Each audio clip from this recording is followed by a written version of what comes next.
Chapter 1. The Astonishing Revelation. Liu Qingtong never anticipated that his wife would drug him in his drink. What malevolent intentions did this wicked woman harbor? Upon regaining consciousness, he felt an overwhelming heat coursing through his body, as if myriad ants were crawling under his skin. Weak and disoriented, his mind was consumed by images of a woman's form, unaware that, at that very moment, a woman lay upon him. In his haze, he faintly discerned her features, skin as smooth as jade, and movements as graceful as a startled swan. How could it be her? Liu Qingfeng's heart raced. The woman before him was none other than the current pop sensation, the goddess of countless otaku, Liu Qingtong. How had she ended up in his bed? Before he could ponder further, the blushing Liu Qingtong pressed her lips against his. Liu Qingfeng realized this might be a trap, but his body was no longer under his command. The flames of desire ignited, and they spiraled into a frenzy. The following morning, amidst waves of pain and dizziness, Liu Qingfeng slowly awakened from his slumber. The events of the previous night felt like a distant memory, blurring the lines between reality and illusion. Was it merely a dream? Until he noticed the exquisite visage nestled against his chest. It was not a dream. He gazed at the alluring Liu Qingtong, her delicate collarbone exposed, still peacefully asleep, her long, elegant legs draped over him, accentuating their length. Such a scene was breathtaking that it soon dawned on Liu Qingfeng that he was in a hotel room. As he surveyed the opulent surroundings, clarity washed over him. The previous night had been a grand awards ceremony in the entertainment industry, yet the national goddess, Liu Qingtong, had left empty-handed amidst the splendor. The scent of alcohol lingering around her indicated she had indulged heavily to drown her sorrows. No, she too must have been drugged. Vivid memories of the night flickered in his mind. It appeared she had been even more reckless than he. He dared not dwell on the implications of being discovered in bed with Liu Qingtong. Such a revelation would send shockwaves through the entertainment world. Clearly, this was a meticulously orchestrated scheme. At that moment, Liu Qingtong's long eyelashes fluttered slightly, and she began to awaken from her stupor. Her expression transitioned from confusion to shock, and she abruptly snatched the covers, wrapping herself tightly within them. But what significance did that hold now? Who are you? How did you end up in my room? What do you want? Liu Qingtong bombarded him with questions, her body trembling, visibly frightened. In contrast, Liu Qingfeng regained his composure and regarded her stunning face. You don't remember anything? He inquired. Liu Qingtong's beautiful eyes widened in realization, and tears began to flow slowly from them. She recalled everything. As he noticed the glaring crimson stain upon the sheets. Liu Qingfeng realized this was her first time. Just then, the phone on the bedside table rang. It was a call from her manager, Sister Yin. Panicked, she answered, only to receive devastating news. Their rendezvous had already made headlines, trending on social media with escalating fervor. Just last month, Liu Qingtong had faced accusations of plagiarism regarding a song, which had severely impacted her popularity. Today, the scandal of sharing a hotel room with a stranger has erupted once more, striking her like a fatal blow, shattering the image of the national goddess, and potentially leading to her swift downfall. The critical issue is that the hotel lobby below is already besieged by reporters. To step outside is to meet an inevitable demise. Qingtong, the entrance is swarmed with journalists. I cannot possibly come up. Sister Yin expressed her anxiety over the phone. Upon hearing this, Liu Qingtong felt as though the sky was collapsing around her. Tears streamed down her face, quickly soaking her exquisite features. Who are you really? Why do you wish to harm me? After hanging up, Liu Qingtong buried her face in the blanket, her fury mingling with her tears. She had already been despondent due to the song plagiarism incident, and now she felt utterly shattered. Observing Liu Qingtong in such distress, Liu Qingfeng felt a surge of compassion. He struggled to maintain his composure while reflecting on the events of the previous day. It appeared that it was indeed connected to his wife. Unbeknownst to many, Liu Qingfeng was not of this world 6 years prior. He had traversed from another parallel universe due to a tragic accident. It was during that time that he met his wife, the now immensely popular singer, Yang Qianluo. The story of Liu Qingfeng and Yang Qianluo's marriage is quite dramatic. When they wed 6 years ago, Yang Qianluo was merely a fresh graduate from an art school. In order to survive in the bustling metropolis, she chose to be with Liu Qingfeng and even bore him a child. Simultaneously, In another world, as the president of a top-tier management agency, Yi Qingfeng recognized Yang Qianluo's potential. After her postpartum recovery, he meticulously devised a packaging plan for her, gifting her with many songs that had once captivated audiences in his original world as a present for their beautiful daughter. However, as Yang Qianluo's fame skyrocketed, she demanded that Yi Qingfeng conceal their marital relationship, even leaving him while their child was still nursing. Her actions profoundly disappointed Yi Qingfeng, extinguishing the love he once harbored for her. Yet, the child was innocent for the sake of caring for their precious daughter. Yi Qingfeng endured for 5 long years. Now, with Yang Qianluo's popularity soaring, she was poised to challenge Liu Qingtong's status as a diva. Thus, she was determined to sever all ties with Yi Qingfeng once and for all. Little did she realize, however, that she would employ such a method to construct Yi Qingfeng's image as a scoundrel while simultaneously crushing Liu Qingtong, 2 birds with 1 stone. This woman had changed completely in her relentless pursuit of fame and fortune. Was the situation truly a deadlock?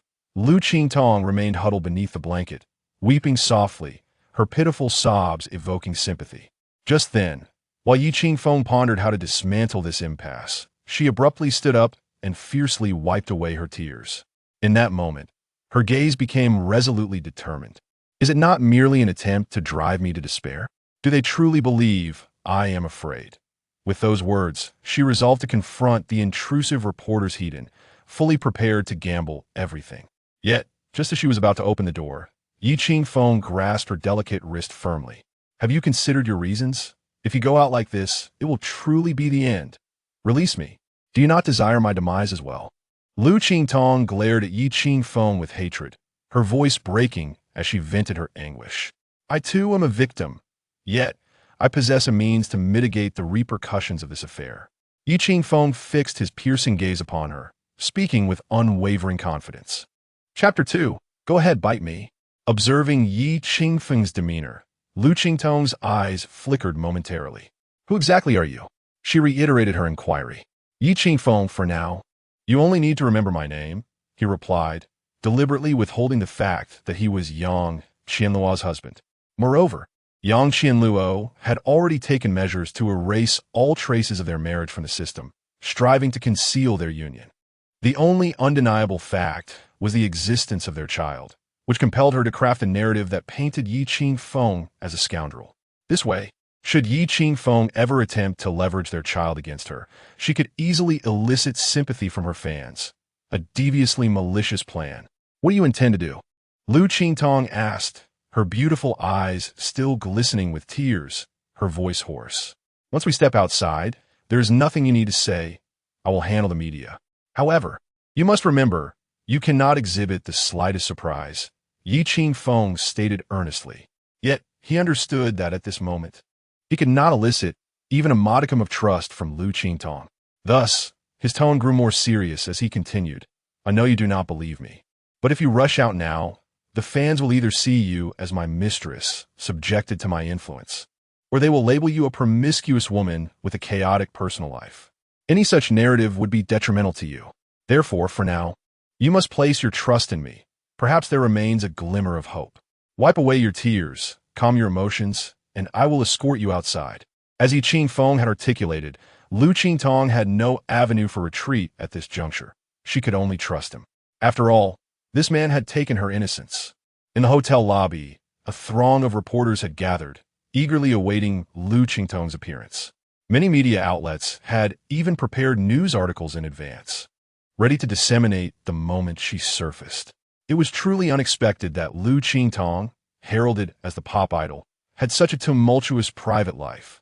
The lives of celebrities are seldom devoid of chaos. Yet, I surmise this man is not merely a youthful heartthrob, but rather a figure of substantial wealth. Indeed, Liu Qingtong's successful debut was likely facilitated by aligning herself with such affluent individuals. Hence, one could conclude that Liu Qingtong had indeed played the role of a mistress. What wealthy tycoon is without a spouse? At that moment, the reporters exchanged whispers, their prepared articles laden with phrases like mistress, patronage, and hidden rules. Ding! The elevator announced its arrival. The doors slowly opened, and the reporters erupted with excitement, rushing toward the entrance. However, when Liu Qingtong and Liu Qingtong emerged as they had anticipated, many reporters were taken aback, their expressions revealing surprise. Why does this affluent figure appear so youthful? They pondered. Indeed, he's quite handsome. Have today's tycoons become so competitive? Not only are they wealthy, but they also possess striking looks. Perhaps he is not a wealthy magnate, but merely another charming youth. As Liu Qingtong and Liu Qingfeng stepped out of the elevator, the crowd's attention was unexpectedly drawn first to Liu Qingfeng, whose expression was stern and whose gaze was piercing. His hand tightly clasped that of Liu Qingtong, exuding an overwhelming sense of protection and affection. Thus, Liu Qingfeng led Liu Qingtong forward, facing the throng of reporters. Liu Qingtong endeavored to maintain her composure. Though her heart raced with anxiety, her exquisite visage betrayed no hint of fear or unease. Miss Liu, who is this gentleman? Can you share what transpired last night? Miss Liu, what is your relationship with this gentleman? Miss Liu, we hope for your candid response. With the sheer number of reporters encroaching, microphones nearly brushed against Liu Qingtong's face. At that moment, Liu Qingfeng enveloped her in his embrace, shielding her with his hand. Do you comprehend the meaning of respect? Step back. Liu Qingfeng's voice resonated with authority, his countenance stern, radiating an inexplicable aura of dominance. After all, he had witnessed such scenes countless times before. At his formidable command, several reporters instinctively took a step back, their hearts tightening. Liu Qingfeng then faced the cameras, his voice icy as he declared, I am Qingtong's fiancée. We have been together for many years. She has been wrongfully accused of plagiarism regarding her song, and as such, I returned from abroad not only to support her through this challenging period, but also to assist her in overcoming this adversity. Naturally, I do not believe Qingtong would resort to plagiarism, and I shall investigate this matter thoroughly to provide you with a satisfactory answer. Upon hearing the term fiancé, Liu Qingtong's emotions surged tumultuously. Yet, adhering to Liu Qingfeng's counsel, she adeptly masked her feelings, even drawing him closer to convey a display of affection. Compared to a mistress, the justification of being a fiancé was evidently more credible. While this might wound some fans who idolized her, Liu Qingtong had never been concerned with such daydreamers. The assertion of being a fiancé struck the media like a thunderclap, shattering the sensational speculations. Furthermore, Liu Qingfeng emphasized that Liu Qingtong's alleged plagiarism was a grave injustice, instilling confidence in her supporters.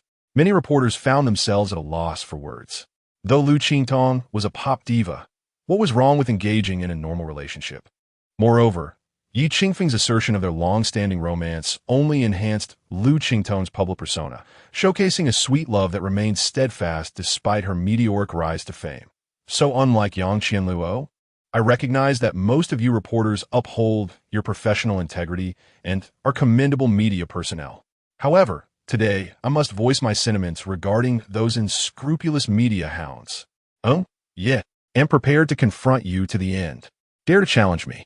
With that, Liu Qingfeng assertively grasped Liu Qingtong's hand and entered the waiting vehicle outside the hotel. The last words he uttered lingered in the minds of all present. Dare to challenge me. To speak so boldly to the media. One could only wonder about the formidable background of Mr. Yi. Chapter 3. Did you think I lost? As the door of the chauffeur-driven car closed, the entire world seemed to plunge into silence. Yet, within Liu Qingtong's heart, a tempest of emotions continued to swirl. Had this crisis truly passed? And the matter of the fiancé, this was, after all, a fabrication. Should the media uncover the truth once more, the consequences would be utterly dire. Liu Qingtong's agent, Sister Yun, anxiously awaited in the vehicle, nearly on the brink of a heart attack. Although Liu Qingtong and Liu Qingfeng had returned safely, unease still lingered. After a considerable pause, Sister Yin finally spoke, extending her hand. Mr. Yi, I am Qingtong's agent, Tang Yin. I sincerely thank you for coming to her aid this time. However, are you truly her fiancé? The very mention of the word fiancé prompted Tang Yun to inquire, unable to suppress her curiosity. Could it be that Liu Qingtong genuinely had a long-term fiancé? As her agent, Tang Yun was completely unaware of this development. Yi Qingfeng understood that the fewer people privy to this deception, the better. Even Liu Qingtong's agent had no right to be informed. Moreover, given that Liu Qingtong had been ensnared in such a predicament, there was considerable suspicion surrounding this agent. Thus, Yi Qingfeng replied, "Surprised, are you? I have been with Qingtong for 7 years. Previously, I asked her to conceal our relationship. Liu Qingtong had only debuted 3 years prior, and Tang Yun was indeed oblivious to the details of her life before that. Though Liu Qingtong's heart was in turmoil, she recognized Yi Qingfeng's intent in making such a statement and complied, nodding in agreement. "Sister Yin, I apologize for not mentioning this sooner."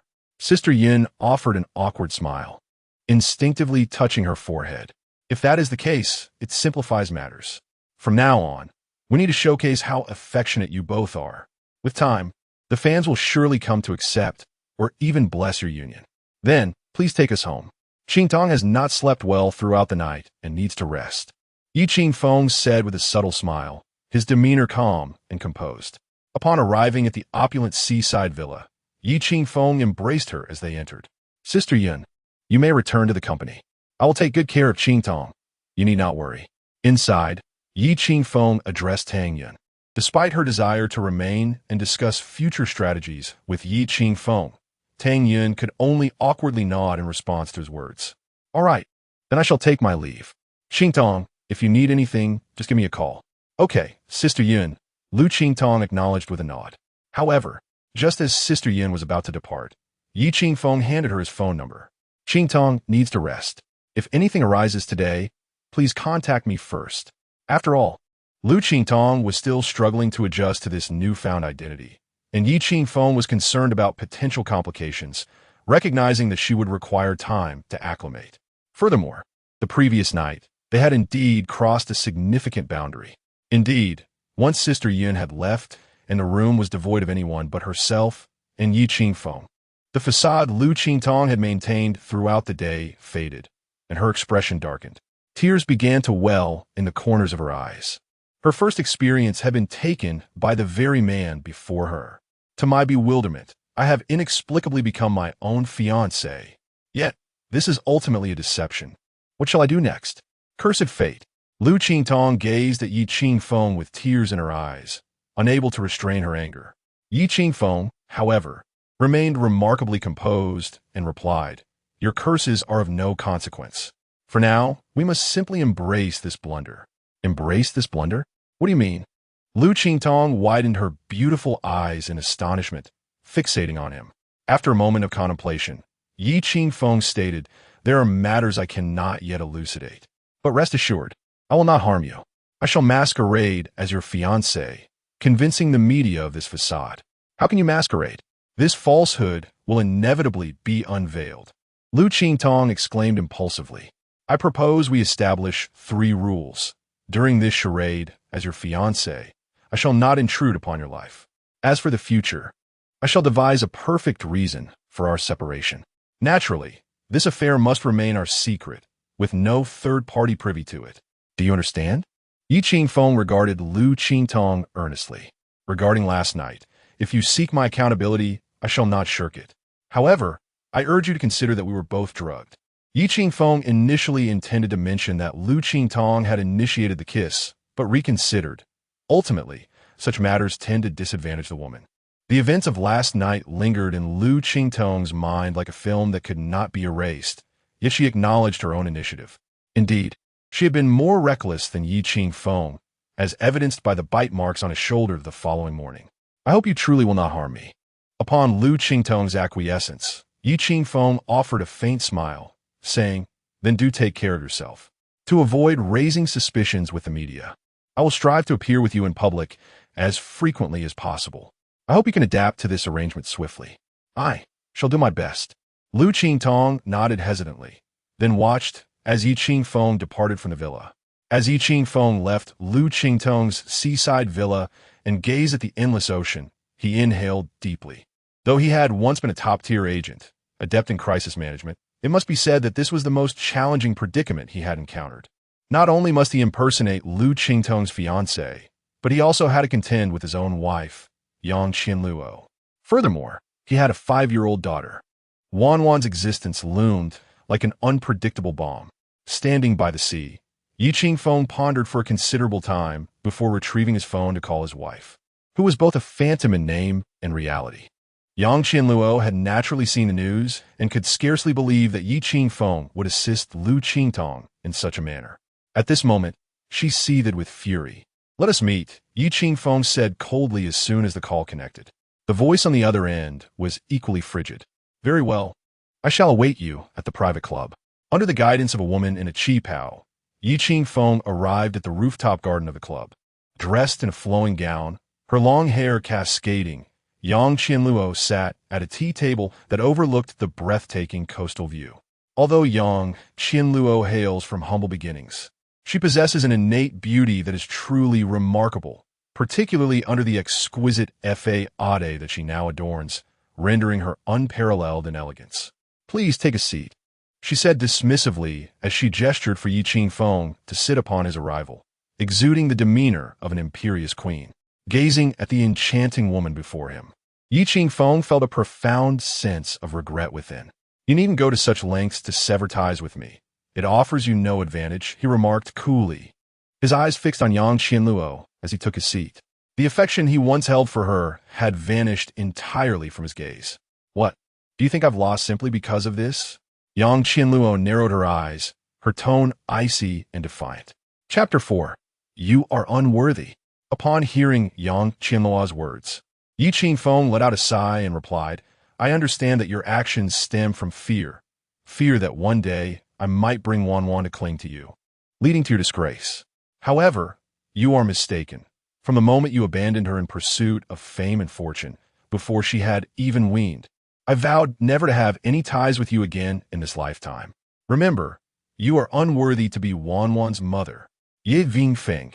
Do you comprehend the cruelty of the entertainment industry? Everything I possess today is a result of immense effort. Therefore, I shall not allow any detrimental factors to exist, nor will I place my trust in anyone, including you. I must eradicate any troubles that stand before me. Yang Qianluo's emotions finally surged. Such words were truly outrageous. Has she come to regard her own flesh and blood as a burden? Yi Qingfeng remained unperturbed, his expression calm. He understood that this woman before him was beyond redemption. He felt no desire to cling to a love that could never be salvaged. Gazing at the bustling cityscape, Yi Qingfeng said, "I have come today with a single request." "What request?"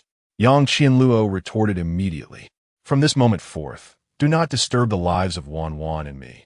Wanwan has no mother. She only has a father." Yi Qingfeng locked his gaze onto Yang Qianluo's eyes, enunciating each word deliberately. Yang Qianluo's expression remained icy, and without hesitation, she replied, "Rest assured, I have long considered this all to be non-existent. I also hope you, like a man, will not seek me out even in dire straits." "Agreed." Yi Qingfeng nodded coldly, knowing that this agreement was devoid of compassion.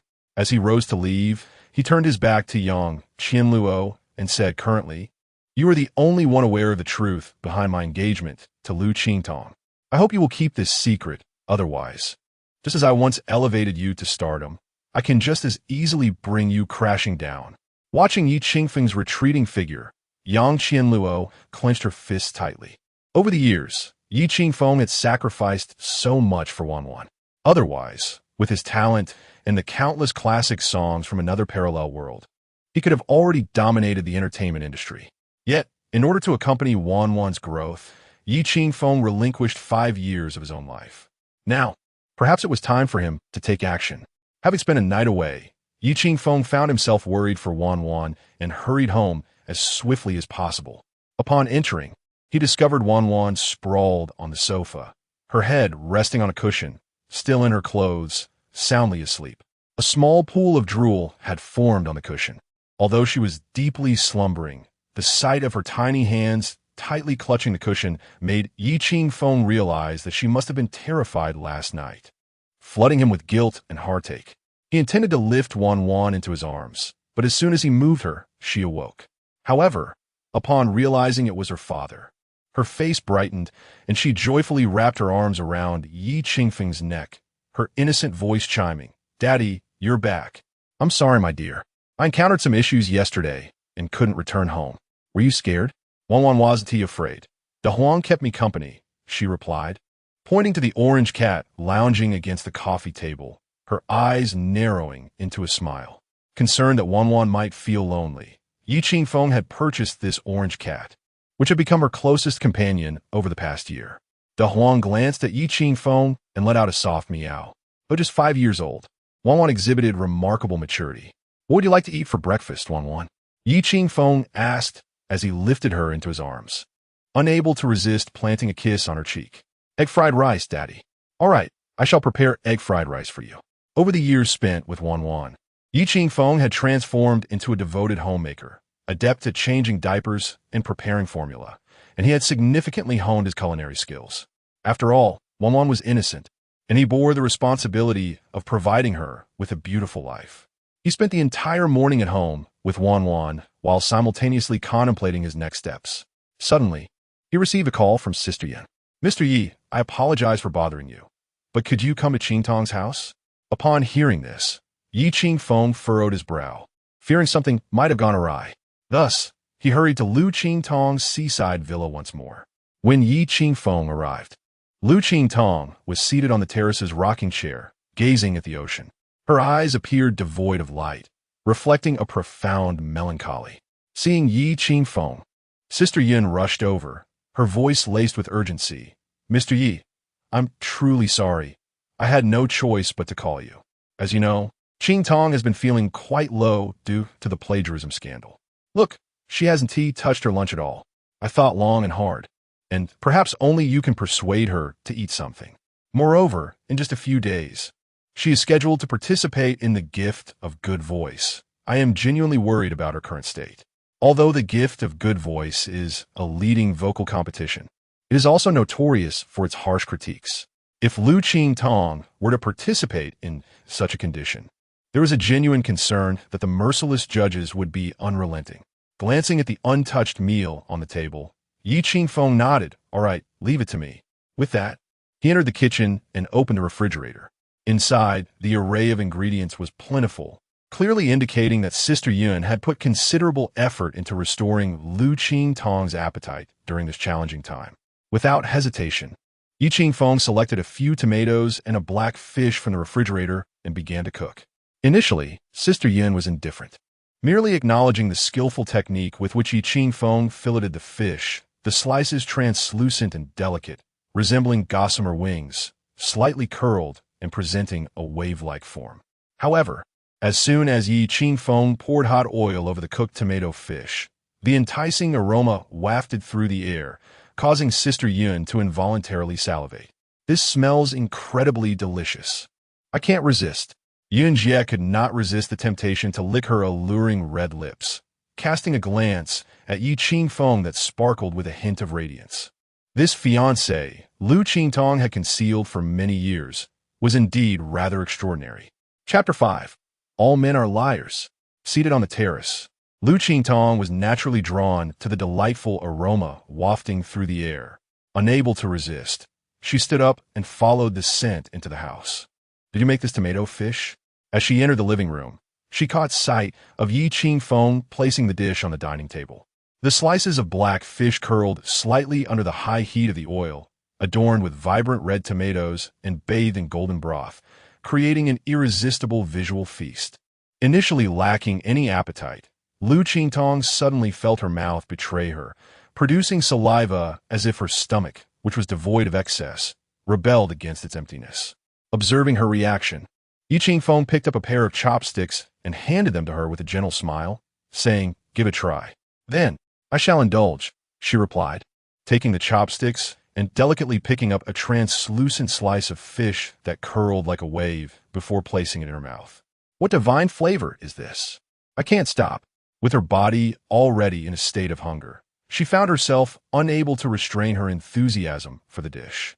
Thus, what began as a modest tasting evolved into a fervent consumption, to the point where she nearly wanted to drink the entire bowl of golden broth. Yunya, watching in astonishment, thought to herself, Is it too much to ask for a bite? Upon realizing that she had devoured even the scallions in the bowl, Liu Qingtong snapped back to reality, her fair complexion suddenly flushed with embarrassment. It seemed she had indulged a bit too shamelessly, licking her still-tasting red lips. Liu Qingtong lifted her head with an awkward smile, saying, I suppose I was a bit hungry. Being hungry is a good thing. Mr. Yi, you truly have a way. Yuan Jie exclaimed with excitement. Mr. Yi, I understand you must be quite busy, but given that Qingtong has not been in the best state lately, please spend more time with her. In fact, why not move in? After all, Qingtong's seaside villa is quite spacious, and considering that your relationship is public now, it wouldn't be an issue. Especially since you've pleased our Qingtong, let us not allow her to go hungry again. With a beaming smile, Yuan Ye playfully butted a Qingfeng shoulder, boldly proposing cohabitation. Yi Qingfeng smiled faintly, assuring her, rest assured, I will take good care of Qingtong. Once Yuan Jie departed, a sense of quietude enveloped the room. Feeling somewhat awkward, Liu Qingtong sat on the sofa for a moment before rising and addressing Yi Qingfeng. Mr. Yi. Before she could finish, he interjected, call me Qingfeng, to avoid any slip-ups in public. Though still uncomfortable, Liu Qingtong hesitated but ultimately acquiesced. Qingfeng, please stay in the living room for a moment. I'm going to practice singing in the rehearsal room. Alright, Ye Qingfeng nodded. Soon, the melodic voice of Liu Qingtong filled the rehearsal room, but suddenly she halted mid-song. Recently, due to the turmoil surrounding allegations of plagiarism, her confidence had waned, and it felt as if her creative inspiration had been abruptly siphoned away, leaving her in a state of artistic desolation. She had been revising this song for nearly a month, yet remained unsatisfied with the result. Thus, each time she sang, her dissatisfaction would compel her to halt. Yet she could never find an appropriate solution. This became a contributing factor to her escalating anxiety and depression. However, Yi Qingfeng, after listening several times, discerned a few discrepancies within the details. Consequently, he took a sheet of paper, transcribing the musical score while listening, and identified several unsatisfactory nuances in the transitions, making amendments upon the page. Unbeknownst to them, several hours slipped by as the sky gradually darkened. Suddenly, a downpour ensued, and the heavens above the distant sea erupted with thunder and lightning. Upon hearing the rumble of thunder, Yi Qingfeng was abruptly jolted from his reverie of Liu Qingtong's new song, recalling Wanwan. The abrupt summons to Liu Qingtong's residence had taken him by surprise, and he grew anxious at the thought of Wanwan alone at home, likely frightened by the storm. Yet, Liu Qingtong remained engrossed in her practice room, seemingly unwilling to emerge. In her creative state, he did not wish to intrude. Therefore, he hastily rose, prepared a simple egg-fried rice in the kitchen, left a note, and hurried back. Not long after Yi Qingfeng departed, the thunder prompted Liu Qingtong to exit the practice room. At such a moment, the thought of having a man at home inexplicably instilled her with a sense of security. However, upon reaching the living room, she found no trace of Yi Qingfeng. Where could he be? Suddenly, another clap of thunder reverberated, causing her delicate frame to tremble. Where had that fellow gone? Realizing Yi Qingfeng was indeed absent from the house, a wave of mild indignation surged within Liu Qingtong. Had he not promised to spend more time with her? How could he vanish in the blink of an eye? Shouldn't he be by her side amidst this tempest? Yet soon, her gaze fell upon the warm, egg-fried rice resting on the dining table. Leaning closer, she inhaled its enticing aroma. There was an urgent matter at home that required her immediate return. Beside the fried rice lay the note left by Yi Qingfeng, alongside the modified musical score he had forgotten to take with him. Chapter 6, Let Us Have a Daughter. Upon her first glance at the sheet music, Liu Qingtong's expression betrayed no unusual emotion. She merely picked it up instinctively. However, it was not long before her beautiful eyes widened in astonishment. How could this be? The techniques employed in this new song were rather intricate, quite unlike the simplistic chords prevalent in today's popular songs. This piece incorporated a variety of chords, with the most complex measure featuring 4 distinct chords. The intention behind this was to achieve a complete innovation, thereby showcasing her creative talent. Unlike the monotonous chords of contemporary hits, which often yield a similar auditory experience, This song's diverse harmonies demanded a high level of auditory precision from the singer. Even many established figures in the music industry, now serving as mentors, might lack such capability. Yet, every note on the sheet music was undeniably correct. This alone was a testament to Liu Qingtong's talent. Crucially, Liu Qingtong had made several adjustments to the transitions. And as Liu Qingtong instinctively hummed along to the sheet music he left behind, she discovered that the flow of the entire song had become significantly more coherent.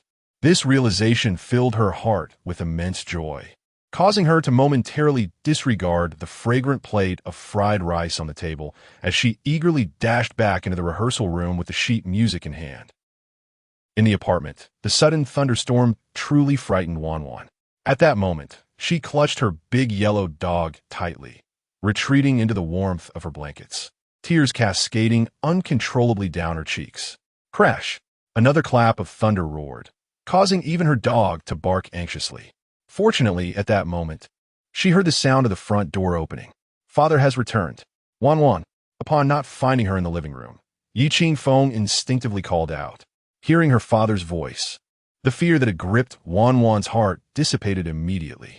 She emerged from her cocoon of blankets, revealing a little head damp with sweat, tears still glistening at the corners of her eyes, a picture of innocence. Daddy!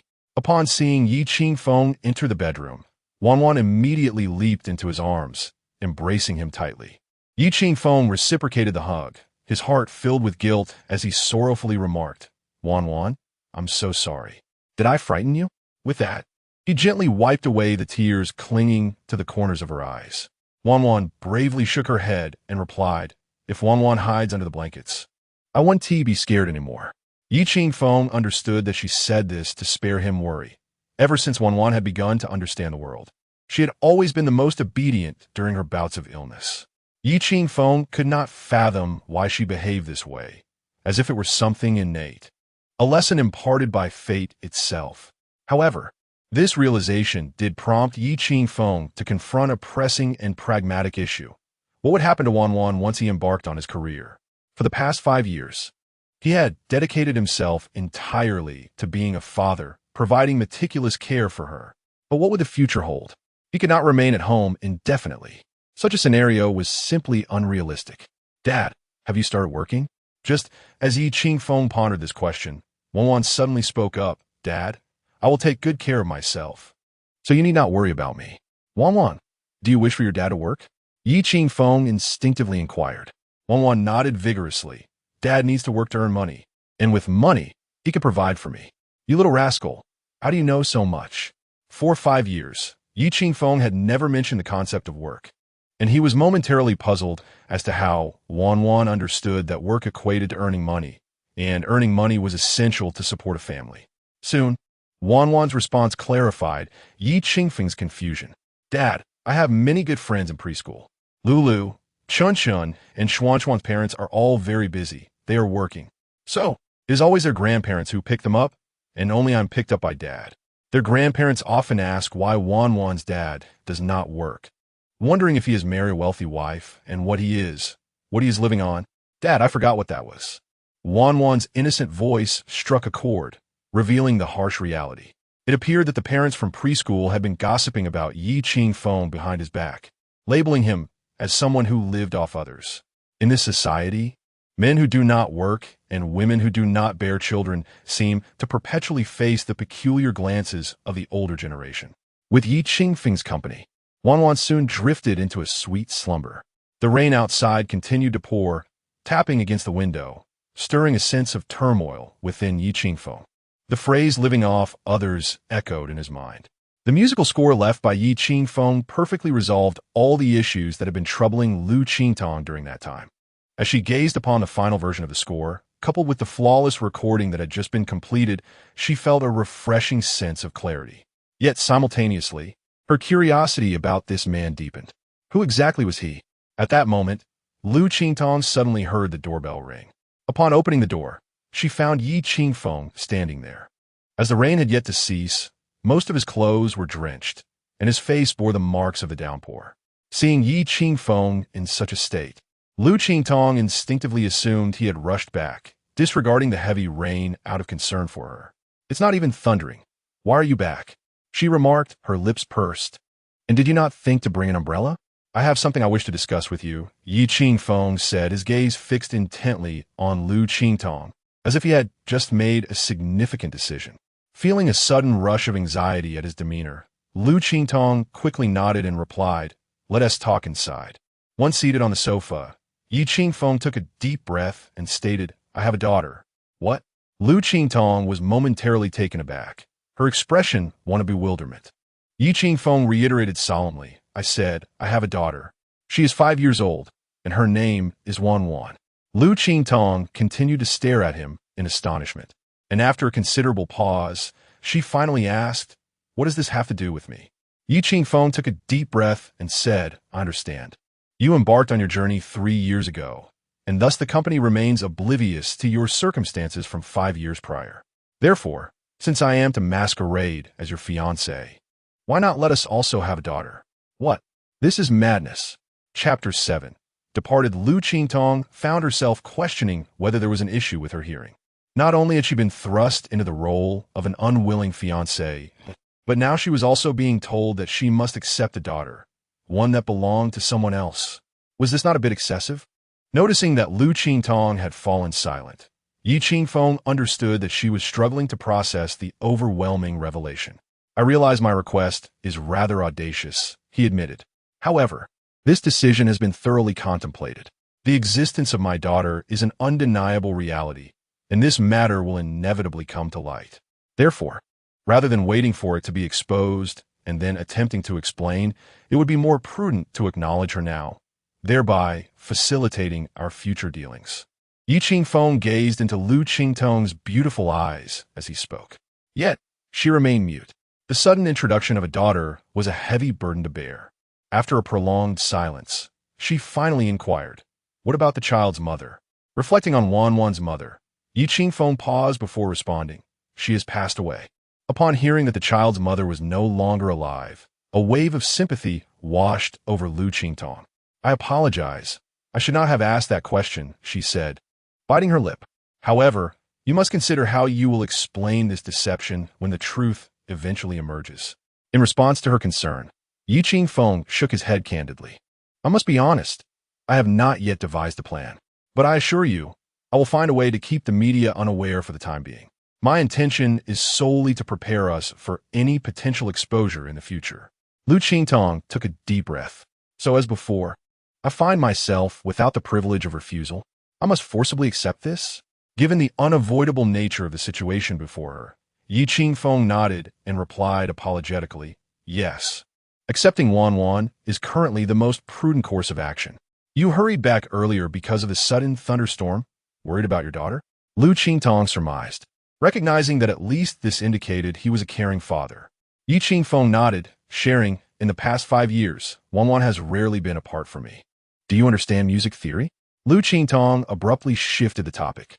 Yi Qingfeng was taken aback for a moment, but soon recalled the sheet music he had left on the table.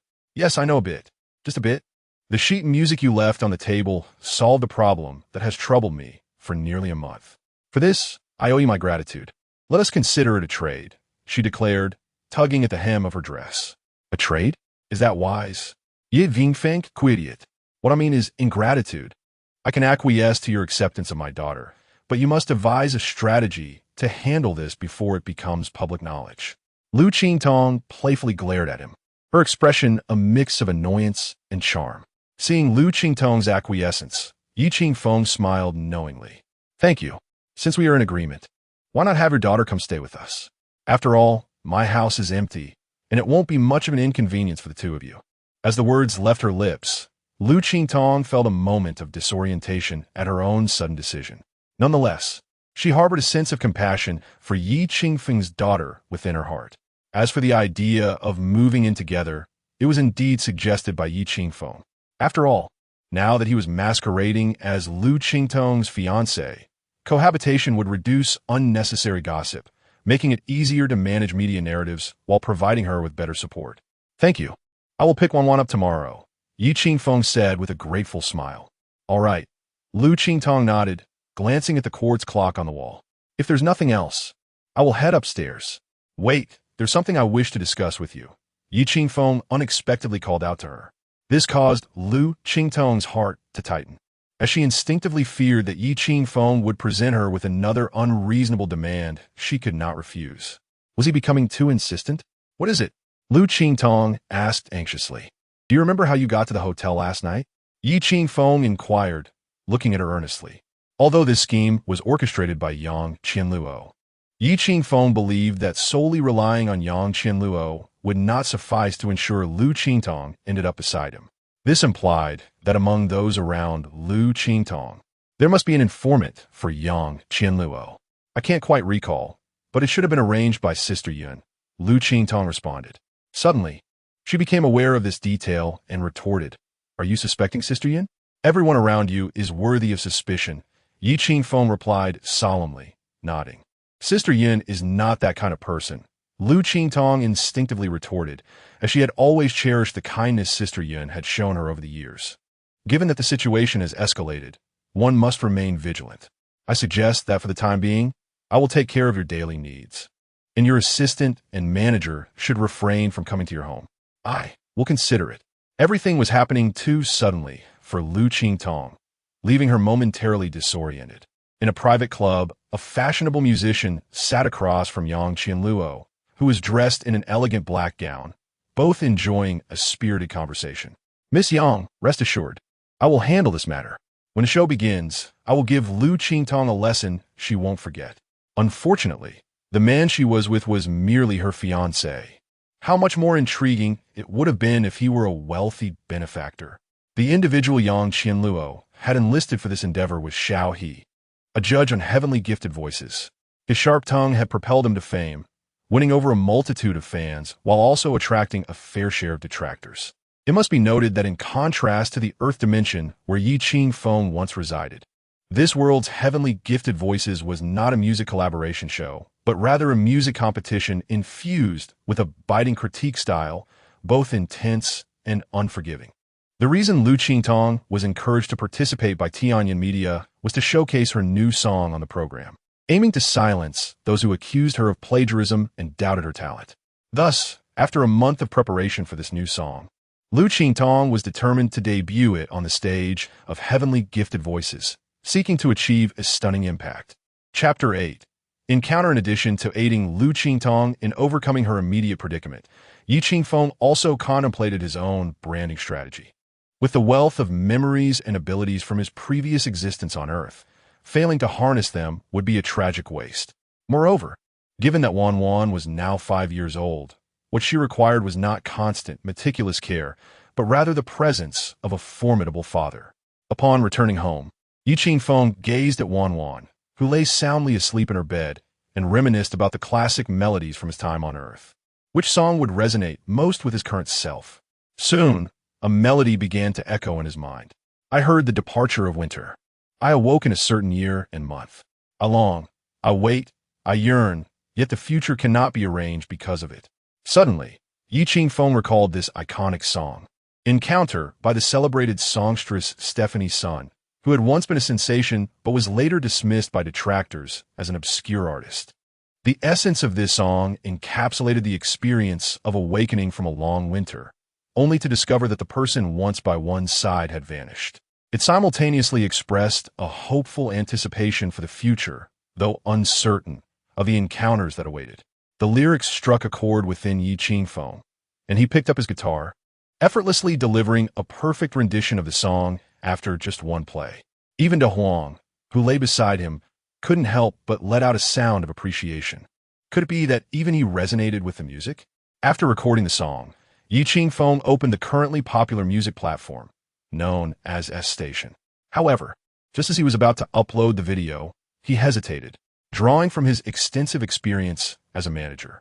He recognized that a direct upload might not be the most effective approach. Even if the song became popular, it did not guarantee personal fame. As many artists in the industry had experienced, he needed a marketing strategy or perhaps a gimmick, given that his relationship with Liu Qingtong had already been exposed. Releasing a song featuring his real persona at this juncture would likely attract negative attention, diminishing the value of his mysterious fiancé identity. critics would undoubtedly label him as merely an online beggar. Thus, it was prudent to first cultivate his enigmatic persona. Only by amassing a substantial fan base would he be able to counter the naysayers. With this in mind, Liu Qingtong promptly adorned his profile picture with a panda filter to obscure his face and proceeded to upload the video. Afterward, he refrained from monitoring any updates, powered down all devices, and gently embraced the sleeping Wan as he lay down beside her, pondering whether Liu Qingtong would take a liking to Wan when they met the following day. The next day, at Tianyan Media, Sister Yun, clad in a fitted professional suit and towering heels, hurried into President Liu Zhao's office. "President Liu, when did you return? Why didn't you let me pick you up from the airport?"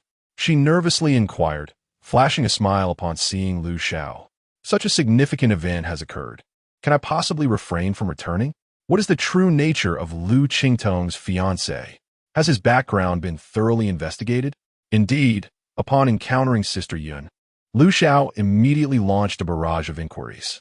Sister Yun nervously swallowed, stating, "I have already dispatched someone to investigate. However, Mr. Ye's identity is somewhat enigmatic, and at present, we cannot ascertain much." "Cannot ascertain? How could this Mr. Yi audaciously make such bold statements in front of the media if he were an ordinary individual? As long as he has capital and a company backing him, we should be able to uncover the truth. In any case, expedite the investigation. We must determine which entity supports him. Also, seek information from abroad." Liu Zhao gritted his teeth as he spoke. Liu Qingtong was his protégée, and he had long regarded her as his own. However, due to her current rise in the entertainment industry, he had remained patient, waiting for her to ascend to the pinnacle of her career, at which point he would publicly declare their love. The entertainment industry is, for many powerful capitalists, a mere game of cultivation. As the favored one, Liu Zhao aspired to nurture the most exceptional talent. In the early morning, after dropping Wan off at preschool, Liu Qingfeng arrived at Liu Qingtong's residence.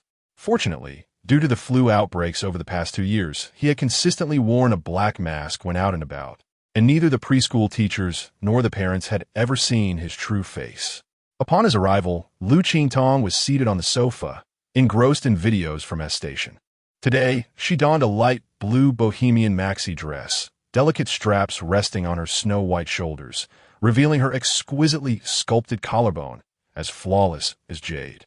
Although most videos on S Station are of poor quality and hold little significance for Liu Qingtong, akin to certain internet celebrities who, regardless of the song, manage to evoke profound emotions through their intentionally hoarse voices and sorrowful expressions, transforming a simple breakup ballad into a tale of parental divorce, a son's serious illness, a wife's infidelity, and a daughter's descent into the red light district. Liu Qingtong remained informed about the latest trends in music through S Station. In her view, a singer must always remain connected to the market. This has been the principle instilled in her by the company over the years. It was not until she stumbled upon the song Encounter, uploaded by Liu Qingfeng, that she could not have imagined that the man behind the panda avatar was indeed him. The song lacked strident high notes, intricate techniques, or vividly colorful lyrics. Yet as she listened, it unexpectedly captured Liu Qingtong's heart. The piece offered a tranquil sensation, quietly ensnaring her without her realizing it.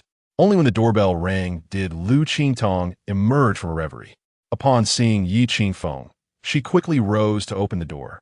But upon noticing he was alone, she curiously inquired, "Where is your daughter?" "She has gone to preschool. I will bring her over this evening." Liu Qingfeng replied with a gentle smile. "Oh, I've decided that during this time, I will do my utmost to keep Sister Yun and the assistant from visiting our home." After a night of contemplation, Liu Qingtong finally reached a decision. However, just as she finished speaking, the cheerful voice of her assistant, Xiaoya, resonated at the door. "Sister Qingtong, you're up. Mr. Yi is also here. Sister Yun mentioned that Mr. Yi will be moving in to stay with us, so I came to ask if you need any assistance." With that, Xiaoya turned her gaze towards Liu Qingfeng, extending her hand with a sweet smile. "Mr. Yi, I am Xiaoya, Sister Qingtong's assistant. Sister Yun has indicated that I will be responsible for your daily needs from now on, so I kindly ask for your guidance." Chapter 9. A display of authority. Xiaoya possessed a sweet appearance, adorned in a JK-style ensemble, with white knee-high socks hugging her slender calves. Her two short braids gave her an innocuous demeanor. However, Yi Qingfeng had a discerning eye for character. Beneath Xiaoya's charming facade lay a cunning mind. As they shook hands, he offered a faint smile and remarked, "I appreciate your kind intentions, but my return at this time is solely to spend quality moments with Qingtong, and I wish to relish some private time. Therefore, I will take good care of Qingtong during this period, and there is no need for you to make a special effort to come over." Indeed, upon hearing this, Xiaoya's expression shifted dramatically. Almost immediately, she wore a look of feigned grievance, casting a pitiful glance at Liu Qingtong, and choked out, "Sister Qingtong, is there something lacking in my work? As your assistant, it is my duty to ensure your well-being." Her act of vulnerability was a calculated ploy to elicit sympathy from Liu Qingtong. Through their interactions over the past few days, Yi Qingfeng had discerned that beneath Liu Qingtong's aloof exterior lay a tender heart. He couldn't help but worry that Liu Qingtong might fall for Xiaoya's ruse. However, to Yi Qingfeng's surprise, Liu Qingtong gently patted Xiaoya on the shoulder and said, "I will explain to the company that your work is not inadequate. Rather, I genuinely wish to have more private time with Qingfeng." Yi Qingfeng had not anticipated Liu Qingtong's response. Since even Liu Qingtong had voiced such sentiments, Xiaoya found herself at a loss for words, merely wiping away her tears and acquiescing. Once Xiaoya had departed, Yi Qingfeng couldn't help but chuckle. "I thought you might fall for her act. Do you think me so foolish?" Liu Qingtong retorted, "You haven't trusted your daughter to me. Should I not safeguard my own interests? The fewer who know about this matter, the better." Liu Qingtong shot Yi Qingfeng a disapproving glance before taking a seat on the sofa. Yet, soon after, she sighed and said, "Honestly, I feel as though I have been taken hostage by you. Although we are hardly acquainted, and you have, yet now, I find myself with no opportunity to resist being led by you." Her tone bore a hint of resentment. However, recalling the wild events of that evening, Liu Qingtong felt a blush rise to her cheeks, the memory evoking a peculiar sensation. "We are like grasshoppers on the same string," Yi Qingfeng quipped. "You are the grasshopper." Liu Qingtong instinctively puffed out her cheeks, adding a touch of endearing charm. This side of her rarely surfaced in front of her fans. "Rest assured, I shall not cling to you for too long. I too hope for a swift resolution to this matter. It would be for the best for everyone involved." Yi Qingfeng shrugged. "Let's hope so. Regardless, I have prepared for the worst," Liu Qingtong replied. "Very well. Good for you." Upon Xiaoya's early return to the office, Sister Yin expressed her curiosity. "Why are you back? Did I not instruct you to attend to Qingtong and Mr. Yi?" Instantly donning a guise of distress upon seeing Sister Yin, Xiaoya choked back her words and said, "Sister Yin, I was sent back by Mr. Yi. He mentioned that they wished to spend time together as a couple and did not require my assistance."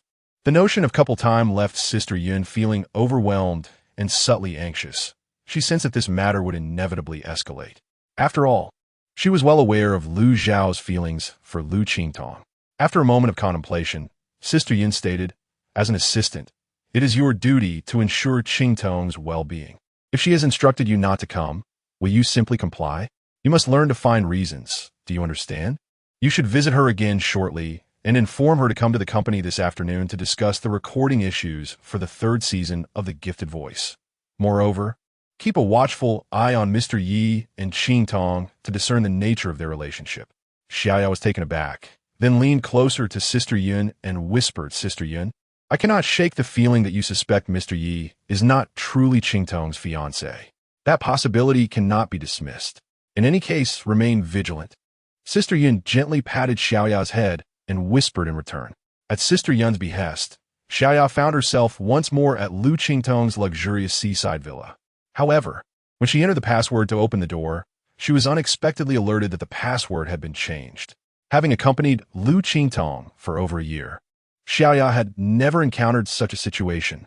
Why had the password been altered? Was it possible that, during the daylight hours, Qingtong was inside with Mr. Yi?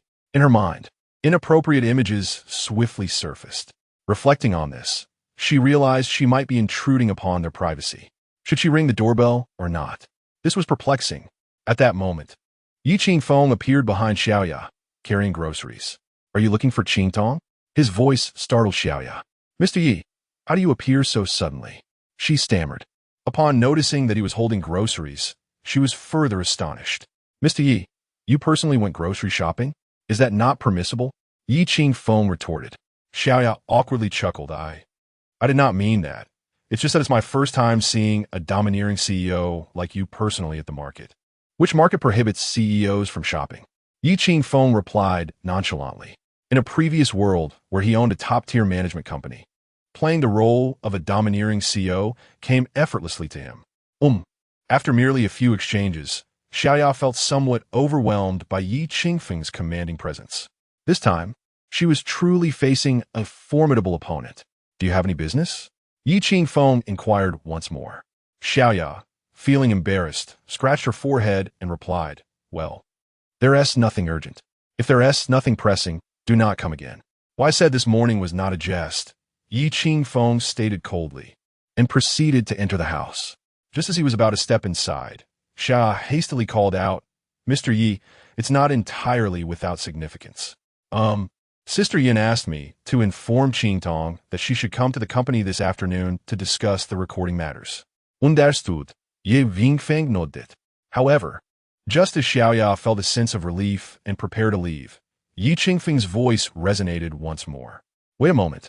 Upon hearing those three words, Xiaoya's delicate form stiffened once more. With a sense of reluctance, she turned to gaze at Yi Qingfeng and cautiously inquired, Mr. Yi, do you have any instructions? Go back and have the company procure a mobile phone for you. What era are we in? Must one personally undertake a journey to communicate a matter? How absurd. He added, if the company refuses reimbursement, I shall cover it myself. With that, Yi Qingfeng turned and closed the door. Regardless of whether Xiaoya was connected to the previous circumstances, such a display of authority was imperative. Otherwise, she would incessantly return day after day, leading to an endless cycle. Chapter 10. The Innocent One. Mr. Yi, are you really that domineering? After all, Mr. Yi Qingfeng had previously shown a degree of courtesy towards Sister Yun, so when Xiaoya returned to report the situation, Sister Yun was taken aback. Indeed, Sister Yun, this Mr. Yi is surely not someone to be trifled with. Even upon returning to the office, Xiaoya felt an unsettling apprehension. Sister Yun's worries only multiplied. If they were unable to monitor Liu Qingtong and Yi Qingfeng's daily lives, how would they explain the situation to Liu Xiao? However, what if they truly witnessed Liu Qingtong and Yi Qingfeng sharing an intimate moment at home? Wouldn't that complicate matters even further? The burden was heavy. What should we do next, Sister Yin? You ask me, but who should I turn to? Just hold off for now. I will think of a solution. As for Yi Qingfeng's culinary skills, Liu Qingtong found herself utterly defenseless. Despite her intentions to maintain a semblance of decorum and goddess-like grace while dining, the moment she picked up her chopsticks, her divine image dissipated into thin air. What are you doing with your phone pointed at me? After finishing the last piece of braised pork, Liu Qingtong looked up only to discover Yi Qingfeng's phone aimed directly at her. Don't tell me you're taking pictures. You would have captured my voracious eating, would you? Liu Qingtong's eyes widened in alarm as she swiftly snatched Yi Qingfeng's phone away. Yi Qingfeng, on the other hand, appeared completely innocent in the face of Liu Qingtong's sudden outburst. I was merely watching a short video. Is there really a need for such a reaction? It was only then that Liu Qingtong realized Yi Qingfeng was indeed engrossed in a short video, not taking photos at all. Was she experiencing PTSD? Yet, right in front of her, he was watching a video of a long-legged dancer. What did that imply? Were her legs not enough for his gaze? This was truly excessive. Here she was, a national goddess before him, and he chose to stare at a tiny screen displaying women whose legs were so edited they could rival a dachshund. You men are all the same. What is there to admire? Liu Qingtong tossed the phone back to Yi Qingfeng, casting a disdainful glance in his direction. Ye Qingfeng, seek it in resignation. These short videos featured either buttocks or legs during the day, and food or ghosts at night. Am I to blame for this? In response to Liu Qingtong's remark, Yi Qingfeng quickly retorted, Indeed, compared to yours, there's simply no contest. The moment those words left his mouth, Liu Qingtong's face flushed crimson, and she hastily adjusted her skirt. Pervert. Seeing Liu Qingtong's reaction, Yi Qingfeng couldn't help but chuckle. So, do you want to look at the screen, or at you? Neither. Liu Qingtong bit her lip before rising. However, just as she was about to head to the living room, Yi Qingfeng suddenly stood up too, saying, "Wait a moment." In an instant, Yi Qingfeng's body moved closer to Liu Qingtong. Feeling the sudden proximity, her heart raced, and she nervously gazed at him, questioning, "What are you trying to do?" "That night was an accident. Don't get any ideas." Yi Qingfeng took a tissue and, without any reaction from Liu Qingtong, wiped the corner of her mouth, saying, "At your age, eating like this is hardly more refined than my daughter." After speaking, he picked up his bowl and chopsticks and entered the kitchen, leaving Liu Qingtong standing there in a daze. What kind of person is he? Such a sharp tongue. When he emerged from the kitchen, Liu Qingtong had changed into a different outfit and slung a bag over her shoulder, seemingly ready to go out. "Are you heading out?" Yi Qingfeng instinctively inquired. Liu Qingtong shot him an exasperated glance and replied, "Didn't you say Xiao you wanted me to drop by the company this afternoon? Are you planning to go alone?" He asked, "What else am I supposed to do? You've already sent my assistant away. If I call her back, won't that be embarrassing?" Liu Qingtong pursed her lips. "Let me drive you," Yi Qingfeng offered. She looked at him in surprise and asked, "You'll take me? Is there a problem? Do you doubt my driving skills? Or are you concerned that I might act inappropriately with you in the car?" "Rest assured, I haven't done anything of the sort even at home." "What do you mean? You actually want to do that again?" Yi Qingfeng glanced around and asked, "Where are the car keys?" "In the cabinet." Liu Qingtong pointed to an exquisite side cabinet.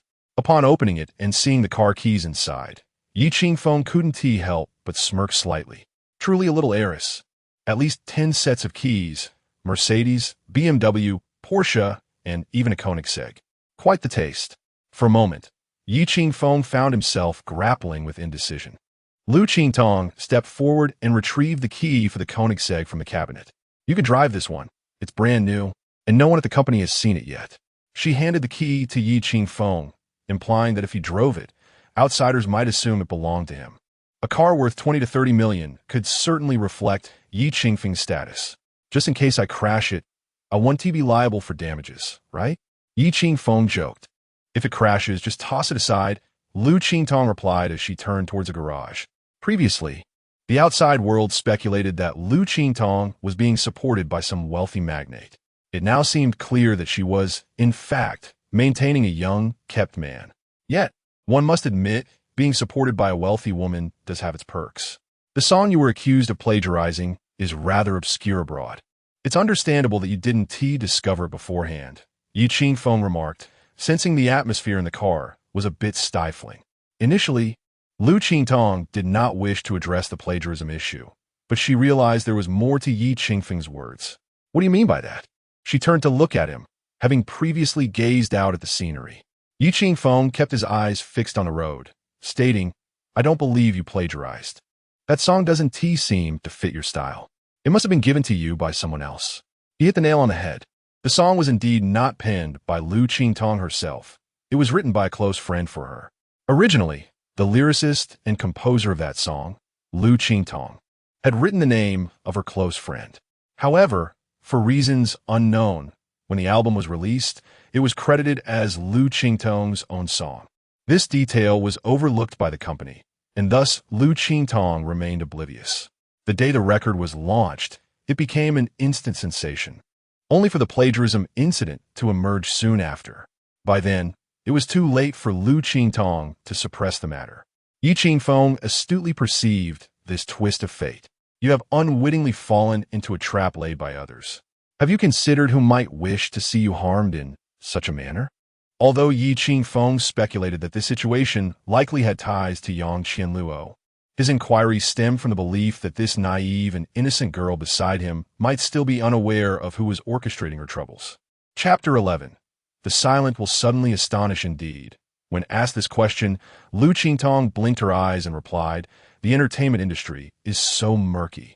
How could I possibly know who wishes to undermine me? All I am aware of is that once you find yourself submerged, everyone will inevitably pull you down further, allowing them to rise to the surface. So, to you, the entertainment industry is filled with villains?" Yi Qingfeng countered. Without hesitation, Liu Qingtong nodded. "There are hardly any good people. Then why do you persist in this industry? Ye Qingfeng instinctively intuited. If I don't engage in the entertainment industry, do you suggest I retreat to a nunnery to sing? Music is my dream. Are you implying that you know who is conspiring against me? Liu Qingtong pressed her lips together and asked. Due to the complexities surrounding Yang Qianluo's situation, Yi Qingfeng remained at a loss for how to explain, ultimately saying, "Why are you directing this question at me? If you, as the person involved, are unaware, how could I possibly know? Could you refrain from acting as though you possess all the answers?" Liu Qingtong shot him a look of exasperation before redirecting her gaze to the window. "What about your close friend? Where is she now?" Liu Qingtong tossed her hair back, looking at him with impatience. "How would I know where she is? I haven't installed a surveillance camera on her." Now it was Yi Qingfeng's turn to roll his eyes. "I meant, where is she working now?" "Apparently, she signed with Huangji and has recently gone to South Korea for training," Liu Qingtong replied casually. "Signed with Huangji?" Upon hearing this, Yi Qingfeng felt a flicker of joy in his heart, as he had a former acquaintance connected to that company. "Yes, is there a problem?" Liu Qingtong asked curiously. Yi Qingfeng smiled lightly and said, "Nothing, just a casual inquiry." The car arrived at the underground parking lot of Tianyan Media. After stabilizing the vehicle, Yi Qingfeng showed no intention of exiting. Seeing that Yi Qingfeng remained seated, Liu Qingtong also stayed put in the passenger seat, creating an oddly tense atmosphere. "Are we not getting out?" "We're here." Yi Qingfeng finally broke the silence when Liu Qingtong did not open the door. Liu Qingtong looked at him in confusion. "Aren't you going to open the door for me?" "Open the door? What's wrong with your hand? Are you injured?" Yi Qingfeng feigned a puzzled expression as he glanced at her hand. Liu Qingtong was left utterly speechless. "This is the company. Can't you, like the gentleman in dramas, get out of the car and open the door for me? You think that behavior is gentlemanly? I find it rather sycophantic." Yi Qingfeng shrugged. "Besides, we are in an underground parking lot. There's no audience. Who knows how you might exit the vehicle?" Finally, the corner of Liu Qingtong's mouth twitched. With a forceful motion, she flung the car door open and, clutching her bag, stormed into the elevator in her high heels. Straight man. A true ironclad straight man. Once Liu Qingtong entered the company, Yi Qingfeng pressed the accelerator and sped towards Huangji Media. The person he sought was named Bei Hongfei, a well-known figure in the music industry and a true veteran of the field. 5 years ago, when Yang Qianluo first embarked on her career, it was Yi Qingfeng whom Yi Qingfeng had recruited. Moreover, Bei Hongfei was among the few who truly recognized Yi Qingfeng's extraordinary talent. However, after elevating Yang Qianluo to stardom, Yi Qingfeng vanished from the public eye. Throughout these 5 years, Bei Hongfei had not received any news of him, until the scandal of his rendezvous with Liu Qingtong at a hotel surfaced. As he gazed at the screen displaying Yi Qingfeng embracing Liu Qingtong, fiercely confronting and scrupulous reporters, tears nearly streamed down Bei Hongfei's face. This man not only possessed remarkable talent, but he also single-handedly transformed a girl from humble beginnings into the accomplished Yang Qianluo we know today. Moreover, his background was shrouded in mystery. He was, after all, the fiancé of the diva Liu Qingtong. After 5 years of silence, he suddenly re-emerged with a resounding impact. The news of Yi Qingfeng seeking him out thrilled Bei Hongfei immensely. During a meeting, he abruptly halted the proceedings and rushed to the company lobby. This unexpected display of excitement left the entire company in astonishment, wondering who could provoke such a reaction from Bei Hongfei. "Qingfeng, it has been far too long." Though Yi Qingfeng habitually wore a black mask, Bei Hongfei immediately recognized him, hurrying forward to grasp his hand firmly. Only then did Yi Qingfeng remove his mask. As the mask came off, the employees of the company lobby were left in utter shock. Was this the fiancé of Liu Qingtong? What was more surprising was that the usually stoic Mr. Bei was now eagerly shaking hand with Mr. Yi, visibly exhilarated. A rare sight indeed for Mr. Bei to show such regard. It was evident that Mr. Ye's background was truly formidable. Yi Qingfeng paid no heed to the murmurs around him and followed Bei Hongfei into the office. Bei Hongfei personally poured coffee for Yi Qingfeng and served it to him, saying, "Qingfeng, I never imagined that after your 5-year absence, your return would bring me such a tremendous surprise." When you plan to marry Qingtong, I shall certainly prepare a grand gift. To this, Yi Qingfeng smiled gently and replied, this was also unexpected. Currently, Qingtong's career is on the rise, and we did not wish to make our relationship public so soon. However, due to her being wronged, we had no choice but to reveal it. Initially, before knowing that Yi Qingfeng was Liu Qingtong's fiancée, Bei Hongfei had instinctively thought that Liu Qingtong was a victim of a scheme when he first saw the news of her with a mysterious man. However, upon learning that the mysterious man was Yi Qingfeng, her fiancé, he dismissed any doubts about Liu Qingtong being framed. Now, with Yi Qingfeng himself admitting that it was indeed a plot, Bei Hongfei could not help but ask, who dares to conspire against Qingtong? Yi Qingfeng lightly tapped his fingers on a coffee table, then raised his gaze to meet Bei Hongfei's and said, the person responsible is currently within your esteemed company. Chapter 12. The power of love. Upon discovering that the one who had framed Liu Qingtong was within the esteemed Huangji, Bei Hongfei's expression shifted dramatically. Who is it? He inquired, his impatience palpable. Since he sought out Bei Hongfei, Yi Qingfeng held sufficient trust in him and replied candidly, Zhao Lu, the trainee you recently sent for specialized training in Korea. Zhao Lu, that girl is merely a trainee. How could she possibly have the audacity to provoke Liu Qingtong? Bei Hongfei was taken aback. Were he to guess, he would never have imagined Zhao Lu to be involved. Yi Qingfeng nodded with a smile and said, indeed, it is improbable that she alone would wish to harm Qingtong. Therefore, there must be someone backing Zhao Lu. Are you suggesting that Zhao Lu is merely a pawn? Bei Hongfei interpreted. Precisely. However, our immediate concern is to clarify that the allegations of plagiarism in the song have nothing to do with Qingtong. This is the purpose of my visit, Yi Qingfeng elucidated. Then we must compel Zhao Lu to come forward and clarify the matter. Yet, if Zhao Lu intentionally seeks to harm Liu Qingtong, she would surely be reluctant to do so. He hesitated, then added, to be honest, I see in Zhao Lu. Yi Qingfeng interjected, you see the shadow of Yang Qianluo in her, don't you? Since Yi Qingfeng had broached the subject, Bei Hongfei could not help but sigh indeed. Frankly speaking, after Yang Qianluo achieved fame, she unceremoniously cast you aside, Qingfeng, and broke her contract with us at Huangji to sign with Meiyu. This series of actions feels like severing the bridge after crossing it. Not only did she trample on you, but she also did the same to me. In hindsight, I regret helping her back then. Given her nature, signing with Meiyu was inevitable. After all, Meiyu now controls Meiyu TV, boasting immense traffic, with several top-tier variety shows emerging from there. Once she signed with them, she became their leading star, and her popularity soared. Yi Qingfeng remarked, narrowing his eyes. Qingfeng, to be honest, I do not harbor immense anger over Yang Qianluo's departure from Huangji, as she compensated us for the breach of contract and had, in the past few years, generated considerable revenue for our company. However, I cannot tolerate the fact that she unceremoniously discarded you. The songs that catapulted her to fame were penned by you. Furthermore, I genuinely fail to comprehend why you felt the need to present her with your songs under the company's name. As a result, she may remain oblivious to the extent of your talent and the magnitude of your assistance. Bei Hongfei expressed his discontent on behalf of Yi Qingfeng.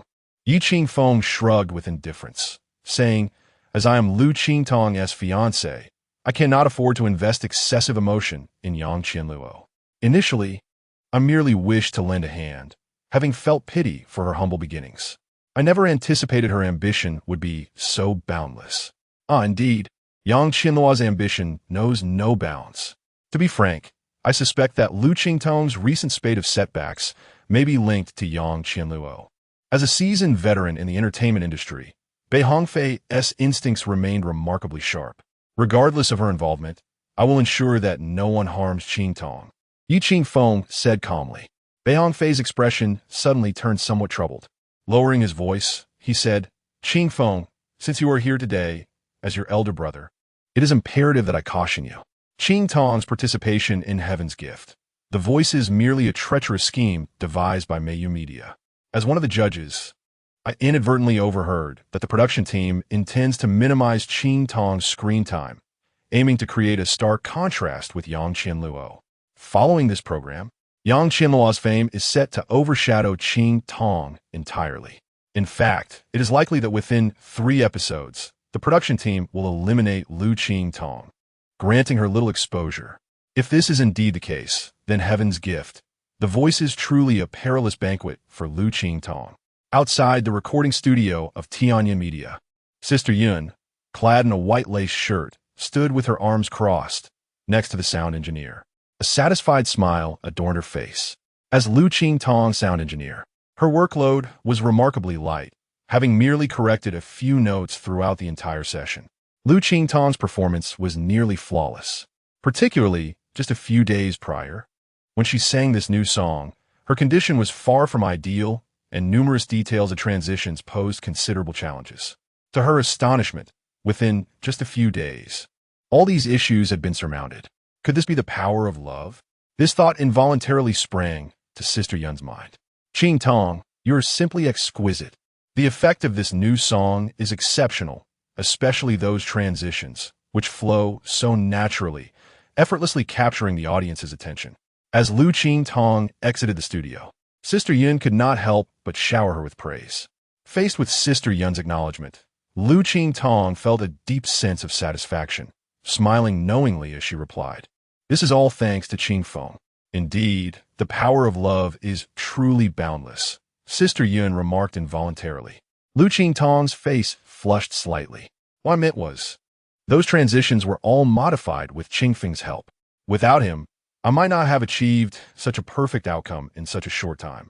Upon hearing this, Sister Yun was momentarily taken aback, looking at Liu Qingtong in astonishment.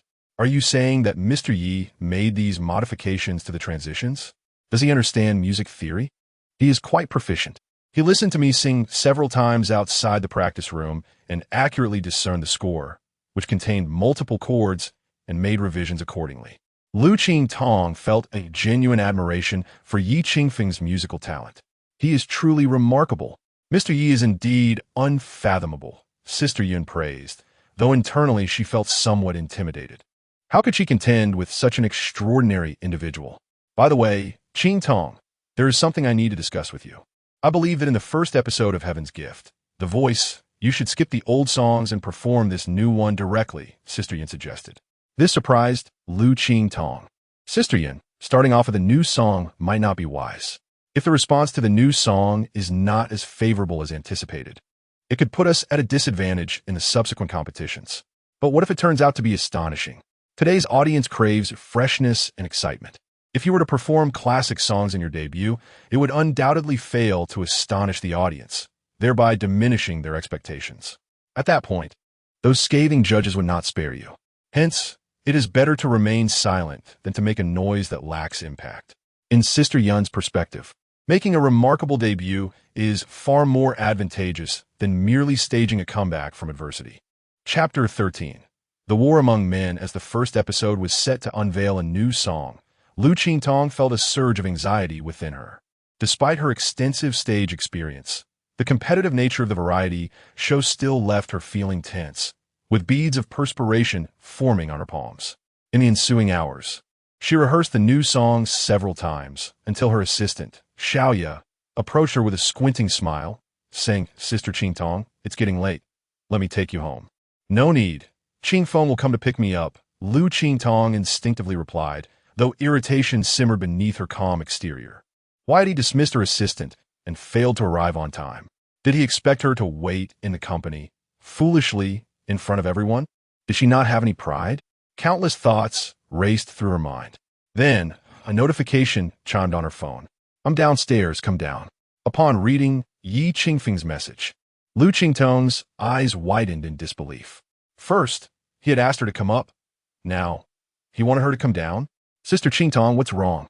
You look a bit strange," Xiaoya observed, concern etched on her face as she watched Liu Qingtong's expression shift. Snapping back to reality, Liu Qingtong clutched her phone tightly and replied, "It's nothing. Qingfeng has arrived. I'll wait for him in the underground parking. Is Mr. Yi not coming up? Why bring up that topic now?" Liu Qingtong took a deep breath. Steeling herself, "I'm going home. What would he come up for? It would be unnecessary." With that, she pressed the elevator button. When the doors opened, she was unprepared to find Liu Xiao, the last person she wished to encounter. Qingtong, are you heading home? I was just about to invite you to dinner. Despite the anger boiling within him due to Liu Qingtong's sudden engagement, Liu Xiao maintained a calm facade, betraying no hint of emotion. Liu Qingtong awkwardly met his gaze, her mind racing to devise a polite refusal. Just then, another chime echoed through the air. The elevator across the hall had reached her floor, and the doors opened to reveal Qingfeng. Upon seeing Liu Qingtong standing awkwardly before Liu Xiao, Qingfeng quickly grasped the situation. "Hello, Mr. Liu." He pondered for a moment, then approached Liu Xiao, extending his hand with a smile. Though this man stood as a potential rival, maintaining a basic level of decorum was essential when facing an adversary.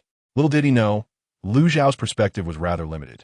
Faced with Qingfeng's gesture, Liu Xiao surprisingly did not reciprocate, but instead gazed coldly at him, declaring, "I do not care whether you are Qingtong's true fiancé. However, Qingtong is mine, and I will never." Liu Xiao's direct declaration of war against Qingfeng took everyone, including Xiaoye and others, by surprise, igniting a thrill among them. The battle between men is indeed straightforward. Yet before Liu Xiao could finish his statement, Qingfeng withdrew his hand intended for a handshake and, with effortless grace, took hold of Liu Qingtong's hand in front of everyone. "Qingtong, let us go home," he said softly, completely ignoring the furious expression on Liu Xiao's face. In an instant, the declaration of war concluded before it even commenced, and from the situation, it was evident that Liu Xiao had already lost. Qingfeng paid no heed to Liu Xiao, leading Liu Qingtong into the elevator. Meanwhile, Liu Qingtong felt her heart race uncontrollably as Qingfeng held her hand publicly. Thus, Qingfeng, right before Liu Xiao's eyes, guided Liu Qingtong to the underground parking lot and then graciously opened the car door for her. Observing this gesture, Liu Qingtong couldn't help but inquire, "Didn't you just say that opening the car door for a girl is quite sycophantic?" "Indeed, it is quite sycophantic," Qingfeng acknowledged with a nod. However, he quickly added, "Yet with one additional action, this behavior becomes decidedly less sycophantic." "What action?" Liu Qingtong asked, momentarily taken aback. Before she could react, Qingfeng effortlessly swept her into a princess carry. Liu Qingtong lost her balance and instinctively wrapped her arms around his neck. At that moment, the elevator doors opened with a chime, and Liu Xiao, also heading to the parking lot, was abruptly fed a mouthful of exceedingly sweet dog food. He found himself unable to even retch it out. Is it true that with one additional action, it no longer seems sycophantic? Qingfeng inquired with a smile after placing Liu Qingtong in the passenger seat. Liu Qingtong's cheeks remained flushed, and her heartbeat was erratic, lacking any rhythm. This was hardly an act of proving he was not sycophantic. It was clearly an act of mischief. "You already held my hand in front of everyone. Can you not touch other parts of my body? We are not that familiar yet," she said, biting her rosy lip as she braced herself. Qingfeng smiled lightly. "Not familiar? Let us not mention that night.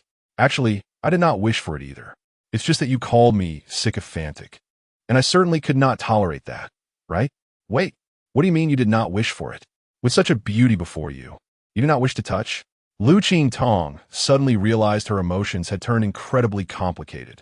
Being touched by Qingfeng on her leg made her feel wronged, while not being touched made her dignity feel similarly compromised. Why must being a woman be so challenging? Half an hour later, Qingfeng and Liu Qingtong returned to the seaside villa. As soon as they entered, the sweet and adorable Wanwan, holding 3 little red flowers she had crafted herself, rushed to Liu Qingtong. "Sister Qingtong, this is for you." Wanwan beamed a sweet smile at Liu Qingtong. Upon witnessing Wanwan's endearing gesture, Liu Qingtong's heart melted instantly. She couldn't help but accept the little red flowers, exclaiming, "Wow, they're truly beautiful. Did you fold these by yourself?" Yes, Sister Qingtong. With these 3 little red flowers, you can make 3 wishes to my father. He will surely grant them." It turned out that after leaving the royal extreme, Qingfeng had brought Wanwan along and had deliberately taught her to do this. After all, Yi Qingfeng was acutely aware of how difficult it would be for Liu Qingtong to suddenly accept another child. Thus, these 3 flowers could be seen as 3 promises to Liu Qingtong, with the hope that she would make good use of them. However, all right, for my first wish, I want your father to learn how a pig sounds. Liu Qingtong cheerfully took 1 little red flower, squinting her eyes with a smile. Chapter 14. I didn't really want to cry observing Liu Qingtong's radiant smile. Yi Qingfeng felt a wave of speechlessness wash over him as he could not help but inquire. Are you certain you wish to use this little red flower in such a manner? Without a moment's hesitation, Liu Qingtong replied, otherwise, what would be the point? Don't you think it's a bit wasteful? Wasteful? How can a single little red flower be considered waste? Liu Qingtong dismissed the notion, urging him, hurry up. What's the matter? Can't you handle it? It's merely mimicking a pig sound. It appeared that despite Yi Qingfeng's earnest intentions, this woman before him remained utterly oblivious to the significance of his efforts. Daddy, you mustn't back out. Wan chimed in, excitedly gazing at Yi Qingfeng. With a resigned smile, he said, all right, it's just mimicking a pig, so listen closely. He produced a nasal sound, oink, oink. Liu Qingtong, unable to contain her amusement, burst into laughter before Wan could, her body shaking with mirth. Daddy is so silly. Wan clapped her hands in delight, playfully poking Yi Qingfeng's nose and joyfully exclaiming, Sister Qingtong, doesn't Daddy look even more like a pig now? Ha ha, your father is quite the pighead. I think so too. If I'm a pig, then you must be a little pig. Yi Qingfeng, amused by Wan's cheerful demeanor, scooped her up and playfully pressed his finger against her nose. Sister Qingtong, save me. Wan struggled to break free from Yi Qingfeng's grasp, darting to Liu Qingtong's side.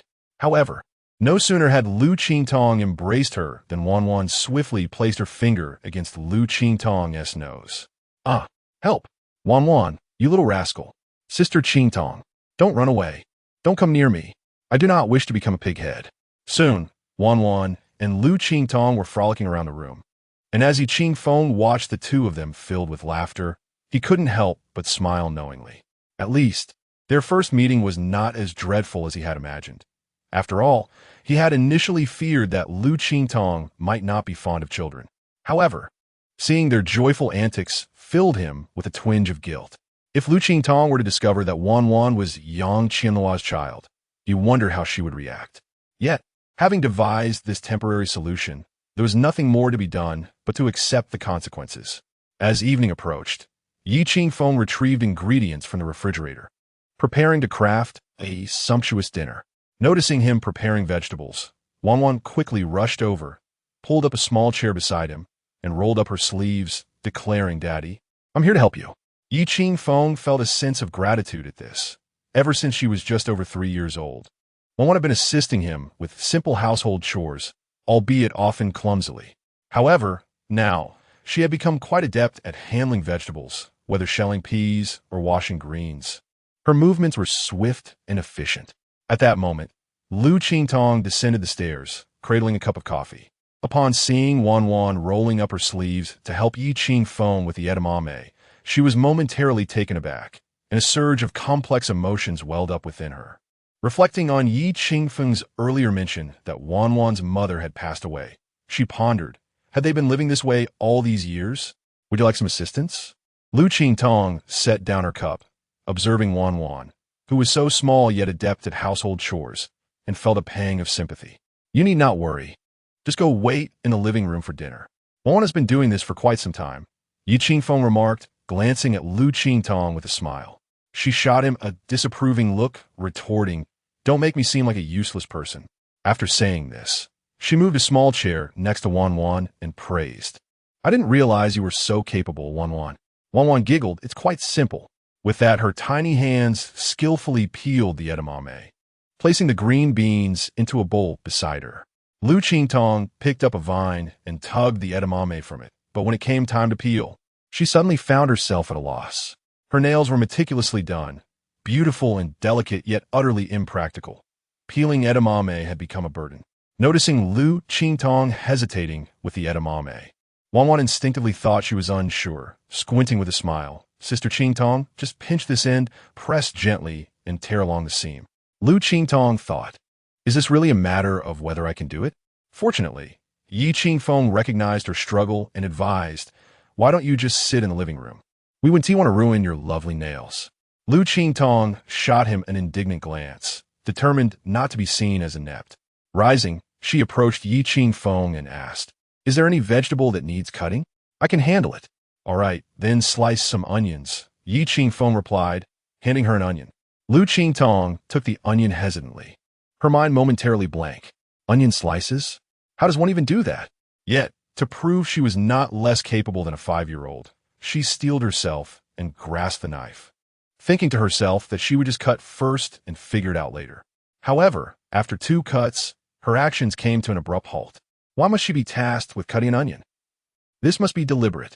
Liu Qingtong felt a sharp sting in her eyes, and soon tears uncontrollably welled up. She was astonished that cutting an onion would actually make her cry. What's wrong? Yi Qingfeng instinctively turned his gaze towards her as he noticed her sudden stillness. Liu Qingtong, with tears brimming in her eyes, wished to avoid looking up, wanting only to yell at Yi Qingfeng, I'm not truly crying. Sister Qingtong, why are you crying? Wanwan asked, astonished, her gaze fixed intently on Liu Qingtong. The onion is making my eyes sting, Liu Qingtong emphasized, instinctively reaching to wipe away her tears, only to be stopped by Yi Qingfeng, who scolded, are you foolish? You can't use your hands. After Liu Qingtong washed her hands, Yi Qingfeng handed her a couple of tissues, remarking, you can't cut onions like this. I believe you did this on purpose. How should the onion be cut then? Liu Qingtong glared at Yi Qingfeng as she accepted the tissues. First, soak it in water, Yi Qingfeng instructed, submerging the onion for a moment until a watery film coated its surface, making it easier to cut. However, before he could finish his explanation, Yi Qingfeng also felt a sudden sting in his eyes, realizing that the onion was indeed problematic. Haha, I thought you were quite skilled. Observing the tears glistening in Yi Qingfeng's eyes, Liu Qingtong could not help but chuckle. Wanwan, beside her, joined in the laughter, exclaiming, Daddy is so silly. At that moment, the doorbell rang, and Wanwan dashed towards the living room's video phone, calling out, Sister Qingtong, there's an uncle outside. Liu Qingtong immediately furrowed her brow, leaning closer to take a look, only to discover that it was none other than Liu Xiao standing at the door. What brings him here? Chapter 15. The Golden House Concealing a Beauty. Along with a large and a small one. Upon seeing Liu Xiao, Liu Qingtong felt a surge of anxiety within her. Momentarily at a loss for how to confront him, it was imperative that he not be permitted entry into this abode. Liu Xiao was indeed here. Liu Qingtong glanced at Yi Qingfeng, her complexion slightly pale. Although Yi Qingfeng understood that some matters could not remain concealed indefinitely, it was essential to prepare adequately before any revelations occurred. Now is not the right moment. Perhaps you should head upstairs for the time being. I will handle him, Liu Qingtong suggested after a brief moment of contemplation, although her demeanor betrayed a hint of panic. The Golden House concealing a beauty, along with a large and a small one. I shall go, Yi Qingfeng interjected, halting her. You take Wanwan upstairs. Understood. Liu Qingtong promptly grasped Wanwan's hand. Yet an unsettling feeling lingered within her. Despite being the rightful mistress of this house, she felt as though she were engaging in an illicit affair, forced to hide away. Once Liu Qingtong and Wanwan ascended the stairs, Yi Qingfeng approached the courtyard and opened the door. Upon seeing Yi Qingfeng, Liu Xiao's expression soured. His gaze fixated anxiously on the kitchen knife in Yi Qingfeng's hand. What are you implying? Liu Xiao instinctively took a step back in the face of Yi Qingfeng wielding the knife. Yi Qingfeng, fully aware of the impression he was creating, maintained a composed expression as he regarded Liu Xiao. Are you here to see Qingtong regarding something? Could you perhaps set the knife down and speak? Liu Xiao replied, exasperated, acutely aware of the knife's presence, preventing him from barging in. Glancing at the knife, Yi Qingfeng remarked, if you have something to say, then say it directly. If not, I shall be going inside.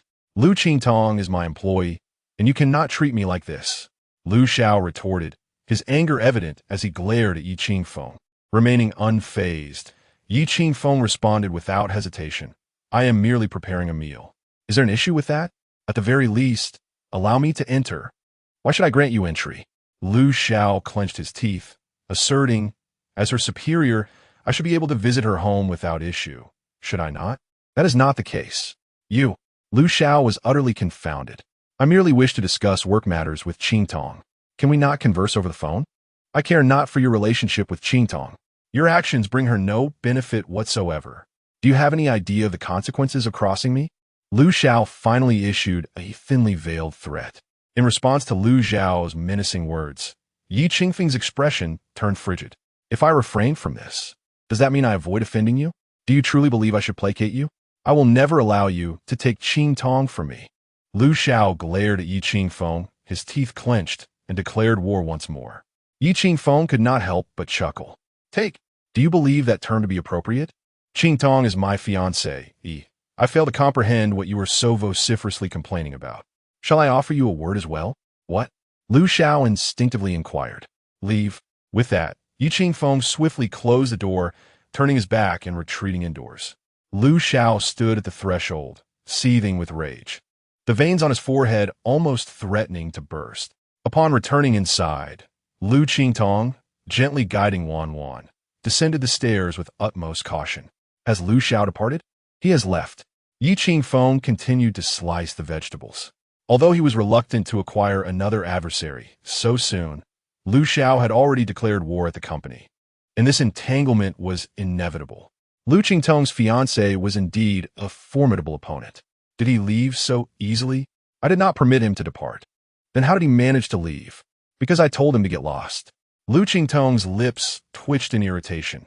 After all, he was the president of Tianyin, and your actions will not go unpunished. If I do not act this way, will he spare me? On the contrary, if I were more assertive, he might think twice. As Yi Qingfeng continued to chop the vegetables, he spoke. Liu Qingtong nodded in agreement, aware that he had harbored feelings for her all along. Yet, his chaotic private life made it impossible for her to reciprocate those feelings. You are concerned he might target you at work next? Ye Qingfeng articulated had apprehension. Liu Qingtong sighed, conceding that things were already quite dire, and she was not afraid of them worsening further. At worst, I can withdraw from the entertainment industry. Can you truly let it go? What if I can't? The industry is exceedingly tumultuous. A look of despondency crossed Liu Qingtong's face. Indeed, the entertainment realm was exhausting. As long as my songs reach my fans, I would even accept being a resident singer in a bar. In comparison to young Qianluo's ambitions, Liu Qingtong was genuinely at peace. Yi Qingfeng jested, if you think that way, the solution becomes much simpler. I could simply open a bar, right? Do you need to? Can't I open one myself? Liu Qingtong rolled her eyes, asking if the food was ready, as she was famished. In the heart of the city, within a spacious flat that overlooked the enchanting nightscape of Haishur, a stunning figure clad in a black slip dress sat before a grand floor-to-ceiling window. Expensive earbuds nestled in her ears. She blissfully closed her eyes, savoring a song. She heard the departure of winter, awakening in some year and month. I contemplate, I wait, I yearn, yet the future cannot be orchestrated by such means. Stumbling upon the song encounter on S Station filled young Qianluo with delight. It had been ages since she had heard such a soothing melody. The seemingly unremarkable voice possessed an indescribable magnetism, quietly presenting the song while firmly capturing the listener's heart. Particularly the lyrics, though simple in their expression, tugged at the heartstrings with profound relatability. After listening repeatedly for over 10 times, Yang Qianluo reluctantly removed her earbuds, staring intently at the man behind the panda avatar in the video. This man must have a story to tell. She mused softly, then clicked on the gifting option, impulsively rewarding him with 100,000. Subsequently, she shared the song on her Weibo. Having completed these actions, she remained transfixed by the video, seemingly lost in thought. After a considerable time, she opened the private message page and sent a message. I am Yang Qianluo, and I thoroughly enjoy your song encounter. I would like to meet with you to discuss collaboration. In her perspective, as a prominent female singer, leaving a message for a lesser-known online influencer would likely render the latter so exhilarated that sleep would elude them. Chapter 16. You are about to marry him after finishing dinner. Liu Qingtong sat contentedly on the terrace, gazing at the distant sunset, which blazed like fire.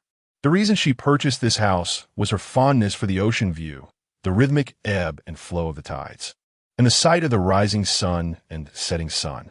This tranquility alleviated her day's worries and fatigue.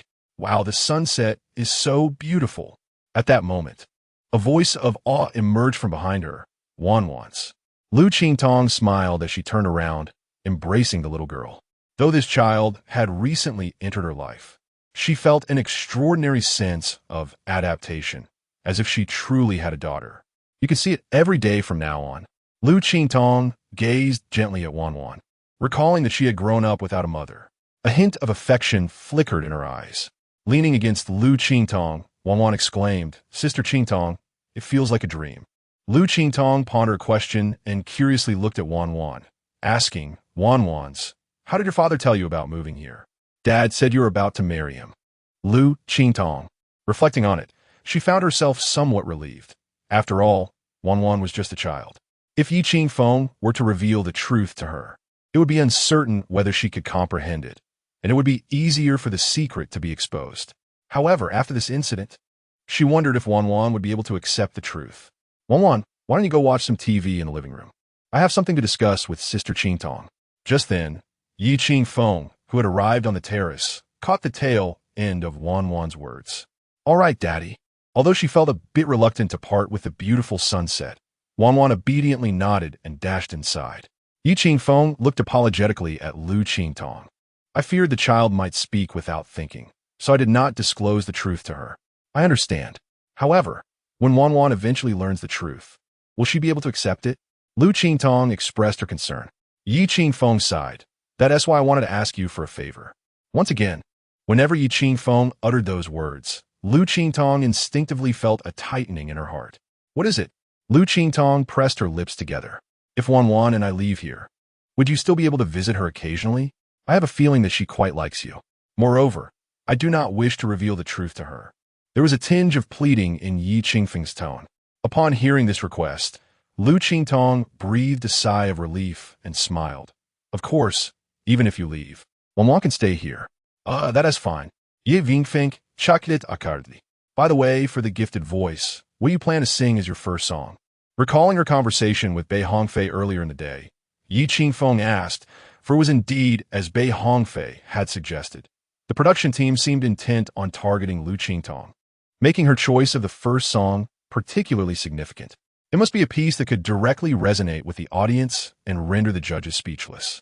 Only the power of the fans could counter those sharp tongues. A hint of melancholy crossed Liu Qingtong's face. "The company wants me to sing a new song, but without an emotional foundation with the fans, I am uncertain how they will respond to it, which makes me a bit anxious. Moreover, new songs are often subjected to scrutiny by the judges," Qingfeng added. Liu Qingtong nodded, expressing her concern that given the recent plagiarism controversy she has been embroiled in, she fears her fans may not embrace her. Indeed, the storm of accusations has significantly undermined her confidence. Rather than hastily sharing his own perspective, Qingfeng inquired, "What are your thoughts?" "I do not wish to perform my own songs," Liu Qingtong passionately replied. "I yearn to cover challenging songs that have garnered widespread acclaim from fans, allowing them to witness a different facet of me. Every artist possesses their own vocal range. Singing well within one's own repertoire is not particularly difficult, yet mastering the songs of others truly showcases one's artistry." However, she acknowledged the considerable risks involved. After all, the original compositions are deeply entrenched in the hearts of fans, and surpassing the emotional attachments they have cultivated over time is no small feat. Truly great music possesses profound emotional resonance, capable of planting an indelible seed in the hearts of listeners, and attempting to unsettle that seed is a daunting challenge. I understand, but precisely for this reason, I seek to challenge myself and surpass my limitations. Previously, many fans have remarked that I can only sing upbeat songs and lack the ability to deliver heart-wrenching ballads. I do not wish to remain confined to this label. I love singing love songs and aspire to sing them. Throughout her career, Liu Qingtong's musical direction has been largely influenced by her company's packaging, preventing her from showcasing many of her personal favorites. Even during moments of despair, she was relegated to performing sweet and cheerful songs on stage, a dissonance that had caused her considerable anguish. What song do you wish to cover? Yi Qingfeng pondered, recognizing that in this parallel universe, truly exceptional music is scarce, particularly the tear-jerking ballads that evoke strong, emotional responses from fans. Unexpectedly, Liu Qingtong provided him with an answer he did not foresee. With palpable excitement, she picked up her phone, opened S Station, and played the song Encounter. This is a song I discovered on S Station in the past few days. Every lyric resonates profoundly, and the creator's voice is incredibly magnetic. In just 2 days, the song's popularity has nearly reached 3 million. After uploading the song, Yi Qingfeng had not monitored the backend, unaware of how swiftly Encounter had captured such attention. In the comments section, fans were collectively enchanted, with countless moved to tears. I am queuing, holding a number of love. Meeting you is the most beautiful accident. One day, my mystery will be unveiled. Initially, Yi Qingfeng chose this song simply because its lyrics resonated with his current state of being. Yet he overlooked how deeply the lyrics echoed the hopes of countless fans regarding love in his former world. Given that the vocal quality he employed for this song differed significantly from his usual speaking voice, Liu Qingtong could hardly imagine that the original artist stood beside her at that moment. You wish to sing this song? Yi Qingfeng asked. Liu Qingtong nodded vigorously, but soon displayed a flicker of disappointment.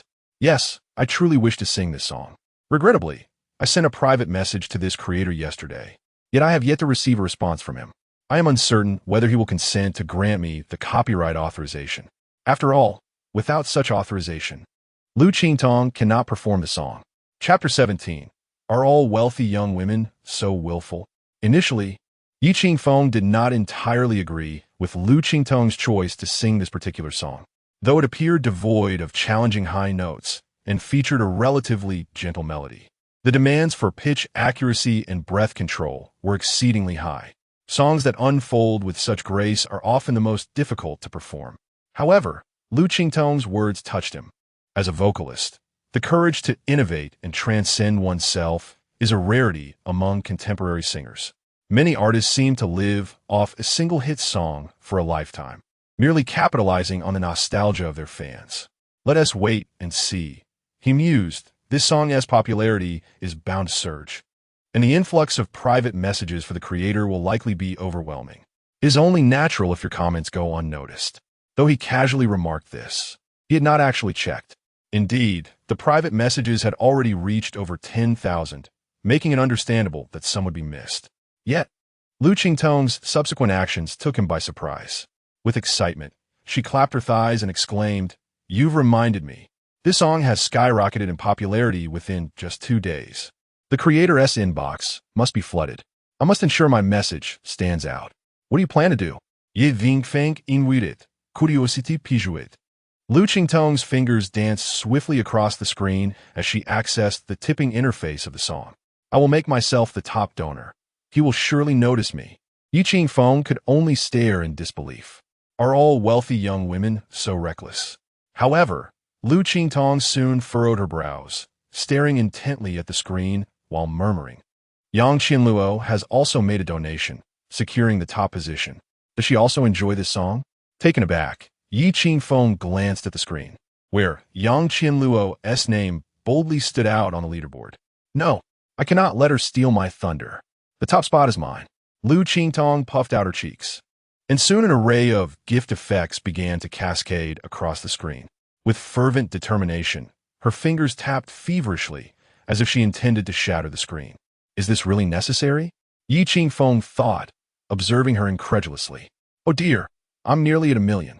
This should secure a definitive lead. After a good 15 minutes, Liu Qingtong finally paused, panting, her satisfaction evident as she beheld her name atop the leaderboard. Yi Qingfeng felt as though he had been pampered by a wealthy benefactor. Liu Qingtong, content, set her phone aside, hoping that this esteemed figure, Yezi, would respond promptly. The recording for the first live broadcast was just a week away, and time was of the essence. Once back in his room, after Wanwan fell asleep, Yi Qingfeng gently embraced her and opened the back end of S Station. The upload for Encounter had been live for precisely 48 hours, garnering an impressive 4,230,000 views, 1,500,000 likes, 18,000 comments, and a cumulative tipping amount of 1,200,000. Of this, Liu Qingtong had contributed a staggering 1 million. This girl certainly had her quirks. He suspected she might have secretly boosted the total to round it off to a neat figure. With over 25,000 private messages awaiting him, he realized it would take an eternity to read through them all. Certainly, based on the amount of tips, the private messages from the donors were sorted in descending order, with Liu Qingtong's message prominently at the top. Beneath hers was a note from Yang Qianluo. Dear Yezi, I am Liu Qingtong. I absolutely adore your songs and would love to cover one of them on my show. May I have the honor of meeting you to obtain authorization for this song? I eagerly await your response, and I am immensely grateful. Liu Qingtong's message was heartfelt. In the dim light, Yi Qingfeng contemplated her words for a moment before replying. Thank you for your appreciation. Please send me a copy of the authorization agreement online. After dismissing Liu Qingtong's message, Yi Qingfeng opened Yang Qianluo's note. I am Yang Qianluo. I am very fond of your song Encounter and would like to meet to discuss a potential collaboration. I do not have any interest in collaboration. Without much thought, Yi Qingfeng quickly typed this response on the screen. Click Send. For the remaining messages, Yi Qingfeng selectively replied with a simple thank you before turning off his phone, gently embracing Wan and drifting into a deep slumber. The following morning, Liu Qingtong, rubbing her sleepy eyes, descended the stairs and discovered Wan already ready with her backpack, prepared for school. Is Wan going to school this early? Liu Qingtong exclaimed, glancing at the quartz clock on the wall, her smile quickly turning somewhat awkward. Oh, it's already 8:30. I prepared some porridge for breakfast. It's in the rice cooker. Help yourself, Yi Qingfeng said, helping Wan tie her shoelaces before standing up. Wait a moment. Liu Qingtong interjected. I'd like to go with you. You want to go with us? Yi Qingfeng asked, surprised. Liu Qingtong smiled and nodded. Is that not permissible? I'd like to know where Wan studies. Just in case you're busy one day, I could help pick her up. Can you manage busier than I? Ye Qingfeng chuckled. Liu Qingtong puffed her cheeks. What if? Just wait for me a moment. I'll be quick. With that, she dashed upstairs in her slippers, quickly changing her outfit. Are you not going to put on any makeup? Yi Qingfeng remarked instinctively upon seeing her unadorned face. Liu Qingtong immediately rolled her eyes. Is my natural look unattractive? You look lovely. Sister Qingtong is the most beautiful. Wan's sweet words surely inherited from her mother, with a father like hers. One could easily be exasperated. Liu Qingtong joyfully pinched Wan's little face, then took her hand, cheerfully heading toward the garage. Upon arriving at the school, just as Yi Qingfeng prepared to exit the car, Liu Qingtong donned a pair of oversized sunglasses. You stay in the car. I'll take Wan inside. Aren't you worried about the paparazzi? Yi Qingfeng observed Liu Qingtong's unusual behavior. Liu Qingtong raised an eyebrow. What you fear often comes to pass. If I were not afraid, I wouldn't have come. An invincible theory. Yi Qingfeng couldn't help but give a thumbs up. However, upon reflection, concealing certain matters could appear suspicious. Wan's presence might inevitably be exposed. Leaving behind some clues before the revelation could lend a sense of justification. Then you go ahead. Wan, let us go. Liu Qingtong opened the car door, leading Wan towards the school entrance. Indeed, as she leaned against the school gate, many fathers of students cast their gazes her way. Little did they know that this stunning woman, adorned with sunglasses, was none other than the illustrious star, Liu Qingtong. Watching her daughter, Wan, disappear around the corner of the corridor, Liu Qingtong reluctantly turned back. What was it like to be a mother? Quite wonderful, she instinctively replied. Yet she quickly fixed a glare at Yi Qingfeng. Don't take advantage of me. I may be Wan's mother, but that has nothing to do with you. How can I not remember that it seems to be related? Liu Qingtong abruptly realized the implication behind Yi Qingfeng's words, her cheeks flushing crimson. That day's events are off limits. Just pretend it never happened. All right, you have the final say. Where shall we go next? I will escort you. Yi Qingfeng shrugged. I'm hungry. Chapter 18. Can't live without women? Are you craving something different? Yi Qingfeng inquired with a slight smile as he observed Liu Qingtong gently cradling her flat abdomen. Liu Qingtong removed her sunglasses, revealing an expression brimming with anticipation. What shall we eat? Is it delicious? What makes it so unique? You'll find out when we arrive. I absolutely detest those who play coy. Then shall we go? Indeed, let us go. Before long, Liu Qingtong drove to the foot of his former residence. Where's this? Liu Qingtong asked, gazing out the bustling, down-to-earth houses. This is where I used to live, an old neighborhood. Do you find it shabby? Ye Qingfeng, replied jandidly. Not all. It exudes a vibrant sense of life. Her unhesitating response, devoid of pretense, evoked memories of Yang Qianluo, who, after achieving fame, would never set foot in such a place. Come, I'll take you to savor the renowned Siwu noodles from my hometown. This is the only place in the entire Haisher that I deem truly authentic. In no time, Liu Qingfeng led Liu Qingtong into an ancient noodle shop, bustling with patrons and nearly filled to capacity. Such a crowd. Liu Qingtong instinctively adjusted her sunglasses. Liu Qingfeng ordered the signature Fiancée noodles for her and found a seat in a cozy corner. Will you feel out of place dining here? Liu Qingtong shook her head. It's just a bit crowded. Otherwise, I feel quite at home. I actually adore places that are infused with local flavor. This is what life is all about. Moreover, many culinary delights are often hidden in the alleys, but my company is rather strict, hardly allowing me to venture into such locales. Fame often comes at the cost of freedom. Wearing her oversized sunglasses made it cumbersome for Liu Qingtong to enjoy her noodles, and soon a thin veil of mist formed on the dark lenses. At that moment, Liu Qingfeng reached over and removed her sunglasses. What are you doing? If I'm recognized, how will I eat my noodles? Liu Qingtong exclaimed, suddenly anxious. Although she was not afraid of paparazzi, the thought of being mobbed by fans was daunting. Liu Qingfeng remained unfazed, assuring her, relax, just take a look around. The diners here are all elderly folks. Who would care about your identity? To her astonishment, Liu Qingtong realized that indeed, few eyes were upon her. Without her sunglasses, she found herself relishing the noodles with newfound ease, slurping them joyfully. Soon, beads of perspiration adorned her forehead, and a few damp strands of hair clung to her temples. Delicious, isn't it? Absolutely. Shall I order another bowl? Do you think I'm a pig? Despite having consumed only half, Liu Qingtong felt quite full yet refused to waste any food, determinedly finishing the entire bowl.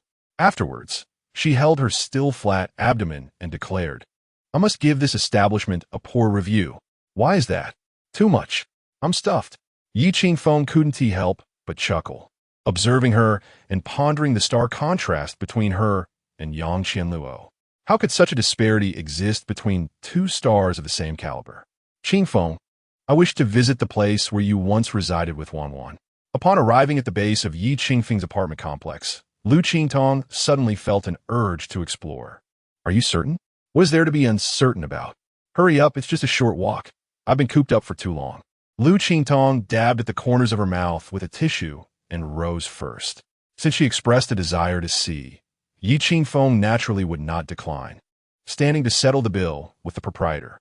Although the community where Yi Qingfeng lived was quite old, its greenery was splendid, with lush trees lining the pathways, evoking in Liu Qingtong a sense of nostalgia, as if she had returned to her campus days. Back then, despite being the campus belle, surrounded by suitors, she felt much freer compared to now. This community feels rather lovely, Liu Qingtong mused, closing her eyes to inhale the fragrant aroma of the foliage. Observing her, Yi Qingfeng was reminded of Yang Qianluo. When he and Yang Qianluo first met, she too had joyfully strolled along this tree-lined path. Qingfeng, let us rent here. I adore this grove. We could take evening walks and even adopt a puppy. Just thinking about it brings me such joy. Little did he know how swiftly things would change. Initially, Yi Qingfeng was sympathetic, as Yang Qianluo had suffered from severe postpartum depression shortly after their child was born. The baby seemed a punishment bestowed upon her by fate. Numerous nights, she cried before him, lamenting that she desired not a child, but a career. Yet the child had derailed her aspirations. After becoming a mother, no company would consider hiring her. Thus, Yi Qingfeng, shortly after her confinement, utilized his resources to craft a flawless promotional plan for her. In just a year, she rose to prominence in the music industry. However, that same year inflated her ambitions considerably. I have arranged for our marital records to be expunged. The child is yours. I refused to let her become a burden. On the day they parted ways, Yang Qianluo, donning oversized sunglasses, resolutely walked down this very path. Hey, what are you daydreaming about? There's no path ahead. Which way shall we go? Liu Qingtong waved her hand before Yi Qingfeng's eyes, breaking his reverie. This way, he replied, turning right and guiding her into a building. Were you thinking about Wanwan's mother? The woman's intuition was terrifyingly astute. No, Yi Qingfeng lied, as he did not wish to mention Yang Qianluo in Liu Qingtong's presence. Nor could he reveal the nature of his relationship with her. Before long, they arrived at the third floor, where Yi Qingfeng produced a key to unlock the door. The apartment was modest, merely 90 square meters, less than the size of one of Liu Qingtong's beachfront villa's bedrooms. Nevertheless, it was tidy, unlike what one might expect from a man with a child. It's quite clean. I expected it to be a mess, Liu Qingtong remarked, somewhat surprised and impressed. But, are you not going to let me in? She feigned indignation. I thought a mere glimpse would satisfy your curiosity. Liu Qingtong squinted her eyes. My curiosity is not so easily satisfied. After speaking, she opened the shoe cabinet, merely glanced around, and then raised her head, exclaiming, How is it that there isn't even a single pair of women's slippers? How have you managed all these 5 years? Yi Qingfeng was rendered speechless, questioning, Can't I survive without a woman?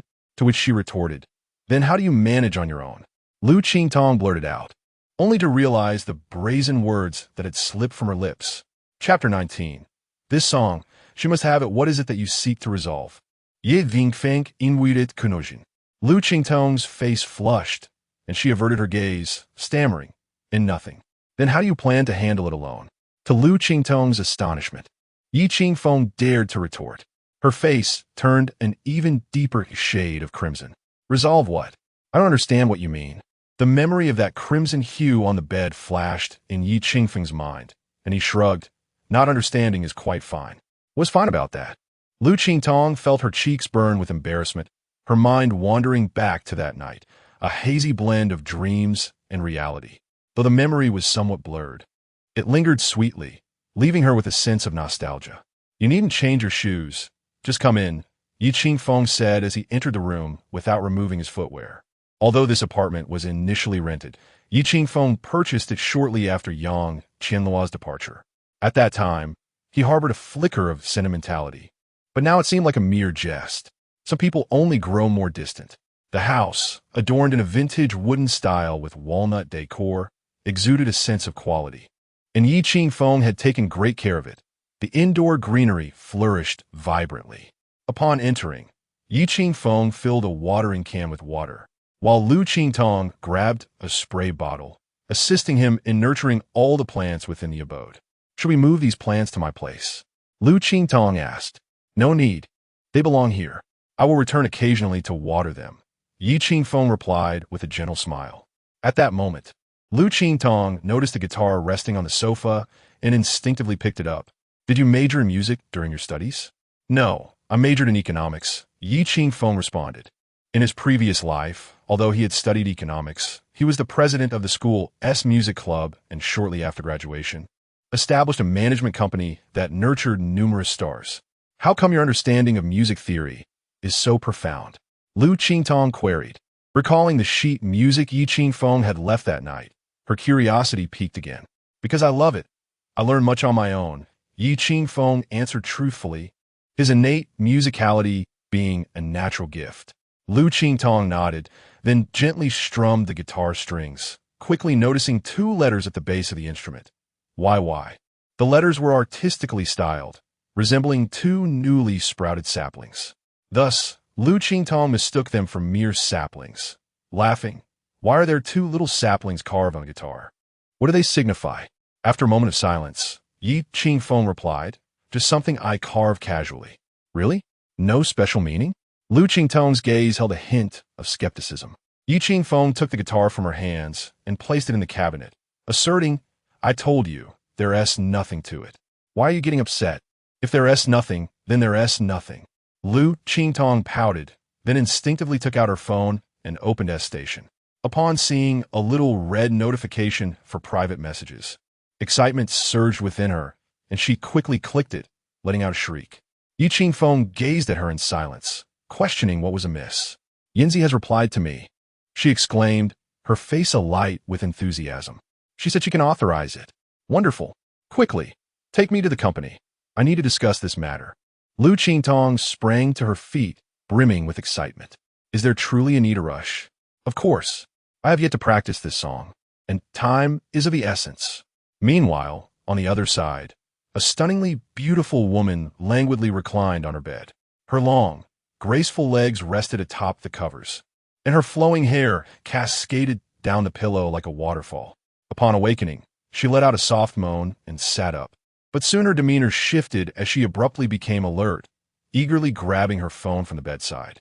Upon opening S station, her lips curled into a radiant smile upon discovering a private message. I have no intention of collaborating. However, as she read the content of the message, her eyes widened in disbelief. What in the world? Yang Qianluo ran her fingers through her hair, her gaze fixated on the screen. Who is this person that has rejected me? Have I not expressed myself clearly enough? Do they not know who Yang Qianluo is? In an instant, her competitive spirit surged, causing her breath to quicken. I am the singer Yang Qianluo. Collaborating with me would be an undeniable advantage. After composing her response, she swiftly hit send. The beautiful morning mood was shattered by this message. Before long, she dialed a number. Xiaoqin, find that Yanzi from S station for me. Yanzi? What Yanzi? Her assistant Xiaoqin replied, bewildered. Are you out of your mind, searching the entire internet for a leaf? The creator of Encounter. Immediately, dig 3 feet into the ground if you must, but find him for me. After hanging up in a huff, Yang Qianluo entered the living room, only to remember that her aunt had taken a 3-day leave for her son's wedding. Feeling a slight pang in her stomach, she gritted her teeth, rummaging through the cupboard for a slice of toast, which she promptly spat out. Her palate had become exceedingly discerning. Common fare no longer satisfied her. Thus, she called her assistant again, instructing her to bring breakfast immediately. Upon arriving at the company, Liu Qingtong eagerly made her way to Sister Yun's office. Seeing Sister Yun, she exclaimed, Sister Yun, I've made my decision. For the first song on Heavenly Gift Voice, I shall not sing a new piece. Not sing a new song? Then what will you perform? Sister Yun asked, astonished, her coffee cup hovering in mid-air. Encounter, the song that recently soared to the top of the new song charts on S station. Sister Yun was well aware of Encounter, yet she remained incredulous at Liu Qingtong's choice. It was far too risky. This is a song penned by a minor internet celebrity. While its quality is acceptable, do you not feel it diminishes your stature to perform it? Quality music does not concern itself with matters of worth. In any case, I wish to sing it. No, it's far too perilous. This episode is already disadvantageous for you. Should you fail, the company's stock price might plummet. After all, Liu Qingtong currently represents the company's image, and her development significantly influences the fluctuations of Tianyan's stock price. This is precisely why all of Liu Qingtong's actions must be monitored and reported to the company. Freedom, in reality, is a mere illusion. Then I shall approach General Liu. With no response from Sister Yun, Liu Qingtong turned on her heel and exited her office, radiating an air of indignation. This song, she was determined to claim for herself. Chapter 20. Only by crying and throwing tantrums can one get Candy's. Liu Xiao was comfortably engaged in a game of simulated golf in his office when he scored a hole-in-one. Before he could celebrate, Liu Qingtong stormed in, her expression fierce and her chest rising and falling with indignation. Observing her agitated demeanor, Liu Xiao set down his club, a hint of affection lighting up his face. What is the matter? Did someone bully you? Is it your fiancé? I can help you teach him a lesson. Liu Qingtong replied, Mr. Liu, regarding the initial stage of the Voice of Heaven, I do not wish to perform a new song. I want to cover Encounter. Sister Yin 1T agree, so I had no choice but to seek your assistance. Liu Xiao squinted. Encounter? I've never heard of that song. Who is the artist? Liu Qingtong felt as if she were playing music to an uncomprehending audience. In truth, Liu Xiao knew little about music. His expertise lay solely in capital manipulation. Over the years, Liu Qingtong had begun to regret not signing with Huangji, for at least Bei Hongfei was a genuine musician. Instead, she had signed with Tianyan, which, despite allocating nearly half of its resources to her, left her feeling utterly unfulfilled. Moreover, she had already earned a substantial profit for Tianyin over the past years. Unfortunately, her contract still had 2 years to run. In any case, this is my decision, and I hope you can agree, Liu Qingtong insisted, unwilling to explain what encounter was, as she felt it would be futile. Tang Yun is a professional. You should just listen to her. Absolutely not. Liu Qingtong protested, her face a picture of grievance. Every time, I am forced to comply with the company's arrangements. Have you ever considered my feelings? Who knows my musical direction better than I do? Furthermore, if it weren't for the company's constant directives, would the plagiarism incident have occurred? If I had control, would I have made such a rudimentary mistake? With lingering resentment over the plagiarism scandal, Liu Qingtong felt that if the record label had allowed her one final confirmation before the release, such a blunder could have been avoided. Qingtong, your actions impact the company's stock prices. Can you afford to be reckless? Liu Xiao said with a serious tone. Don't mention stock prices to me. The company's initial stock price was 27, now it's 81. Is my contribution not sufficient? Liu Xiao stared at Liu Qingtong, taken aback by her newfound assertiveness. It made him wonder just how much confidence her fiancé had instilled in her, leading her to become so disobedient. Moreover, he had yet to uncover any concrete information about Yi Qingfeng.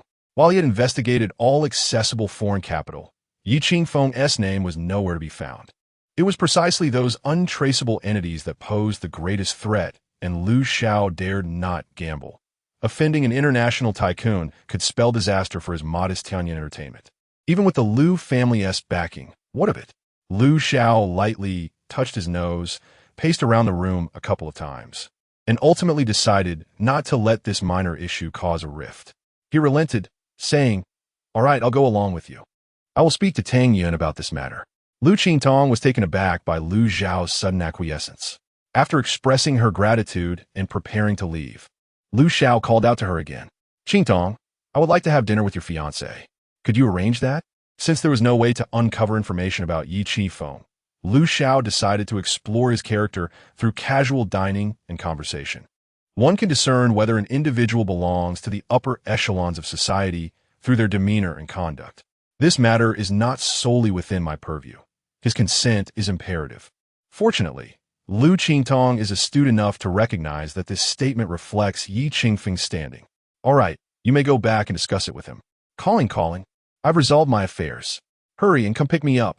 Unable to contain her excitement, as soon as Liu Xiao exited her office, Liu Qingtong sent a message to Yi Qingfeng. "You can find your own way back. I have a few matters to attend to." Liu Qingtong.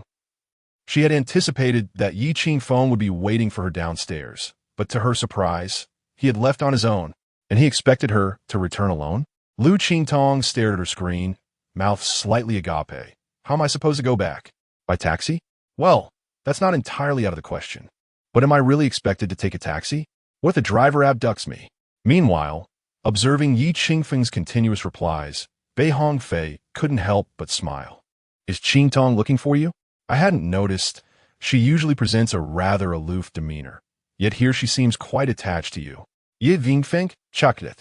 I've recently sent her manager and assistant away, so she is somewhat incapable of managing her own affairs. Haha, then you should go find her. I'm genuinely intrigued by what you mentioned. I'll handle the funding. As long as you oversee the operations, I'm confident. After all, I made quite a fortune thanks to you.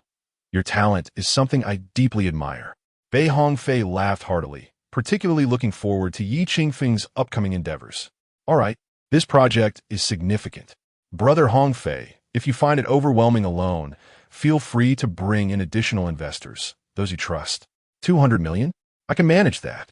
Such a lucrative opportunity will not be relinquished easily. Bei Hongfei stood up and personally escorted Yi Qingfeng out of the company. Although Yang Qinluo had terminated her contract with Huangji, the songs Yi Qingfeng had written for her early on still retained their copyrights with Huangji, generating 600 to 700 million in royalties over the years. Thus, regarding Yi Qingfeng's forthcoming projects, a mere 200 million investment was an easy commitment for Bei Hongfei. While awaiting Yi Qingfeng, Liu Qingtong practiced the song encounter in the company's recording room. As Yi Qingfeng had mentioned, although the melody is rather gentle. It demands precise breath control, and the subtle variations in pitch, lacking dramatic rises and falls, render it even more challenging to master. Fortunately, her foundational skills are robust. After several attempts, she had become well acquainted with the articulation and breath points of the song. However, she still felt that her rendition lacked the distinct essence she shared with Yi Qingfeng. Yet, she could not pinpoint exactly what was amiss. At that moment, her phone, which lay nearby, buzzed with a message from Yi Qingfeng, instructing her to come downstairs. Grabbing her handbag, Liu Qingtong hurried down the stairs like a little rabbit. It was only upon settling into the car that she realized she might have appeared somewhat overly enthusiastic. "You seem to be in good spirits," remarked Yi Qingfeng, noticing the smile that graced Liu Qingtong's lips. Liu Qingtong retracted her smile and shot him a glare, expressing her dissatisfaction. "You, as a driver, are utterly negligent. I'm not your chauffeur." "Then who are you?" "Your fiancé." Shameless. However, before long, the joy within her could no longer be contained, and a radiant smile broke forth. "The company has approved my performance. I can sing and counter on the debut stage." "Is this what makes you so ecstatic?" "What do you mean, is this all?" "This is my first time defying the company's arrangements." "Then you must have been exceedingly obedient prior. Do you not understand a simple truth?" "What truth?" "A child who cries and causes a fuss is the one who gets the candy." Yi Qingfeng's words, though seemingly a jest, encapsulated a profound truth. Chapter 21. An explanation suffices. A person who perpetually submits without any inclination to resist will inevitably find themselves at the mercy of others. Once, Liu Qingtong was such an individual. "I find your perspective quite valid," she remarked, nodding in agreement at Yi Qingfeng. "In the past, I was overly compliant with the company's arrangements, allowing them to dictate my every move, which ultimately led me into a scandal of plagiarism. Had I been a tad more discerning, this predicament could have been avoided. You must remember, as an artist, particularly as the face of the company, your relationship with the organization should be one of mutual influence. You must assert yourself. After all, should you decide to walk away, the company's loss would far outweigh your own." As a former top-tier agent, Yi Qingfeng was all too familiar with these truths. "I will. From now on, I won't allow the company to manipulate me. If it comes to it, I shall simply declare that I am done." Liu Qingtong exclaimed with a mischievous smile, resembling a rebellious child. Yi Qingfeng found her newfound attitude quite endearing. With such a mindset, she would finally learn to live for herself. "By the way, Liu Xiao mentioned wanting to have a meal with you to discuss a few things." Upon recalling Liu Xiao's words, Liu Qingtong turned her gaze to Yi Qingfeng, awaiting his reaction. She assumed he would decline, as such gatherings often concealed ulterior motives. To her surprise, Yi Qingfeng smiled nonchalantly and replied, "Sure, but don't rush to agree. Just tell him I'm busy lately. After the preliminary stage of Heavenly Gift of Good Voice concludes, I will arrange a time." "Are you truly considering attending?" "He is clearly probing into your background." Liu Qingtong gazed at Yi Qingfeng in astonishment. "If he discovers you are merely an ordinary person, he will certainly take action against you, especially with the Liu family behind him, wielding considerable power in Haishu. I fear for your safety." Suddenly, a wave of concern washed over Liu Qingtong for Yi Qingfeng. Through their time spent together, she had grown convinced that he had indeed been ensnared in a trap that fateful night. By fabricating the pretense of being her fiancé, he had merely helped her navigate the crisis, all while bearing a far greater burden himself. How many could withstand the weight of Liu Qingtong's fiancé? Noticing Liu Qingtong's worry for him, Yi Qingfeng offered a comforting smile. "There is no need for concern. I can handle this." Those 8 simple words inexplicably instilled a profound sense of security within Liu Qingtong. Since Yi Qingfeng's arrival, he seemed to effortlessly resolve every issue that arose. Life, compared to before, appeared to have taken on a touch more charm. Yi Qingfeng did not drive directly home, instead opting to park at the entrance of a farmer's market. "Wait for me in the car for a moment. I'll go buy some vegetables." Liu Qingtong could scarcely recall the last time she had set foot in such a market. Perhaps it was during her childhood, hand in hand with her father. "I'll go too." "All right." Yi Qingfeng did not object. Liu Qingtong donned her sunglasses and followed him out of the car. Though the market's environment was relatively chaotic and untidy, she held no disdain. Trailing behind, Yi Qingfeng brought her an inexplicable sense of contentment. What do you want to eat? I'm open to anything. I'm not picky. Liu Qingtong offered a gentle smile, yearning to immerse herself in the atmosphere of the bustling marketplace. Yi Qingfeng was meticulous in his selection of vegetables, carefully choosing each green leaf, a habit he had cultivated over the years. Please buy me a few cucumbers, Liu Qingtong said, pointing to the cucumbers nearby. Yi Qingfeng crouched down, glanced up at her, and inquired, for eating or for other purposes. Huh? Liu Qingtong was momentarily taken aback, unable to comprehend. Other purposes? How so? Do you want them thicker or thinner? Yi Qingfeng's voice chimed in again, leaving Liu Qingtong even more perplexed. Thicker or thinner? Ultimately, she decided on the thicker ones, reasoning that they could serve both culinary and practical uses. As Yi Qingfeng selected the cucumbers, he mumbled to himself. Liu Qingtong, caught in the gentle breeze, felt utterly flustered, thinking, what on earth is he babbling about? Soon, Yi Qingfeng had chosen 3 cucumbers and stood up, looking at Liu Qingtong with a calm demeanor. Is 3 enough? He asked, noticing her lack of response and the faint blush on her cheeks. What's wrong? Not enough? Should I get 2 more? That's plenty. Who could possibly eat that much? Oh, why didn't you say so earlier? I thought you were getting them for another purpose, he replied, handing the cucumbers to the vendor. In truth, for eating, thinner cucumbers were preferable as they were crisper, while thicker ones were better suited for slicing and applying to the face. Just a few slices would suffice. You are right. Everything you say is right. Liu Qingtong realized she had overthought the situation, but at moments like this, she resolved not to clarify, for such explanations could ruin everything. It's rather warm, she remarked, fanning her face with her hand, tactically diverting the conversation. Let us buy a few crabs and then return. Yi Qingfeng looked at her, puzzled, wondering how it could be warm in such a gentle breeze.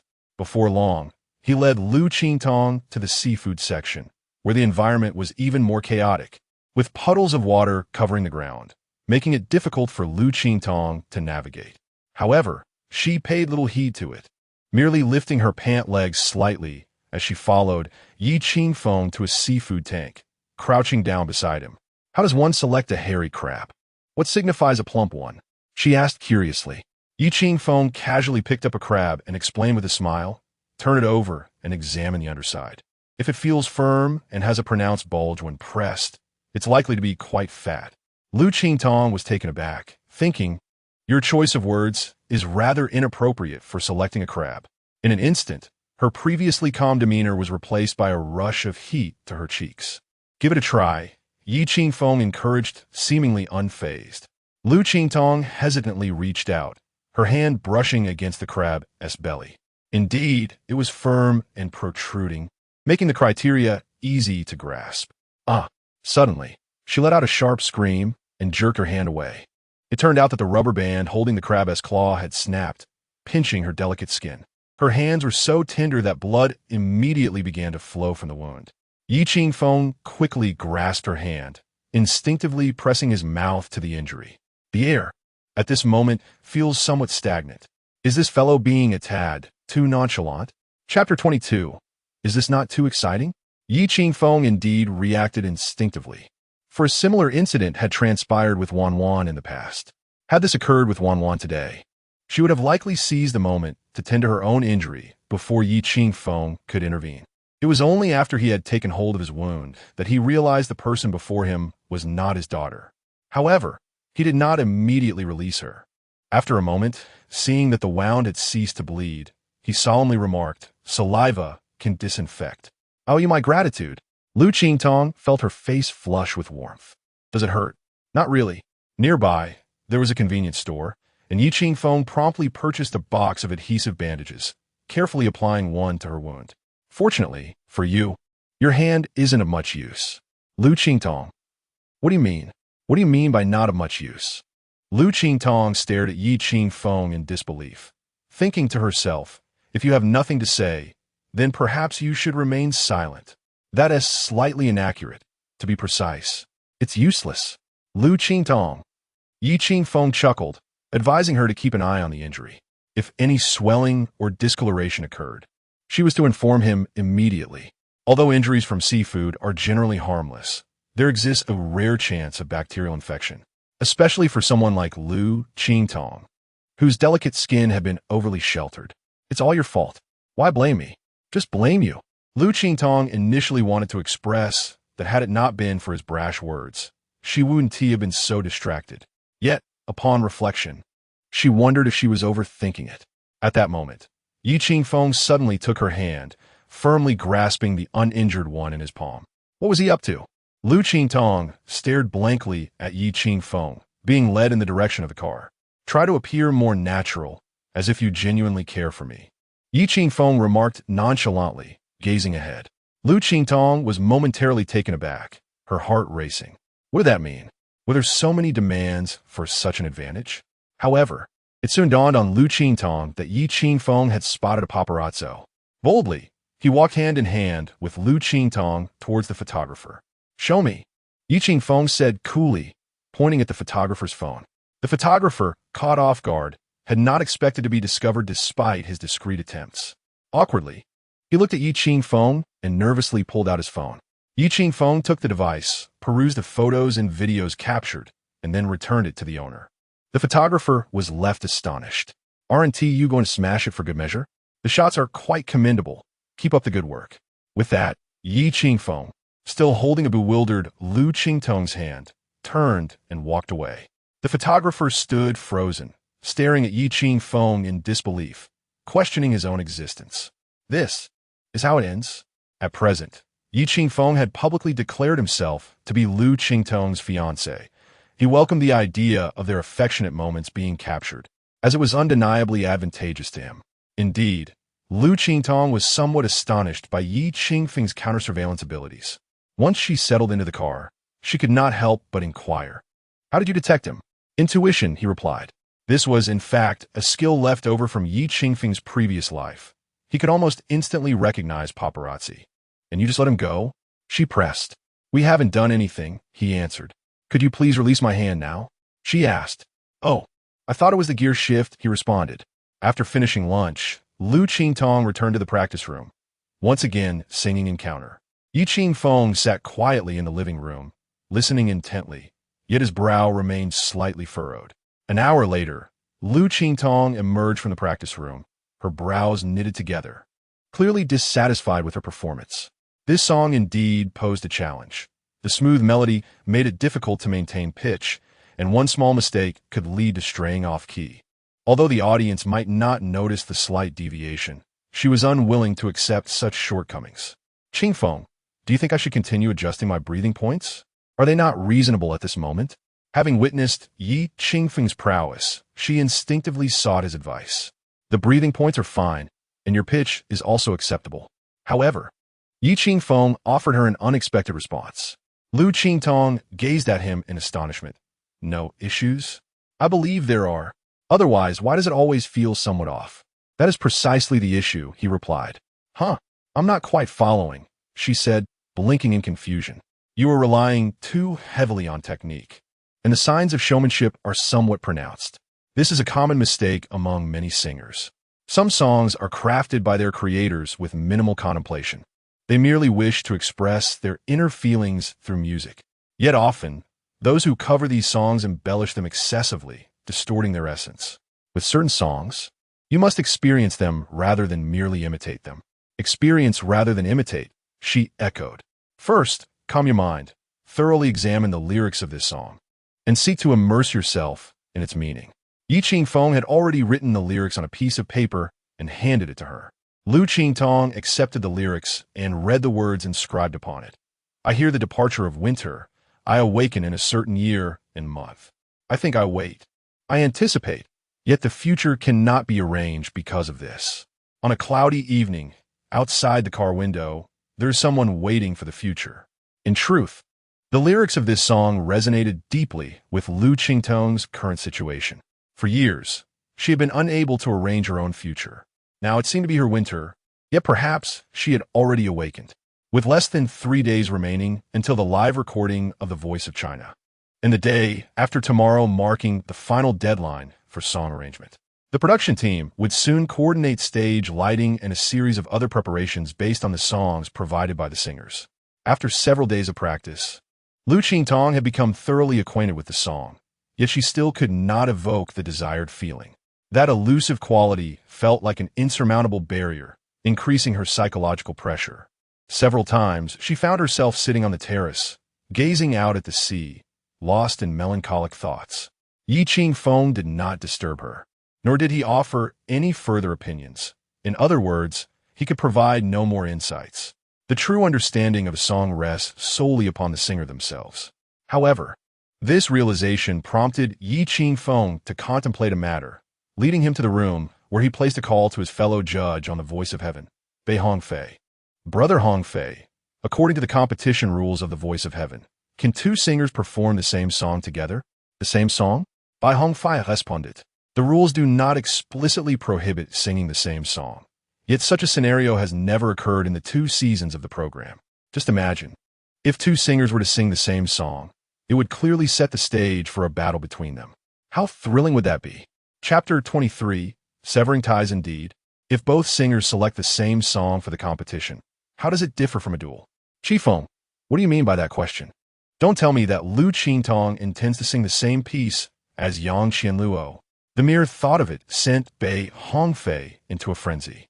If that were the case, the show would surely explode in popularity. The deadline for song arrangements is the day after tomorrow, right? Qingfeng confirmed. Bei Hongfei noted. Affirming that time was indeed tight, urging, you mustn't let Qingtong take such risks. Changing the song at the last minute carries too great a peril. Qingfeng understood this risk all too well. However, it was not Liu Qingtong who needed to change, it was Yang Qianluo. Although he had no confidence in swaying Yang Qianluo's decision, he felt compelled to try. After all, he understood a particular trait about Yang Qianluo all too well, her fierce competitiveness. While her vocal prowess was remarkable, sometimes such strength could be a double-edged sword. Before the expansive floor-to-ceiling windows, Yang Qianluo donned in a flowing white gown, cradled a cup of coffee, her expression dark and brooding. Behind her stood her assistant, Xiao Qin, head bowed, seemingly afraid to breathe. Sister Qianluo. The opponent's video was uploaded after altering the IP. It's entirely virtual, and it cannot be traced, he stammered. Useless. Is there no other method besides checking the IP? Do you think time will wait for me? The deadline for song arrangements is the day after tomorrow. Yang Qianluo slammed her coffee cup onto the island counter, producing a dull thud. The assistant jumped in fright. Sister Qianluo, I will continue searching, but you need not be so anxious. You can perform the original song at the initial stage, as the recording period spans 3 months, and you will not be eliminated. There is no need to rush. Do I need you to teach me? Hurry and investigate. Yang Qianluo snapped. The assistant, trembling with fear, stood before her, but Sister Qianluo, I feel this pursuit lacks significance. I have learned. Learn what? Speak plainly. The assistant, mustering courage, replied. I heard from friend of Tian, Yin, that Liu Qingtong also intends to sing and counter at her initial stage. He has already granted her the authorization. Yang Qianluo's gaze sharpened suddenly. That wretch has given the authorization to Liu Qingtong? Is the information accurate? It should be accurate. Yang Qianluo pinched the bridge of her nose. Her brow furrowed deeply. At that moment, the doorbell rang. The assistant hurried to answer, revealing Yang Qianluo's father standing outside. Upon seeing him, Yang Qianluo's brows knitted even tighter. She waved her hand dismissively at her assistant. You may leave. There is no need to return today. Once the assistant departed, she turned her cold gaze towards her father and asked icily, What brings you here? I am your father. May I not come? He retorted. Speak. How much do you want this time? 20 million. Take it and leave. Over the years, her father had taken at least 100 million from her. Have you been gambling in Macau again? ISNT, would I earn sufficient for your expenses? How long will you continue this reckless pursuit? Is gambling truly so entertaining? Upon hearing her father demand another 20 million, Yang Qianluo completely lost her temper, her voice piercingly sharp. Is there a problem with my earning money and spending it on you? I raised you. Shouldn't you show me filial piety? The despair she felt towards her father was profound. How dare you speak to me like that? Yang Qianluo struggled to quell her emotions. Yet the turmoil within her chest surged violently. After a prolonged silence, she finally spoke. I can give you 20 million, but you must sign an agreement. What kind of agreement? To sever our father-daughter relationship. I have had enough of this endless cycle. However, her father merely shrugged with a smirk. All right, as long as you give me the money, you can do whatever you want. Once her father departed, Yang Qianluo gazed at the contract on the table, a bitter smile gracing her lips. She crumpled the absurd document into a ball and tossed it into the trash. She could indeed sever ties with Yi Qingfeng, but could she truly do the same with her father? In truth, neither of her parents were aware of Yi Qingfeng's existence, nor of Wanwan's. During her time with Yi Qingfeng, she had briefly escaped her parents' grasp. Yet, as her fame skyrocketed, her parents inevitably resurfaced. It was his parents she could not shake off. Lost in thought, Yang Qianluo stared out the window, a glimmer of hatred flickering in her eyes. She yearned to eliminate this burden entirely. She contemplated some extreme measures, but feared jeopardizing the wings she had painstakingly developed over the years. At that moment, she noticed a private message on her phone from S Station. How do you wish to discuss the collaboration? It was from Yezi. Seeing this message eased a frown on Yang Qianluo's face. I heard you have already granted authorization to Liu Qingtong. Yes. Then what is there left to discuss? Do you think I would still desire what she wants? Then let it be. Yi Qingfeng did not close the chat window, but instead left it open. Sure enough, a few minutes later, Yang Qianluo sent another message. How much do you want? I simply wish to see you and Liu Qingtong perform this song together on the initial stage. You want to see us battle? Indeed. Why would you want that? Because it's intriguing. Upon reading the final reply, a smile spread across Yang Qianluo's face. It was indeed intriguing.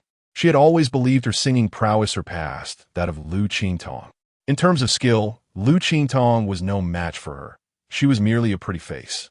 Furthermore, The Voice of Heaven was a program under the auspices of Mayu Radio, which was her home ground. I admire your character. I can accommodate your request. All right, I will send you the authorization certificate shortly. Throughout this exchange, Yang Qianluo had not given much thought to Yezi's identity, as she remained unaware of Yi Qingfeng's creative capabilities. The songs she had performed during her debut were all provided by the company, and to this day, she remained oblivious to the truth. In her eyes, Yi Qingfeng was merely a facilitator, linking her to the Huangji platform. Subsequently, she wisely opted to terminate her contract and sign with Mayu. What relevance could this have to Yi Qingfeng? Everything is rightfully hers. Chapter 24. Liu Qingtong was astounded. After sending the authorization credentials to Yang Qianluo, Yi Qingfeng had just set down his phone when a wave of dizziness washed over him. This was a recurring issue for him. When Wanwan was 4 years old, Yi Qingfeng was diagnosed with a primary brain tumor. At that time, the doctors recommended surgery for removal, but considering he was alone with Wanwan, he feared that undergoing surgery would leave her without care. Moreover, the surgery carried significant risks. This affliction had lingered for over a year. Fortunately, the progression of the primary brain tumor was not rapid, aside from occasional bouts of dizziness and headaches. It did not substantially disrupt his life. After sitting on the sofa for a moment to recuperate, Yi Qingfeng felt his vision gradually returning to clarity. It had been nearly 6 months since the last episode. There should be no cause for concern. Dad! Fire! Fire! Suddenly, a piercing scream from downstairs jolted him. Yi Qingfeng sprang to his feet and dashed out of the room, immediately detecting a strong, acrid smell. Upon reaching the ground floor, he discovered Liu Qingtong and Wanwan standing at the kitchen entrance, both covered in soot, gazing at him with innocent expressions. Liu Qingtong held a spatula in her hand, her ponytail slightly disheveled, damp strands cascading over her shoulders, her cheeks puffed out like a child who had misbehaved. Wanwan looked up at Yi Qingfeng with wide eyes, her hair similarly damp, and then smacked her lips. What have you done to the kitchen? Yi Qingfeng glanced into the kitchen, where the range hood was working fervently, emitting a loud hum. Liu Qingtong sheepishly scratched her forehead and replied, "We almost burned the house down. Are you both unharmed?" Yi Qingfeng hurriedly approached to check on them. Fortunately, they had managed to escape swiftly, and the kitchen's fire prevention system had functioned correctly, promptly activating the sprinkler to extinguish the flames, albeit nearly drenching them in the process. Fine. Wanwan, are you okay? Liu Qingtong quickly assessed Wanwan's condition, relieved when Wanwan beamed back. I'm fine. Qingtong's sister. Did we scare you? I'm so sorry. Liu Qingtong immediately embraced Wanwan, her face etched with guilt. I'm really okay, Dad. Please don't blame Qingtong's sister. She just wanted to try frying an egg to let you taste her cooking. Wanwan rushed to defend Liu Qingtong. The egg turned out quite well. Yi Qingfeng replied with a reluctant smile, then entered the kitchen to begin cleaning up the chaos. Spotting the remnants of cooking oil in the pan, he couldn't help but glance back at Liu Qingtong. How did you manage to extinguish that fire? He was somewhat astonished, as using water to douse a flaming oil pan could typically lead to a more perilous situation. Liu Qingtong pointed to a nearby oil container. I quickly poured in cold oil, and the fire went out. I just didn't expect the fire prevention system to be so sensitive. After saying this, she glared at the sensor, adding, if it weren't for this system, I wouldn't have ended up drenched like a drowned rat. You startled me. I thought you needed that much oil just to fry an egg. Do you think I'm a fool? I do possess some basic knowledge, you know? Liu Qingtong puffed her cheeks and shot a fierce glare at Yi Qingfeng. In truth, Yi Qingfeng felt a twinge of apprehension. The common knowledge of extinguishing a fire with cold oil was something many were unaware of, and witnessing a pan aflame would likely leave most in a state of shock. You all should wash up first. Don't engage in such perilous activities again, Yi Qingfeng stated earnestly, as he could not bear the weight of such unexpected incidents. Don't worry. I wasn't frightened, Liu Qingtong retorted. I was terrified, she added. After Liu Qingtong and Wanwan had finished bathing and descended the stairs, Yi Qingfeng had already tidied the kitchen. Observing the pristine state of the kitchen, Liu Qingtong smiled with satisfaction, remarking, your efficiency is quite impressive. You're too kind. You practically forced me to find something to do, Yi Qingfeng replied with an eye roll. At that moment, Liu Qingtong approached with a bowl in hand. This is a reward for you. I do have successful cases. What is this? Yi Qingfeng inquired. Fried eggs, Liu Qingtong exclaimed. Are you serious? He questioned. What do you mean otherwise? I risked quite a bit to fry you 2 eggs. You can't refuse me. Liu Qingtong defended herself with conviction. Can I not eat it? He asked. No, she insisted. Then just a little bite? You must finish it. I never waste the dishes you prepare. How can this compare? He challenged. Where does your confidence come from? With a resigned expression, Yi Qingfeng accepted the bowl from Liu Qingtong, picked up chopsticks, and took a bite. What's wrong? Is it not tasty? If it isn't, just keep it to yourself, Liu Qingtong said with a beaming smile. Did you forget to add salt? Yi Qingfeng sampled another bite, finding it rather bland. Upon hearing this, Liu Qingtong was taken aback, staring at him in disbelief. Impossible.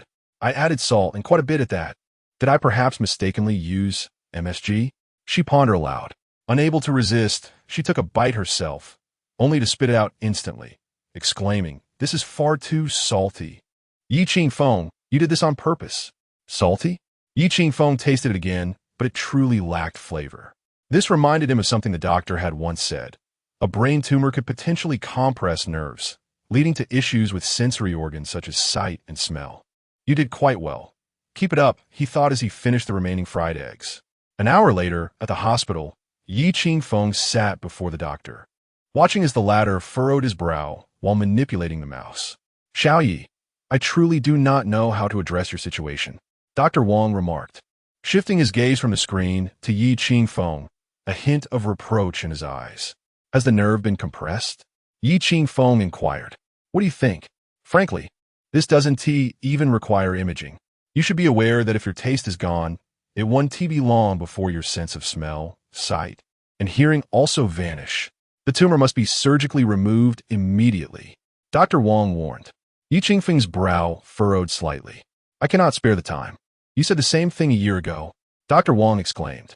Xiao Yi, what exactly is your profession? How can you be this busy? He asked, perplexed. Last time you mentioned that the location of my brain tumor was not ideal, and there was a 50% chance of failure during the surgery, correct? Dr. Wang sighed, acknowledging the inherent risks involved. However, given your current condition, even with the potential dangers, surgery is essential. If it fails, my sensory nerve could indeed be compromised, correct? Yes, because your brain tumor is situated adjacent to these nerves, making it exceedingly challenging to ensure their preservation during removal. In that case, please prescribe me some medication. I refuse to undergo the surgery. At this, Dr. Wang's eyes widened in disbelief. Xiaoya, do you not comprehend? If you choose not to proceed, delaying will ultimately lead to your demise. This is my decision. He did not wish to become a burden to Wan in the future. Death may bring her momentary sorrow, but living like a mere shadow could cause her a lifetime of anguish. Chapter 25. Can ordinary people handle Liu Qingtong's soft rice? Upon exiting the hospital, Qingfeng observed the overcast sky outside, a dull gray that cast an uncomfortable pallor over the day. Although it did not rain, the atmosphere felt oppressive. He parked his vehicle beneath the Tianyan building and sent a message to Liu Qingtong. I'm downstairs. Please wait. I'll be right down, came a prompt reply. A few moments later, Liu Qingtong, with a bag in hand, cheerfully entered the car. I have already submitted the set list. The production team will prepare the stage tomorrow. They inquired about my lighting preferences, but I have yet to respond, as I wish to hear your thoughts first. Let us go with a gray-blue lighting scheme. The entire song should avoid harsh lights, much like today's weather. No sunlight, yet no rain either. Qingfeng envisioned the music video's overall tone for Encounter, which perfectly captured this sentiment. That aligns with my thoughts as well. I will relay this to the production team shortly, Liu Qingtong replied with a smile. However, Sister Yun disagreed, claiming that such a tone is too subdued to excite the audience. Is it truly the case that contemporary singers must belt high notes to win over the crowd? Your decisions are your own. Disregard others' opinions. Qingfeng nodded in agreement with her assertion. Indeed, I shall not heed her advice. Let's go pick up Wan. She should be finishing school around this time. Liu Qingtong glanced at the clock and fastened her seatbelt. However, Qingfeng unbuckled his seatbelt, glanced at her, and suggested, why don't you drive instead? Me? Drive? Liu Qingtong pointed to herself incredulously. Am I, a prominent star, to serve as your chauffeur? Experience the sensation. This car handles quite well. Qingfeng replied with a slight smile. Very well. Since I'm wearing flats today, I shall acquiesce to being your driver. Besides, I haven't yet had the chance to drive this vehicle. Liu Qingtong unfastened her seatbelt and switched places with Qingfeng. Her fondness for cars was evident, as her garage housed a collection of luxury vehicles. Are you nervous? She teased, fastening her seatbelt and casting him a playful grin. I drive quite aggressively. As Qingfeng secured his seatbelt, he tightened it further upon hearing her words. What do I have to be nervous about? You, a young lady, could hardly toss me out of the car. Before he could finish his sentence, he was abruptly thrust back into his seat, his body leaning at an angle. He had suggested Liu Qingtong take the wheel because he felt a little dizzy, fearing that sudden vertigo while driving might lead to an accident. Little did he expect that he would feel even more lightheaded now. Hey, is this how you start? Qingfeng pressed his hand to his forehead, utterly speechless. With a mischievous laugh, Liu Qingtong replied, you asked me to drive. I've always driven this way, without a care. Upon arriving at Wanwan school, Qingfeng's face had turned pale. Are you all right? You look a bit unwell. After parking the car, Liu Qingtong observed his ashen complexion, puzzled. Aside from the abrupt start, I drove quite steadily afterward. Feeling somewhat nauseous from the car ride, I took a moment to compose myself. Just as I finished speaking, Qingfeng was suddenly struck by a wave of queasiness, prompting him to hurriedly open the car door and rush to a nearby tree. Witnessing this, Liu Qingtong was taken aback, pondering whether such a reaction was necessary. She quickly grabbed a couple of tissues, neglecting to put on her sunglasses, and jogged over to Qingfeng's side. Are you truly feeling this ill from motion sickness? Is everything all right? Should I take you to the hospital? I'm Fina. Noticing that Liu Qingtong was without her sunglasses, Qingfeng swiftly scanned the surroundings, relieved to find no suspicious paparazzi in sight. You should get back in the car. We wouldn't want you to be photographed by the press. Oh, just get back in yourself. I'll wait for Wan and then come pick you up. You can stay in the car. Liu Qingtong helped Qingfeng into the vehicle and then donned a black mask as she made her way toward the school gate. Once seated inside the car, Qingfeng took a moment to regain his composure. Gazing out the window, he clenched his fists, determined not to succumb to weakness just yet. However, after waiting for 10 minutes without any sign of Liu Qingtong and Wan, a sense of unease began to creep in. He decided to put on his black mask and briskly headed toward the school gate. At the entrance, a middle-aged woman in her 50s was fiercely protecting her grandson, glaring at Liu Qingtong with indignation. How do you discipline your child? A little girl should never resort to violence. Liu Qingtong held onto Wan's hand tightly. Her eyes filled with fury. Your grandson is still a child. How can he speak so harshly? Shouldn't you be the one to teach him better? It turned out that the little boy had been taunting Wan on their way out of school, claiming that her father was a kept man. Unable to tolerate the insult, Wan retaliated by striking the boy. Your dad is a kept man, the boy defiantly insisted. That's not true. My dad is incredible. He is the best father in the world. Tears welled up in Wan's eyes. Ever since she learned the meaning behind the derogatory term, she would not allow anyone to speak ill of her father. Your father is a kept man. Then I'll hit you. Wan raised her tiny fist, preparing to strike the boy again, but Liu Qingtong firmly held her back. Look at your child. What a lack of manners. You should first manage your child's behavior. After saying this, Liu Qingtong lifted Wan in her arms, intending to leave. However, the woman was relentless, attempting to tug at Liu Qingtong's clothing. At that moment, Qingfeng appeared, seizing the woman's wrist. Due to the commotion, several parents had gathered at the school gate to witness the altercation. Fortunately, Liu Qingtong was wearing a mask, so they could not immediately recognize her. However, they noted that Wan's mother possessed an extraordinary figure and an uncommon grace. What kind of man could be worthy of such a woman? Qingfeng positioned himself protectively in front of Liu Qingtong and Wan, speaking gently. You should take Wan back to the car. I will handle this. Okay, Liu Qingtong nodded, realizing that her presence would only escalate the situation further. Once they had distanced themselves, Qingfeng cast a stern gaze towards the middle-aged woman and coldly instructed, Please follow me. The woman, somewhat hesitant, trailed behind Qingfeng until they reached an ATM near the school. Please wait a moment. Shortly thereafter, Qingfeng emerged with a stack of cash in his hand, which he handed to the woman. Upon seeing the money, her eyes sparkled with interest. This money is for treating your grandson's mouth. Qingfeng preferred to resolve matters with monetary means rather than engage in unnecessary dialogue. When dealing with fools, one should refrain from rational discourse. Chapter 26. A Family of Three. How wonderful. Liu Qingtong and Wan waited in the car, both visibly displeased. Upon seeing Qingfeng return, Liu Qingtong pouted and remarked, That child truly lacks manners. How can one speak so disrespectfully at such a young age? Observing her indignation, Qingfeng felt a surge of affection, realizing it was her concern for Wan that fueled her anger. Do not let it trouble you. It would be unwise to let such a trivial matter affect your well-being. He smiled gently. I merely worry that Wan's self-esteem might be impacted. Wan grasped Liu Qingtong's hand, saying, Sister Qingtong, I'm not upset because I know my father is the best in the world. With that, she flashed a radiant smile at Liu Qingtong. Liu Qingtong tenderly caressed Wan's cheek, feeling a pang of compassion. She understood that Wan, lacking a mother, relied heavily on her father, which often led to unwarranted criticism from others. Wan, you are simply wonderful. Liu Qingtong composed herself and suggested, Let us head home. Your father has bought some large crabs for us to enjoy. Yay, we get to eat big crabs. Watching their joy, Qingfeng momentarily became lost in thought. How delightful it is to have a family of three. Mayu, CEO's office. A man in a black suit looked on in astonishment at the beauty before him, clad in a flowing white gown. Qianluo, are you serious?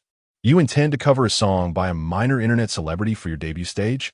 The man in the black suit was He Bang, the CEO of Mayu Media. Yang Qianluo nodded resolutely. Yes, this song is quite good, and the artist has granted me permission. Most importantly, he has also authorized Liu Qingtong. He Bang's expression grew even more incredulous. You plan to sing the same song as Liu Qingtong? Is this a direct competition on your debut stage? Yang Qianluo's confidence became even more pronounced. In terms of vocal ability, Liu Qingtong does not compare to me, especially since this song requires exceptional breath control. I am certain that in a direct competition, the audience will clearly see who excels. He Bang rested his chin on his hand, deep in thought. After a considerable pause, he replied this could work. Of the 5 judges, excluding Bei Hongfei, the others are manageable, which is highly advantageous for you. If you win this debut stage, your standing in the music industry will undoubtedly surpass that of Liu Qingtong. Seeing He Bang's approval, Yang Qianluo smiled knowingly. Mr. He, I have another idea. Go on. Once the song is submitted, I believe we should release the news immediately to stir up public discussion. I think the topic of me competing against Liu Qingtong with the same song will garner significant attention. If I win, the stock price of Meiyu will surely rise. He Bang had always admired Yang Qianluo's confidence, saying, "All right, I trust your judgment. Once this news is released, it is certain to trend. My only concern is whether Liu Qingtong will dare to accept the challenge. She has already submitted the track. To withdraw at this juncture would be akin to lifting a stone only to crush one's own foot.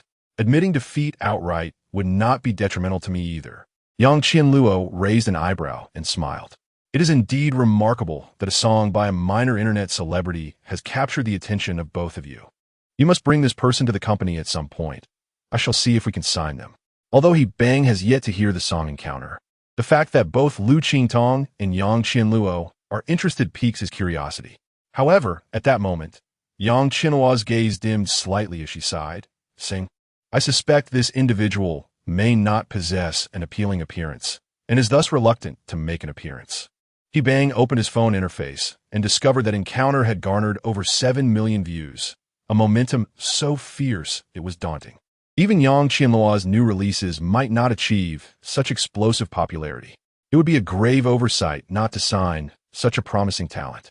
While appearance is indeed significant, this person clearly possesses remarkable skill. We must find a way to locate him and secure a contract.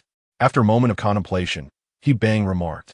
Yang Qianluo understood He Bang's intentions and nodded, assuring, "Rest assured, General He, I will find a way to meet him promptly and will bring him to see you." As Yang Qianluo had anticipated, once the topic of her and Liu Qingtong performing Encounter together was released on Weibo, it surged in popularity without requiring much resource investment. The duel between 2 leading divas thrilled their fans, especially as they sang the same song. My goodness! Liu Qingtong and Yang Qianluo's debut stage will feature a cover of the Divine Yezi's Encounter. Isn't this tantamount to a life-or-death contest? Who is Yezi? I have never heard of Encounter. Is the audience upstairs really that out of touch? This song has already dominated the charts on Station S. Alas, it seems that Liu Qingtong is in dire straits. Yang Qianluo's vocal prowess far surpasses hers, competing in the same arena with the same song. One fears Liu Qingtong might face a disastrous defeat. How could a singer known solely for imitation possibly compete with Yang Qianluo? Following the announcement, the majority of opinions turned against Liu Qingtong, particularly due to the repercussions of the plagiarism scandal, which had subjected her to relentless criticism from fans in recent times, especially the detractors, who consistently fueled the narrative against her. Sister Yin quickly took notice of the online situation, which left her feeling quite anxious. Engaging in a direct battle with Yang Qianluo on her debut stage could severely tarnish Liu Qingtong's reputation and adversely affect Tianyin stock prices. Due to the plagiarism scandal, Tianyin stock performance had already been weak, and another blow could trigger a massive sell-off among retail investors. The capital market is merciless.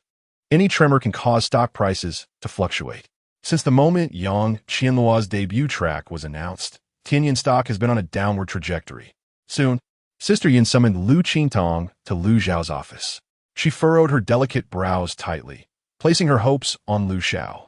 Before him, she earnestly advised Liu Qingtong, "Qingtong, I initially accepted your desire to sing Encounter, but now that Yang Qianluo has also chosen this song, engaging in a direct battle with her would yield no advantages for you.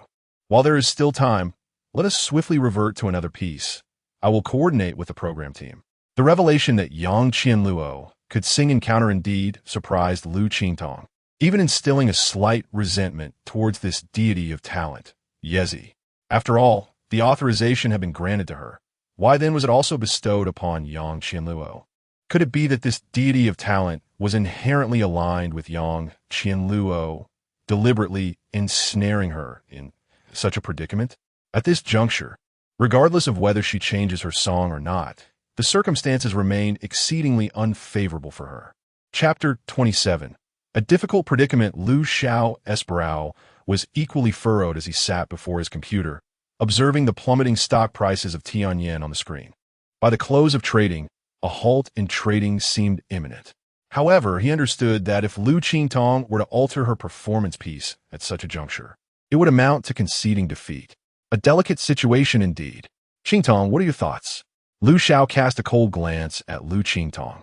Ever since her fiancé had entered the picture, life had become increasingly challenging. His anger was not directed at Liu Qingtong, but rather at Qingfeng. As Liu Qingtong prepared to respond to Liu Xiao, her phone rang, an urgent call from Qingfeng. She glanced apologetically at Liu Xiao and said, "I need to take this call." She then stepped into the corridor to answer. "Are you at the company? Liu Xiao is likely looking for you," came Qingfeng's deep voice over the line. With a despondent tone, Liu Qingtong replied, "Yes, he is discussing the possibility of changing my song. Yang Qianluo is also performing in counter, which puts me in a rather passive position." "There is nothing passive about it. This is an opportunity," Qingfeng asserted. "An opportunity?" Liu Qingtong queried, a hint of confusion in her beautiful eyes. "Regardless, do not change your song. If you do, it will only work against you. Moreover, this is a chance to prove yourself," Qingfeng stated resolutely. Yet, Liu Qingtong struggled to feel confident.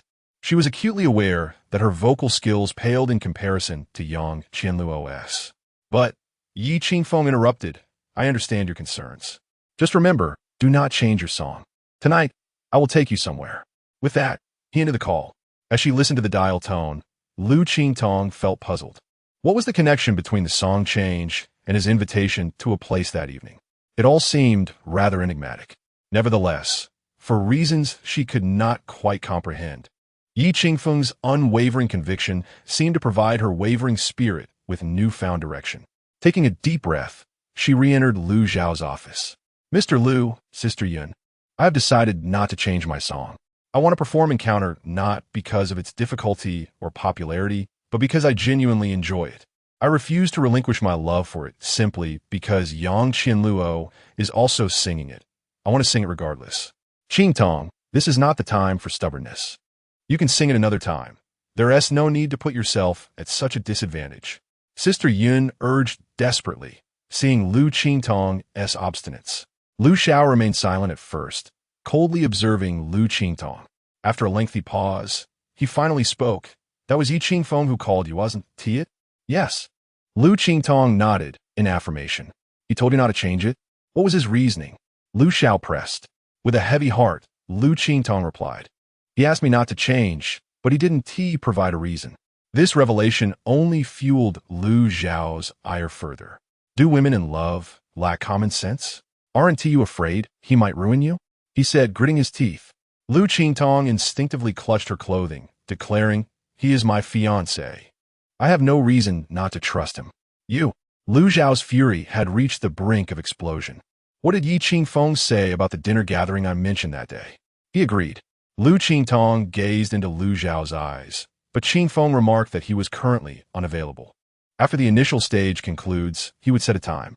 Such arrogance. Why should he make me wait? This thought flashed through Liu Xiao's mind. "Qingtong, there is one thing you must comprehend. This time, I am wagering the fate of Tianyan. If you lose the battle against Yang Qianluo, the stock price of Tianyan is likely to experience a prolonged downturn, and the company will remain under the pressure of Meiyu, which greatly affects me. However, I still have my family behind me. If you heed your fiancé's words and lead me to a crushing defeat, I shall ensure that your fiancé suffers equally." At that moment, Qingfeng was seated opposite Bei Hongfei. He observed the stock price trajectory of Tianyan on his phone screen, which had plummeted to the limit down. With a gentle swipe of his finger, Qingfeng invested all his savings. "Are you purchasing Tianyan stocks at this moment?" Bei Hongfei was somewhat taken aback by Qingfeng's actions. Qingfeng smiled faintly. "Would you like to buy a bit as well?" Bei Hongfei propped his chin, gazing meaningfully at Qingfeng. "Are you certain that Liu Qingtong will win this time? After all, if Liu Qingtong emerges victorious, the stock price of Tianyan will undoubtedly rebound strongly. She is my fiancée. I have no reason to bet against her, Yi Qingfeng replied, his eyes radiating confidence. Then I shall invest as well. Bei Hongfei promptly pulled out his phone. 30 million. Will that suffice? Yi Qingfeng glanced at the sell pressure. Don't rush. It will soon hit the limit down. After the limit down, during the closing auction, just absorb the funds that are capping the limit down. It was evident that Tianyin Media was under the influence of a major player, likely Liu Zhao's associate. During the limit down, they would absorb the bloodied funds, ensuring that he could not buy back. Time swiftly progressed to 250 in the afternoon, and Tianyin stock price was successfully pressed down to the limit, followed by a staggering 100,000 share limit down order. Upon seeing this substantial order, Yi Qingfeng turned to Bei Hongfei. Brother Hongfei, can you handle 80 million? That's more than I anticipated. It seems that the manipulator is seizing the opportunity to suppress the stock price, forcing retail investors to relinquish their shares. It's also possible they are genuinely selling. After all, Tianyin stock price is currently high. If they believe Qingtong will lose, they might cut losses at this level. All right, I trust your judgment, so I will proceed. Bei Hongfei quickly gestured on the screen, absorbing the 100,000 share limit down order before the closing bell. However, Yi Qingfeng's subsequent words caused his lips to twitch. The initial stage is tomorrow night, Brother Hongfei. If your funds are ample, after the market opens tomorrow, if Tianyin stock price dips below 5%, acquire as much as you can at that level. Are you suggesting I become a major shareholder? The circulation of Tianyin amounts to a mere 3 billion. At this rate, Bei Hongfei could swiftly ascend to become one of the top 10 shareholders of Tianyin. Presently, Liu Xiao holds a 21% stake in Tianyin, which serves as a beneficial pressure point for him. Suddenly, Bei Hongfei comprehended Yi Qingfeng's intentions. He sought to seize this opportunity to facilitate a change in Tianyin's ownership. Should Liu Qingtong emerge victorious this time, the stock price of Tianyin would undoubtedly rebound, ensuring Bei Hongfei as profits. Conversely, if Liu Qingtong were to lose, it would present an excellent opportunity for entry into Tianyin. Naturally, Yi Qingfeng was confident in his ability to secure Liu Qingtong's victory in this confrontation. Chapter 28: The Truth, to speak or not to speak. After the market closed, Yi Qingfeng and Bei Hongfei simultaneously set down their phones. A smile graced the corners of Bei Hongfei's mouth as he remarked, "Qingfeng, if I am not mistaken, you are the illustrious Yezi, aren't you?" Among all, it was this man who understood Yi Qingfeng's talents best. In the presence of Bei Hongfei, Yi Qingfeng saw no reason to conceal the truth. A slight smile appeared on his lips as he replied, "Indeed. Splendid." Bei Hongfei exclaimed, "Zulmavat exquisite." As he clapped his thigh, "I had a hunch it was you. Your move was utterly exquisite. When you called me that day, inquiring about the competition format, I had a vague suspicion that Yezi was you. I owe much to your trust, Hongfei." Bei Hongfei chuckled heartily. "Do not mention it. 5 years ago, during the most challenging times for Huangji, it was your songs that propelled Yang Qinluo's debut album to great success, pulling my Huangji back from the brink. That favor, I have always remembered deeply." At that moment, Bei Hongfei's secretary knocked on the door. "Mr. Bei, Zhao Lu has arrived at the company. Let her in. Soon." A girl entered, guided by the secretary. She wore a super short skirt paired with a white short-sleeve top, the neckline plunging low, revealing an alluring cleavage. "Mr. Bai." Upon entering, Zhao Lu instinctively glanced at Yi Qingfeng, her eyes widening in surprise. Though she had been abroad recently, she kept a close watch on the latest happenings in the domestic entertainment industry, particularly concerning Liu Qingtong. Yi Qingfeng's visage was unforgettable to her. The unexpected fiancé of Liu Qingtong left a profound impression, akin to a sudden ambush. "Are you Liu Qingtong's fiancé?" Yi Qingfeng regarded Zhao Lu with a calm demeanor, then gestured to a chair beside him, inviting her to sit. This sudden recall to the company had led Zhao Lu to believe she was to receive new arrangements. However, she was taken aback to find herself face-to-face with Liu Qingtong's fiancé, stirring a sense of unease within her. After all, Yi Qingfeng had publicly declared his intent to investigate the song plagiarism incident concerning Liu Qingtong in front of reporters. Bei Hongfei's expression darkened. "Zhao Lu, The reason for your recall is to clarify the situation regarding the song you wrote for Liu Qingtong. His tone was icy. Zhao Lu fidgeted nervously, clutching her skirt tightly. I wrote the song. Qingtong loved it, so I gave it to her. Is that truly the case? Yi Qingfeng interjected. Zhao Lu, feeling the weight of his gaze, replied anxiously, Qingtong and I have been close friends for many years. Of course, I will want to give her something she loves. Is there a problem with that? Indeed, you are quite the good friend. Yet, before you gifted the song to Qingtong, you must have known that its melody was remarkably similar to the new song by South Korean artist Liu Qingtong, right? Moreover, the timing is rather coincidental, as Liu Qingtong's new album was released merely a day prior to Qingtong's. Yi Qingfeng's gaze bore down on Zhao Lu, scrutinizing her every evasive glance. Zhao Lu tightened her grip on the hem of her skirt, resolute in her determination not to admit to the matter at hand. She placed her hopes on Bei Hongfei, believing that as an artist of the prestigious Huangji, her interests were intertwined with those of the company, and that the boss should naturally defend her. Thus, Zhao Lu turned her gaze towards Bei Hongfei, her tone infused with entreaty, saying, Mr. Bei, you know I have no acquaintance with Li Zixin, and it is impossible for me to have known her songs before her album was released. This is merely a coincidence. I'm being wronged. Bei Hongfei's expression remained dark. You are correct. This only strengthens my belief in Qingfeng's judgment. Is there someone else behind this? Perhaps another individual who has influenced your actions? Zhao Lu's heart sank, her complexion paling further. Zhao Lu, you are an artist of Huangji, and any decision I make can significantly impact your career over the next 5 years. Therefore, I advise you to confess the truth. It would minimize your losses. Zhao Lu was taken aback to find Bei Hongfei completely siding with Yi Qingfeng.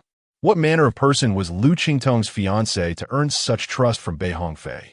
This left Zhao Lu's heart in turmoil. She had received 2 million yuan from Yang Qianluo for this endeavor. Yet in comparison to her 5-year career, that sum seemed trivial. Should she reveal the truth or remain silent? Just as Zhao Lu was caught in her internal conflict, Yi Qingfeng's words struck her with astonishment. The one who incited you to do this was Yang Qianluo, wasn't it? My purpose in seeking you today is not to compel you to disclose the truth.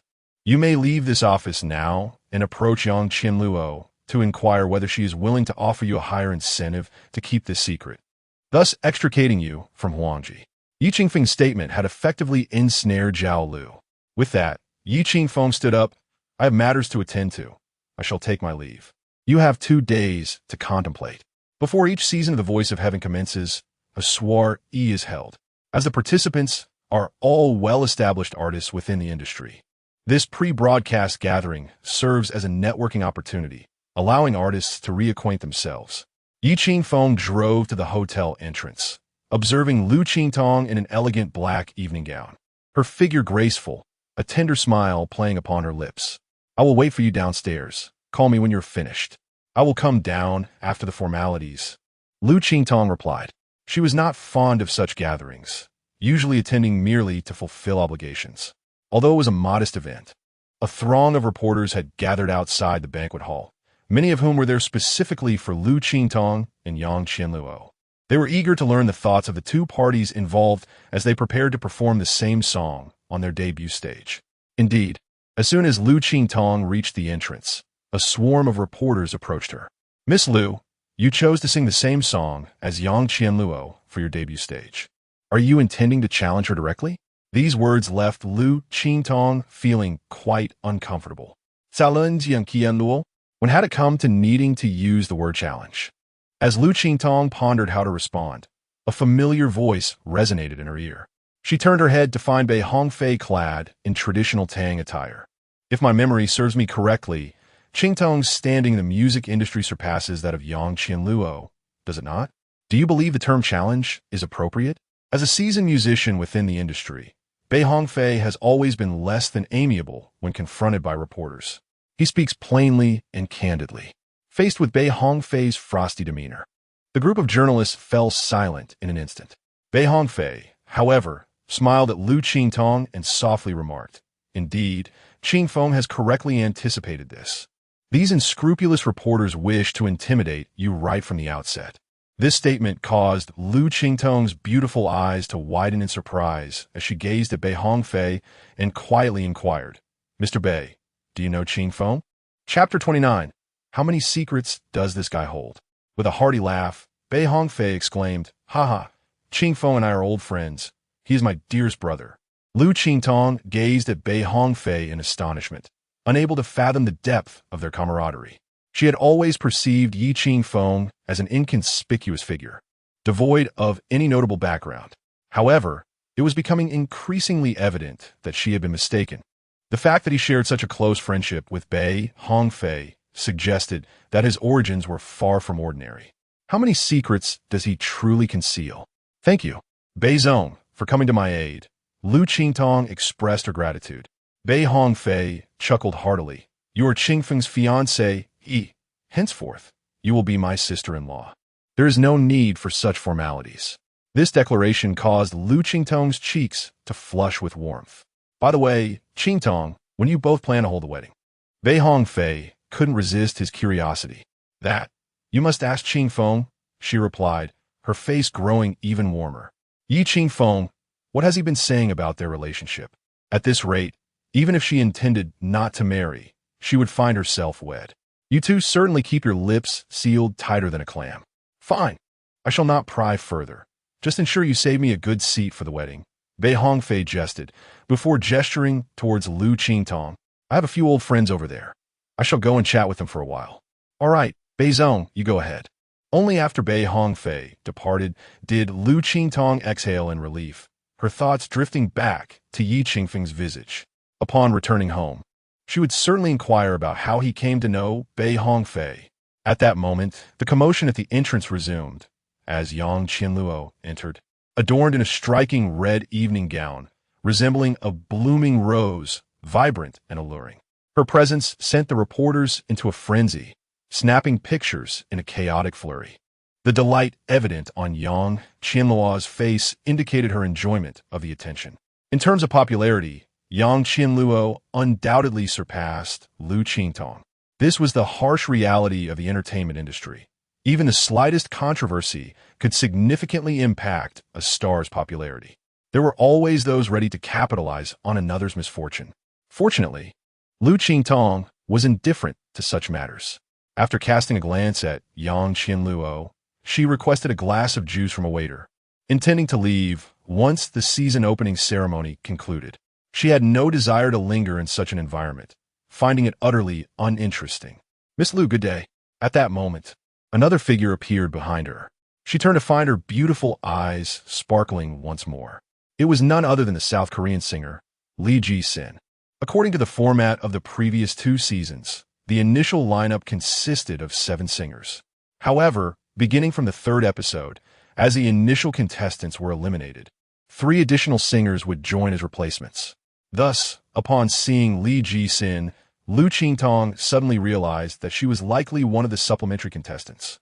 The production team, in their relentless pursuit of viewership, truly exhibited a lack of scruples.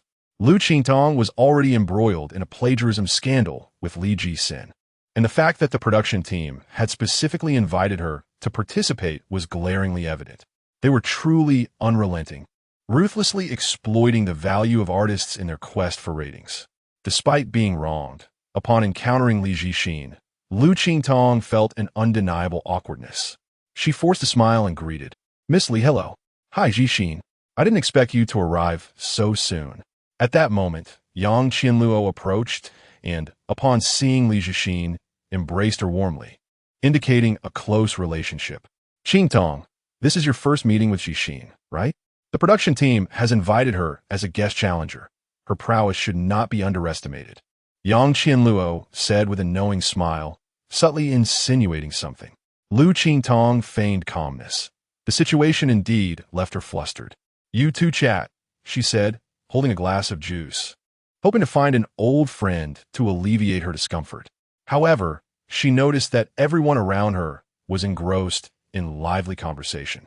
A year ago, she would have been surrounded by various influential figures. Who would have thought that just 1 year later, the atmosphere had turned so awkward? At that moment, the reporters at the entrance erupted into a commotion once more. Liu Qingtong instinctively glanced up, only to find Yi Qingfeng appearing at the door. Ignoring the cameras, he walked directly toward her. "Am I late? I hope you don't hold it against me," he said gently upon reaching Liu Qingtong. She wanted to inquire about his arrival, but realized that such a question was inappropriate in this setting. "It's fine. I'm just glad you're here," she replied with a slight smile, wrapping her arm around his. Yang Qianluo, observing this, suddenly exhibited a hint of sharpness in her gaze. "Mr. Yi, I've long admired your reputation," she said, extending her hand, feigning their first encounter. Simultaneously, she was curious to see how Yi Qingfeng would respond in Liu Qingtong's presence. Yi Qingfeng glanced at Yang Qianluo, but did not reciprocate the handshake. "You're too kind. I'm merely a minor figure, hardly worth noting." "A minor figure? Mr. Yi, you've stirred quite a storm in the entertainment industry lately," Yang Qianluo retorted, retracting her hand. "Your engagement to Qingtong surely doesn't categorize you as a mere minor figure, does it? Mr. Yi, your identity is rather mysterious. Would you care to enlighten us on what you do today?" Yang Qianluo deliberately raised her voice to attract the attention of those nearby. He Bang and Liu Xiao, who had been chatting, couldn't resist joining in, seizing the opportunity to learn more about Yi Qingfeng.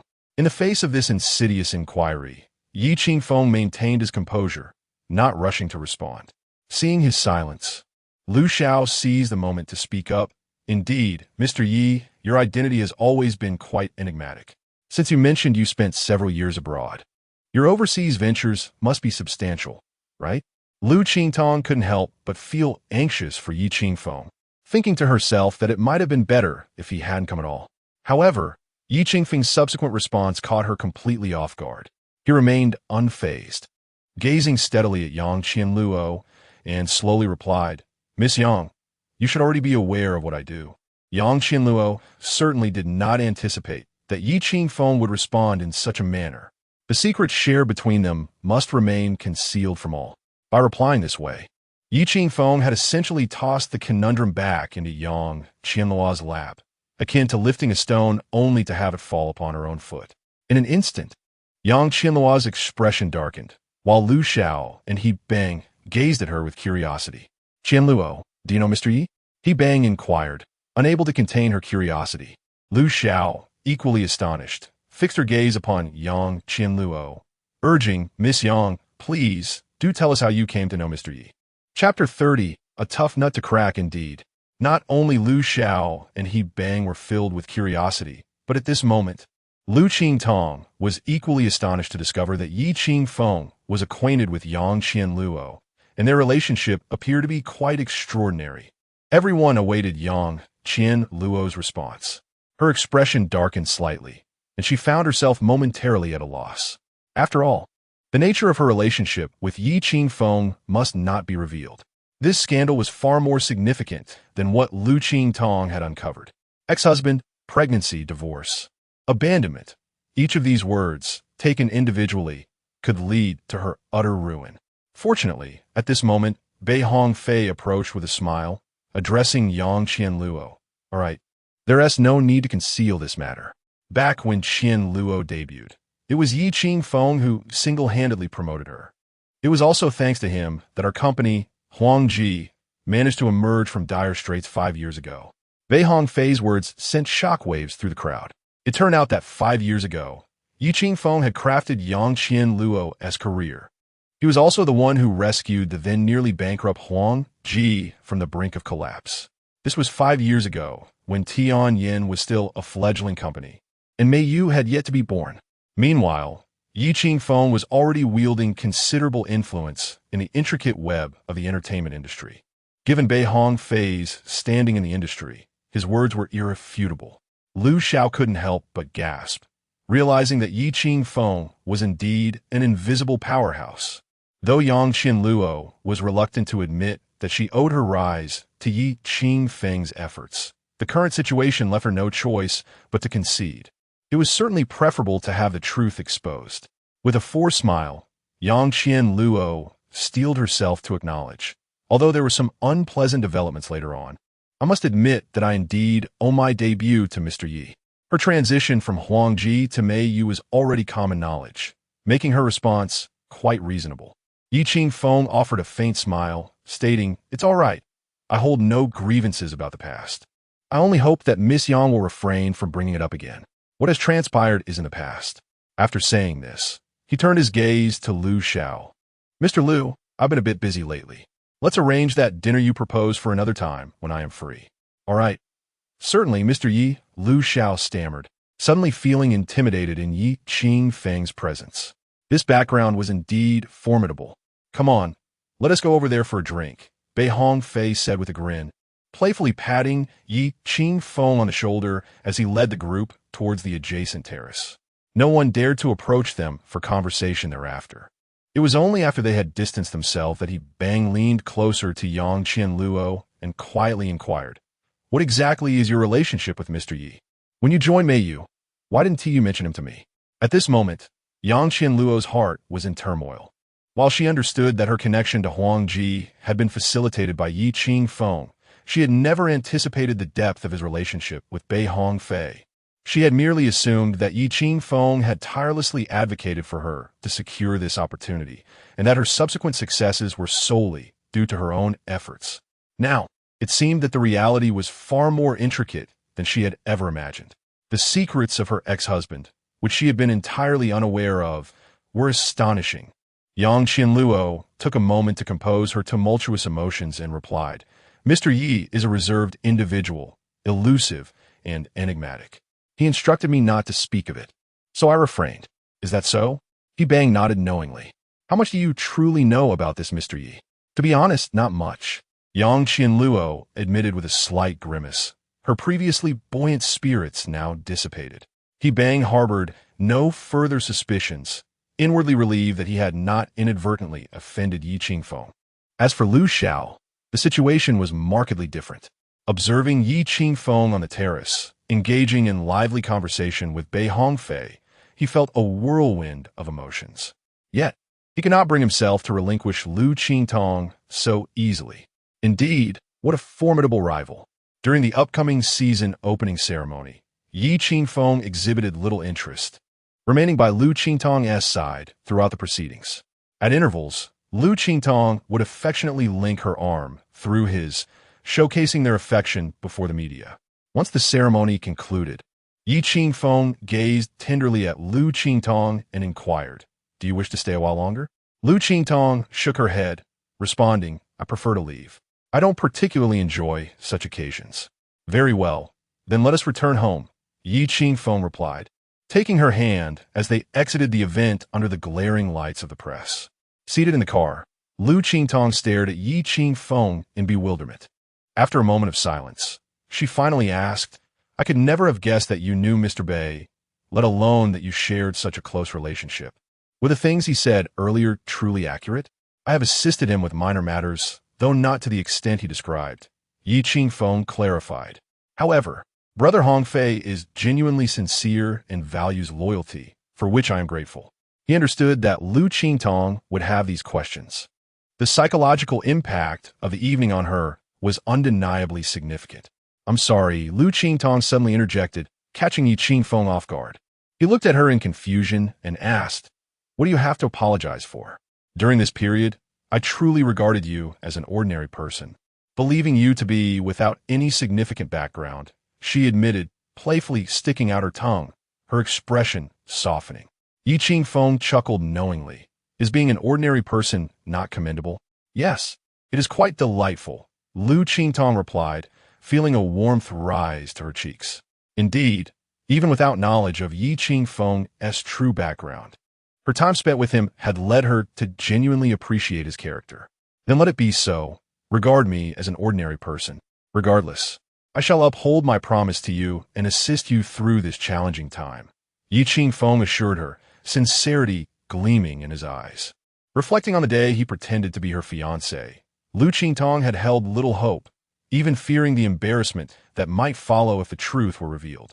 Yet now, gazing into Yi Qingfeng's unwavering eyes, she felt an undeniable sense of faith that he might indeed be the man sent by fate to rescue her.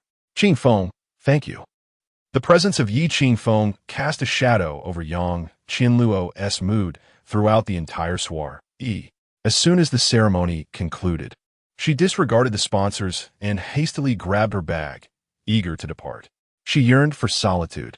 However, just as she settled into the chauffeur-driven car, her phone rang. Upon seeing the caller's name, her delicate brows furrowed even deeper. Chapter 31. She was truly afraid the phone rang. It was a call from Zhao Lu. Logically, having received her payment, she should not have contacted Yang Qianluo again. Thus, upon seeing the call, an unsettling feeling stirred within Yang Qianluo. What could it be? Answering the phone, her voice was notably somber. Zhao Lu, sounding somewhat anxious and hesitant, said, "Sister Qianluo, I have returned to the country.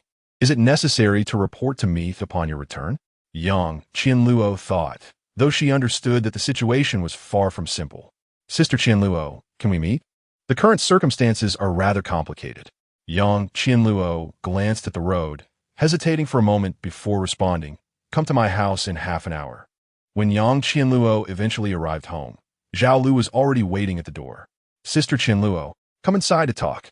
It was only after she firmly closed the door that Yang Qianluo turned to look at her, asking, "What has happened?" "Today, Mr. Yi, Liu Qingtong's fiancée, sought me out."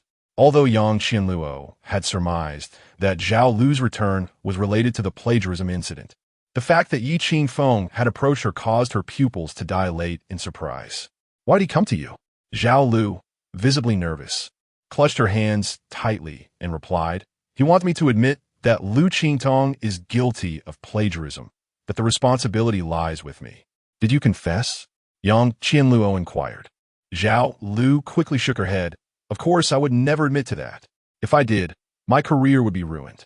"Then what do you need me for?" Yang Qianluo responded coldly. To her, the best resolution lay in refusing to acknowledge any wrongdoing. However, Zhao Lu's subsequent reply made her heart race with alarm. "Mister, you mentioned you.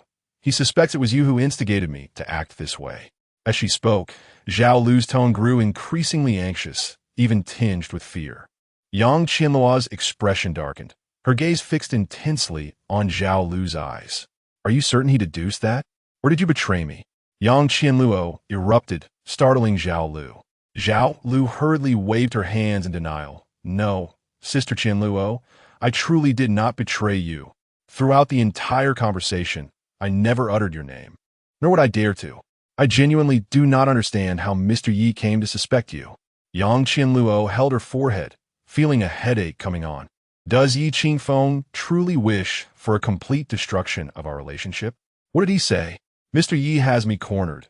If I do not confess, I will undoubtedly lose my position at Huangji. Sister Qianluo, you must help me. If you assist me in compensating Huangji for the breach of contract and arrange for me to enter Meiyu, I swear I will keep this matter to myself, and you will never be implicated." Given the circumstances, Zhao Lu had no choice but to press on with her plea. "Are you threatening me?" The coldness in Yang Qianluo's eyes seemed to freeze the very air around them.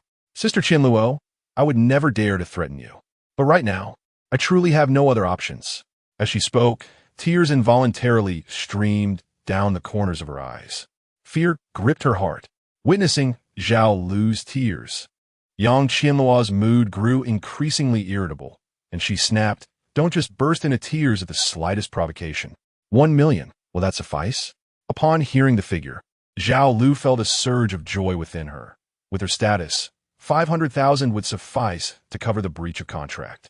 Enough. Sufficient. What I mean by 1 million is for you to publicly acknowledge that this matter was your doing, not merely to compensate for the breach of contract with Huangji. To Meiyu, Yang Qianluo coldly clarified. She was acutely aware that, given Yi Qingfeng's temperament, should she truly assist Zhao Lu, he would undoubtedly pursue her relentlessly. Instead, allowing Zhao Lu to bear the brunt of this situation and restoring Liu Qingtong's reputation might allow this matter to pass quietly. However, this response took Zhao Lu completely by surprise. "Sister Qianluo, are you suggesting that I should take full responsibility for this?" Zhao Lu asked, her eyes wide with trepidation. Yang Qianluo's expression remained icy. This was indeed the best course of action. 1 million would effectively buy out my career, and I cannot accept that. Zhao Lu understood that once she admitted to this incident, her career in the entertainment industry would be irreparably damaged. Do you think the entertainment industry is easy to navigate? If you accept 1 million and acknowledge the plagiarism scandal as you're doing, Huangji will be even more anxious. They would eagerly terminate the contract with you. And then you wouldn't have to pay any breach fees. That 1 million would be yours. Yang Qianluo had already devised a way out for her. But 1,500,000. If you still refuse, I can assure you that once this matter involves me, you will not only leave empty-handed, but your future will be unbearably bleak. Yang Qianluo finally lost her patience and issued a stern warning. Zhao Lu trembled violently. She found herself out of options. Upon returning to the seaside villa, Liu Qingtong entered the singing practice room once more. Despite the relentless practice over the past few days allowing her to master the song encounter, she remained unsatisfied with her performance, always feeling as though something was lacking. Yi Qingfeng, holding Wan, sat on the terrace, refraining from interrupting her. It was only when the singing ceased that he rose and approached the practice room door, gently tapping on the glass. "It's time. I'm taking you somewhere." At this, Liu Qingtong recalled that he had mentioned earlier in the day about taking her to a place. "Where to? You'll find out when we arrive." Half an hour later, Yi Qingfeng parked the car at the entrance of a small amusement park. Liu Qingtong was taken aback, puzzled as to why he had brought her to such a location. However, Wan, upon seeing the carousel at the park entrance, appeared thrilled. "Daddy, can we ride the carousel?" "Of course." After purchasing the tickets, Wan joyfully dashed towards the carousel, selecting a blue horse. "Daddy, come quickly." Although it was somewhat late, and the amusement park was nearly empty, Liu Qingtong still donned a black mask. However, just as she was about to choose a splendid wooden horse to sit beside Wan, Yi Qingfeng suddenly grasped her arm and said, "Wait a moment. Allow me to select one for you." "Ah, why?" Liu Qingtong asked, perplexed. "You will understand in due time." Chapter 32. Are you treating yourself as an outsider? Yi Qingfeng assisted Liu Qingtong in selecting a wooden horse behind Wan, smiling as he said, "You can sit here." Liu Qingtong hesitantly climbed onto the wooden horse, her expression filled with confusion. At that moment, Yi Qingfeng produced a pair of headphones and handed them to Liu Qingtong, instructing her gently, "Put these on." "What exactly are you planning to do?" she inquired. "Just put them on first," Yi Qingfeng replied softly. Liu Qingtong accepted the headphones and placed them over her delicate, fair ears.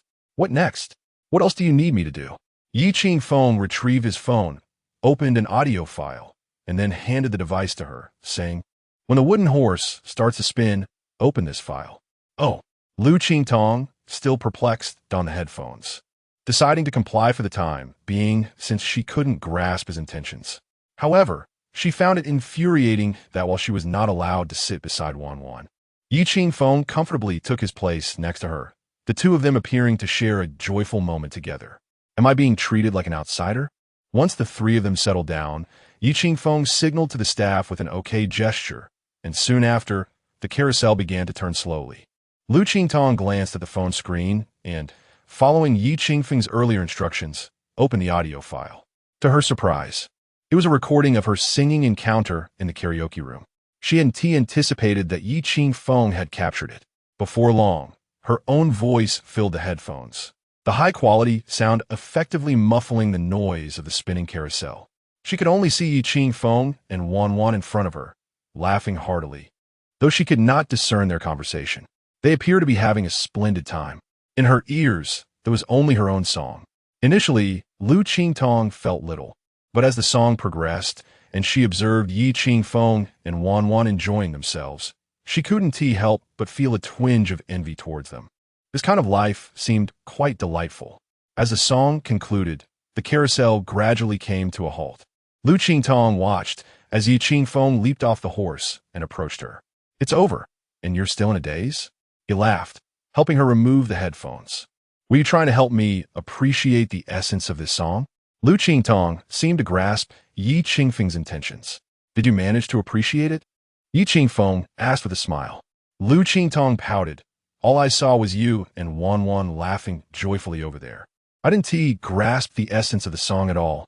"That is all right. No rush," Yi Qingfeng replied, raising an eyebrow with a smile. This is merely our first destination for the evening." His words ignited Liu Qingtong's curiosity, prompting her to ask, "Where are we headed next?" "It's a secret," Qingfeng teased. Before long, he led her to a bus station. Please don't tell me we're going to take a bus to our next destination?"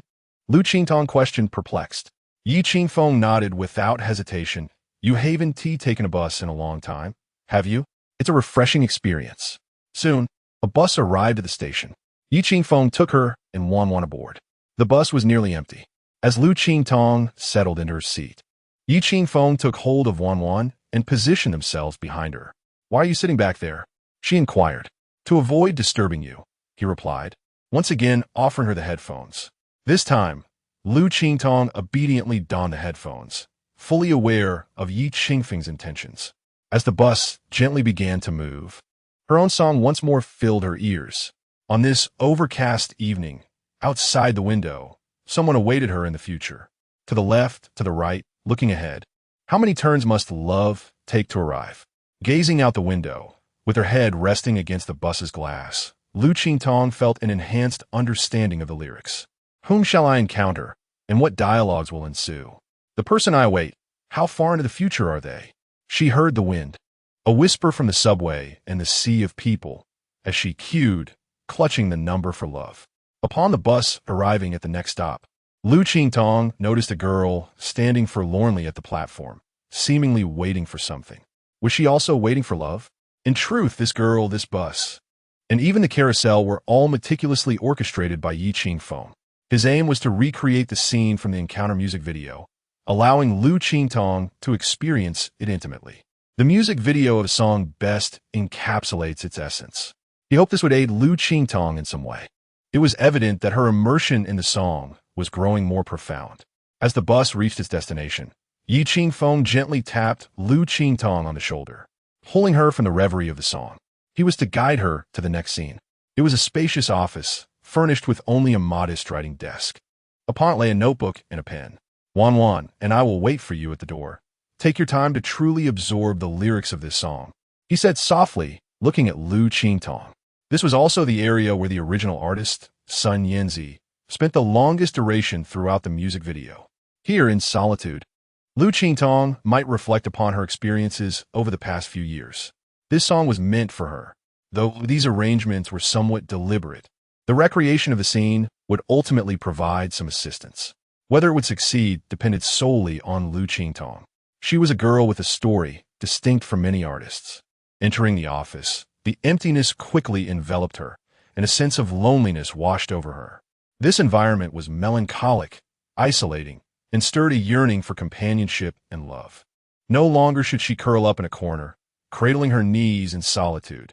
Chapter 33. Have you truly fallen for that woman? The vacant room seemed to isolate Liu Qingtong from the clamor of the world outside, rendering everything tranquil. The ambience was imbued with a soft blue light, reminiscent of the stage lights that would soon illuminate the venue, a hue often associated with a subtle melancholy. Liu Qingtong settled at the writing desk, where lay a blank sheet of paper and a pen with its cap removed.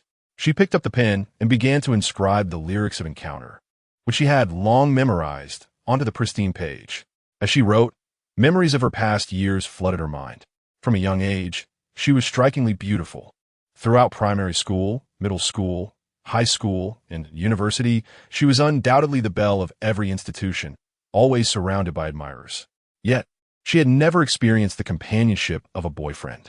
In her most radiant years, she had never savored the sweetness of love.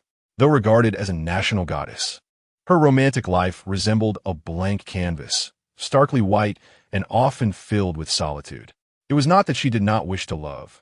Rather, she simply had not encountered the right person. Suddenly, the visage of Qingfeng flashed through her mind. That night, she had consumed a considerable amount of alcohol, feeling as though the entire world was spinning around her. Her loneliness seemed to magnify infinitely, although she could not recall how she had found herself in that room.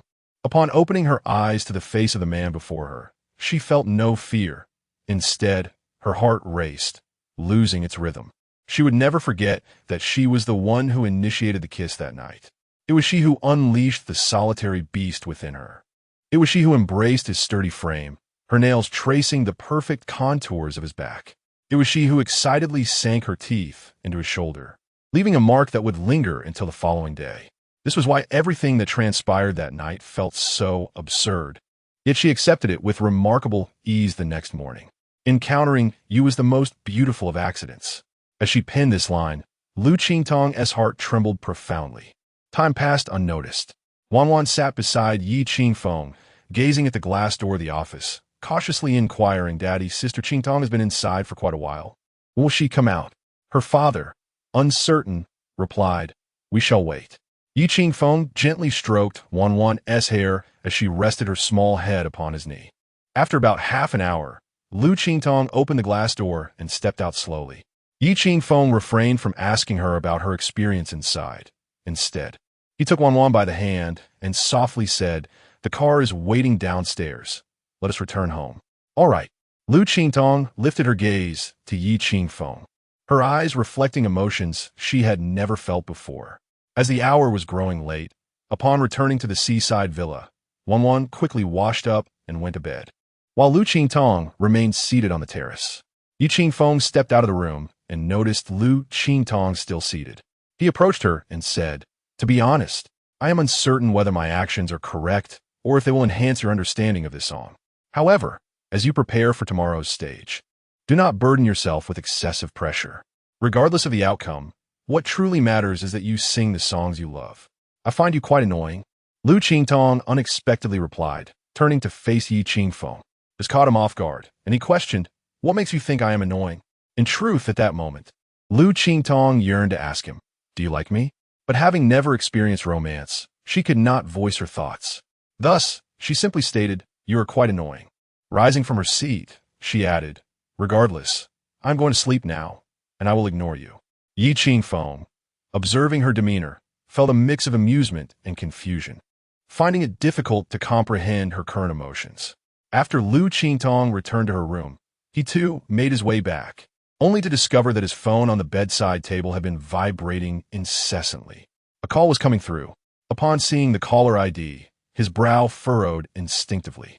It was Yang Qianluo. Yi Qingfeng was aware that the events of the evening's gathering had likely unsettled her.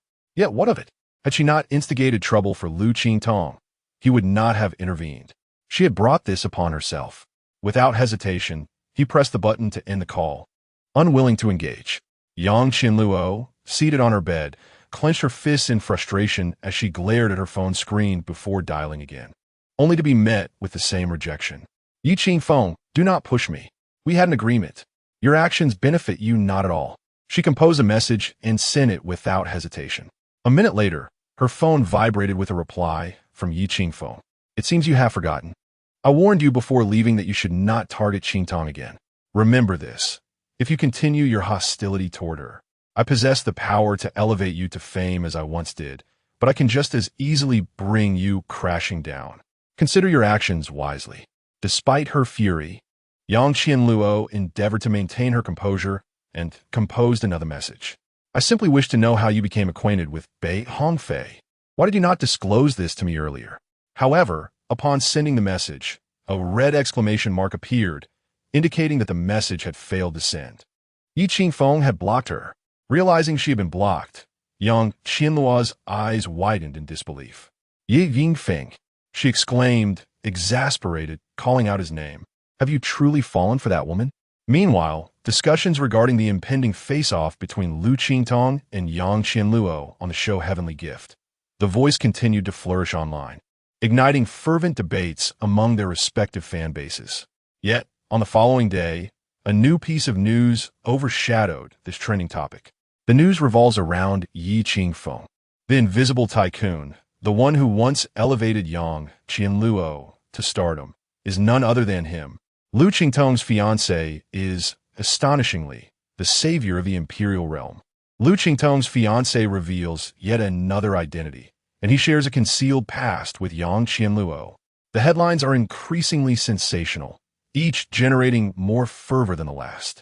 Ever since Yi Qingfeng publicly acknowledged himself as Liu Qingtong's fiancé, fans have been fervently discussing his identity, with some harboring skepticism towards him. However, These revelations have silenced many of Yi Qingfeng's detractors, the savior of the imperial realm, the one who single-handedly propelled Yang Qianluo to fame. Is this man truly uncomplicated? Chapter 34.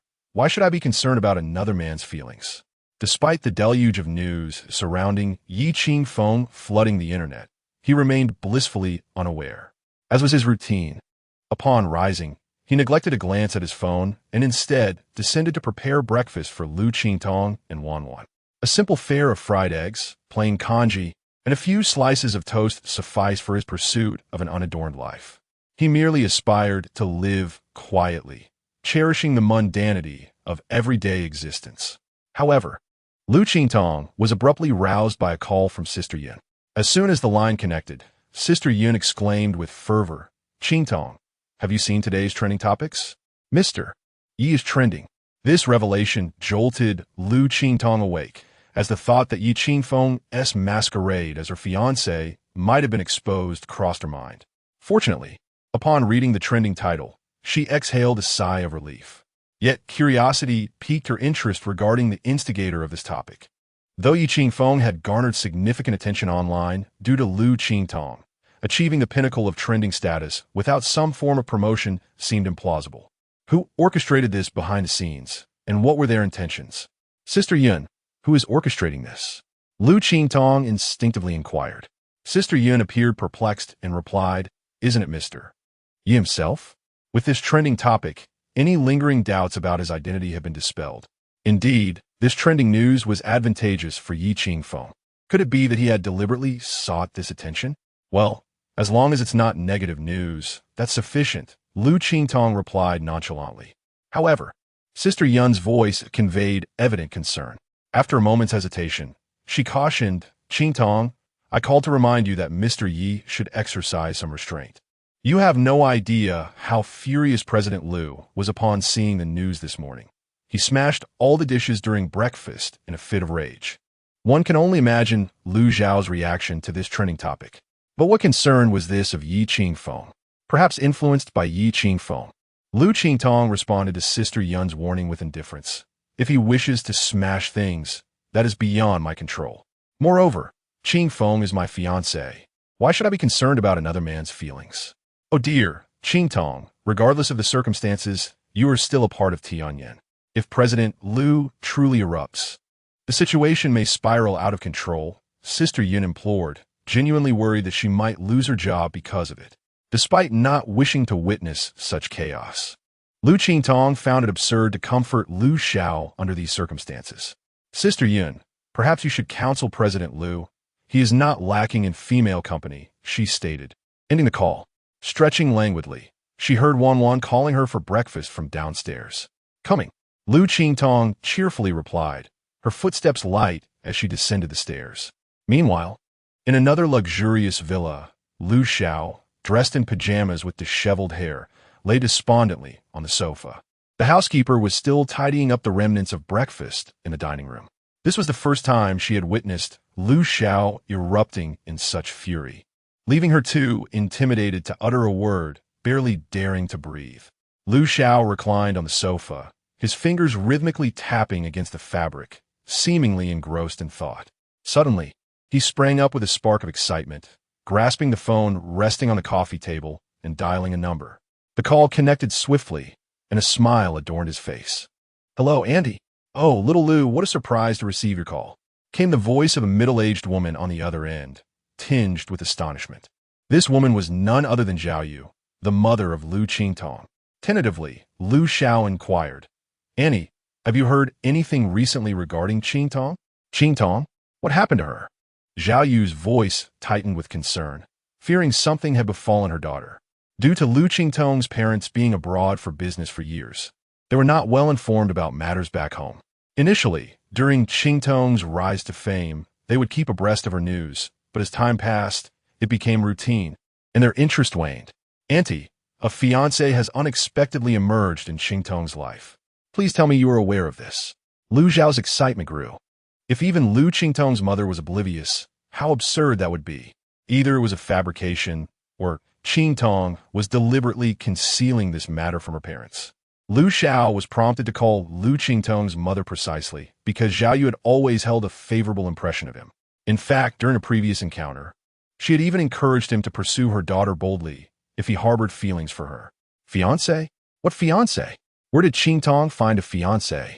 Zhao Yu was taken aback. Liu Xiao could hardly contain his joy. Auntie, you genuinely have no idea? This situation is quite peculiar. Qingtong's fiancé appeared out of nowhere, and I am genuinely worried she might be deceived. Liu Xiao seized the opportunity to embellish the tale. As Zhao Yu's only daughter, it was only natural that she would be concerned. What on earth is happening? That foolish girl. She must have been tricked. How could I, as her mother, not know about her fiancé? Auntie, you must come and see for yourself. That man has been living at Qingtong's house recently. Living at her house. Does that man not even have his own place? Has Qingtong found a man who lives off others? This must be a scammer. That foolish girl has never faced hardship. She must have fallen prey to that man. Zhao Yu was so frantic, she almost wished to fly back immediately. Auntie, Qingtong is deeply involved with that man, and I worry she has been deceived, which is why I felt compelled to call you. You must return at once. What if Qingtong ends up with a child? That would be truly troublesome, and her career could be jeopardized. Liu Xiao continued to stoke the flames of concern. All right, I will buy a ticket immediately. Today, I will fly to Haishur with her father. Did you orchestrate this trending topic? After taking a bite of toast, Liu Qingtong gazed at Yi Qingfeng and broached the subject of the trending topic. Yi Qingfeng appeared bewildered. Trending topic? What trending topic? You mean you are unaware? Liu Qingtong's lips parted slightly, her face a canvas of astonishment. You should check Weibo yourself. It was only then that Yi Qingfeng retrieved his phone, but soon his brows furrowed. Although this trending topic seemed to cast a favorable light on his image, his extensive experience in public relations made him acutely aware that it was, in fact, a double-edged sword. The art of elevating someone to the pinnacle only to bring about their downfall is one of the most sophisticated strategies. The opponent's tactics had begun to evolve into something more refined. Chapter 35. Is that your mother? Upon witnessing the trending topic, Yi Qingfeng furrowed his brow, prompting Liu Qingtong to feel a twinge of unease. Is there an issue with these trending topics? She inquired. Yi Qingfeng set aside his phone, acknowledging that there was indeed someone orchestrating behind the scenes.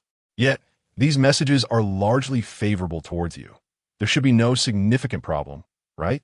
Liu Qingtong questioned, perplexed. I'll make a call first, Yi Qingfeng stated, rising to approach the stage as he dialed Bei Hongfei. However, he was confident that Bei Hongfei would not act foolishly. He should comprehend the implications of such a backhanded compliment. As soon as the call connected, Bei Hongfei broached the subject, asking, Qingfeng, what is going on with today's trending topics? I'm not certain. Who do you think could be behind it? Bei Hongfei's question made Yi Qingfeng realize that it couldn't be a well-intentioned act that turned malicious. Bei Hongfei's brow also furrowed as he remarked, after seeing those trending topics this morning, I've been pondering this issue. However, I don't believe it's Liu Xiao. I know him well enough. He wouldn't employ such sophisticated tactics against you. Could be Yang Qianluo. She seemed quite displeased at yesterday's banquet. Yi Qingfeng had indeed considered Yang Qianluo, especially after severing ties with her by blocking her the previous night. Nonetheless, the art of a backhanded compliment was not easily mastered by everyone. Furthermore, if Yang Qianluo were responsible, she would not implicate herself by publicly acknowledging that the one who elevated her was Yi Qingfeng. Thus, he temporarily dismissed this possibility. It's unlikely to be her. The news this time, although sensational, is fundamentally based on truth. Unless the individual possesses remarkable skill to align various narratives, this backhanded compliment would have no effect, Yi Qingfeng mused. Bei Hongfei chuckled lightly. Indeed, for such a tactic to succeed, one must first elevate you to an undeserved stature. But these messages are grounded in reality and do not constitute a backhanded compliment. Is it possible that someone genuinely appreciates you and is speaking on your behalf? For the past 5 years, Yi Qingfeng had devoted all his attention to Wan, scarcely mingling with new influential figures. Who, then, would advocate for him? Ultimately, the trending topics left Yi Qingfeng with a sense of oddity. Meanwhile, shortly after Yi Qingfeng stepped out to the terrace, Liu Qingtong's phone rang. Seeing that it was her mother calling, she felt a jolt of anxiety, as her greatest concern was for her family to discover news about her engagement. The inevitable had arrived. Upon answering, Zhao Yu's voice resonated with agitation. Qingtong, what on earth is going on with your fiancé? If it weren't for Xiao Lu calling me, I would still be unaware of this. Why didn't you inform me about such a significant matter? Liu Qingtong gripped her phone tightly, her palms clammy. Mom, I thought you would see the news yourself, she replied, bracing herself. I'm already at the airport and will arrive in Haishur by 10 tonight. You must provide me with a reasonable explanation, Zhao Yu declared, and with that, she abruptly ended the call. Listening to the incessant, busy tone, Liu Qingtong felt a mounting headache. A single lie often necessitates a multitude of others to sustain it. Sister Qingtong, are you all right? Wanwan inquired, observing Liu Qingtong's somewhat pallid complexion with genuine concern. Gazing at the bewildered expression on Wanwan's face only intensified Liu Qingtong's distress. A fiancé who also has a child. Such an outrageous deception would be incomprehensible even to the gods, particularly since Wanwan was innocent. Liu Qingtong was reluctant to let her own falsehood inflict harm upon her. At that moment, Qingfeng returned from his phone call and noticed Liu Qingtong's unnatural demeanor. What is wrong? He asked gently, his concern palpable. This matter was impossible to conceal, yet she could not disclose it in front of Wanwan. So she rose and led Qingfeng to the terrace. My mother has arrived. Your mother has come? Qingfeng was taken aback. She arrived at 10 o'clock in the evening. Lu Xiao informed her about her situation. My mother is quite assertive. She will certainly scrutinize you thoroughly. Liu Qingtong nervously wrung her hands. Scrutinize thoroughly. Qingfeng echoed, equally alarmed. Liu Qingtong clarified. What I mean is she will definitely investigate you thoroughly, especially regarding Wanwan. How will I explain this to her? Surely my mother knows whether I have given birth. Liu Qingtong felt increasingly frantic. However, seeing her in such a state, Ye Qingfeng surprisingly laughed. Is she your biological mother? Of course, she is my biological mother. Then why are you worried? She is not a stranger, Qingfeng smiled, shrugging lightly. I will take you to the airport to meet her. Liu Qingtong's beautiful eyes widened in disbelief as she stared at Qingfeng. I told you, my mother is very assertive. She won't accept a suddenly appeared fiancé. Moreover, how will you explain Wanwan? Do not fret. This lie originated from me, and I will assist you in resolving all ensuing issues. Trust me, Qingfeng reassured her. What do you plan to do? Liu Qingtong asked impatiently. I haven't figured it out yet. Liu Qingtong. Qingfeng took her hand. Let us have breakfast first. The most important thing for you right now is to prepare for tonight's initial stage performance. Leave everything else to me. It seemed there was no other choice. Breakfast proved to be a tumultuous affair. Despite Qingfeng's reassurances, even a child could discern that Liu Qingtong remained preoccupied. For instance, at that moment, Wanwan was astonished, staring at Liu Qingtong, who was numbly eating. Her mouth agape, she remarked, Sister Qingtong, are you all right? Huh? What is the matter with me? Your chopsticks are reversed. Huh? Sister Qingtong, you can't eat the eggshell. Huh? Throughout the day, Liu Qingtong was restless, unable to remain seated on the sofa for even 5 minutes before rushing to the terrace. Yet, as soon as she settled on the terrace, she found herself in the singing room. After singing a couple of lines, she realized she had no voice, only to discover that she was holding the microphone upside down. Upon returning after escorting Wanwan to school, Qingfeng was somewhat amused, yet exasperated to find Liu Qingtong in such a state. It seemed that the arrival of her mother had indeed rendered her quite anxious. Noticing that she had barely settled on the sofa for a few minutes before rising again, Qingfeng stepped forward to obstruct her path to the terrace. Are you feeling anxious? He inquired. What are you talking about? She retorted defensively. You consumed 5 cups of water this morning and visited the restroom 3 times. Well, I must have just drunk too much, Liu Qingtong insisted stubbornly. I have a method that can aid in alleviating your anxiety, Qingfeng offered. What method? Liu Qingtong's beautiful eyes sparkled, as if she had glimpsed a lifeline. With her mounting apprehension about the evening's performance, she was eager for a solution.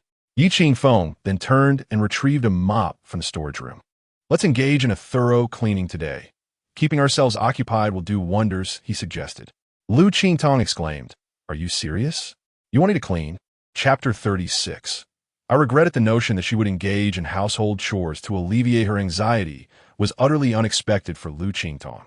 In her childhood, her father had been reluctant to let her partake in any domestic tasks. This man has truly lost his mind. However, upon reflection, it became evident that during this recent period, with the dismissal of the household staff, assistants, and agents, the cleanliness of the home seemed to be solely the responsibility of Yi Qingfeng. On numerous occasions, it was Yi Qingfeng who, after Liu Qingtong had fallen asleep, would diligently clean the house all by himself. For an inept man, performing household chores might appear pitiable. Yet, for a capable man to willingly engage in such tasks evokes an inexplicable charm.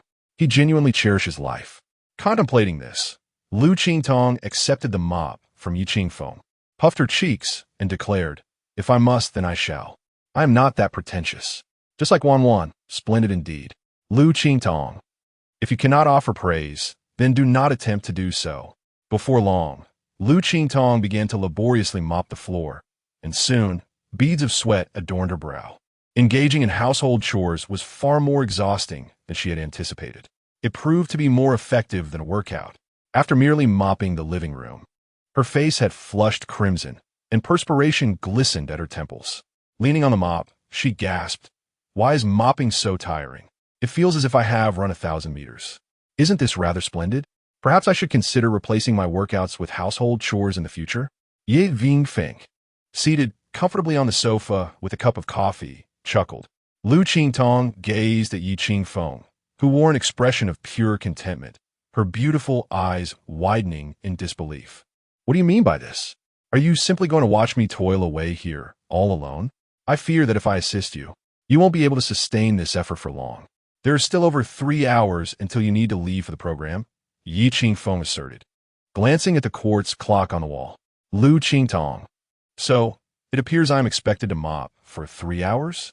If this word were to get out, how could I possibly retain my dignity?" Nevertheless, this method indeed proved effective. During the mopping, Liu Qingtong found herself filled with resentment, completely devoid of anxiety. At last, after mopping the entire house, Liu Qingtong collapsed onto the sofa, appearing utterly spent, and lamented, "I regret it." "Regret what?" Yi Qingfeng inquired with curiosity. Liu Qingtong weakly replied, "I regret purchasing such a large house. Maintaining it is simply too exhausting. Why have you already succumbed? This is just the beginning." "Huh." Liu Qingtong abruptly sat up, staring at Yi Qingfeng in horror. "There's more? Mopping is merely the most fundamental task. You can also dust the furniture and clean the windows." "Stop. Please, I implore you. Just one favor." Liu Qingtong interjected with fervor, gazing at him with a pitiful expression. "Tomorrow, could you possibly find a reliable housekeeper to return? I will be willing to pay triple the salary. Self-sufficiency leads to abundance," Yi Qingfeng remarked, pulling her up from the sofa. "Engaging in effective exercises before singing aids in vocal development." No. If this continues, I shall be utterly overwhelmed." Yi Qingfeng. "May you." In He Bang's office, a number of individuals were seated. Apart from He Bang, the remaining 4 were judges for the current season of Heavenly Gift, The Voice. Among them was the sharp-tongued Xiao He. To everyone's surprise, Liu Qingtong's fiancée indeed had some influence, which meant that Bei Hongfei's vote was certainly out of reach. Liao Na stroked her chin and remarked, "A renowned singer in the country, she had been in the industry for nearly 30 years, boasting several classic songs. Although she had not released a new album in recent years, her persistent presence in various music variety shows and talent competitions had granted her significant clout in the domestic music scene. However, her own controversies were considerable, especially regarding her choices in early talent shows. Nearly all the contestants she selected faded into obscurity, while those she eliminated have since achieved great success. This led to her being labeled as having a discerning eye for talent. In response to Liao Na's concerns, Xiao He chuckled nonchalantly, saying, "As long as the 4 of us stick together, it matters not if we lose Bei Hongfei's vote. After 3 episodes, we can still eliminate Liu Qingtong. Besides, her vocal skills are indeed lacking compared to Qian Luo. I truly wonder from where she derives her courage to compete in the same song. The state of Tianyan stock price reflected this sentiment, as it was once again nearing a halt in trading. At this moment, Qingfeng was intently focused on the stock interface. Despite Tianyan stock price approaching a critical drop, he noticed that someone was actively buying. How curious that someone is purchasing Tianyan stocks in such large quantities at this time. Qingfeng mused, resting his chin on his hand. Liu Qingtong has a substantial fan base. Perhaps they are blindly supporting her with their purchases, Xiao He remarked dismissively. Don't worry, Mr. He. Even if Yi Qingfeng has connections, he cannot sway this competition. The power lies with us. At 3 in the afternoon, Yi Qingfeng drove Liu Qingtong to the recording venue, the headquarters of Meiyu TV. With 2 hours remaining for rehearsal before the competition commenced, her manager, Sister Yun, and assistant, Xiaoya, had already been waiting at the entrance. During this time, all of Liu Qingtong's affairs had been arranged by Yi Qingfeng, leaving them feeling rather insignificant, yet they were left with no alternative. As the car came to a halt and Liu Qingtong was about to alight, Yi Qingfeng called out to her. What is it? Liu Qingtong turned back, curiosity piqued. Yi Qingfeng produced a piece of candy and handed it to her with a slight smile, saying, if you still feel nervous, you can have a piece of candy when the time comes. Does that really work? Liu Qingtong inquired. It certainly worked for Wanwan. She was far more anxious when singing on stage in kindergarten, but after having candy, her nerves calmed down. Yi Qingfeng replied with a smile. Liu Qingtong thought to herself, are you treating me as a fiancée, or a daughter? Nevertheless, she obediently accepted the candy from his hand, as the 2-hour wait had indeed alleviated some of her anxiety. Upon exiting the vehicle, Xiaoya and Sister Yun promptly approached, with Sister Yun looking at Yi Qingfeng and asking, Mr. Yi, I have a few audience tickets left. Would you like me to reserve some for you? No need. I've already made arrangements. When the performance commences, I shall observe Qingtong from the audience. Yi Qingfeng understood that Sister Yun's actions, though seemingly courteous, were actually a means to gauge his intentions. The seating in the audience is stratified, even influencing the angles captured on camera, a matter he had long entrusted to Bei Hongfei. Please escort Qingtong upstairs first. I have a few matters to attend to before joining you.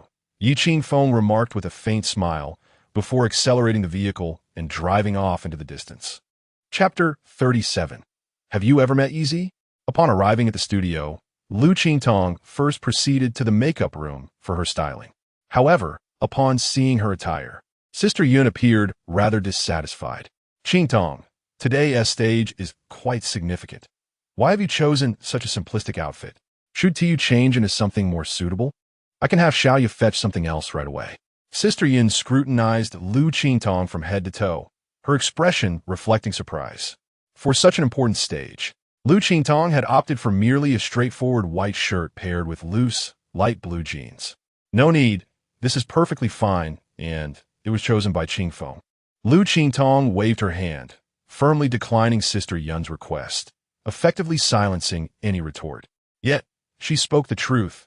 The outfit indeed was selected by Yi Qingfeng, who believed it was the most fitting choice for a performing encounter, creating a comfortable ambience.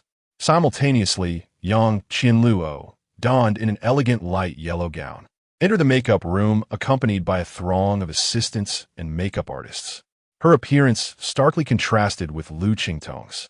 Particularly noteworthy was the low neckline of Yang Qianluo's dress, which accentuated her alluring curves, rendering her presence exceptionally regal. Qingtong, I didn't expect you to arrive so early. Upon spotting Liu Qingtong, Yang Qianluo flashed a charming smile, imbued with a palpable sense of superiority. Liu Qingtong returned a slight smile, replying, I haven't been here long. Qianluo, your outfit today is quite sensual. Isn't it lovely? This ensemble was custom designed for me by the renowned French designer Victor. I absolutely adore it. Yang Qianluo twirled before the mirror, evidently pleased with her attire. What do you plan to wear today? After admiring herself, Yang Qianluo instinctively inquired about Liu Qingtong's outfit. Her reaction mirrored that of Sister Yun's. Upon seeing Liu Qingtong's ensemble, she assumed that she had yet to change. This is it, Liu Qingtong replied without hesitation. Yang Qianluo appeared somewhat taken aback. You're wearing something so plain for today, as stage? that could easily create a stark contrast, overshadowing your presence with the stage lights. This was precisely the reason many performers donned extravagant outfits when taking the stage, to ensure their aura could eclipse the brilliance of the stage itself. It was the most fundamental principle, unless, of course, the stage itself was understated. "It's all right. I really like this outfit, and it's comfortable to wear." Liu Qingtong glanced at Yang Qianluo and smiled faintly. Such matters were of little concern to her. Yang Qianluo settled at the makeup station adjacent to Liu Qingtong, as the stylist promptly unveiled a large suitcase filled with various tools, further accentuating the contrast between them. Liu Qingtong's makeup was quite subtle, leaving the makeup artist with little to do. Within minutes, her look was finalized. Fortunately, Liu Qingtong possessed natural beauty, which shone through even without cosmetics. "Qingtong, I'm curious. Why did you choose to perform Encounter?" Yang Qianluo closed her eyes, allowing the makeup artist to apply intricate eyeliner. Liu Qingtong turned to her and retorted, "Then why did you choose this song?" "Because you chose this song." Yang Qianluo suddenly opened her eyes, gazing at Liu Qingtong through the mirror. Her expression sharpened with a hint of intensity. In response, Liu Qingtong merely smiled faintly and said, "The reason I selected this song is quite simple. I genuinely find it exceptionally melodious, and I adore it. Have you ever met Yi in person?" Yang Qianluo closed her eyes again and inquired. Liu Qingtong replied, "Honestly, no. He is rather low-key. He merely granted me the authorization, and we have never met." "Really? Do you truly consider him low-key?" A smirk of superiority crept onto Yang Qianluo's lips as she falsely claimed, "I have met him, and he approached me first." This falsehood undeniably held a certain sting for Liu Qingtong. Anyone in her position might feel a twinge of imbalance. Why could Yang Qianluo meet Yi while she could not? Thankfully, Liu Qingtong did not allow her dissatisfaction to manifest on her face. Instead, she inquired with a hint of curiosity, "Is Yi handsome?" "He's passable, quite ordinary," Yang Qianluo responded, then added provocatively, "But Qingtong, aren't you curious why he would come to me, even after granting you the authorization?" Liu Qingtong shook her head, unsure. "Because he wants to witness our battle," Yang Qianluo replied emphatically. "He mentioned that your choice of this song is unwise. Your vocal skills are insufficient to support it. For an ordinary person, such words could easily shatter one's composure." Yet, as Liu Qingtong listened, she felt a sudden sense of release. She was convinced that Yang Qianluo was fabricating this tale. Although she had never met Yi, understanding someone does not necessarily require a face-to-face encounter. One can glean much from the nuances present in their work. At the very least, Yi could not possibly be the sharp-tongued individual that Yang Qianluo described. Such a person could not create songs of this caliber or convey such profound emotions. Liu Qingtong smiled lightly. "Qianluo, stop fabricating. It sounds insincere." With that, she stood up and added before departing, "Moreover, my choice to sing this song stems solely from my affection for it. The notion of battle, winning or losing, holds no significance for me." Once Liu Qingtong had left, Yang Qianluo clenched her fists in frustration. Not far from the Mayu TV building, three figures sat in a nearby CAF. Alongside Yi Qingfeng and Bei Hongfei was a face familiar to the public, the renowned director Su Xiao. Originally a celebrated actor known for his roles in numerous box office hits, he transitioned to directing 3 years ago, with his 2 films achieving considerable success. Unfortunately, he had consistently followed a comedic path, and all his representative works lacked depth. To create a work of profound international influence, a timeless classic in the annals of global cinema, has long been his aspiration. However, despite years of exploration, cultivation, and even his own conceptualization, he has yet to discover a truly groundbreaking script. Until now, when he acquired the screenplay titled Dying to Survive from Bei Hongfei.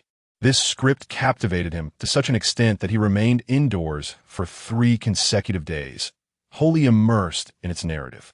Thus, upon meeting Yi Qingfeng, he was overwhelmed with excitement, exclaiming, "Mr. Yi, this script was penned by you.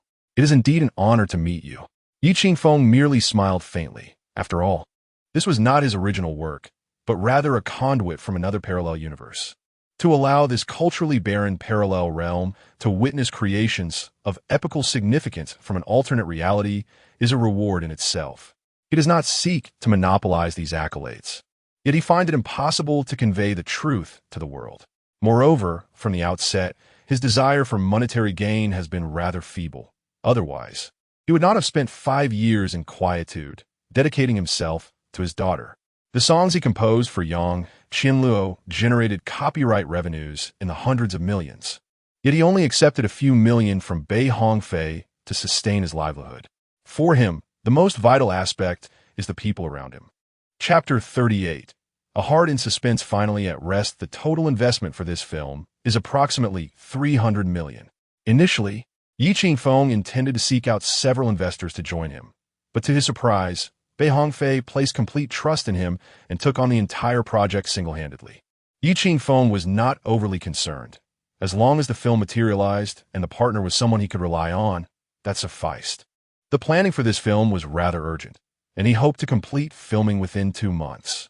When Su Xiao inquired about the filming requirements, Liu Qingtong expressed this opinion. Although a 2-month filming period is not insignificant, the fact that the cast had yet to be selected made the timeline feel somewhat hasty.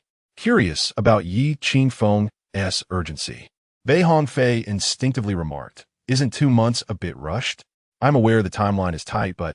Liu Qingfeng hesitated. He wanted to convey his uncertainty about how much longer he would have. In truth, the reason for his eagerness to film this movie stemmed from a significant motive: to accumulate a fortune for Wan, one that she could never exhaust in her lifetime.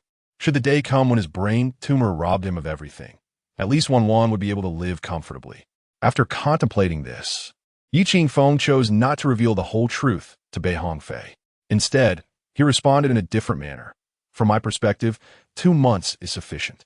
Furthermore, I will personally oversee the casting and production of this film, ensuring that we achieve the anticipated results within a short time frame. Upon learning that Liu Qingtong would personally supervise, Su Xiao visibly relaxed and nodded. "All right, Mr. Yi, since you say so, I assure you we will complete the film within 2 months." "Excellent. I look forward to our collaboration." Liu Qingtong smiled as he extended his hand for a firm handshake with Su Xiao. At 6:30 in the evening, the live recording of the 3rd season of The Voice of China was underway. Special invited guests and numerous music media representatives had nearly all taken their seats. With the atmosphere cultivated by the event team, excitement began to permeate the venue. On stage, each singer was fully prepared, and the thrilling draw for performance order was about to commence. This was the most crucial segment at the beginning of each season, as the order of appearance could significantly enhance the audience's experience. While it may not determine the outcome, typically, no one wishes to draw the first or the last position. The first performer, unless possessing an exceptionally compelling presence, would find it challenging to evoke the audience's enthusiasm before the atmosphere had fully ignited. Conversely, the final act would face heightened expectations, as the audience would have already savored several captivating performances. Should the last act fail to ignite the crowd, it could appear disappointingly lackluster. Liu Qingtong did not aspire to secure the premier spots 3 or 4. She only hoped to avoid being first or last. Soon, the production team brought forth the drawing box, and the cameras focused on Liu Qingtong, capturing her in real time for the live broadcast. The audience, upon seeing Liu Qingtong, was taken aback. Today, Tong Tong from our family is dressed in a remarkably minimalist fashion, yet this ensemble appears exceedingly comfortable. The white shirt is, without a doubt, a veritable charm for men. Qingtong's outfit is truly captivating. Which brand is this? This attire is perfectly suited for us ordinary folk. While many are astonished by Liu Qingtong's choice of clothing, even more are drawn to the serene simplicity that she exudes. When faced with the prop box presented by the production team, Liu Qingtong took a deep breath and extended her fair hand inside, retrieving a slip of paper. Upon unfolding it, the weight on her heart finally lifted. It was the number 7 draw, the grand finale. Alas, how unfortunate to receive the 7th draw. The song Encounter has a gentle rhythm, and the least suitable draws are the 1st and 7th, failing to warm up the stage or provide a fitting conclusion. The camera swiftly shifted to Sister Yun, who instinctively voiced her complaints, all of which were captured by the lens. Meanwhile, Yang Qianluo drew the fourth number, which she regarded as a fortuitous sign. Moreover, the three preceding singers were all performers known for their dynamic stage presence, particularly the first to perform, Elinda, a formidable rock singer from America, who would undoubtedly ignite the stage with her opening act. The audience would be treated to an exhilarating succession of three energetic dance tracks, making Yang Qianluo's encounter a striking contrast that would surely resonate powerfully with them. It was indeed a fortuitous alignment of circumstances. The situation was quite unfavorable for Liu Qingtong. At that moment, Yi Qingfeng was seated in the audience, positioned directly behind the judges, ensuring that he would be visible whenever the cameras focused on them. He hoped that Liu Qingtong would catch sight of him once she took the stage.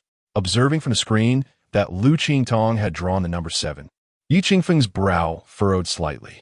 He worried that this draw might induce anxiety in her, especially since she had already been tense throughout the day. After the recording concluded, she would need to rush to the airport to pick up her mother, and such a series of events would undoubtedly affect her mindset. "Keep it up," he silently encouraged her as he watched Liu Qingtong on the screen. Despite her long-standing fame, feeling nervous in the face of such competition was only natural. At that moment, Liu Qingtong awaited in her designated dressing room, striving to maintain an air of calm. After all, the dressing room had cameras positioned to capture her every move, leaving her actions exposed to the audience's gaze. Taking a deep breath, Liu Qingtong suddenly reached into her pocket for the candy that Yi Qingfeng had given her upon her arrival. With the first performer, Elinda, yet to take the stage, she had ample time. Without further thought, she retrieved the candy, unwrapped it, and placed it in her mouth. However, as soon as the candy touched her tongue, her previously composed demeanor shifted, and she squinted her eyes tightly, displaying an expression of sourness. Sister Yun, sitting beside her, was taken aback by this sudden reaction, prompting the production team in the control room to immediately cut to this unfolding scene. And thus, the moment was captured. Everyone gazed at Liu Qingtong, squinting their eyes in utter disdain. Chapter 39, he must be taught a lesson. Why did he not mention that this candy is actually quite sour? Was it intentional? Liu Qingtong's face flushed red from the tartness, and the camera was unrelentingly focused on her. How embarrassing! The audience erupted in laughter at Liu Qingtong's predicament, the comments flooding in. "Ha, what did our Qingtong eat? Isn't she just too adorable like this? When did Qingtong become so conspicuous? Do women in love change so drastically?" From the large screen, observing Liu Qingtong's expression, Yi Qingfeng couldn't help but chuckle, while Bei Hongfei turned to him in curiosity. Unable to restrain his inquiry, "What did Qingtong eat?" "Candy," Yi Qingfeng replied with a smile. "I forgot to tell her that it's quite sour at first." "How could you forget such an important detail?" Bei Hongfei Laokithatili. After all, this scene was innocuous and instead showcased Liu Qingtong's endearing and humorous side. Although the initial taste was sour, the sweet flavor of the candy soon emerged, and Liu Qingtong's expression returned to normal, albeit her cheeks remained flushed. "That Yi Qingfeng. Once I'm done singing, I shall certainly give him a piece of my mind." Nonetheless, this candy had indeed worked wonders. Liu Qingtong's previously tense demeanor had relaxed due to this unexpected turn of events. Perhaps this is what it means to divert one's attention. At that moment, Elena ascended the stage following a brief introduction from the host, and the atmosphere instantly ignited. She performed her signature song, an old tune that had been released over a decade ago, yet still held an unassailable position in the hearts of her fans. As the prelude began, the audience's long-dormant memories stirred, transforming the venue into a vast DJ bar, with cheers rising and falling in waves. The impact of this opening performance was undeniably explosive, simultaneously imposing an intangible pressure on the subsequent contestants. Indeed, the next two singers, despite being established vocalists with years of experience, paled in comparison to Elena's performance, as evidenced by the audience's decidedly less enthusiastic response. This situation, however, presented a splendid opportunity for Yang Qianluo. The next artist to take the stage debuted 5 years ago and immediately reached the pinnacle of success, with her first album selling a staggering 10 million copies. Every song a delight to the ears. Furthermore, the song she was bringing today was particularly special, though penned by an ordinary internet celebrity. It had dominated the S station charts within a week, moving countless listeners to tears. Now, let us enjoy Yang Qianluo's rendition of Encounter and anticipate the surprises that the Queen of Pop will unveil for us. As the host concluded the introduction of Yang Qianluo, the venue erupted into a thunderous applause and cheers, a testament to her explosive popularity. As the stage lights gradually dimmed, a solitary spotlight illuminated the far end of the stage. Slowly, a figure emerged, regal in her demeanor. It was Yang Qianluo. Yang Qianluo, Yang Qianluo, I adore you. Some fans shouted hoarsely, their voices filled with fervor. Such adulation was nothing new to Yang Qianluo, who wore a confident smile as she approached the center of the stage, turning to nod graciously at the bandleader. The prelude to Encounter began to play softly. When Liu Qingtong initially uploaded Encounter, the accompaniment was solely reliant on a guitar. Although it was already enchanting, the full orchestration brought forth a fresh auditory experience that instantly electrified the audience. It was a revelation. If Liu Qingfeng's version of Encounter was simple, then Yang Qianluo's rendition was resplendent. I hear the departure of winter, awakening in some year and month. I wish I wait. I anticipate. Yet the future cannot be orchestrated thus. With both breath and pitch, Yang Qianluo navigated the song effortlessly. The transition from a male to a female voice provided the audience with a profound auditory impact. Some musically discerning listeners even sensed that this song was perhaps more suited to a female vocal. The sentiment felt entirely different. After all, a woman's longing for love invokes a deeper sense of empathy and tenderness. Yang Qianluo's performance was indeed remarkable, showcasing her substantial progress in vocal prowess over the years. Seated in the audience, Liu Qingtong observed Yang Qianluo, lost in the music, and conceded this truth. In terms of vocal skill, Yang Qianluo surpassed Liu Qingtong. Had this song been included in her debut album 5 years prior, it could have become a timeless classic in the Chinese music scene. However, as the performance continued, Liu Qingfeng's brow furrowed. The inevitable had arrived. She had indeed not overcome this flaw. When reaching the concluding section, Yang Qianluo altered the melody, seemingly to distinguish herself from Liu Qingfeng's version, yet it appeared more an exhibition of skill, elevating the song's difficulty. I soar forward, traversing a sea of time. We too have suffered in love. In this lyric, Yang Qianluo conveyed an anguished intensity, as if the wounds of love had shattered her. The word hurt carried a visceral weight.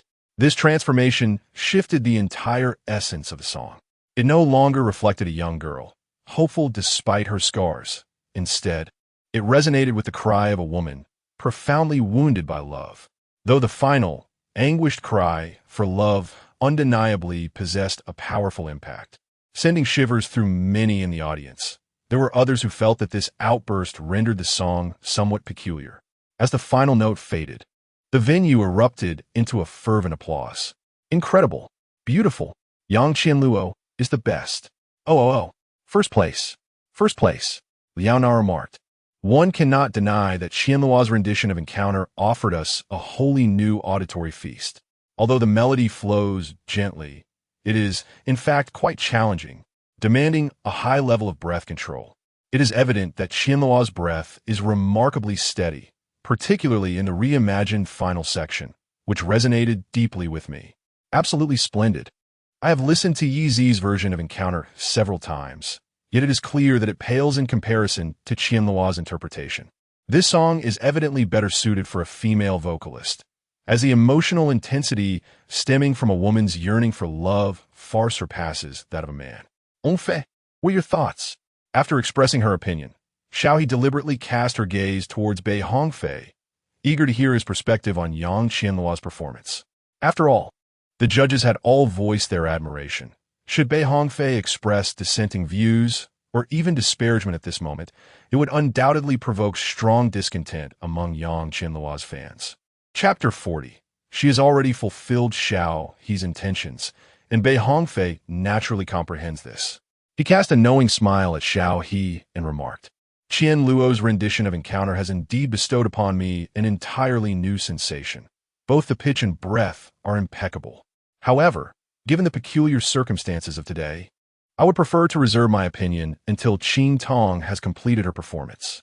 As a seasoned veteran of the arena, Bei Hongfei effortlessly navigated this delicate balancing act with a single statement that stirred the audience's anticipation for Liu Qingtong's performance. Yang Qianluo had elevated the song to a new echelon, and it was imperative for Liu Qingtong to deliver an even more breathtaking performance if she aspired to surpass her. Yet, audiences often harbor preconceived notions. Unless Liu Qingtong could present a truly transformative interpretation, it would be a formidable challenge to eclipse Yang Qianluo. At that moment, numerous fans of Liu Qingtong were filled with trepidation on her behalf. Particularly, the two singers following Yang Qianluo had offered lackluster performances, failing to create a significant impact on the audience.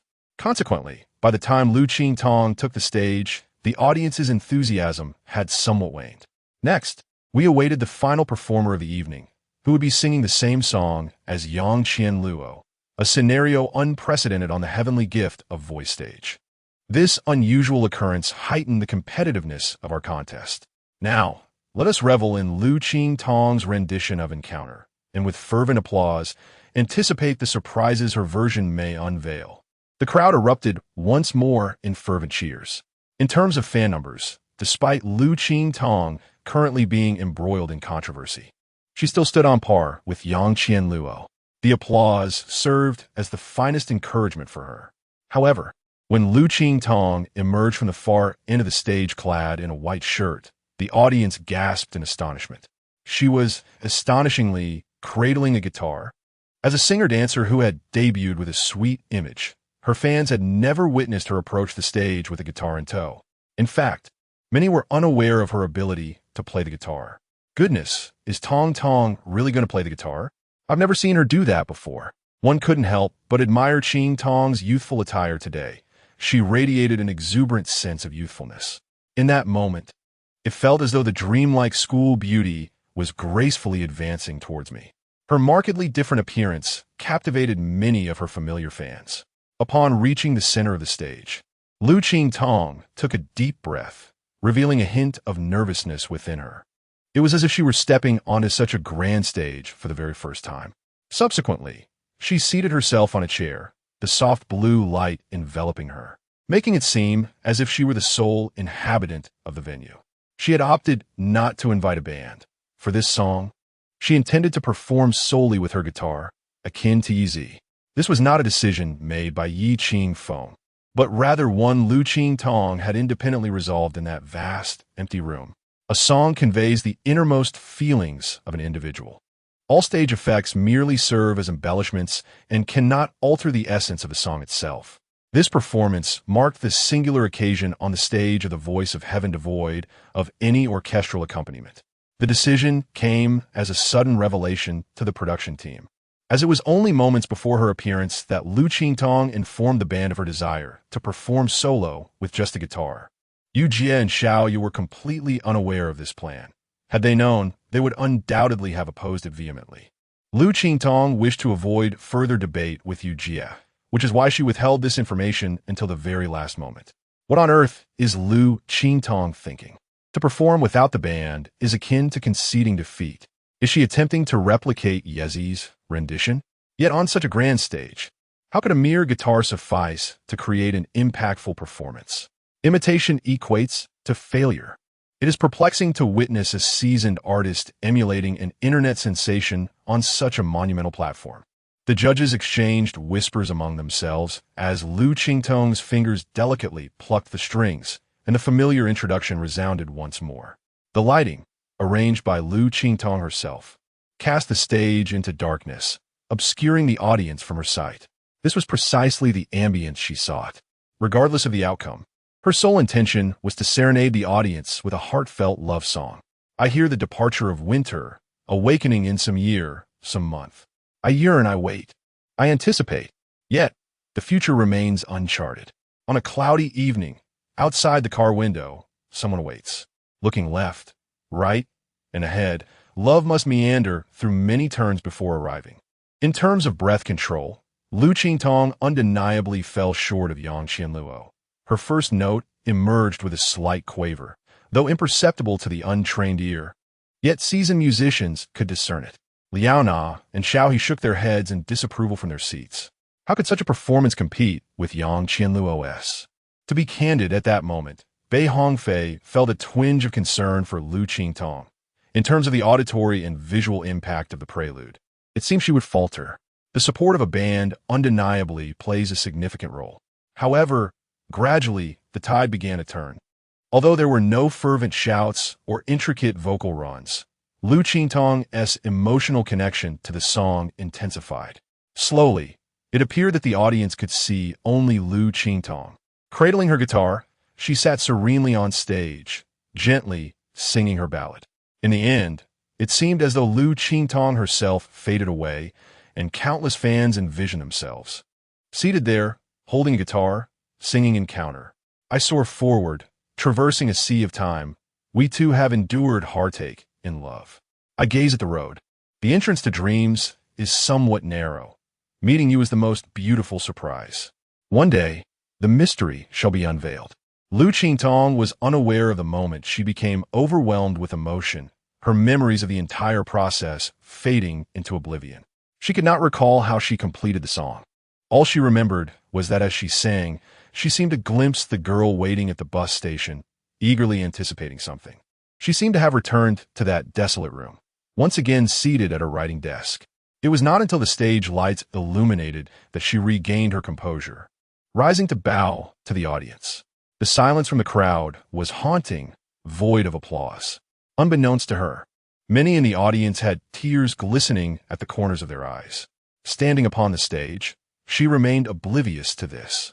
Yet, simply being able to finish her song was enough to fill her with contentment. Chapter 41. The script, it should not be like this. Emotion is the most lethal weapon, with the greatest lingering impact. Although there are technical flaws in Liu Qingtong's performance of this song, does it truly matter now? It no longer holds significance. She has conveyed all that she wished to express. After a prolonged silence of several seconds, the host finally returned to the stage, visibly moved to tears.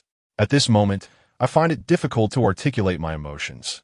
Nonetheless, Qingtong, your singing was extraordinary. The host gave Liu Qingtong a thumbs up, then discreetly wiped the corner of his eye. Qingtong, you are the best. We will always believe in you. Qingtong, we will forever love you. At last, in this moment, the fans erupted into fervent cheers. This performance resonated deeply within their hearts. Now, let us turn to the judges for their evaluation of Qingtong's performance. The host glanced toward the judges' table, eager to ascertain the opinion of the notoriously critical Xiao He regarding Liu Qingtong. In an instant, the one who felt the pressure was Xiao He himself. He instinctively turned to Liao Na and asked, Sister Na, what do you think of Qingtong's performance?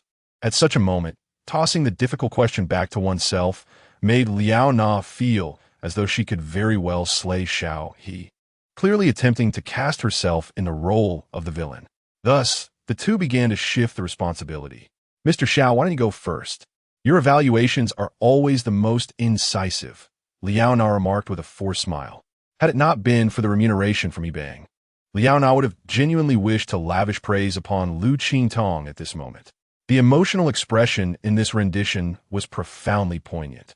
Moreover, as this song inherently suited a female voice, it transcended the original performance to a certain extent. Sister Na, as a veteran of the Chinese music scene, you should speak first. You go ahead. Liao Na quickly gestured dismissively. At that moment, Xiao He noticed Yibang in the distance, staring at him with a thunderous expression. Having been paid for his critique, he felt compelled to maintain composure despite the pressure. Taking a deep breath, he said, clearly, Qingtong's pitch in this song shows a significant disparity compared to Qianluo, especially in the opening line, where a distinct tremor is evident. As a professional singer, this is, quite frankly, unacceptable.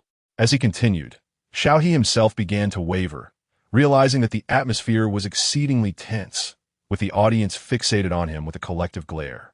If he continued to criticize, he might not even be able to walk out of here unscathed. This is the only aspect in which I found a flaw in Qingtong's singing. Sister Na, would you care to add anything? Xiao He forced a smile, his expression awkward. Upon hearing this, Liao Na nearly erupted in fury. What do you mean, add anything? What more is there to supplement? If you wish to avoid conflict, do you think I desire it?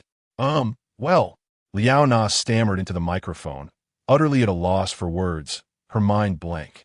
It turns out that disparaging someone is not merely a matter of having a voice. All right, enough of your hesitations and praising. I shall do the praising.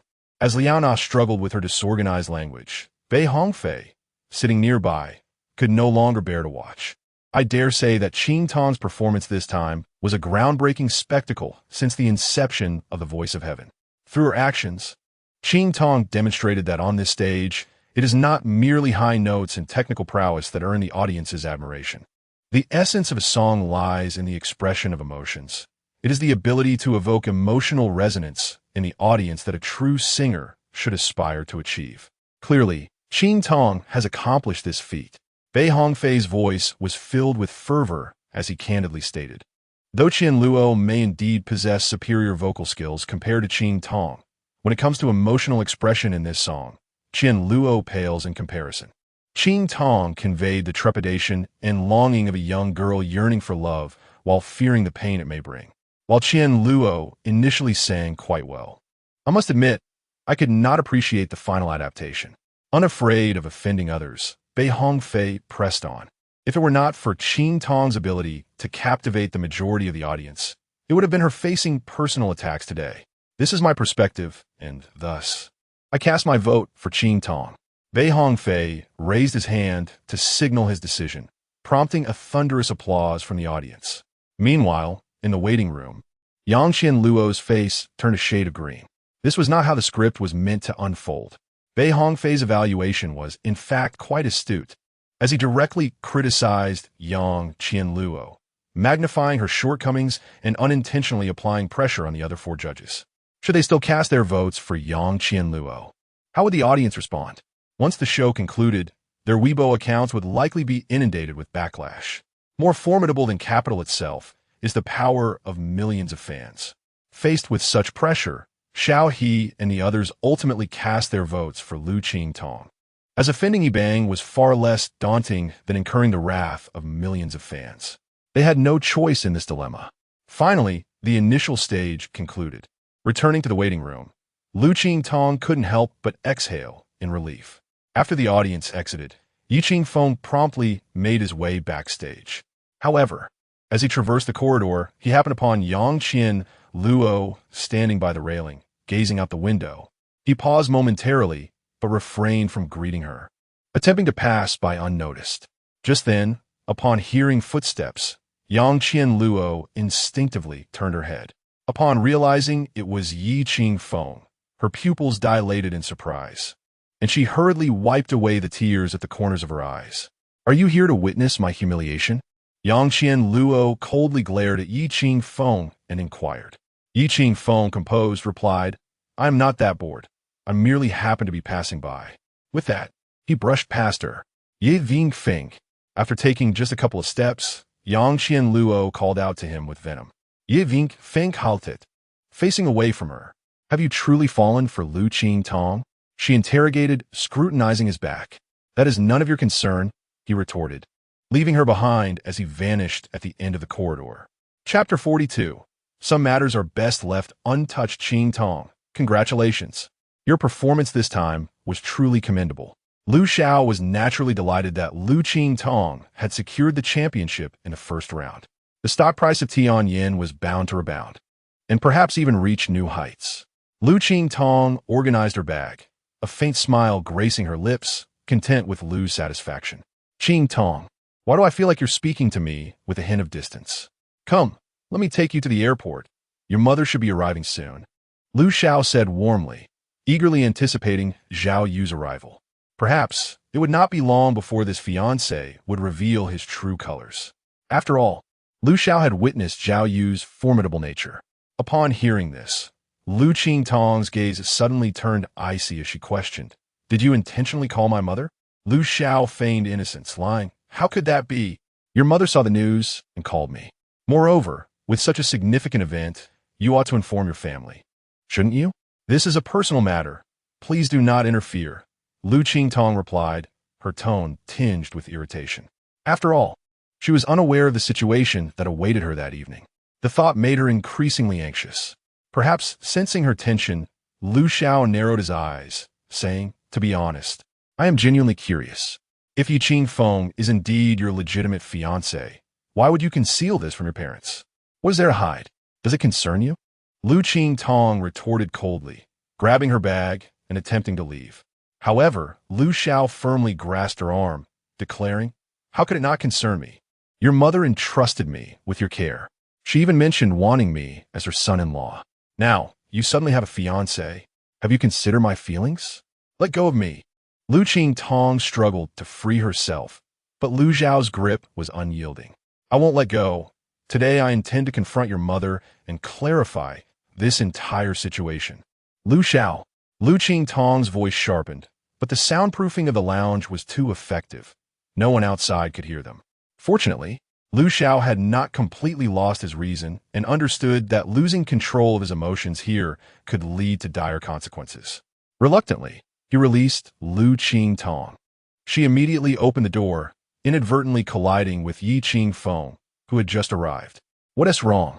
Upon seeing her flustered expression, Yi Qingfeng furrowed his brow. Noticing Liu Xiao in the room, he quickly grasped the situation. Without a moment's hesitation, he threw a punch that landed squarely on Liu Xiao's face, then seized his collar. "What the hell have you done to Qingtong?"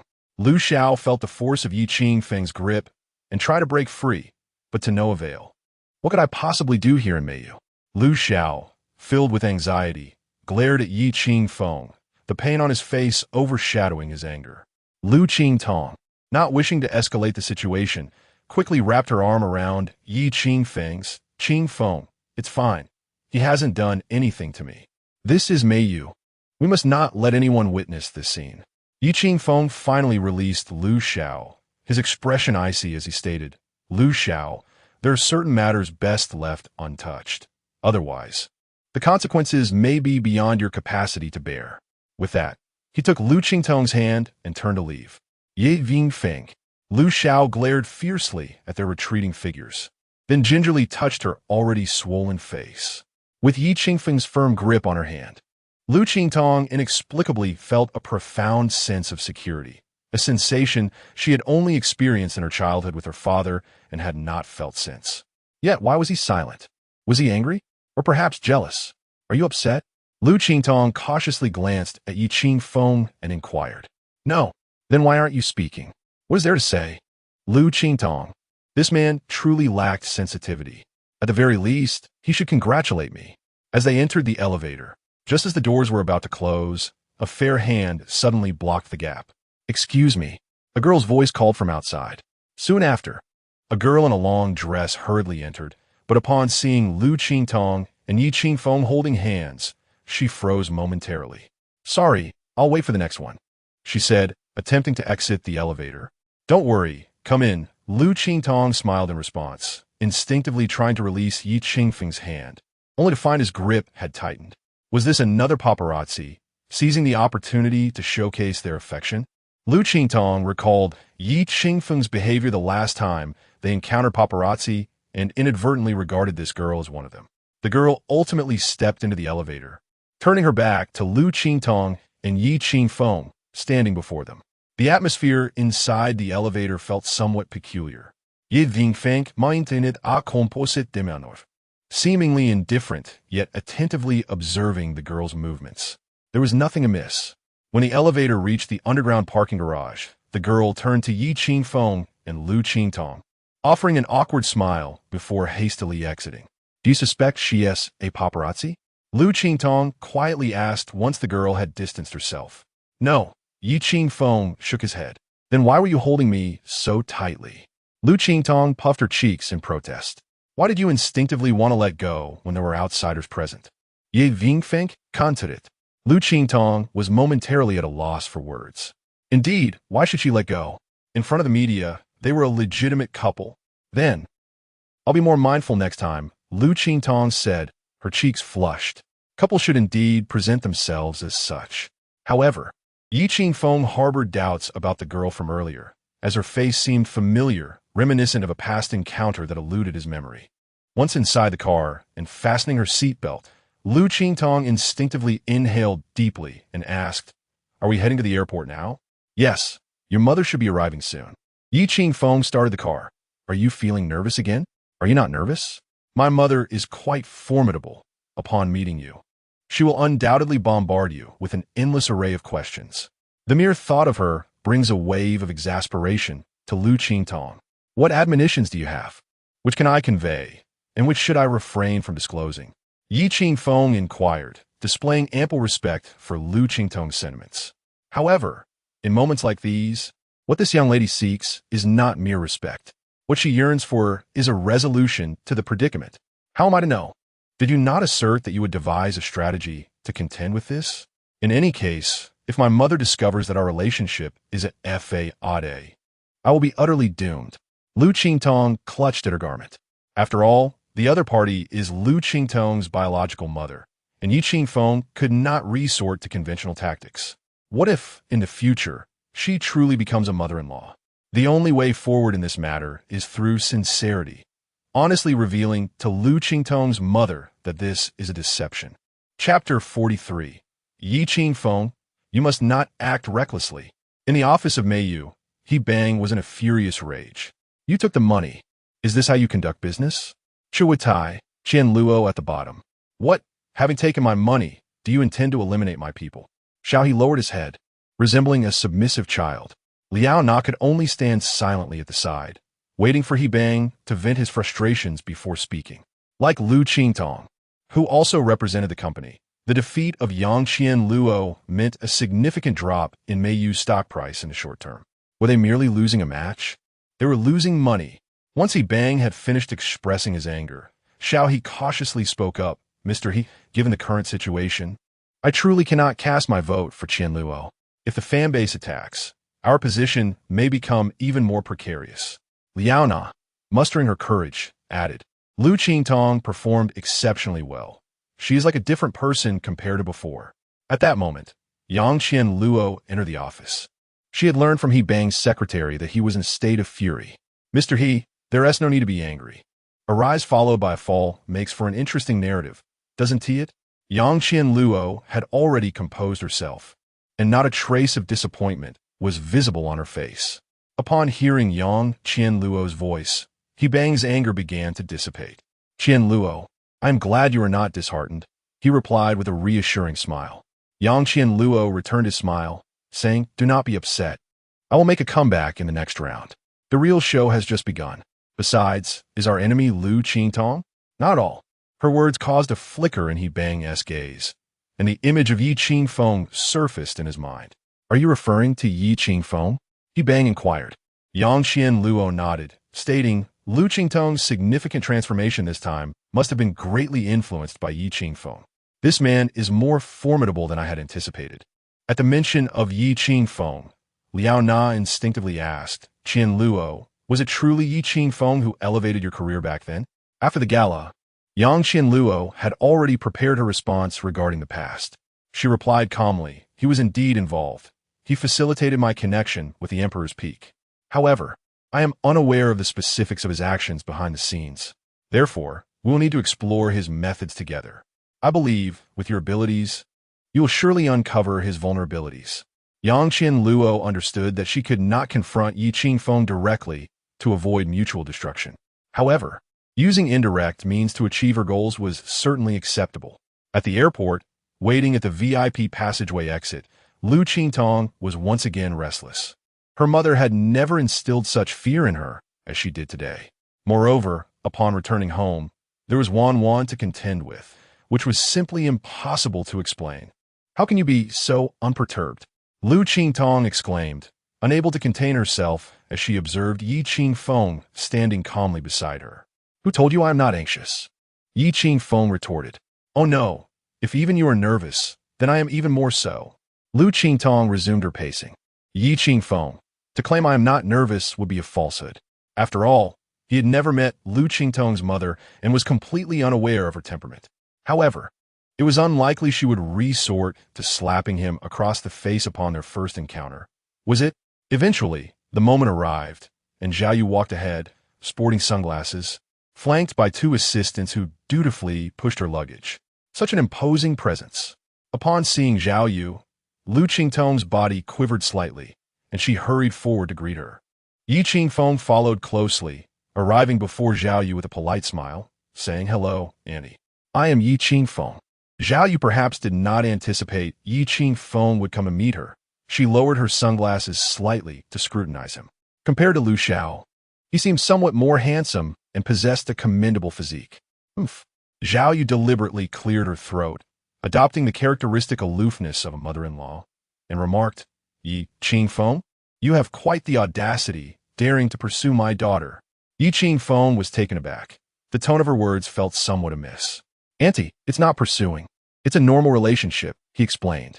"A normal relationship, and even I, as her mother, am unaware of it? Fine, we'll discuss it at home. I'm quite eager to hear your explanation." With that, Zhao Yu strode ahead, exuding an air of authority. Until, "Mom, not that way, this way." Zhao Yu abruptly halted, her lips twitching slightly. "Why not say so earlier?" She turned around, not even sparing Liu Qingtong a glance. In such moments, a mother-in-law must assert her dominance. Otherwise, how could she maintain control over her son-in-law in the future? Until, "Mom, it's this way, this way." Liu Qingtong was at a loss for words and had no choice but to step forward and link her arm with Zhao Yu's. "You troublesome girl. Could you articulate your words more clearly?" Zhao Yu exclaimed in mock anger, this back and forth. "And you, as my daughter, show no consideration for my dignity. My apologies, my apologies." "Mom, please walk slowly," Liu Qingtong replied with an awkward smile, and then they proceeded towards the underground parking lot. Throughout the journey, Zhao Yu was at a loss for what to critique, thus remained silent. Once they settled into the car, Zhao Yu noticed Yi Qingfeng was at the wheel, and moreover, it was her daughter's luxurious sedan. Not to mention he was taking advantage of her daughter's possessions, but he was also driving her car.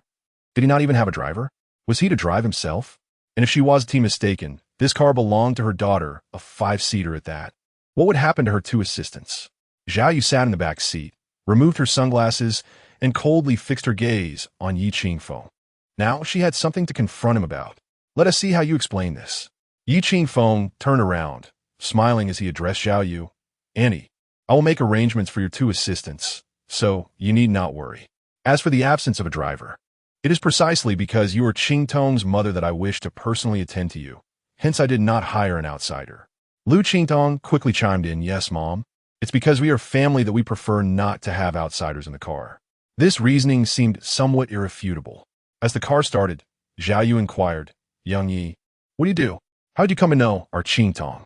Initially, Yi Qingfeng intended to confess everything upon returning home, yet he did not anticipate Zhao Yu's eagerness. Glancing at Zhao Yu through the rearview mirror, he replied, "Annie, regarding the answer to this question, I believe it would be prudent for you to prepare yourself mentally. Once we are home, I shall explain it to you gradually." Not only did Zhao Yu respond with a puzzled but even Liu Qingtong could not suppress a similar utterance. What did this mean? Prepare oneself mentally. Is he about to confront us with a revelation? Ye Qingfeng, do not act recklessly. I implore you, do not frighten my mother into a heart condition. Chapter 44. This mother-in-law is truly tough. Initially, it was expected that Yi Qingfeng would concoct another deceit to placate his mother. However, judging by his tone now, it appeared he might not truly intend to confess. Did he? Liu Qingtong suddenly felt a pang of regret. Had she known it would come to this, she should have inquired beforehand and prepared herself psychologically. Now, it seemed the future was utterly uncertain. Yi Qingfeng's words left Zhao Yu in disbelief. She merely asked about his occupation, and he suggested she brace herself psychologically? What kind of job could potentially frighten someone so? This son-in-law was indeed remarkable. Zhao Yu gazed at Yi Qingfeng, who was driving, her mind swirling with apprehension. At that moment, her phone chimed. It was a message from Liu Qingtong's father, saved under the moniker Old Rascal. "Old Rascal, have you met Qingtong as fiancé? What is the situation with that lad? Is he worthy of our Qingtong?" Zhao Yu, "Yes, I've met him, but the situation is somewhat complicated." Barely had she sent the message when Liu Qingtong's father called. In the confines of the car, Zhao Yu hesitated to answer. After all, certain matters were best not discussed in Yi Qingfeng's presence. Thus, she promptly cut the call. Noticing her reaction, Liu Qingtong inquired, "Why aren't you answering Dada's call? Adults have their affairs. Children should not meddle." Liu Qingtong. "Zhao Yu, let us converse via WeChat instead." "Old rascal, what's the situation? Is this son-in-law difficult to handle?" "Zhao Yu, at present, he appears to have some substance. When I inquired about his job, he told me to prepare myself psychologically." "Old rascal, Zhao Yu, it's all your fault. I asked you to return with me, but you refused. Now, I'm feeling a bit anxious." "Old rascal, stay calm. Regardless of the outcome, you are the mother-in-law. Assert your authority." "Zhao Yu, I will do my utmost to maintain composure. If it becomes unmanageable, fly back immediately." "Old rascal, if you can't maintain composure, what good would my return do?" "Zhao Yu." Throughout the drive, Zhao Yu contemplated the various occupations Yi Qingfeng could be engaged in, ultimately arriving at a singular conclusion. The nature of the job was inconsequential. What truly mattered was his background. Could it be that the family of his son-in-law held a prestigious position, perhaps even akin to a high-ranking official? Otherwise, how can an ordinary individual secure a relationship with her daughter? During the entire journey, Zhao Yu refrained from asking another question. It wasn't until the vehicle glided into the luxurious community and came to a gentle halt in the parking lot before the seaside villa that Yi Qingfeng unbuckled his seatbelt, exited with poise, and opened the door for Zhao Yu. "Auntie, we have arrived." Liu Qingtong linked her arm with Zhao Yu's and remarked, "Mom, why do you look a bit pale?" "Who looks pale? Your mother simply has a fair complexion." "Indeed, indeed." Liu Qingtong chuckled, and the trio approached the villa's entrance. At that moment, Yi Qingfeng halted, turned to Zhao Yu, and inquired, "Annie, are you prepared psychologically?" "Hiss, here it comes. The moment has finally arrived." Zhao Yuqiang forced herself to maintain her composure and responded, "What scenes have I not witnessed? Such a trivial matter However, before she could finish her sentence, Yi Qingfeng had already opened the door. WNWN had been waiting inside, and upon seeing Zhao Yu, she immediately exclaimed, "Grandma!" "Oh my!" Hearing the word grandma startled Zhao Yu so much that she nearly jumped. Her heart raced, pounding in her throat. Her niece had grown so big. When did her daughter become a mother? How could she be so oblivious? Seeing WNWN, Zhao Yu's reaction was exaggerated, causing WNWN to instinctively take a few steps back. Liu Qingtong quickly stepped forward to embrace WNWN, saying, "Mom, you frightened WNWN." Zhao Yu, still in shock, retorted, "Why aren't you concerned? I was scared too. What is going on?" "Qingtong, when did you have such a big daughter? How can I not know it all? What have I missed? When did this happen? When did you have a child? What did you give birth?" Zhao Yu, in a frenzy, fired off questions like a machine gun, relentless in her inquiries. "Auntie, please allow me to explain slowly," Yi Qingfeng reassured her. Zhao Yu stared at Yi Qingfeng in horror. "The child is yours, isn't it? When did you and our Qingtong become a couple?" Liu Qingtong had no choice but to take Zhao Yu's hand again, guiding her to sit on the sofa. Yet, as soon as Zhao Yu settled down, Liu Qingtong instinctively uttered a phrase that startled her once more. "Mom, the child is not mine." No wonder she had been advised to mentally prepare herself. Anyone with a weaker constitution would have fainted from the shock. Zhao Yu gaped at Liu Qingtong. "The child isn't yours? Are you mad, or am I? Tell me, is this all an illusion? It can't be real, right? There's no little girl, right? It must be fake.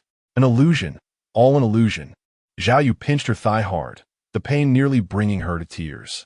Liu Qingtong was at a loss for words, casting a helpless glance at Yi Qingfeng, thinking, "What difference does this make? Is this your brilliant plan?" Yi Qingfeng held WNWN, his expression apologetic as he sincerely said, "Auntie, I'm sorry for alarming you. But please don't be anxious. The child is not Qingtong's, and I am not her true fiancé. None of your worries have come to pass. Wait, let me sort this out." The amount of information was overwhelming, and Zhao Yu's mind struggled to catch up. The child was not her daughter's, and this man was not her daughter's fiancé. What did it all mean? Why were they both staying at her daughter's home? Since Yi Qingfeng spoke the truth, Liu Qingtong had to respond honestly as well. "Mom, don't blame Qingfeng. Recently, he and I have been pretending to be a couple to handle the media. What are you playing at? Zhao Yu frowned, looking at Liu Qingtong in confusion. Why pretend to be a couple? Liu Qingtong retrieved the previous news articles and handed her phone to Zhao Yu. Not long ago, I was wrongfully accused. The media presumed I was being supported by capital. At that time, reporters swarmed the hotel lobby, and had I not taken action, my reputation would have been irreparably tarnished. It was Qingfeng who assisted me in navigating through this crisis. Zhao Yu stared blankly at the screen. The headlines of the news articles filled with shocking terms such as mistress, lover, and kept woman. Suddenly, as Yi Qingfeng and Liu Qingtong awaited Zhao Yu's response, she forcefully slammed the phone onto the coffee table, startling everyone. Who dares to slander my daughter? Have you found the perpetrator? Just watch how I deal with him. Liu Qingtong. Yi Qingfeng. This mother-in-law is truly formidable. Chapter 45. An unexpected ace observing Zhao Yu's reaction. Yi Qingfeng felt a sense of relief. It was evident that she truly loved her daughter, unwilling to let her endure any form of mistreatment. This likely explained why. Upon learning of Liu Qingtong's engagement, she had hastily set aside all her affairs to return home without delay. Though she was angered, her daughter remained her treasure. Mom, that person has yet to be found, Liu Qingtong cautiously remarked, a hint of trepidation in her voice. Zhao Yu immediately turned her gaze toward Yi Qingfeng, her tone laced with reproach. After all this time, you have yet to uncover the individual who conspired against our Qingtong? I have serious doubts about your competence. With conviction, she declared, leave this matter to me. Within 3 days, I shall unearth this person. Given Zhao Yu's capabilities, she might indeed accomplish this. However, Yi Qingfeng was acutely aware that exposing Yang Qianluo at this juncture would lead to a destructive confrontation with Liu Qingtong. Such a scenario would only exacerbate the situation. This was precisely why Yi Qingfeng had refrained from mentioning the issue lately. The current state of affairs was, after all, the most favorable. Moreover, the scheme had not inflicted any substantial harm upon Liu Qingtong. Annie, I believe it would be wiser to maintain the present situation rather than engage in a bitter struggle. Yi Qingfeng mused after a moment of contemplation. This sentiment, however, did not sit well with Zhao Yu. Her beautiful eyes narrowed with indignation. Are you suggesting that I, as a mother, should stand idly by while my daughter is bullied? Just watch it unfold. That is not my intention. Rather, I feel there exists a more advantageous resolution to this matter. Yi Qingfeng replied. Then pray tell, how else can it be addressed? If we do not even know who the culprit is, what can be done? Enough. This is my daughter's affair. It does not concern you. You need not involve yourself any further. Tomorrow, you shall take your daughter and leave this place. In her fury, Zhao Yu disregarded Yi Qingfeng's feelings entirely, showing little regard for the emotions of Wan, who stood nearby. Liu Qingtong could no longer hold her silence. Mom, please refrain from speaking like that. It sounds so harsh. Qingfeng has been of immense help to me during this time. Without him, I would never have emerged from my low point. Furthermore, Wan is but a child, and your words will only cause her distress. I care for Wan dearly. It was I who insisted she stay here. Though merely 5 years old, Wan had already been affected by the situation. Prior to this revelation, she had been blissfully unaware of the truth, believing Liu Qingtong was genuinely set to marry her father. Now, however, Yi Qingfeng could no longer conceal the reality from her. It was likely that he had already confided everything in private. In light of these circumstances, for Wan to still call Zhao Yu grandma was a testament to her maturity, so much so that it tugged at the heartstrings. Wan lowered her head, fighting back tears, unable to meet Zhao Yu's gaze. During her stay here, she had experienced unparalleled joy, but upon learning the truth last night, Yi Qingfeng had held her close while expressing that, in the worst-case scenario, they might have to leave this place. Wan had wept then, yet she had not protested. She accepted it all, for she wished to heed her father's words. Yi Qingfeng gently embraced the downcast Wan, casting an apologetic glance at Zhao Yu. Annie, I understand that this matter may be difficult for you to accept at first. I will take Wan away, but I urge you to carefully consider my suggestion. Engaging in a bitter conflict with the other party will not benefit Qingtong at all. Observing Wan's silence and the redness in her eyes, Zhao Yu finally felt a pang of compassion. I admit my words were harsh earlier, but since you are not truly a couple, it is indeed inappropriate for you to remain together. As for Qingtong's situation, I will handle it moving forward. You may take your daughter and leave. Very well. Yi Qingfeng nodded, rising to gather his belongings upstairs. However, at that moment, Liu Qingtong suddenly stood up, her eyes glistening with unshed tears. Did I agree to this? Did I give you permission to leave? Liu Qingtong glared at Yi Qingfeng, her anger evident. Did you even consult me? Yi Qingfeng was taken aback by Liu Qingtong's outburst. He stared at her, speechless. You cannot leave without my consent. After saying this, she turned to Zhao Yu. Mom, I was clear earlier. Qingfeng helped me through my lowest moments. I need him. How can you ask him to leave? But he is ultimately an outsider. Zhao Yu replied, exasperated. Why should we keep an outsider in our home? Who says he is an outsider? That night, I gave him my first time. How can he still be considered an outsider? In a moment of panic, Liu Qingtong instinctively revealed this detail. Instantly, Zhao Yu's eyes widened in shock. What did you just say? Repeat that. I said I gave my first time to Qingfeng. He is bound to me for life. Now emboldened, Liu Qingtong asserted her position. Even if that night was an accident, it remained a fact. I will not let him go. He must take responsibility for me. Zhao Yu sat motionless on the sofa, utterly taken aback by this unexpected revelation. After a long pause, she finally spoke, her voice laced with anger. Are you trying to drive me to madness? He has children with other women. And you, a rising star in the music industry with millions of fans, are you really going to play the role of a stepmother? Liu Qingtong, I truly cannot fathom what is going through your mind. You must be out of your wits. Liu Qingtong, too, felt a sense of madness. She realized her feelings for Yi Qingfeng had evolved into something deeper. And as for Wanwan, so what if she was the child of Yi Qingfeng and another woman? What wrong had the child committed? Should love be denied simply because of such circumstances? Liu Qingtong's emotions finally overwhelmed her, and she wept as she held Wanwan close. Wanwan's mother has passed away. This has already been a tremendous blow for her. I just want her life to include someone who loves her. What is wrong with that? Moreover, Wanwan is truly understanding. At just 3 years old, she helps Qingfeng with chores. How could you bear to hurt such a child? Sister Qingtong. Seeing Liu Qingtong in such despair, Wanwan embraced her and began to cry as well. Witnessing Liu Qingtong's anguish, Yi Qingfeng felt tears welling in his own eyes. Although the encounter with Liu Qingtong was serendipitous, this woman truly deserves kindness from the entire world. Auntie, while I cannot guarantee much, I can solemnly vow before you today that regardless of how my future with Qingtong unfolds, as long as I draw breath, I will ensure that she does not suffer even the slightest harm. Gazing intently at Zhao Yu, Yi Qingfeng's tone was particularly resolute. This woman, he would spare no effort to protect. Chapter 46. I feel I can no longer hold on gazing at her daughter. Zhao Yu felt a profound ache for the daughters of others. Her head was spinning. What on earth was happening? Yet, at this moment, she could not hasten the departure of the father and daughter. Otherwise, her own daughter might throw a tantrum, or worse, resort to desperate measures. How unjust would that be? All right, let us leave it at this for today.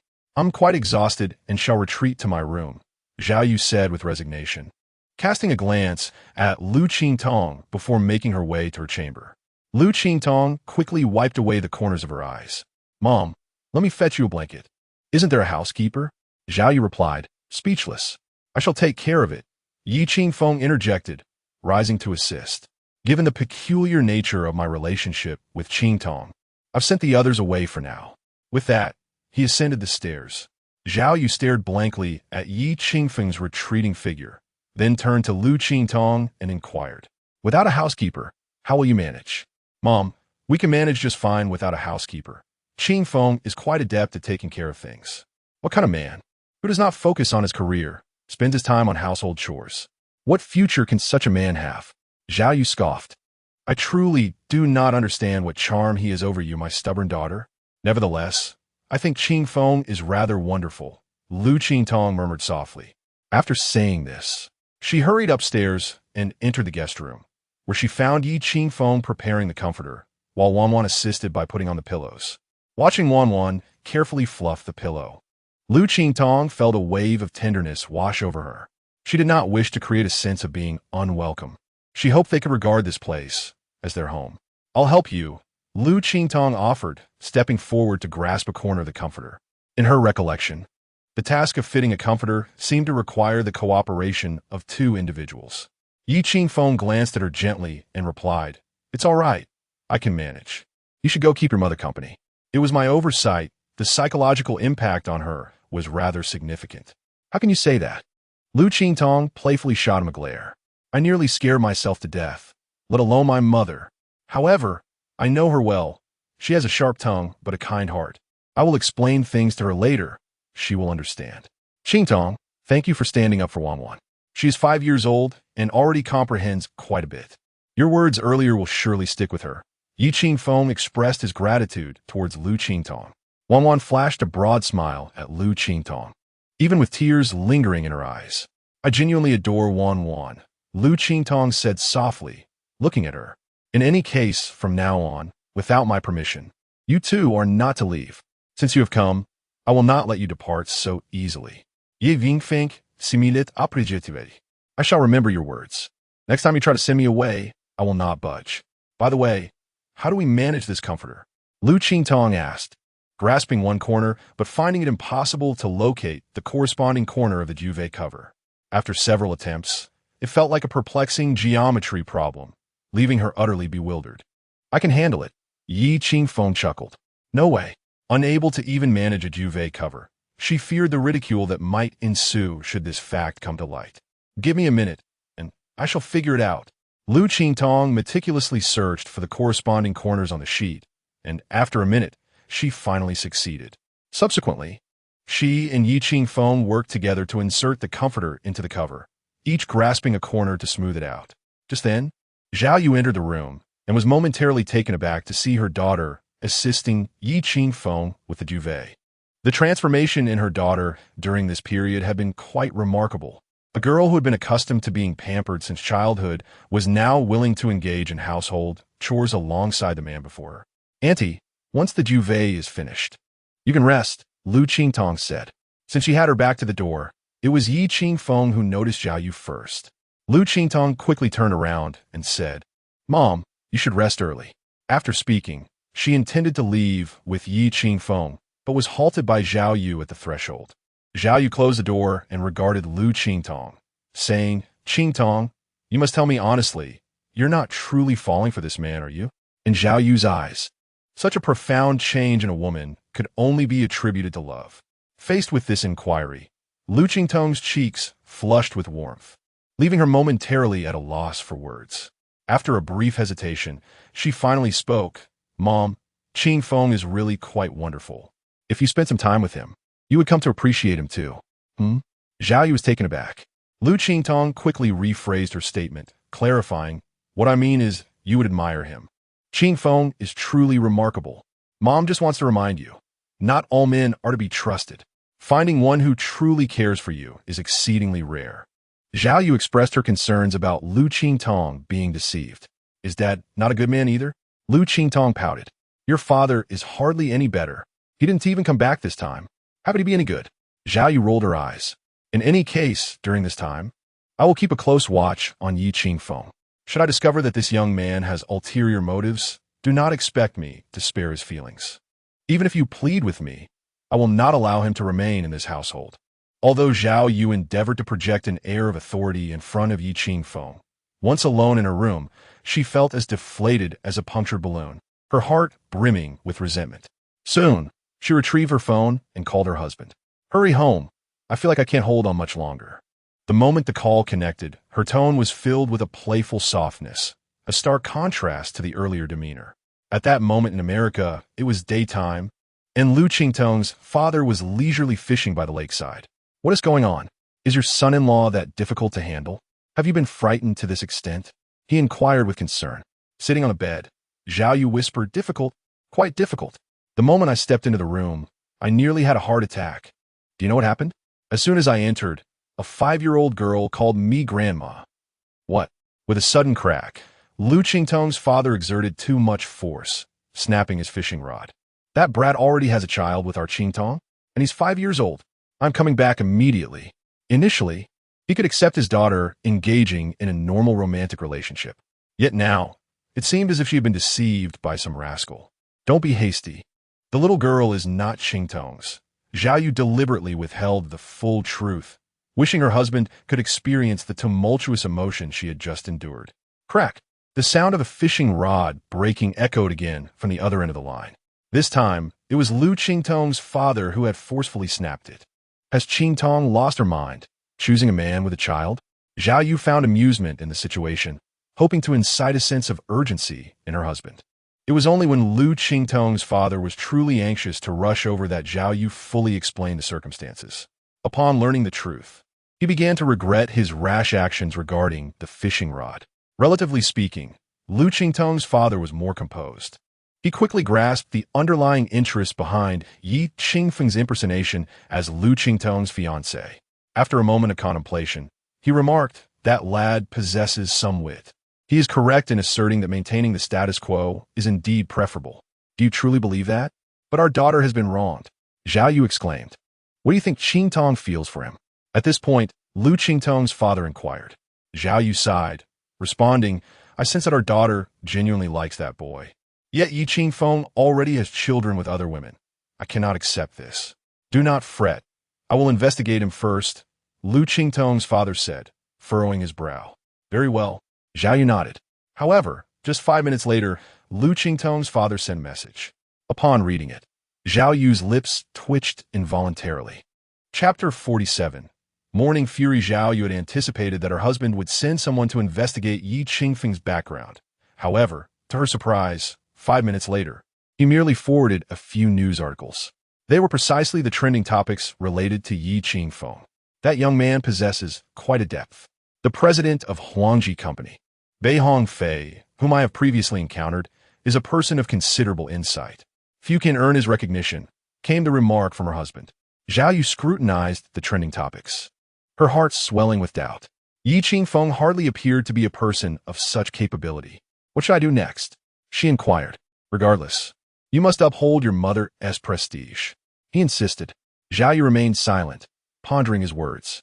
"The rest will be dealt with upon my return," he added. "When will you be back?" she pressed. "When you can no longer bear it," he replied. Zhao Yu was taken aback. Finally, this farcical episode reached a conclusion. Lying in bed, gazing at the little girl nestled in her embrace, Yi Qingfeng felt an overwhelming sense of guilt. It was she who bore the brunt of this turmoil. Believing that Wanwan had fallen asleep, Yi Qingfeng was taken aback when, as soon as he turned off the light, Wanwan tightened her small grip around his arm.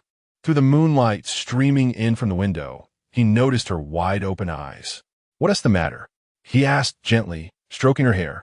Wanwan looked up at him, her voice tinged with fear. "Daddy, does Grandma really dislike me?" "Oh, silly girl, don't think that way. It's not you she dislikes, it's your father," Yi Qingfeng replied, tenderly caressing her small face. "But Daddy, I really like Sister Qingtong. I don't want to leave her." "Don't worry. Didn't Sister Qingtong just say she wouldn't let us go? I can see she cares for you very much," he reassured her. "Daddy, what can I do for Grandma to accept us?" Wanwan revealed that her sleeplessness stemmed from this concern. At such a tender age, she was contemplating how to win Zhao Yu's acceptance. This thought tugged at Yi Qingfeng's heartstrings even more. He embraced her, gently patting her back. "Wanwan, this matter has nothing to do with you. The one who needs to make an effort is your father. So your only job is to cheer me on." "Daddy, then you must do your best. You are the best daddy in the world." Wanwan giggled, wrapping her arms around Yi Qingfeng, finally drifting off into a sweet slumber. In the deep of night, Yang Qianluo lay in bed, tossing and turning, unable to find rest. Eventually, she turned on the light and sat up again. She was perplexed by her own feelings. Whenever she closed her eyes, the image of Yi Qingfeng's back in the corridor would invade her thoughts. "It's none of your business." Those 4 words echoed persistently in her mind. Since her rise to fame, she had distanced herself from that dilapidated neighborhood and from Yi Qingfeng entirely. In recent years, he had scarcely crossed her mind. Yet, why did his presence linger so stubbornly this time? Was it simply because he was with Liu Qingtong, the trap she had crafted with her own hands? A man may choose to forsake something for himself, yet when it is taken by another, an inexplicable displeasure arises. Perhaps this encapsulates Yang Qianluo's current sentiment. Especially after Yi Qingfeng's dismissive remark, "It's none of your business," her emotions intensified, even if she has no desire for it. She cannot abide the thought of others possessing it. It is better to destroy it. Yang Qianluo raked her fingers through her disheveled hair, her gaze darkening with malice. Although she had maintained an air of composure before he banged, this defeat felt insubstantial. Yet, now that she was alone, the tempest of her anger surged uncontrollably. In that moment, a particular person crossed her mind. Hastily, Yang Qianluo grasped her phone from the bedside and opened the S station to send Yizi a message. "Did you watch my duel with Liu Qingtong?" However, after a wait of several minutes, no reply materialized. At 2 in the morning, he was likely already asleep. With a sigh, she sent another message despite the silence. She yearned for someone to confide in, even if no response came. "What did you think of my adaptation of Encounter today? Was I truly mistaken? Should I not have sung the final part that way? I don't know why, but when I first heard the song Encounter, the line 'we have also been hurt in love' resonated deeply within me, prompting an instinctual urge to alter it. Yet, it seems the audience was not receptive. This time I indeed lost. You must prefer Liu Qingtong's version, correct? But I shall not falter next time. If you see this message, please reply. I truly admire your talent and wish to hear your new songs." Perhaps it was the solitude that drove her, as Yang Qianluo unleashed a flurry of messages upon Yizi. After all, he was merely a stranger. The following morning, Zhao Yu was awakened by hunger. She donned her slippers and, still groggy, made her way downstairs, hoping the household help would prepare her breakfast.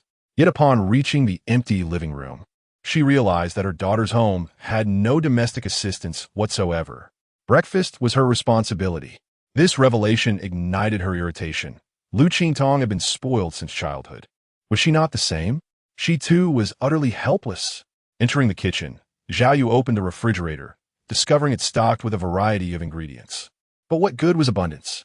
She couldn't eat them raw, could she? Glancing upstairs at the stillness, she pressed her forehead in frustration and resolved to take out some eggs to attempt a fried rice dish.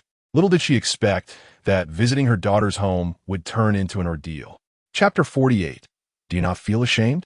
Much like Liu Qingtong, Zhao Yu had been pampered since childhood, born into a wealthy family as a true heiress, with every need catered to by servants. Her self-sufficiency was nearly non-existent. At this moment, holding an egg, she hesitated to strike it against the edge of the bowl with too much force, resulting in only a tiny crack. Instinctively, she pried it open with her finger, causing the egg to shatter instantly, leaving her hands coated in egg liquid. "Oh dear!" Zhao Yu glared resentfully at the mess on the floor, her expression one of utter frustration. The second egg, which she finally managed to crack perfectly, inadvertently mixed in shards of eggshell with the liquid. The third, the fourth, the fifth. By the early hours of the morning, Zhao Yu found herself in a relentless battle with the eggs, having failed with all 5 attempts.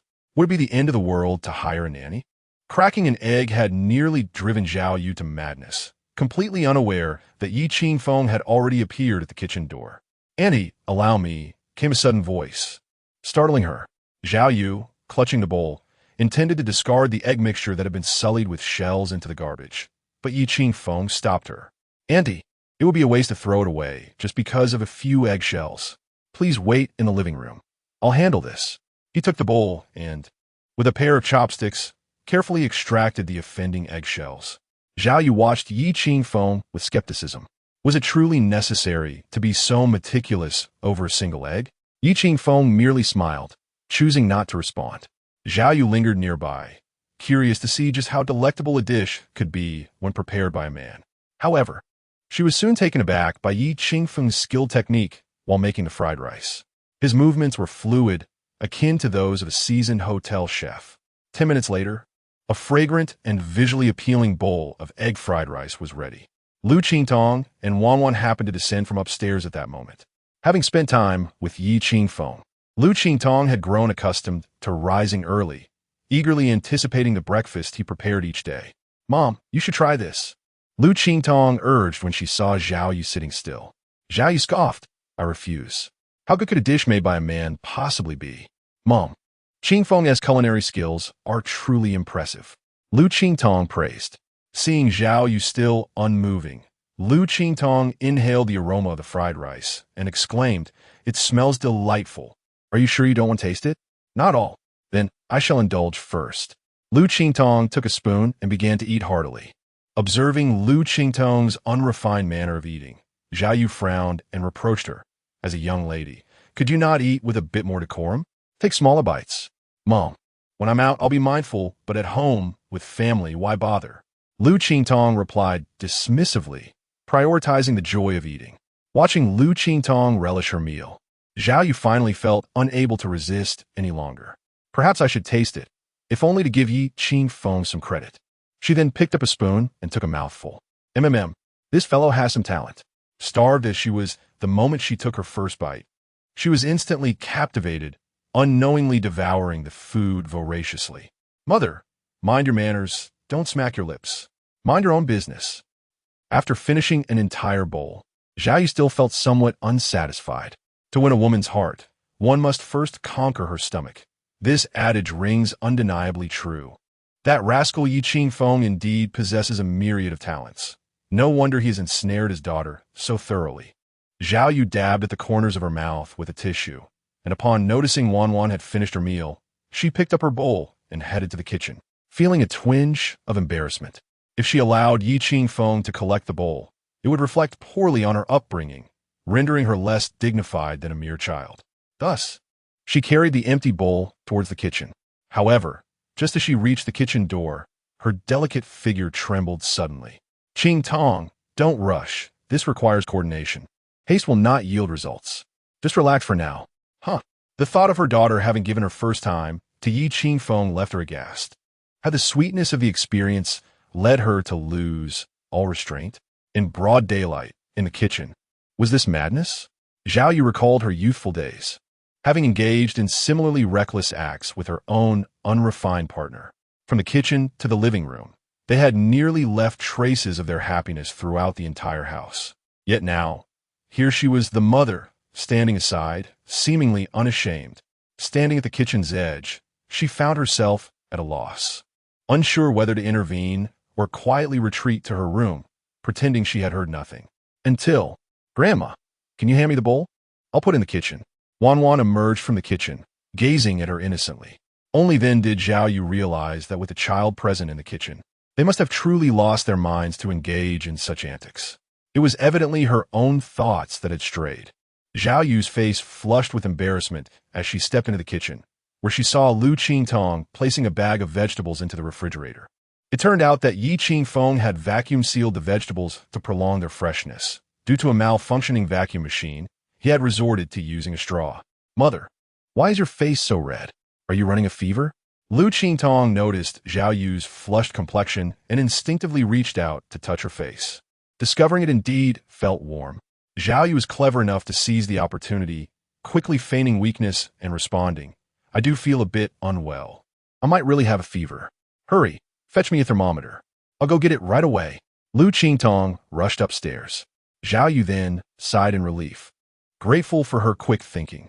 Yi Qingfeng soon brought her a cup of warm water, believing her discomfort was merely due to adjusting to the time difference.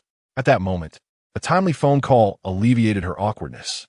It was Liu Xiao, informing her that he had arranged a welcome dinner for her that evening. "Mother, is Liu Xiao inviting you to dinner?" Zhao Yu nodded, saying, "Liu said he has organized a welcome feast for me and insists that I attend. How could I refuse such hospitality?" All along, Zhao Yu had held Liu Xiao in high regard. After all, Liu Xiao adeptly played the role before Zhao Yu, always managing to amuse her. "Mother, perhaps it's best if you don't go. She will undoubtedly bombard you with trivialities. Moreover, I have yet to disclose my situation with Qingfeng to him. It could become quite troublesome if you accidentally let something slip," Liu Qingtong cautioned with great care. Unexpectedly, Yi Qingfeng supported Zhao Yu's attendance at the gathering, suggesting, "Annie, how about Qingtong and I accompany you this evening? It would be an excellent opportunity for me to engage in a meaningful conversation with him." Zhao Yu pondered for a moment before readily agreeing, "Very well. Then you both shall accompany me." To her, having two potential future sons-in-law sit together for comparison seemed quite advantageous. Chapter 49.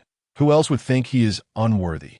After escorting Wan to school, Yi Qingfeng returned to his former residence. It had been over 10 days since he last posted Encounter on Station S, and it was high time to release a new song. Yi Qingfeng had already decided which song to share.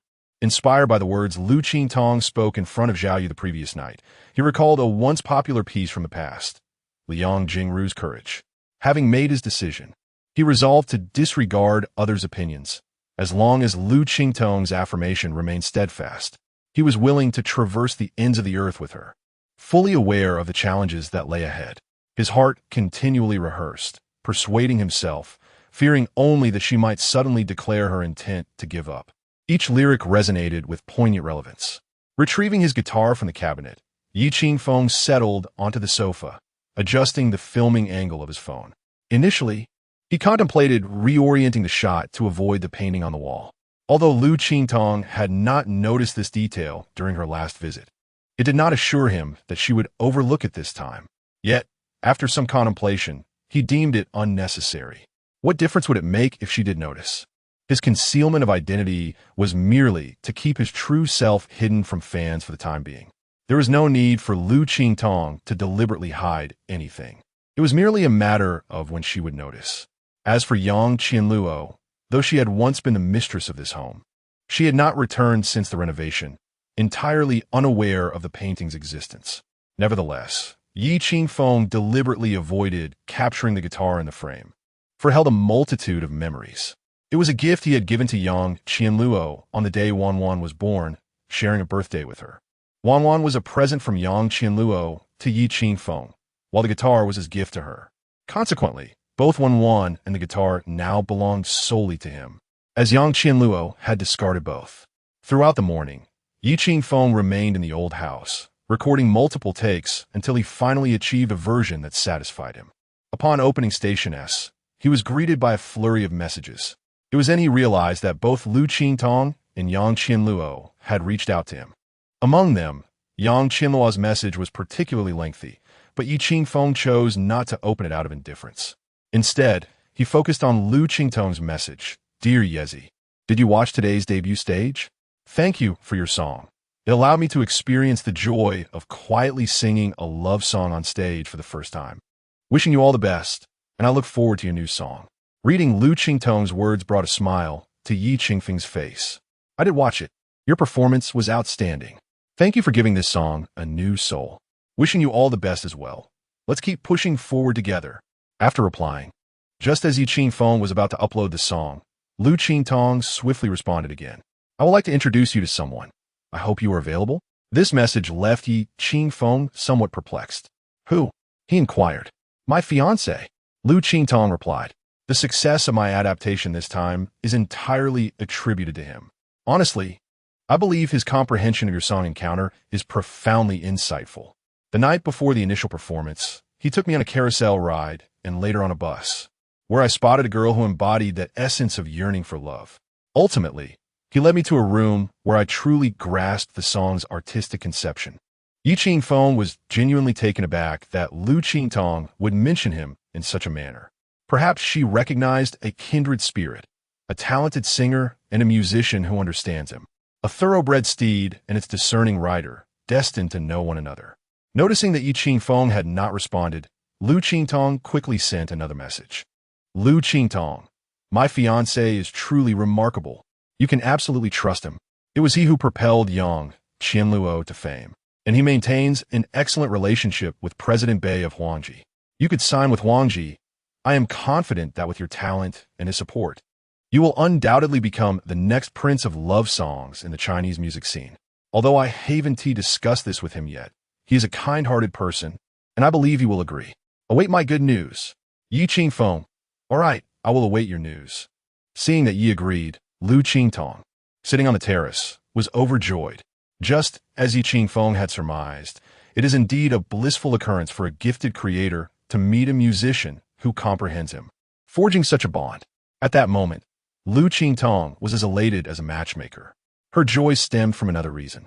She understood that Yi Qingfeng's recent absence from the commercial scene was undoubtedly to care for Wan, investing all his thoughts into her. But now, she could assist him in looking after Wanwan.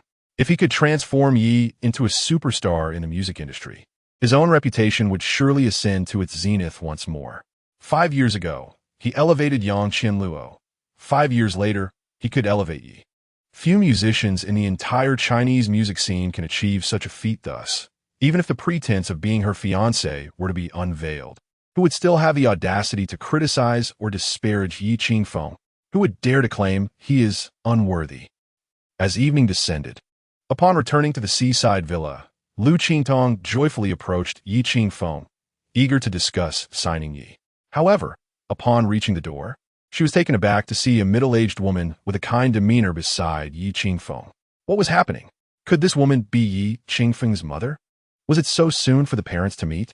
Liu Qingtong instinctively thought, her heartbeat quickening. Meeting the mother-in-law seemed a bit premature. Fortunately, Ye Qingfeng promptly clarified, Qingtong. This is my neighbor, Aunt Zhang. She helped care for Wanwan when she was young. Since Aunt Zhang has just lost her job, I thought I would bring her here to see if we could assist one another. It turned out that Yi Qingfeng had encountered Aunt Zhang while leaving his old house and learned of her recent unemployment. Recognizing the numerous times Aunt Zhang had lent her assistance over the years and acknowledging her as a trustworthy individual, Yi Qingfeng decided to bring her along. During their journey, he conveyed the general circumstances to Aunt Zhang. Although he refrained from mentioning the ruse of pretending to be her fiancé, he had complete faith in her character. Having her assist in caring for Wanwan was undoubtedly the best choice. Given Yi Qingfeng's trust, Liu Qingtong had no objections and cheerfully remarked, Aunt Zhang, I appreciate your efforts. However, at that moment, a Maybach came to a halt in front of the villa. Upon exiting the vehicle, Liu Xiao retrieved an array of luxurious items from the trunk and approached Liu Qingtong with a smile, saying, Qingtong, I have come to visit Annie and thought I would take you both out for a meal. Chapter 50. The Ghost Returns. Previously, Yi Qingfeng had blocked the door, leaving Liu Xiao with no choice but to relent, especially since he wielded a kitchen knife. However, this time, she believed her entry would be justified.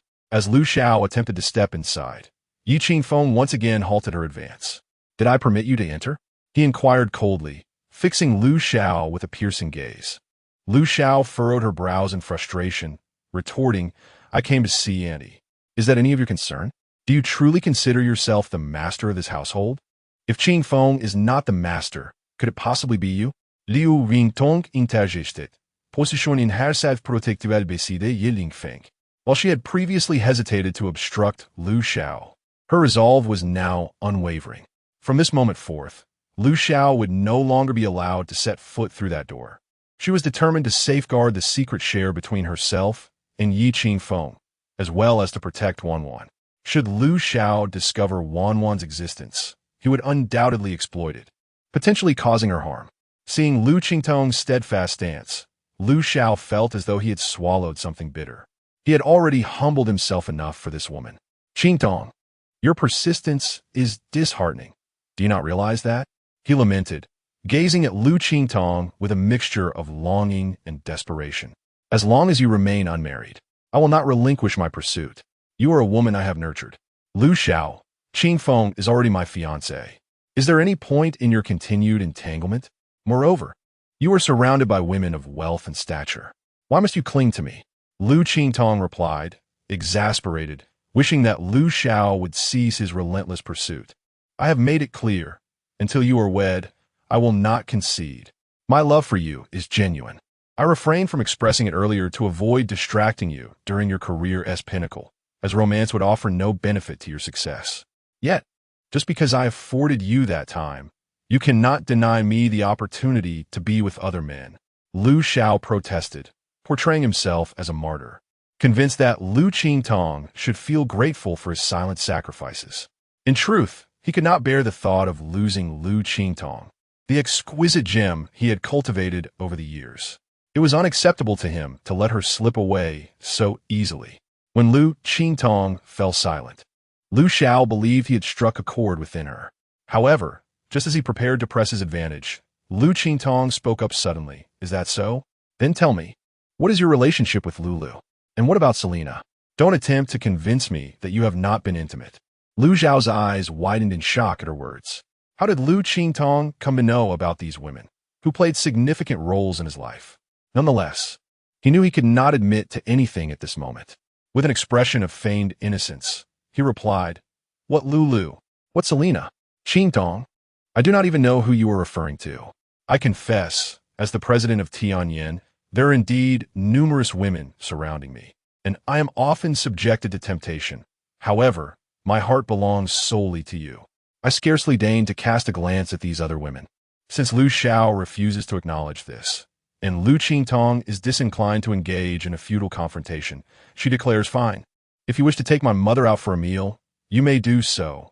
I shall not impede you. Yet, do not disturb the life I share with Qingfeng. Understood? Not acceptable.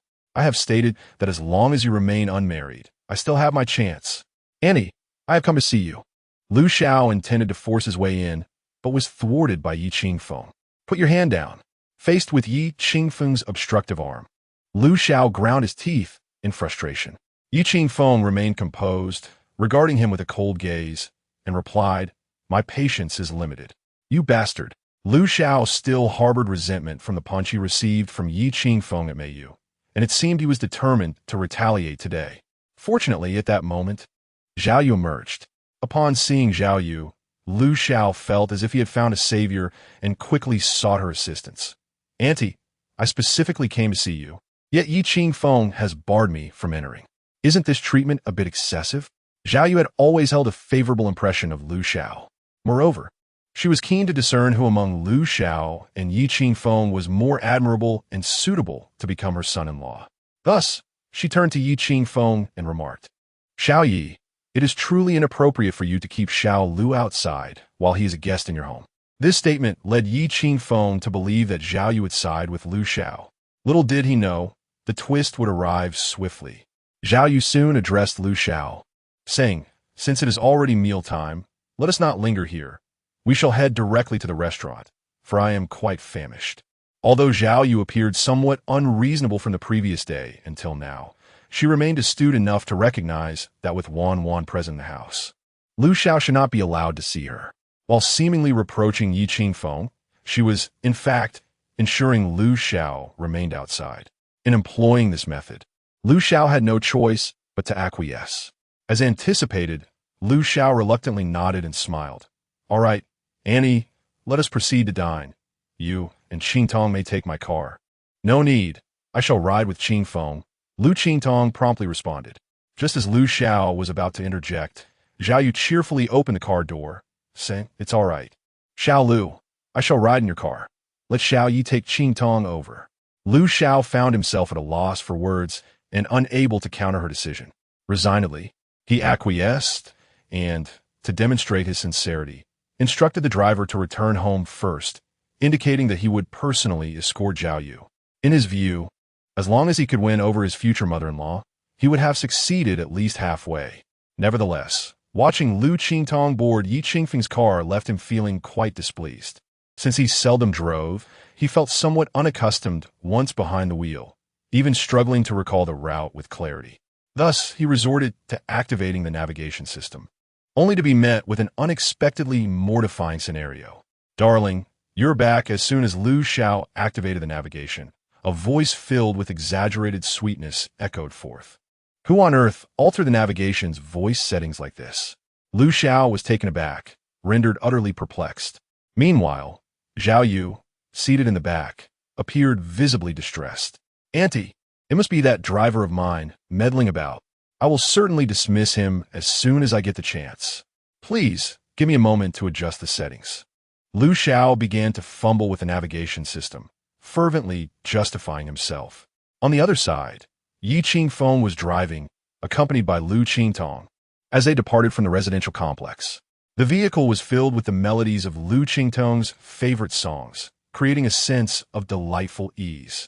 Chapter 51 Meeting with Yezi Qingfeng. There is a matter I wish to discuss with you. After exiting the community, Liu Qingtong eagerly sought to confer with Yi Qingfeng regarding signing with Yezi. "What is it?" Yi Qingfeng inquired. Liu Qingtong looked at him and spoke in a deliberative tone. "Today, I had a private conversation with Yezi, and I suggested that he sign with Huangji." To which he agreed. That's splendid news. Yi Qingfeng smiled, pondering how oblivious this girl was. When would she realize that Yezi was, in fact, him? Liu Qingtong exclaimed, "You think it's a good thing too, right? Truly, if he signs with Huangji, with Bei Hongfei as his manager, he is bound to achieve great success. Moreover, I mentioned you to him, as I believe you possess a deep understanding of his music, and I would like you to manage him. Absolutely. Ye Qingfeng redidi acquiesced." Really? That's wonderful. Liu Qingtong became even more animated, astonished at how smoothly everything was unfolding. "Then, I shall arrange a meeting with Yezi for tomorrow. You two can meet and discuss the details of your collaboration." "Tomorrow?" Yi Qingfeng asked. "Do you have something planned?" "In a few days would also suffice." Liu Qingtong instinctively replied. Yi Qingfeng regarded Liu Qingtong and said, "I am amenable to any time you deem suitable. However, I have one stipulation." "Go ahead. I shall determine the location of the meeting, if that is acceptable." Having agreed to Liu Qingtong's request, it seemed the time had come to reveal Yezi's true identity to her. "Of course, I shall arrange the time, and you can choose the venue. Your agreement brings me great joy." Liu Qingtong beamed with happiness. Yi Qingfeng could not resist asking, "Why are you so elated about my collaboration with Yezi?" "I'm indeed thrilled. A talented horse meets a discerning talent scout, and I am the one facilitating this connection, which is quite an achievement. Furthermore, I know that over the years, you have sacrificed your own career for Wanwan. Witnessing you elevate another artist, just as you did with Yang Qianluo, fills me with pride." Her words touched Yi Qingfeng deeply. He understood that Liu Qingtong's actions were motivated by a desire to help him reclaim his former glory. He gazed at her with gratitude and replied, "All right, I shall put forth my utmost effort." Yes, yes, go for it." Liu Qingtong cheered, her adorable fist pump radiating encouragement. This woman was becoming increasingly intriguing. At that moment, as they drove past a newly opened hot pot restaurant adorned with vibrant lanterns, the atmosphere appeared festive and lively.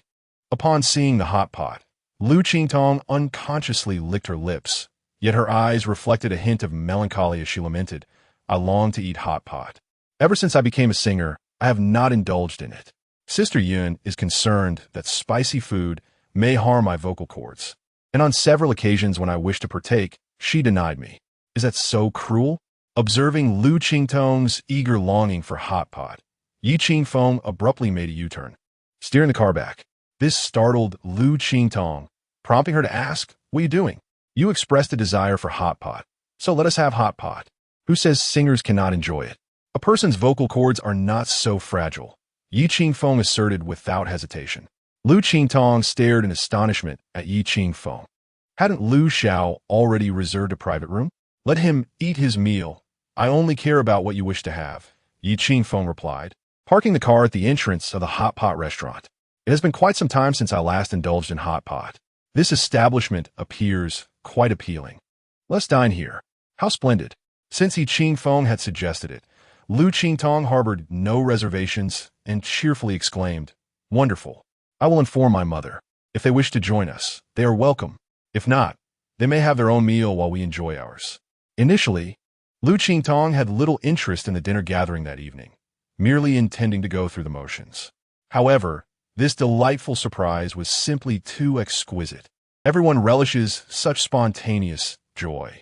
After sending the location to Zhaoyu, Liu Qingtong donned her mask and followed Yi Qingfeng into the hot pot restaurant, where they requested a private room. After years without hot pot, the anticipation of that first bite was almost unbearable. Meanwhile, Liu Xiao had finally managed to disable the navigation voice. Just after setting off, Zhaoyu, sitting in the back seat, spoke up, "Qingtong has sent a new address. She wants us to eat there." "What?" Liu Xiao was taken aback. "I have already reserved a private room. It doesn't matter where we eat. Since Qingtong has sent a new address, and they're already there, let's first go see them," Zhaoyu remarked nonchalantly. Reluctantly, Liu Xiao agreed, lamenting the lavish feast and fine wines she had prepared for the evening, which would now go to waste. Upon arriving at the destination, Liu Xiao was further bewildered, staring at the sign of the hot pot restaurant. "Are you sure the address is correct, Aunt?" Zhaoyu was equally perplexed, as she had never anticipated that it would be a hot pot restaurant, especially one of a more economical variety. It had been many years since she had set foot in such an establishment. Liu Xiao couldn't help but scoff. Isn't Yi Qingfeng being a tad too lowbrow? Can one even eat anything here? At that moment, Liu Qingtong sent the room number, prompting Zhao Yu to lead Liu Xiao to their destination. Upon entering the private room, they discovered that Liu Qingtong had already ordered an abundant array of ingredients, eagerly awaiting the broth to boil. "Mother, please sit. This hot pot restaurant looks absolutely delicious," Liu Qingtong said, guiding Zhao Yu to a seat. "This is a special dipping sauce I prepared just for you." "Yi Qingfeng, what are you thinking? Do you not realize that Qingtong is a singer? Are you attempting to ruin her voice by bringing her here to indulge in such rich flavors?" Liu Xiao erupted in anger upon seeing the pot filled with bright red broth, directing her ire towards Yi Qingfeng. "Who told you that eating spicy food will inevitably damage one's voice? While consuming spicy dishes may momentarily irritate the throat, the human body can adapt entirely. Everything must be pursued in moderation. Excess is detrimental. In fact, overly protecting one's voice can render it even more fragile." Having once served as the head of a talent agency, Yi Qingfeng never restricted the lives of his artists, believing that as long as they did not overindulge, they were free to make their own choices. "It has been 5 years since I last had hot pot. Please allow me this one indulgence," Liu Qingtong pleaded with an air of innocence. Liu Xiao pointed at Yi Qingfeng and declared, "If Qingtong's voice is ruined, Yi Qingfeng, I shall not spare you. Enough with the threats. I can hardly bear to hear them any longer. If you wish to eat, then sit down and partake. If not, you are free to leave." "No one is forcing you," he retorted. Yi Qingfeng, unwilling to engage in further argument, found Liu Xiao's persistence akin to that of a nagging mother. Liu Qingtong, undeterred by Liu Xiao's objections, happily picked up a slice of tripe and cheerfully addressed Yi Qingfeng. "Qingfeng, I know how to cook this. Like this, right?" Upon witnessing Liu Qingtong's actions, the three were taken aback. Is this how a woman in love behaves? Particularly Liu Xiao, who felt as though his very crown had been cleaved asunder by the sight of Liu Qingtong's demeanor. During this time, what sort of shameless existence had she and Yi Qingfeng been leading? Chapter 52. Is there even a need to compare? Seeing Yi Qingfeng and the others staring at her in astonishment, Liu Qingtong, feeling perplexed, lifted a piece of tripe with her chopsticks and inquired curiously, "Is there something wrong with the way I'm cooking the tripe? I saw it online. You lightly dip it 9 times first, and then submerge the entire piece to soak in the broth, making it both crispy and flavorful." With a serious demeanor, Liu Qingtong demonstrated her method once more. Yi Qingfeng wanted to ask what kind of short video she had watched online, while Liu Xiao felt compelled to question her. "Are you certain you didn't misremember?" Liu Qingtong mumbled the words she had just uttered under her breath, and then, in exasperation, exclaimed, "What is wrong with my method? Qingfeng, please enlighten me on my mistake." Truth be told, Yi Qingfeng was not entirely familiar with the terminology either. Liu Xiao, however, likely possessed a greater understanding due to his practical experience. Yi Qingfeng picked up a piece of tripe and replied, "I have not heard of your method, but I do know the tripe should be cooked in a 7-up and 8-down manner." "Huh? 7-up and 8 down? ISNT at 9 dips." With Yi Qingfeng's reminder, Liu Qingtong suddenly realized what she had said. What on earth? What had she just blurted out? In an instant, her face turned crimson as she realized she had indeed made a blunder. It was all the fault of those rampant short articles online, each one more scandalous than the last. Yet Liu Qingtong secretly enjoyed reading them, her face often flushing with embarrassment, unable to resist their allure. Now, she had truly made a fool of herself. To mask her embarrassment, Liu Qingtong resorted to eating, placing the tripe in her mouth and expressing delight. So crispy and delicious. "Qingfeng, you must try some." After saying this, she personally cooked a piece of tripe and placed it in Yi Qingfeng's bowl. The beef should not be overcooked, lest it become tough. Yi Qingfeng then served the beef from the pot into Liu Qingtong's bowl. So tasty, so tender," she exclaimed. "What about squid? Do you want some?" "Yes. Here are some lobster balls for you." Wiping her mouth, she noticed some red oil dripping from the corner of her lips. "Could you only wipe it?" Liu Qingtong asked, holding her bowl and reveling in her meal. Meanwhile, Liu Xiao, although he had not taken a single bite, felt as if he had eaten his fill. He was completely satiated with dog food. This meal was utterly different from what he had envisioned. Was this merely a display of affection between his beloved and another? "Waiter, bring me a bottle of 82 Lafite," Liu Xiao shouted in frustration, seeking a drink to calm himself. Upon hearing this, the waiter looked at Liu Xiao as if he were a fool. Who on earth orders 82 Lafite in a hot pot restaurant? How about some ergo 2 instead? The waiter rolled his eyes and asked. Liu Xiao then realized that they were in a hot pot restaurant, a budget-friendly one at that. "Xiao Lu, why aren't you eating?" Zhao Yu inquired, turning her gaze towards Liu Xiao. With a reluctant smile, Liu Xiao replied, "I don't eat spicy food." "Then I'll ask the waiter to change it to a yin yang pot. Would a tomato base work for you?" Zhao Yu attempted to accommodate Liu Xiao. Yet, he shook his head again. "I don't eat tomatoes either." "What about mushroom soup?" "Not a fan." Liu Xiao had always been a picky eater, and coupled with his current agitation, he was exceedingly difficult to please. However, he seemed to have forgotten that the person asking for his preferences was not merely the household maid, but a woman who might potentially become his mother-in-law. After several of Liu Xiao's rejections, Zhao Yu lost her patience, her expression darkening. If he were her own son, she would have liked to exclaim, "Will you eat or not?" Yet, she restrained herself and redirected the conversation, saying, "Xiao Lu, may I ask you a question? What is your perspective on love?" Liu Xiao was taken aback by Zhao Yu's sudden inquiry, momentarily stunned before he gathered his thoughts and replied, "Auntie, I am quite devoted when it comes to love. Once I have set my heart on someone, I would never waver. You are aware of my feelings for Qingtong. As long as she is happy, I would do anything. My father once remarked that I am a sentimental person, easily ensnared by love. Thus, the news of Qingtong's engagement has dealt me a considerable blow. However, I stand firm in my belief that as long as she is not married, I still have a chance. Auntie, I will not give up." Seizing the moment, Liu Xiao expressed his sentiments, emphasizing how deeply he cherished Liu Qingtong. Zhao Yu found his declarations rather nauseating. She then turned her attention to Yi Qingfeng and inquired, "Xiao Yi, do you consider yourself a sentimental person?" Yi Qingfeng understood that Zhao Yu was using this as an opportunity to assess him in comparison to Liu Xiao. The notion of being sentimental resonated with Yi Qingfeng. Once, he had harbored deep feelings for Yang Qianluo, but what had it garnered him? A heartless abandonment. Thus, his understanding of sentimentality had transformed completely. "I used to think sentimentality was admirable, until the term simpering fool came into play, revealing that many who call themselves sentimental are merely that," he remarked. Liu Xiao interjected, "Are you insinuating that you are a simpering fool?" Yi Qingfeng met his gaze calmly. "I did not mention you. Why do you take it personally?" Seizing the opportunity, Liu Qingtong chimed in, "Mom, I too am particularly wary of sentimental individuals. Many use their sentimentality as an excuse, placing themselves on a moral pedestal, much like a stubborn adhesive that one cannot easily shake off." Liu Xiao felt as though their words, though not explicitly directed at him, struck at his very core.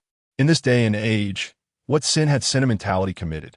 To his dismay, Zhao Yu nodded in agreement, stating, "In light of this, your father, despite his irreverent demeanor, does exhibit some admirable qualities.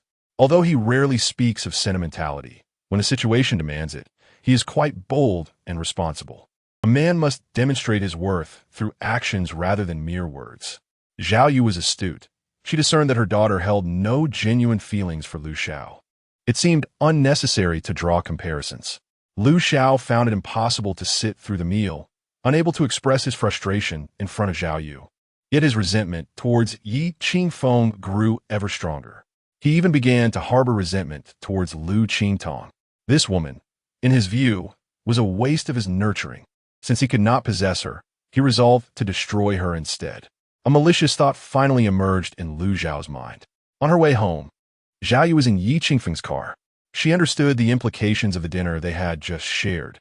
"Xiao Yi, in order to safeguard your secret, I fear I have offended Liu Xiao. I can see that he is quite petty, and with Qingtong being an artist in his company, if he dares to bully her and you fail to protect her, I shall not spare you." Though Zhao Yu was capable of ensuring her daughter's safety herself, she wished to ascertain whether Yi Qingfeng truly possessed the strength to protect her daughter. Yi Qingfeng was aware that this was Zhao Yu's test of him. Moreover, It was inevitable that Liu Qingtong would sever ties with Liu Xiao. Currently, the most troublesome matter was the remaining 2 years of her contract. A contract, for an artist, resembled a shackle. Once bound, many artists would fall from grace. Nevertheless, Yi Qingfeng had long promised that as long as he drew breath, he would protect Liu Qingtong. This vow was his gift to her, regardless of any trials that may arise. Chapter 53. What has happened to this woman recently? Ye Yingfeng, do you truly think I have no temper? Upon returning home, Liu Xiao, in a fit of rage, turned his living room into a scene of utter chaos. Previously, he had held reservations due to his inability to decipher Yi Qingfeng's identity. However, at this moment, he no longer cared. Even if Yi Qingfeng had a consortium backing her, what did it matter? He could not swallow this grievance. At that moment, a black Land Rover Defender came to a halt at the entrance of the villa, and a graceful woman disembarked. Clad in a form-fitting black outfit that accentuated her perfect physique, she possessed strikingly cold eyes beneath her long red hair, exuding an intense aura of pressure upon first glance. She was Liu Xiao's sister, Liu Fei. Entering the living room, Liu Fei surveyed the disarray with an even more frigid gaze and coldly inquired, "What has transpired here?" Upon seeing Liu Fei, Liu Xiao's body trembled involuntarily. From childhood to adulthood, he had always feared his sister. The weight of familial lineage bore down upon him. Before Liu Fei, he dared not admit to being bullied, as it would be a profound embarrassment for their family. "Sister, what brings you here?" Liu Xiao asked nervously, his eyes fixed on Liu Fei. Liu Fei narrowed her eyes, her expression devoid of emotion as she regarded Liu Xiao. "Am I not allowed to come? Speak. What has caused you to be in such a state of anger?" "Sister, it's nothing." If she were to discover that he was reduced to this state because of a woman, her contempt would only deepen. Little did he know, Liu Fei was already aware. Is it because of Liu Qingtong? Liu Fei settled onto the sofa, arms crossed, adopting a condescending demeanor. "Sister, you already know?" Liu Xiao asked cautiously. "Useless," Liu Fei exclaimed, deriding him. "For the sake of a woman, look at what you have become. You are the sole heir of the Liu family. What kind of woman can you not obtain?" "Sister, it's mainly that I cannot fathom Yi Qingfeng's background. I worry that she has power abroad, and offending foreign consortiums could drag our Liu family down." Liu Xiao argued earnestly. Liu Fei, however, scoffed dismissively. "You know nothing of your own family. Yi Qingfeng is merely an aunt. Why do you cower before her? You are truly worthless." "Sister, what do you mean by that?" Liu Xiao asked in astonishment. Liu Fei rose, her voice icy. "When it is time to act, you must act. Do not bring shame to the Liu family. We are far more formidable than you imagine." With that, she turned and departed from the villa. Upon returning home, Liu Qingtong made her way to the gym. Although the hot pot meal had been delightful, the caloric intake was exceedingly high. It was imperative that she burned it off. Otherwise, she feared gaining unwanted weight. However, after just half an hour of running, she found herself unable to continue, leaning heavily against the railing, gasping for breath. Drenched in fragrant sweat, though she regularly exercised, her stamina had always been her Achilles heel. This had significantly impacted her during concerts over the years. She often felt fatigued towards the end, struggling to maintain control over her breath while singing and dancing. This is also the reason why her breath control while singing has been consistently criticized. At that moment, Yi Qingfeng walked in from outside. "Have you finished running so soon?" he asked with a smile, gazing at the breathless Liu Qingtong. Liu Qingtong instinctively shot him a glare and retorted, "What do you mean by so soon? I ran for half an hour, covering 5 kilometers. Mind you, a pace of 5 kilometers in half an hour is already commendable for the average person." During this time, Yi Qingfeng had watched recordings of Liu Qingtong's concert from the past few years, and he had naturally noticed her stamina issues. You might consider lowering your pace. Running too fast is counterproductive and can elevate your heart rate excessively. The reason you struggle in the latter part of your concerts is primarily due to an elevated heart rate, Yi Qingfeng advised. However, his advice contradicted what her previous fitness coaches had told her. Who should she listen to? Liu Qingtong expressed her confusion. "My previous coaches all said I should increase my pace, since the physical exertion during my singing and dancing is significant and requires an elevated heart rate. Let us start with a plank. I want to see how you perform, Liu Qingtong suggested, not rushing to explain further. Liu Qingtong, who rarely practiced planks, knew it would make her sweat profusely, but wouldn't significantly aid in heart rate control. Still, she complied with Liu Qingfeng's request, positioning her elbows on the yoga mat to commence the plank. 3 minutes should be manageable, right? Yet, after only 2 minutes, she felt her entire body aching severely, and her delicate frame began to tremble uncontrollably. Just shy of 3 minutes, she was on the verge of collapse. Ultimately, at 2 minutes and 40 seconds, Liu Qingtong could no longer endure and fell onto the yoga mat, her clothes drenched in sweat. I am exhausted. My entire body feels like it's dying. She gasped heavily while lying on the mat. Liu Qingfeng had confirmed the source of her issue, just as he was preparing to share his thoughts. Liu Qingtong's remark left him perplexed. I finally understand my best friend's husband, she stated. This left Liu Qingfeng bewildered as he looked at her, asking, what does that have to do with your best friend's husband? Liu Qingtong sat up from the floor and replied, my best friend has complained to me several times that her husband can only last 3 minutes. Now that I think about it, 3 minutes is really not that long. Initially, Liu Qingfeng didn't grasp the implication and replied earnestly, for a man, as long as he exercises regularly, 3 minutes is indeed a bit short, under normal circumstances. Sustaining it for 10 minutes is not an issue. I'm not talking about the plank. Liu Qingtong exclaimed. Liu Qingfeng responded. Oh. Then what do you mean? What do you think? Finally, Liu Qingfeng caught on. How could she make such a connection? What on earth has this woman been thinking about all day recently? Chapter 54. It's not like I haven't dived before. What has come over this woman lately? She drives with such unexpected fervor. Upon reflection, it is true that Liu Qingtong drives with a certain ferocity. Recalling the last time she floored the accelerator from the get-go, how could she not be fierce? It is evident that Liu Qingfeng remains utterly oblivious when it comes to women. If you were to glimpse the chat logs between Liu Qingtong and her close friends, it would likely shatter his entire worldview. What is wrong with the goddess? Even the goddess has her flaws. This is merely human nature. Regardless, in those moments of imperfection, there lies joy. Through their recent interactions, Liu Qingtong has gradually shed her inner defenses, revealing her true self. One must never feign purity.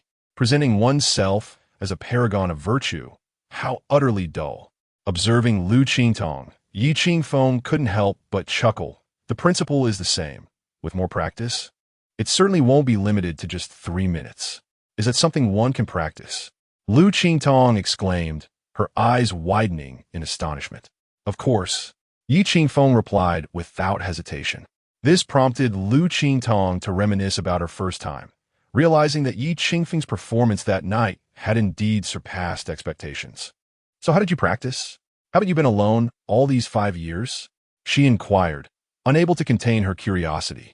Liu Qingfeng, caught off guard by his own words, he inadvertently dug himself into a hole. Just running, I suppose. He attempted to divert the topic. But Liu Qingtong was relentless.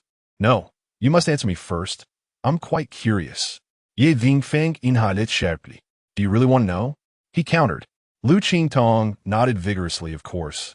One is always a bit curious about the opposite sex. Besides, if you share your methods with me, I can pass them on to my friend. Then she will be saved. Your friend seems to have quite the demands. Liu Qingfeng retorted, quickly changing his stance. I was just joking. This is not something one can practice. It's innate. Huh? Then what about my friend? Perhaps she should consider a new husband. Liu Qingtong. Having just finished exercising, her hormones were already surging, and discussing such topics only heightened her excitement. Although she felt a twinge of shyness, she couldn't resist the urge to continue the conversation. After all, they had already crossed certain boundaries, and at worst, they could exchange some comforting words until their throats ran dry. However, at that moment, Liu Qingfeng stepped onto the treadmill and began running solo. What is the meaning of this? Seeing him focus solely on his workout, Liu Qingtong felt a pang of displeasure. This was rather disheartening. They were having such a delightful conversation. In truth, Liu Qingfeng's own thoughts were somewhat disordered. Over the course of their time together, he had come to realize that Liu Qingtong was truly a treasure. Beautiful, kind-hearted, and a top-tier star. How fortunate he would be to win the affection of such a woman. Yet, Yi Qingfeng was afraid to love. The words of the doctor echoed incessantly in his mind. Even if the surgery were to succeed, the nerve that had been compressed might still suffer damage. In that case, he could end up deaf or blind. It is also possible to become a vegetative state. At that point, he would merely be a burden, a painful encumbrance. Regarding his illness, Yi Qingfeng had made a decision. After leaving a fortune for Wan that she could never exhaust, he would depart from Haisher and seek the finest doctors in the country for surgery. If the operation were to succeed, he would return. If not, he intended to purchase a small boat and let himself drift upon the sea, gradually being consumed by the ocean. Noticing Yi Qingfeng running, Liu Qingtong felt a twinge of resentment and subsequently sat down on her yoga mat to practice. Suddenly, she let out a delicate cry, clutching her thigh in pain. What is wrong? Yi Qingfeng rushed off the treadmill to her side. I've cramped. Liu Qingtong gritted her teeth, her expression one of agony. Yi Qingfeng quickly grasped her foot, attempting to stretch it straight. Meanwhile, Zhao Yu, applying a facial mask, happened to pass by the gym and heard Liu Qingtong's delicate cries. Here we go again. And this time, it sounds even more familiar. The youth of today.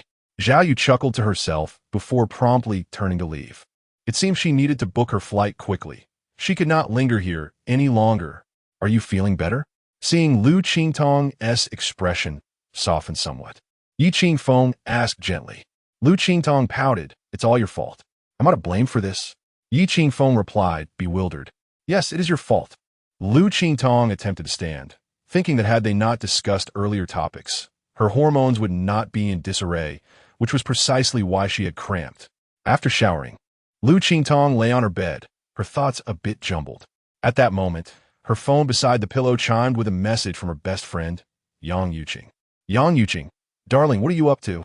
Liu Qingtong, just got into bed preparing to sleep. Yang Yuqing, you're going to bed so early? Are you sure you're just going to sleep? Isn't Yi Qingfeng pampering you? Due to the pretense of being her fiancée, Yi Qingfeng had instructed her not to disclose this matter to anyone, so she kept it a secret from all. Moreover, she had been duped by her friends before. Of course, Yang Yuqing was not like Zhao Lu. She had grown up with Liu Qingtong and knew her well. If even such a close friend could betray her, the world would indeed be a frightening place. Liu Qingtong, you dirty girl, your mind is always in the gutter. Yang Yuqing, hee by the way, how is Yi Qingfeng in that regard? Surely better than my husband? Liu Qingtong instinctively replied. He said it's something that can be practiced. Yang Yuqing, what? Really? How does one practice? From the text, one could easily infer how excited Yang Yuqing was at that moment. Liu Qingtong scolded herself for being too talkative and could only respond. You didn't elaborate. Yang Yuqing, I'm dying to know. Qingtong, please ask him for me. My future happiness depends on you. Liu Qingtong. Yang Yuqing. So, is Yi Qingfeng quite impressive? Qingtong, you are truly fortunate. I'm so envious. Fortunate, my foot. She had only tasted a hint of sweetness. Liu Qingtong could not help but set down her phone. A sense of bewilderment washing over her. In recent days, she believed she had exhibited considerable initiative, merely shy of confessing her affection for Yi Qingfeng. Yet, why did Yi Qingfeng, that dense fellow, retreat at every pivotal moment? Was it truly necessary for her to take the leap herself? Such audacity, but soon, a different thought crossed Liu Qingtong's mind. Why should she not take the plunge? Love is love. After all, why conceal it? Leap. It wasn't he, as if she had never done so before. In an instant, the scene from that evening replayed in her mind like a film, causing her cheeks to flush. If he would not take the initiative, then this young lady certainly would. Surely that would suffice. Chapter 55. This girl is quite unusual from her childhood. Liu Qingtong has always been bold in her affections and aversions, detesting any semblance of timidity. If something is to be done, it must be done. Liu Qingtong swiftly rose from her bed, intent on positioning herself at the bathroom door to confront Yi Qingfeng, who was still in the shower. Under the same roof, an unmarried man and woman. Surely something would transpire. However, as she resolutely swung the door open to act upon her intentions, she was met unexpectedly by Zhao Yu. Oh, Liu Qingtong couldn't help but exclaimed, startling Zhao Yu in the process. What else with the fuss at this hour? Zhao Yu gazed at Liu Qingtong in exasperation, reprimanding her. Liu Qingtong's fervent enthusiasm was abruptly doused, as she recalled with a start that her mother was still present in the house. I merely came out for a glass of water. Liu Qingtong hastily fabricated an excuse. Zhao Yu regarded her with curiosity. Why is your face so flushed? Are you feeling warm? Liu Qingtong raised her hand to fan herself, then quickly retreated back into her room. One must not allow oneself to be overly excited. In her exuberance, she had momentarily forgotten her mother's presence. Weren't you just going for water? Zhao Yu called out, bewildered by Liu Qingtong's sudden retreat into her room. This girl is quite unusual. That night, Liu Qingtong found herself unable to sleep, her mind racing with thoughts of a man for the first time. This sensation was entirely new to her, both enchanting and exhilarating. Is this what it feels like when one's heart awakens to love? The following day, Liu Qingtong emerged from her room with dark circles under her eyes, clearly fatigued. The emotional toll of her sleepless night weighed heavily upon her. Upon reaching the ground floor, she found Qingfeng had just finished preparing breakfast and turned to see her weary visage. What's the matter? Did you not sleep well? He inquired with concern. Liu Qingtong squinted at him in irritation. I was awake all night. Qingfeng expressed surprise. How could you not sleep? Are you preoccupied with something? Shut up. Liu Qingtong longed to yell. At that moment, Zhao Yu descended the stairs and called out to Qingfeng. Xiao Yi, could you help me carry my suitcase downstairs? Mom, why are you taking a suitcase? Liu Qingtong asked, her curiosity piqued. Zhao Yu shot her a knowing glance. I'm heading back to America. I'm aware of the situation between you two, and I have numerous tasks awaiting me back home. Mom, I will miss you. Liu Qingtong exclaimed with genuine emotion. Zhao Yu responded with a raised eyebrow. Your reaction seems to suggest you can hardly wait for me to leave. Auntie, you rarely visit. Why not stay a few more days? Qingfeng suggested persuasively. Be quiet. Liu Qingtong shot a glare at Qingfeng, thinking to herself, do you wish for me to remain sleepless? She had already resolved to capture his heart within the next few days. Zhao Yu pressed her lips together. Xiao Yi, as I've said before, do not let Qingtong be mistreated, understood? Rest assured, Annie, he replied. After breakfast, Qingfeng placed the suitcase in his car, preparing to personally escort Zhao Yu to the airport. Just as Zhao Yu was about to enter the vehicle, Wan dashed out from inside, still a bit frightened upon seeing Zhao Yu. Yet, she still hurried over to Zhao Yu, nervously handing her the box and saying, Grandma, this is for you. What is it? Zhao Yu inquired with curiosity as she accepted the box and opened it, momentarily taken aback. Inside was a painting depicting Zhao Yu as she had sat on the terrace earlier. Although it was a cartoonish rendition, Wan had captured the essence beautifully. Zhao Yu instantly recognized herself. Did you draw this? Zhao Yu could not help but ask, gazing at the artwork. Wan nodded, explaining, Grandma looks lovely in red, so I wanted to capture you. But it might not be perfect. Please don't be upset. Despite having only spent 2 days with Wan, it was evident that she was a well-behaved and thoughtful child. Such a young one, who, after meals, knew to tidy up the dishes and even helped Qingfeng with household chores, was truly a rarity these days. This also highlighted Qingfeng's excellent parenting. Adults may feign decorum, but children cannot mask their true nature. This realization further deepened Zhao Yu's appreciation for Qingfeng. Nonetheless, she still found it difficult to accept the notion of having a child. However, Zhao Yu came to terms with the fact that her daughter was not a child, but an adult with her own thoughts and judgments. If her daughter genuinely loved Qingfeng, then, as a parent, trying to separate them would only backfire, especially since they had already become intimate. Zhao Yu instinctively reached out, gently stroking Wan's hair, saying, It's a wonderful drawing. Grandma loves it. Yay, that's fantastic. Wan exclaimed, her face lighting up with joy. The delight of a child is invariably so pure and uncomplicated. Meanwhile, dressed in a black dress, Yang Qianluo irritably removed her headphones. She glared at the music director, exclaiming, Is this really the result of your selection? What on earth are these songs? Do you find them enjoyable? They are nothing but utter rubbish. The music director stared at her in horror, responding, Qianluo. Some of these songs were penned by renowned composers in the industry. I thought they were, well, decent. Decent? She retorted. Then I suspect hiring you was a grave mistake. If the next batch of songs you bring is of this caliber, you might as well resign voluntarily. Yang Qianluo said impatiently. Over the years, she had dismissed at least 10 music directors. Although the dream of debuting at the pinnacle is one shared by countless singers, achieving such a start can also be torturous, indicating that the path ahead is likely downhill. In the past 5 years, Yang Qianluo had released 4 albums. Yet the critical reception of each subsequent album had dwindled.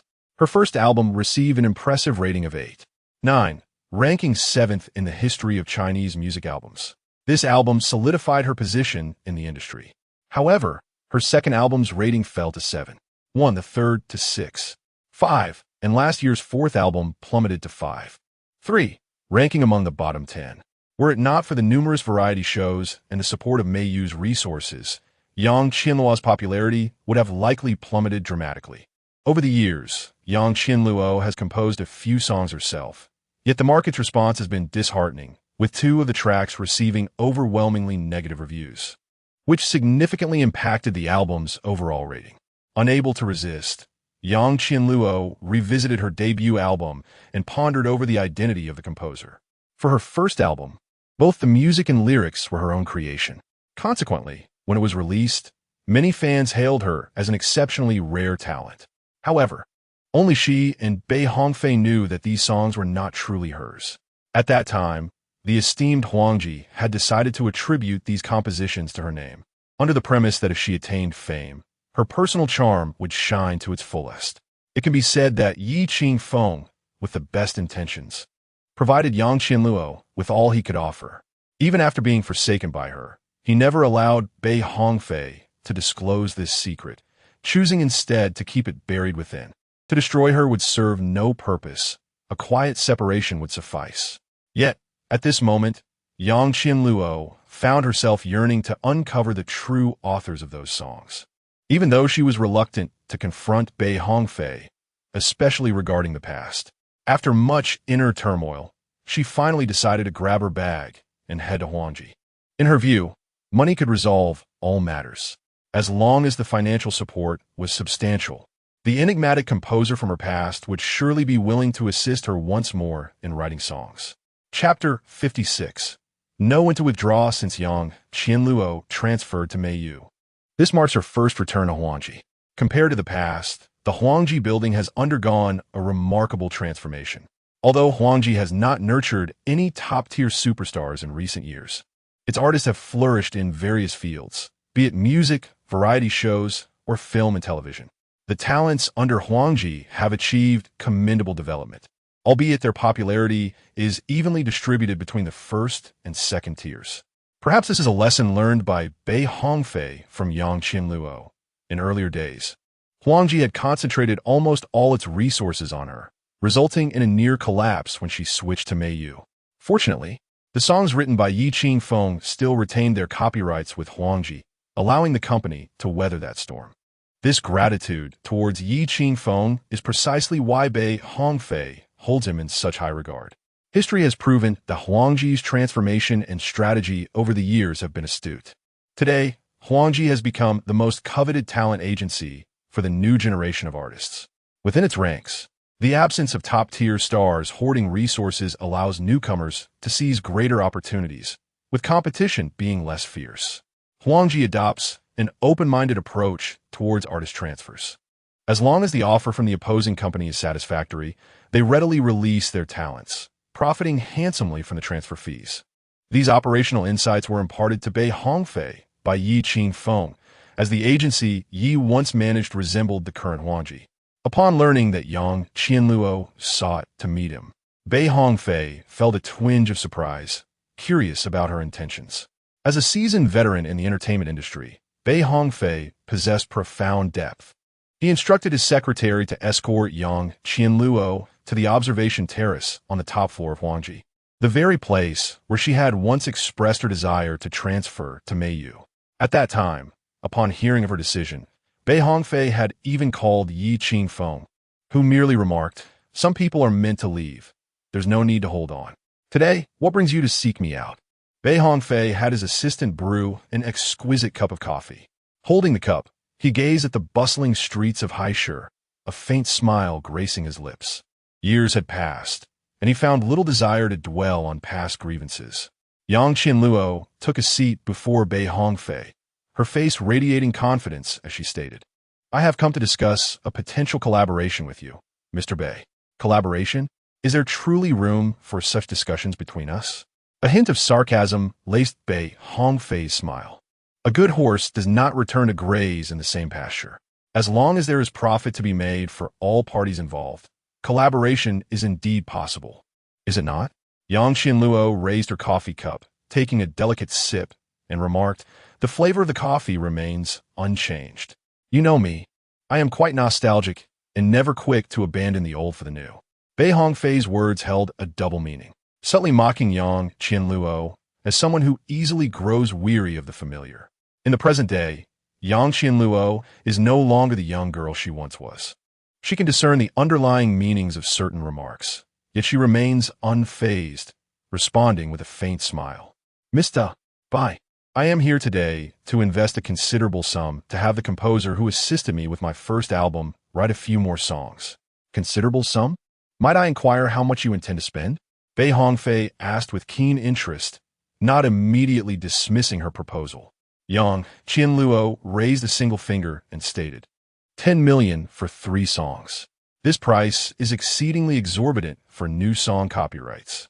Typically, even renowned composers only sell a song for 1 or 2 million. Bei Hongfei chuckled, unable to contain his amusement. Observing his reaction, Yang Qianluo narrowed her eyes and inquired, "Mr. Bei, are you dissatisfied with this offer?" Bei Hongfei took another sip of coffee and replied, "Do you know how much those songs he wrote for you initially have earned over the years?" "Mr. Bai, that is not my concern. If it weren't for my first album's success, would those songs have sold for such a sum?" Yang Qianluo scoffed, believing that all credit was due to her. "How amusing, truly amusing." Bei Hongfei laughed, pointing at Yang Qianluo. Yang Qianluo, you are indeed an exceptionally conceited person. To be frank, the albums you have released over these years are, in my eyes, akin to mere refuse. Do you truly believe you are a once-in-a-century talent? Let me put it this way. Your first album could have garnered fame even if sung by a mere university student. Do you think the essence of a singer lies solely in their vocal skills? The song is the soul. In truth, Yang Qianluo comprehends this principle as well. Otherwise, she would not be seeking songs at such a high price, nor would she be troubled by the declining reputation of her albums. She simply finds it difficult to acknowledge. Facing the assertive demeanor of Bei Hongfei, Yang Qianluo ultimately restrained her anger and stated, "Mr. Bei, I am here sincerely to request songs. All I need from you is a simple answer. Can you introduce me to that composer from back then? If so, I will gladly offer you a 10 million referral fee. And if I cannot," Bei Hongfei retorted, his gaze fixed intently on Yang Qianluo's beautiful eyes. If he cannot, Yang Qianluo is left powerless. After a moment's contemplation, she responded, "Mr. Bei, you may overlook this 10 million given your current successful ventures with Huangji, but consider the composer. For him, this sum is not insignificant. Let me answer for him then. Your 10 million is utterly worthless in the face of his talent. Originally, had you come merely to share a cup of tea, I would have set aside past grievances to converse with you and offer some guidance for your future endeavors. However, it seems that is no longer necessary. Back then, you were here, rejecting my entreaty and resolutely choosing Meiyu. Today, I am here to decline your request, which seems only fair, does it not?" Bei Hongfei regarded Yang Qianluo coldly. Fuming, Yang Qianluo clenched her fists. Yet, she restrained herself from erupting, uttering coldly, "Bei Hongfei, do not let your triumph lead you to underestimate others. Your decision cannot represent that of the composer. No matter how deeply you conceal him, I shall certainly unearth him. When the time comes, I will make him aware that it was you who severed his source of income. Very well, I wish you success." Bei Hongfei chuckled lightly. Yang Qianluo slung her bag over her shoulder, but after taking only a couple of steps, the voice of Bei Hongfei echoed behind her once more. "Yang Qianluo, do not blame me for not warning you. If you invest all your energy in such scheming endeavors, it is only a matter of time before you meet your downfall. Chapter 57. Be more proactive. At the airport, at the security checkpoint. Mom, please be careful on your way and spend more time with your husband. You need not worry about me.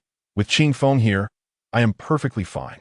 Liu Qingtong gently grasped Zhao Yu's hand, her tone laced with a hint of affection. Zhao Yu, with a playful yet reproachful glare, retorted, "You little rascal, do you think I can't see through your intentions? You can't wait for me to hurry back, can you?" Liu Qingtong cheekily stuck out her tongue, her little scheme far too evident. At that moment, Zhao Yu turned her gaze to Yi Qingfeng and said, "Xiao Yi, I have a few words to share with Qingtong." Yi Qingfeng, understanding the situation, nodded. "All right, Qingtong, I shall wait for you at the elevator." Once Yi Qingfeng had walked away, Zhao Yu turned serious, looking intently at Liu Qingtong. "Qingtong, to speak frankly, Qingfeng is indeed a good boy, steady and kind to you. However, I must confess that I struggle to accept the fact that he has a daughter. After all, she is a child of another woman. Therefore, I urge you to contemplate this matter carefully. There are still good men in this world. Do not let the absence of past romantic experiences cloud your judgment and lead you to foolishness. Understood? Look at me, your mother back in the day." Before Zhao Yu could finish her thought, Liu Qingtong interjected, "Don't think I'm unaware. Back then, you nearly drove Grandpa to a heart attack just to marry my dad." Zhao Yu exclaimed, "Who let that slip?" Embarrassed, Zhao Yu pressed her lips together. "In any case, I am only looking out for your best interests. Do not mistake my goodwill for folly. All right, I must take my leave, but I will keep a close watch on you. If Yi Qingfeng dares to mistreat you, he shall face the consequences." "All right, I understand, Mom. I will miss you, love you." Liu Qingtong embraced Zhao Yu and planted a kiss on her cheek. After bidding farewell to Zhao Yu, Liu Qingtong returned to Yi Qingfeng's side. Though Yi Qingfeng refrained from probing further, a flicker of curiosity stirred within him regarding Zhao Yu's parting words. However, Liu Qingtong's discontent grew due to his silence. "Why don't you ask what my mother said to me?" Liu Qingtong looked at Yi Qingfeng and inquired. Yi Qingfeng pressed the elevator button and replied, "Your mother deliberately sent me away, clearly wishing to keep me in the dark. Why should I inquire further? Why are you so dull? Aren't you curious?" If the roles were reversed, Liu Qingtong's inquisitiveness would have likely compelled her to eavesdrop. "What did your mother say then?" Yi Qingfeng asked, playing along. Having spent time together, he had become familiar with Liu Qingtong's character. This girl relished such theatrics. Sure enough, Liu Qingtong beamed and responded, "My mom said you are actually quite a good person, but you have been a bit too aloof towards me. You need to be more enthusiastic." Seizing the moment, she aimed to convey her mother's unspoken wishes to encourage Yi Qingfeng to be more warm-hearted. Some matters require a proactive approach. This is a heartfelt reminder from your mother-in-law as she departed. Did your mother truly say that? Yi Qingfeng gazed at Liu Qingtong with skepticism. Liu Qingtong, striving to appear resolute, replied confidently, "Of course. I am a woman, and as a man, should you not display a bit more enthusiasm towards me? Look, my mother noticed this within just 2 days, indicating that your issue is quite serious. You shouldn't always wear an air of detachment. If you're to live with a woman like me, you ought to be fervently passionate every single day. Do you understand? Fine, I shall make an effort." Although it was evident that Liu Qingtong was speaking nonsense, Yi Qingfeng still smiled and nodded. When they reached the car, Liu Qingtong deliberately stood outside, refusing to enter until Yi Qingfeng inquired about her hesitation. She then haughtily declared, "You should say, 'Princess, please get in the car.' How disgusting." Yi Qingfeng exhibited a look of disdain. In truth, Liu Qingtong felt quite repulsed by her own words. She grimaced and thought, "Never mind, I shall just get in myself. The jokes on S Station are truly nauseating. I can't stand it." Ye Xingfeng. Disgusting yet imitative. Unexpectedly, once inside the vehicle, Yi Qingfeng caught her off guard by saying, "Princess, please fasten your seatbelt." Liu Qingtong's beautiful eyes widened in surprise. "Ah, this is utterly revolting." Yi Qingfeng laughed heartily, intending to tease her, asserting that it would be a daily occurrence, so she should refrain from such ridiculousness. Liu Qingtong quickly secured her seatbelt, saying, "Then Prince, please drive." The moment Yi Qingfeng pressed the accelerator and heard her words, he instinctively slammed on the brakes, shivering slightly. Ha ha! Liu Qingtong, beside him, laughed unabashedly, her body shaking with mirth. Inside the car, Liu Qingtong opened S Station, intending to message Ez about having arranged a meeting with her fiancé. To her surprise, she discovered something delightful. Ez released a new song. Excitedly, she watched the freshly updated video and hastily retrieved her headphones from her bag. However, she did not listen alone. Instead, she placed the left earbud into Liu Qingfeng's ear, saying, "Qingfeng, listen with me." Having finally made this decision, she disregarded others' opinions. As long as he shared her certainty, she was willing to follow him to the ends of the earth, fully aware of the challenges that lay ahead. The lyrics of the song resonated profoundly with Liu Qingtong's current state, immersing her deeply within just a few lines. It felt as though the song had been penned exclusively for her. Even after the song concluded, she lingered in its enchanting ambience, having found an immediate connection that surpassed her experience with Encounter. How on earth did Ez accomplish this? Why does his music evoke such a strong sense of relatability within me? This song feels as if it narrates my own story. Liu Qingtong mused sincerely. Liu Qingfeng merely smiled, for he had resolved to confess his identity as Ez to her today, though the moment for revelation had yet to arrive. Nevertheless, he wrestled with his own inner turmoil. Being good to Liu Qingtong was a promise he had made, and it was the best way to make amends. He had no reason to treat her poorly, but will this lead her to become increasingly entangled? Humans are creatures of emotion, and over time, it is inevitable that feelings will develop. Why does fate play such cruel jokes? This is the most conflicting point within Liu Qingfeng's heart. He finds it impossible to treat Liu Qingtong poorly, yet he fears that she may truly fall in love with him. And how could he deny his own feelings? This woman has ensnared him further and further. The heart that had long been sealed away by Yang Qianluo has, during this time, been stirred by Liu Qingtong. He can only pray to fate for a chance. Half an hour later, Liu Qingfeng drove to the old neighborhood where he used to reside. This surprised Liu Qingtong, who gazed at him with curiosity and asked, "Why had you brought me here? Are we having noodles?" "But I'm not hungry. I want to show you something." Liu Qingfeng replied gently, gazing at her. Chapter 58. The Legendary Secret Garden. Liu Qingtong followed Liu Qingfeng into the community, her heart brimming with curiosity. The tree-lined path exuded a subtle fragrance of fruit trees as always, instilling a sense of tranquility within her. She adored such an environment, feeling particularly at ease. Upon reaching the entrance, just as Liu Qingtong was about to step inside, Liu Qingfeng stopped her. He then retrieved a pair of newly purchased women's slippers from the cabinet and placed them at her feet. Upon seeing the slippers, Liu Qingtong couldn't help but smile brightly. "Oh, you even prepared slippers for me this time. Is this the treatment of the lady of the house?" Although the space was modest, she found great pleasure in it. Being the mistress of this home seemed quite delightful, for it would soon become their secret base. Liu Qingfeng smiled mysteriously, saying, "You'll find out soon enough." After a moment of whimsical thoughts, Liu Qingtong felt her heart racing. Could it be the legendary secret garden? He can't be so ceremonial about this, can he? What exactly do you intend to do by bringing me here?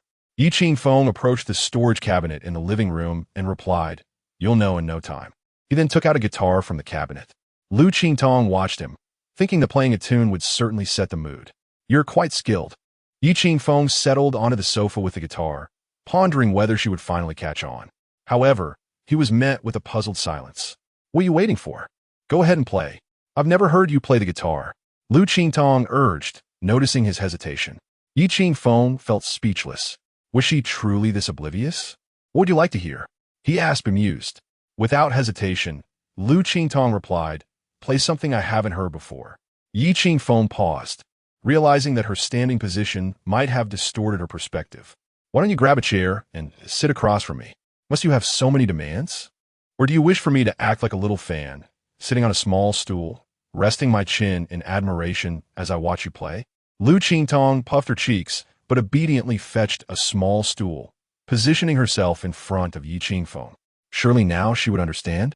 Yet, as she rested her chin in her hands, her gaze was solely fixed on Liu Qingfeng, completely oblivious to the mural behind him. The atmosphere grew somewhat awkward as they stared at each other. "Come on, I'm all set," Liu Qingtong said, noticing that Qingfeng still hadn't played. She felt exasperated. Was the preparation really taking this long? Qingfeng was equally exasperated. Her obliviousness was truly remarkable. With no other choice, he gently strummed the strings, and the prelude to courage began to resonate softly. Liu Qingtong's expression transformed into one of astonishment. "Finally, you discovered it. That was quite the challenge." Unexpectedly, she exclaimed, "Impressive. You listened to it just once in the car and can already play the prelude? Qingfeng, your musical talent is unbeatable." Liu Qingtong exclaimed, her tone brimming with admiration. Qingfeng, on the other hand, was rendered speechless. It must be said that she had never once doubted any connection between Yezi and Qingfeng. Such a sweet and innocent girl was indeed a rarity. It was not until Qingfeng began to sing the first line that Liu Qingtong's beautiful eyes widened in astonishment. She was momentarily taken aback, staring intently at Qingfeng, her eyes unblinking. Wait a moment," Liu Qingtong suddenly shouted. Qingfeng felt a wave of relief wash over her. "However, your voice is remarkably similar to Yezi's. Ye Qingfeng." "That is indeed me." Unable to contain herself, Qingfeng shouted in exasperation. "What?" Moments later, Liu Qingtong frantically fished out her phone, opened Yezi's video, and began to compare them obsessively, looking down and then up again. Slap! Suddenly, she smacked her forehead. Why am I so foolish? How could I not have realized this? Yezi is you, and you are Yezi. The last time I visited your home, I stared at the painting on the wall for ages, only to think it was quite tasteful." Liu Qingtong was nearly in tears from her own foolishness. Seeing her in such a state, Qingfeng couldn't help but chuckle, her eyes filled with even more affection. This woman was simply too adorable. Her charming navette made one's heart ache. "I thought you would have figured it out by now." Why didn't you tell me sooner?" Liu Qingtong exclaimed, excitedly flailing her arms. "You never asked me. I'm going crazy. I feel as if I'm in a dream. It's all so surreal." Liu Qingtong covered her face, momentarily at a loss for how to express her overwhelming excitement. Observing Liu Qingtong's reaction, Qingfeng felt a wave of reflection. This woman was, in fact, exceedingly innocent. It was precisely because she harbored no ulterior motives and engaged in no scheming that she approached the world with such unwavering trust. Such individuals would never harm another, yet they often become victims of others' malice.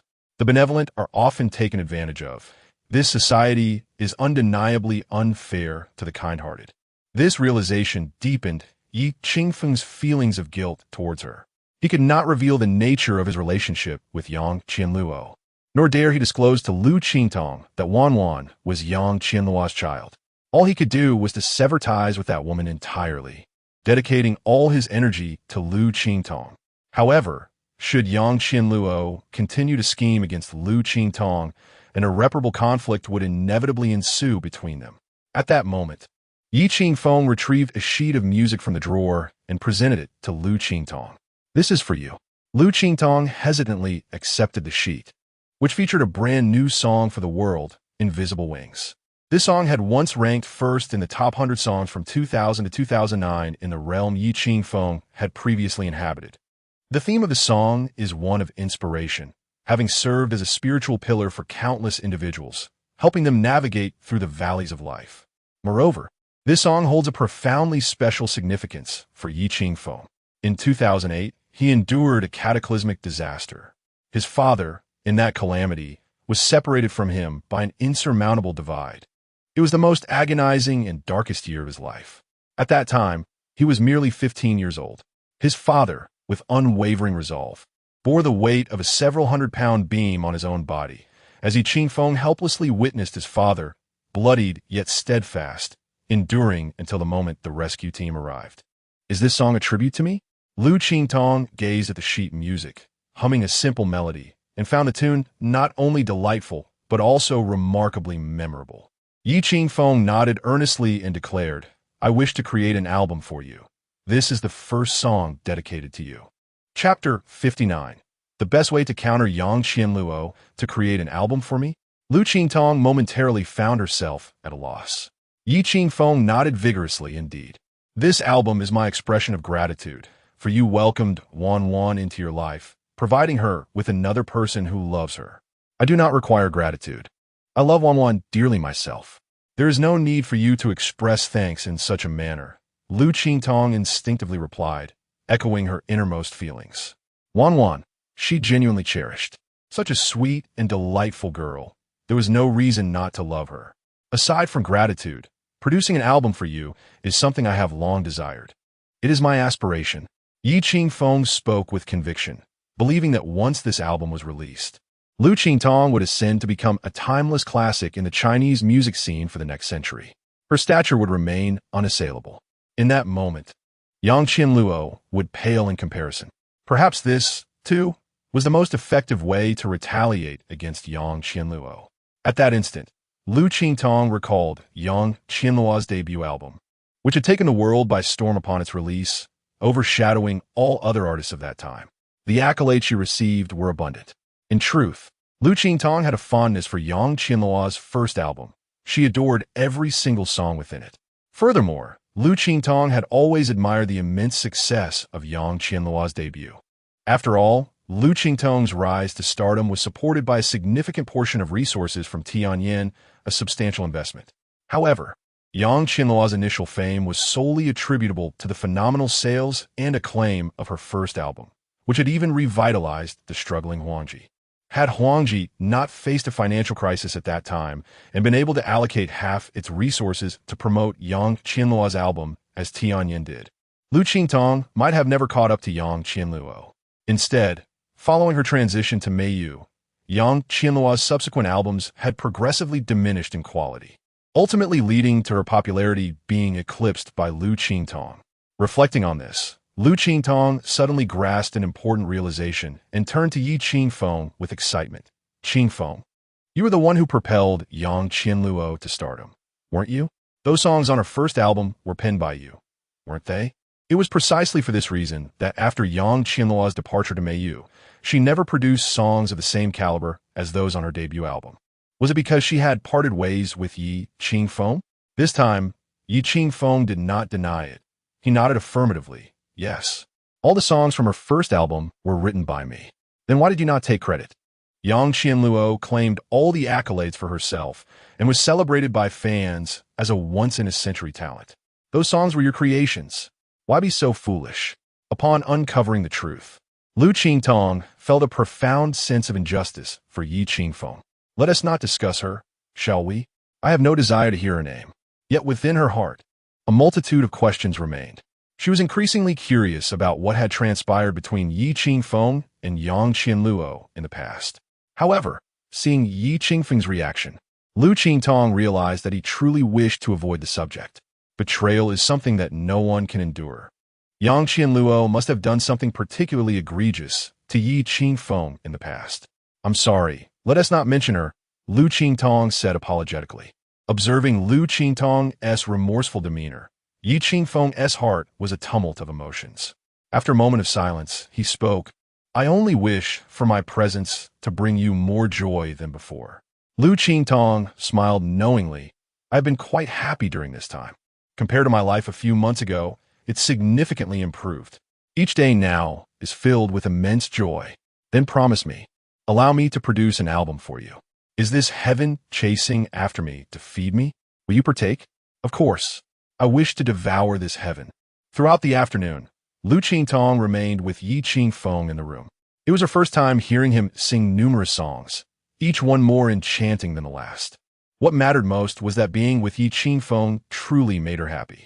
Until evening, when her phone, resting on the coffee table, rang. It was her close friend, Yang Yuqing. Darling, what are you doing? Yang Yuqing asked playfully on the other end. Is there something urgent? If not, I'll hang up, Liu Qingtong decisively replied, not wanting their time together to be interrupted. Hey, don't hang up, it's important. Yang Yuqing quickly insisted. Liu Qingtong, intrigued, asked, what is it? Come out, it's very urgent. I've sent you the restaurant address. Hurry over, and bring your fiancé along. This matter greatly involves him. What matter? Is it about Qingfeng? However, Before Liu Qingtong could finish, Yang Yuqing had already hung up. Hello. Hello. Liu Qingtong was at a loss for words, but worried that Yang Yuqing might truly have something significant to discuss. What's wrong? Yi Qingfeng instinctively inquired upon hearing his name mentioned in Liu Qingtong's conversation. Yuqing wants me to join her for a meal, insisting that I bring you along. Liu Qingtong explained candidly. Why bring me? I can drive you there, but I want to join, he replied, disinterested in such social gatherings. Even if it was Liu Qingtong's dear friend. At that moment, Liu Qingtong suddenly conceived a plan, narrowing her eyes with a smile, and said, just come with me. Yuqing has a film company that is facing a bit of a crisis. Perhaps you could offer her some advice. With Liu Qingtong's encouragement, Yi Qingfeng consented, and they drove together to the restaurant. Yang Yuqing had been waiting in the private room, and, upon seeing Liu Qingtong and Yi Qingfeng enter, she immediately stood up joyfully and enveloped Liu Qingtong in a warm hug. I thought that now that you have a fiancé, you would forget about me, your friend. You didn't even invite me to dinner. Then, turning to Yi Qingfeng, she smiled gracefully and said, Mr. Yi, it's a pleasure to meet you. Hello. Yi Qingfeng replied with a faint smile in acknowledgement. Please, take a seat. Yang Yuqing urged them to sit down, then handed the menu to Liu Qingtong. Liu Qingtong was indifferent to what they would eat. However, in pursuit of her own intentions, she felt compelled to indulge in a bit of wine this evening. Thus, in the presence of Yang Yuqing, Liu Qingtong ordered a bottle of red wine. This took Yang Yuqing by surprise, as she gazed incredulously at Liu Qingtong and remarked, Qingtong, did you perhaps make an error in your order? You have never shared a drink with me before. Liu Qingtong raised an eyebrow and smiled, declaring, tonight, we must drink to our heart's content, for it is a rare occasion to gather. What could have provoked such a change in her? Both Yi Qingfeng and Yang Yuqing exchanged astonished glances at her. Chapter 60, No Way. The boundaries are too broad. A woman, once in the embrace of love, undeniably transforms. Observing Liu Qingtong eagerly uncorking a bottle of red wine, Yang Yuqing was filled with an unfamiliar sense of estrangement. Is this truly the Liu Qingtong I once knew? What experiences has she been undergoing daily, now that she is smitten? Yuqing, allow me to pour for you, Liu Qingtong said, taking the cup from in front of Yang Yuqing and filling it with a modest serving. Then, she lifted Yi Qingfeng's glass and filled it to the brim.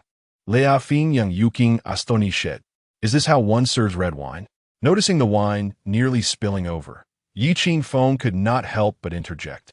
With a playful grin, Liu Qingtong replied, as a gentleman, you ought to indulge a bit more, Yi Qingfeng. Subsequently, she poured herself a diminutive glass. The disparity in treatment was glaringly evident. I must drive you home later, Yi Qingfeng remarked, observing Liu Qingtong's unusual demeanor. I'll have the chauffeur come. So feel free to drink to your heart's content, Liu Qingtong suggested, pushing her glass toward Yi Qingfeng. Raising her cup, she exclaimed, come, let us toast. Ye Ving Feng. Are you serious? Do you think this is like drinking beer? Cautiously, Yi Qingfeng lifted his glass, fearful of spilling. This was his first experience drinking red wine in such a manner. Yang Yuqing could no longer contain her amusement and chuckled, Qingtong, what on earth are you up to? Are you planning to get Mr. Yi intoxicated? With just this little bit of wine, he won't succumb, will he? Right, Qingfeng? Liu Qingtong flashed Yi Qingfeng a radiant smile and cheerfully urged, oh, come on, let us not dawdle. Let us drink. Fortunately, Yi Qingfeng possessed a commendable tolerance for alcohol. Having engaged in numerous social gatherings in the past, this amount of wine was nothing to him. Given Liu Qingtong's rare enthusiasm, he complied, downing the exquisite wine in one swift motion. Mr. Yi, you have quite the capacity, Yang Yuqing exclaimed, unable to restrain her admiration. Liu Qingtong immediately seized the wine bottle and promptly filled Yi Qingfeng's glass once more. The deeper the bond, the more the wine should flow. Nevertheless, Liu Qingtong was also attuned to the pace. Having just finished one glass, it was wise to consume some food first, lest her intentions become too overt. Although, it was already rather apparent. Yuqing, you mentioned a pressing matter over the phone earlier. What is it that requires my attention? Liu Qingtong briefly diverted her focus from Yi Qingfeng, turning her gaze to Yang Yuqing. At that moment, Yang Yuqing retrieved a script from her bag and handed it to Liu Qingtong. Did you not express a desire to act? I reviewed this script, and it seems quite promising. You should give it a try. Does it include a kissing scene? Liu Qingtong inquired immediately. Rest assured, it does not. It was quite a challenge to select a script without such scenes, especially since you insisted on avoiding them. In this one, the utmost you will do is hold hands and share a brief embrace with the male lead, Yang Yuqing replied. Unexpectedly, Liu Qingtong exclaimed, "No way. The boundaries are far too broad." Yang Yuqing, my dear girl, what jest is this? Holding hands is deemed too excessive.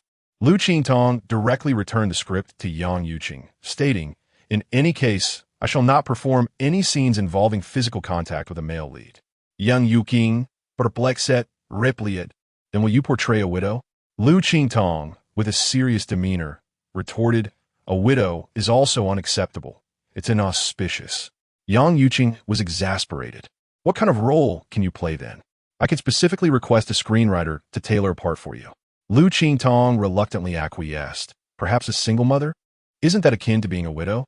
Yang Yuqing responded, incredulous. Liu Qingtong conceded. "That seems to hold some truth." With a mischievous smile, Liu Qingtong suggested, "Let us set the acting aside for now. If all else fails, I could star in a war film.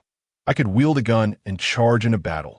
Watching Liu Qingtong mimic holding a gun, Qingfeng was amused and remarked, "Your range is quite broad." Liu Qingtong immediately rolled her eyes at him, thinking, "Would you be pleased if I were to engage intimately with another man? I'm considering your feelings." Nonetheless, even in the realm of acting, Liu Qingtong found it challenging to accept any physical contact with an unfamiliar male actor. The notion of being openly taken advantage of repulsed her. Come, let us drink. We can discuss acting another time." With that, Liu Qingtong promptly raised her glass once more. The essence of today's meal was to indulge in drink. However, after several rounds, Liu Qingtong had intoxicated herself first, a crimson hue gracing her neck, adding an alluring quality. Yang Yuqing was not faring much better. She could hardly drink this much even while entertaining clients. "Qingtong, I think we should call it a night. It's getting a bit much for me," Yang Yuqing said, pressing her fingers against her throbbing temples, struggling to remain seated. Liu Qingtong, with hazy eyes, glanced at Qingfeng, shock washing over her as she noticed he appeared scarcely intoxicated. Is he not drinking enough? The night must continue. She called to the waiter, "Another bottle of red wine." "Please." Liu Qingtong waved her hand energetically, exclaiming, "We need more." Yang Yuqing's eyes widened. "If I drink more, I'll surely perish." Qingfeng quickly intervened, addressing the waiter. "That will be all. Thank you. I want more. I must have it." Liu Qingtong pressed down on Qingfeng's hand with determination, her lips pouting in desire. "You've had enough," Qingfeng said gently. "I may be nearing my limit, but you are far from it." As the effects of intoxication heightened her boldness, Liu Qingtong declared, "Tonight, I am determined to make you drunk." Soon, the waiter delivered another bottle of red wine, which Liu Qingtong eagerly accepted, pouring a generous glass for Qingfeng. "Tonight, even if it requires an endless abyss, I shall fill you to the brim." Despite having consumed 2 bottles, this amount was merely trifling for Qingfeng. Given Liu Qingtong's fervor, it seemed that feigning drunkenness was imperative for his return tonight. After downing half a bottle more, Qingfeng rubbed his forehead and pleaded, "Please, no more. I cannot drink anymore." Liu Qingtong was instantly elated. "Waiter, bring the bill." As Liu Qingtong stumbled out of the restaurant, she could barely walk, swaying and staggering. Yet, she found an unexpected delight in this sensation. Overwhelmed with joy and unable to restrain herself, she began to wave her arms and sing. "Mr. Yi, my driver has arrived. Please ensure Qingtong gets home safely." Yang Yuqing smiled as she observed Liu Qingtong's drunken antics, addressing Qingfeng. "All right, take care on your way home," he replied. After Yang Yuqing entered the car, she rolled down the window and said to Qingfeng, "Something seems off about her today. Mr. Yi, do take care tonight." He pondered, finding her words rather peculiar. What did she mean by advising him to be safe at night? Chapter 61. Is this the moment to uphold virtue? After Yang Yuqing departed, Liu Qingtong remained in a state of lingering desire, strolling along the road without any intention of summoning a driver. "Why not give a driver a call?" Qingfeng suggested. Liu Qingtong waved her hand dismissively. No rush. Walk with me.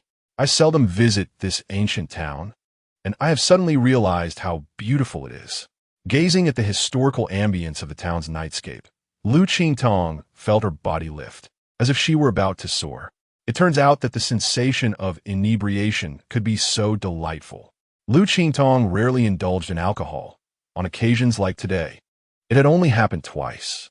The last time, she found herself in a hotel alongside Qingfeng. Of course, that previous bout of intoxication had been entirely self-inflicted, as she sought solace in drink, only to awaken in Qingfeng's bed. Although this was orchestrated by Yang Qianluo's machinations, reflecting on it now, the outcome was fortuitous. She met Qingfeng, an unexpected presence in her life, who brought her unforeseen joy. I gaze at the path. The entrance to dreams is narrow. Encountering you was the most beautiful accident. This lyric from Encounter seemed to resonate as Liu Qingtong's inner monologue. Thus, she desired to immerse herself in intoxication once more, wishing to intoxicate Qingfeng as well. She had fallen in love with this feeling. Be careful. As Liu Qingtong unwittingly wandered to the edge of the river in the ancient town, Qingfeng hurriedly stepped forward to catch her. If you fall in, it will be the talk of the town tomorrow. I'm steady on my feet.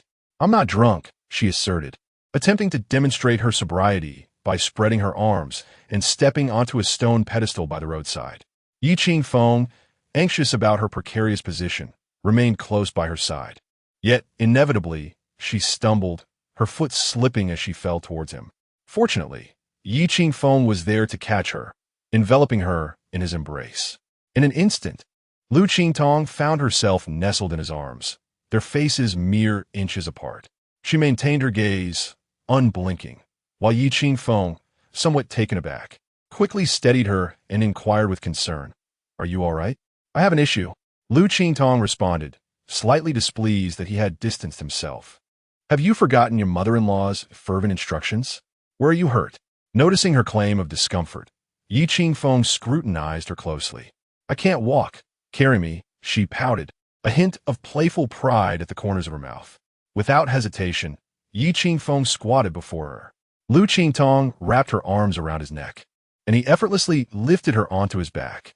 "Your movements are quite adept. Do you often carry girls?" Liu Qingtong leaned her head against his shoulder, teasingly inquiring.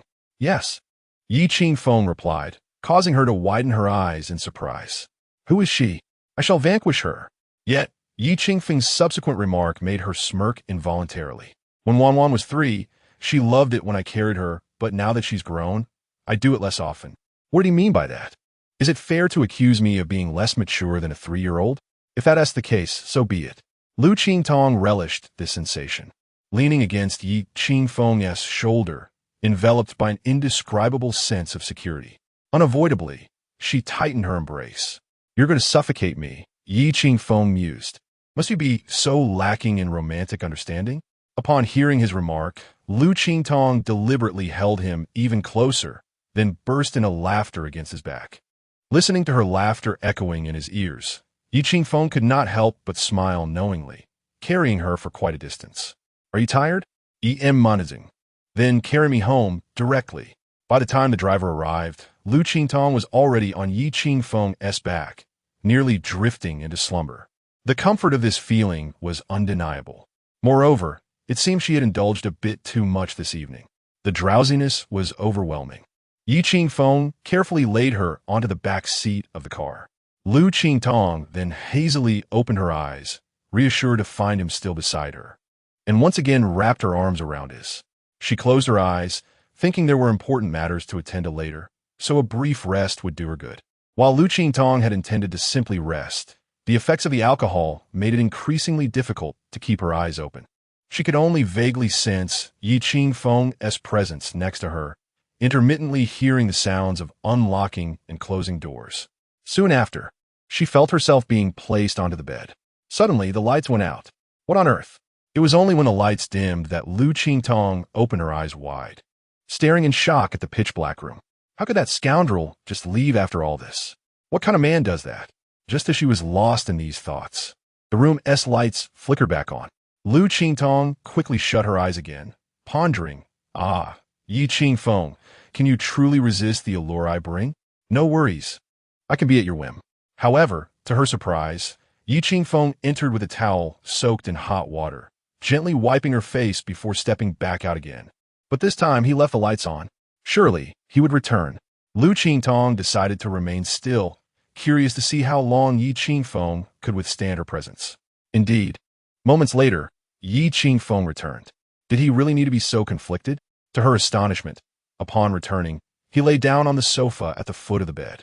He felt uneasy leaving Liu Qingtong alone, considering she had consumed so much alcohol.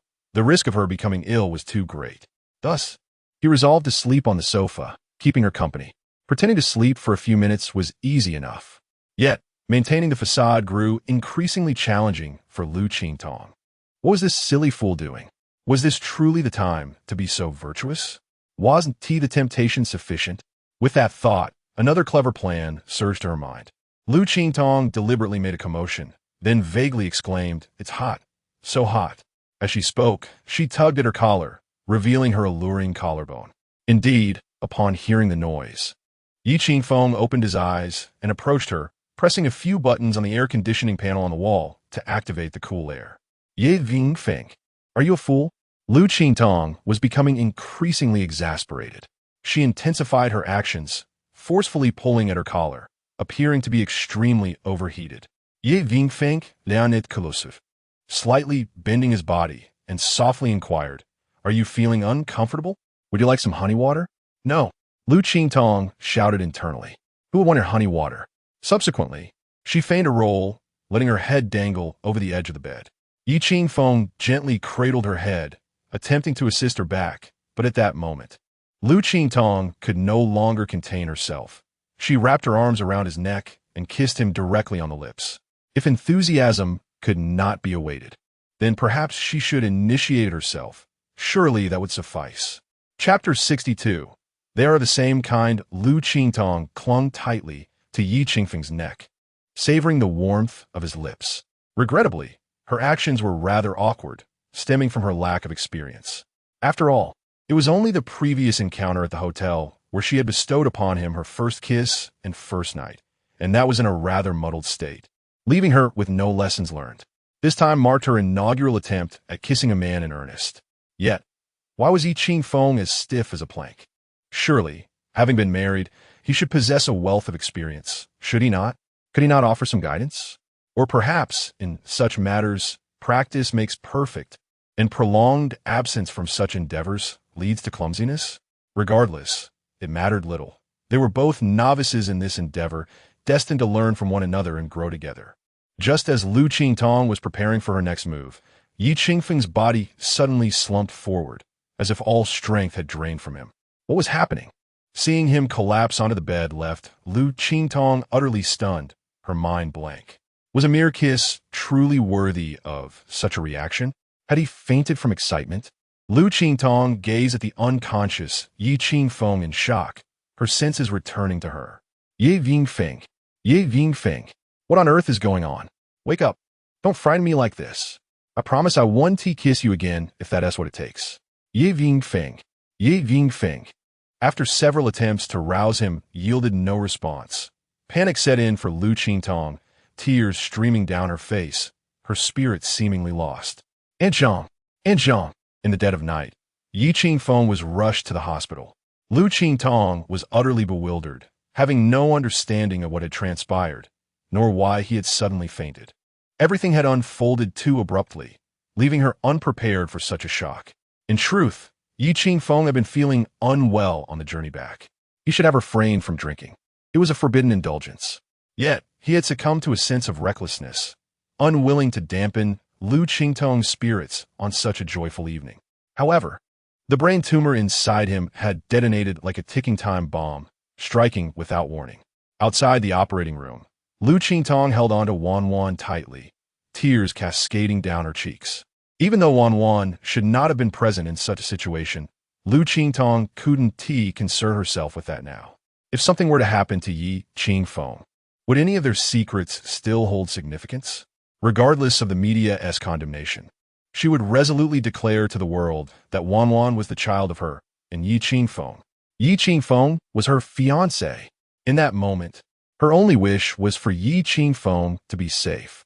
Everything else paled in comparison. The wait outside the operating room felt interminable. Liu Qingtong sensed herself transitioning from the sweltering heat of summer to the biting cold of winter in a heartbeat, caught completely off guard.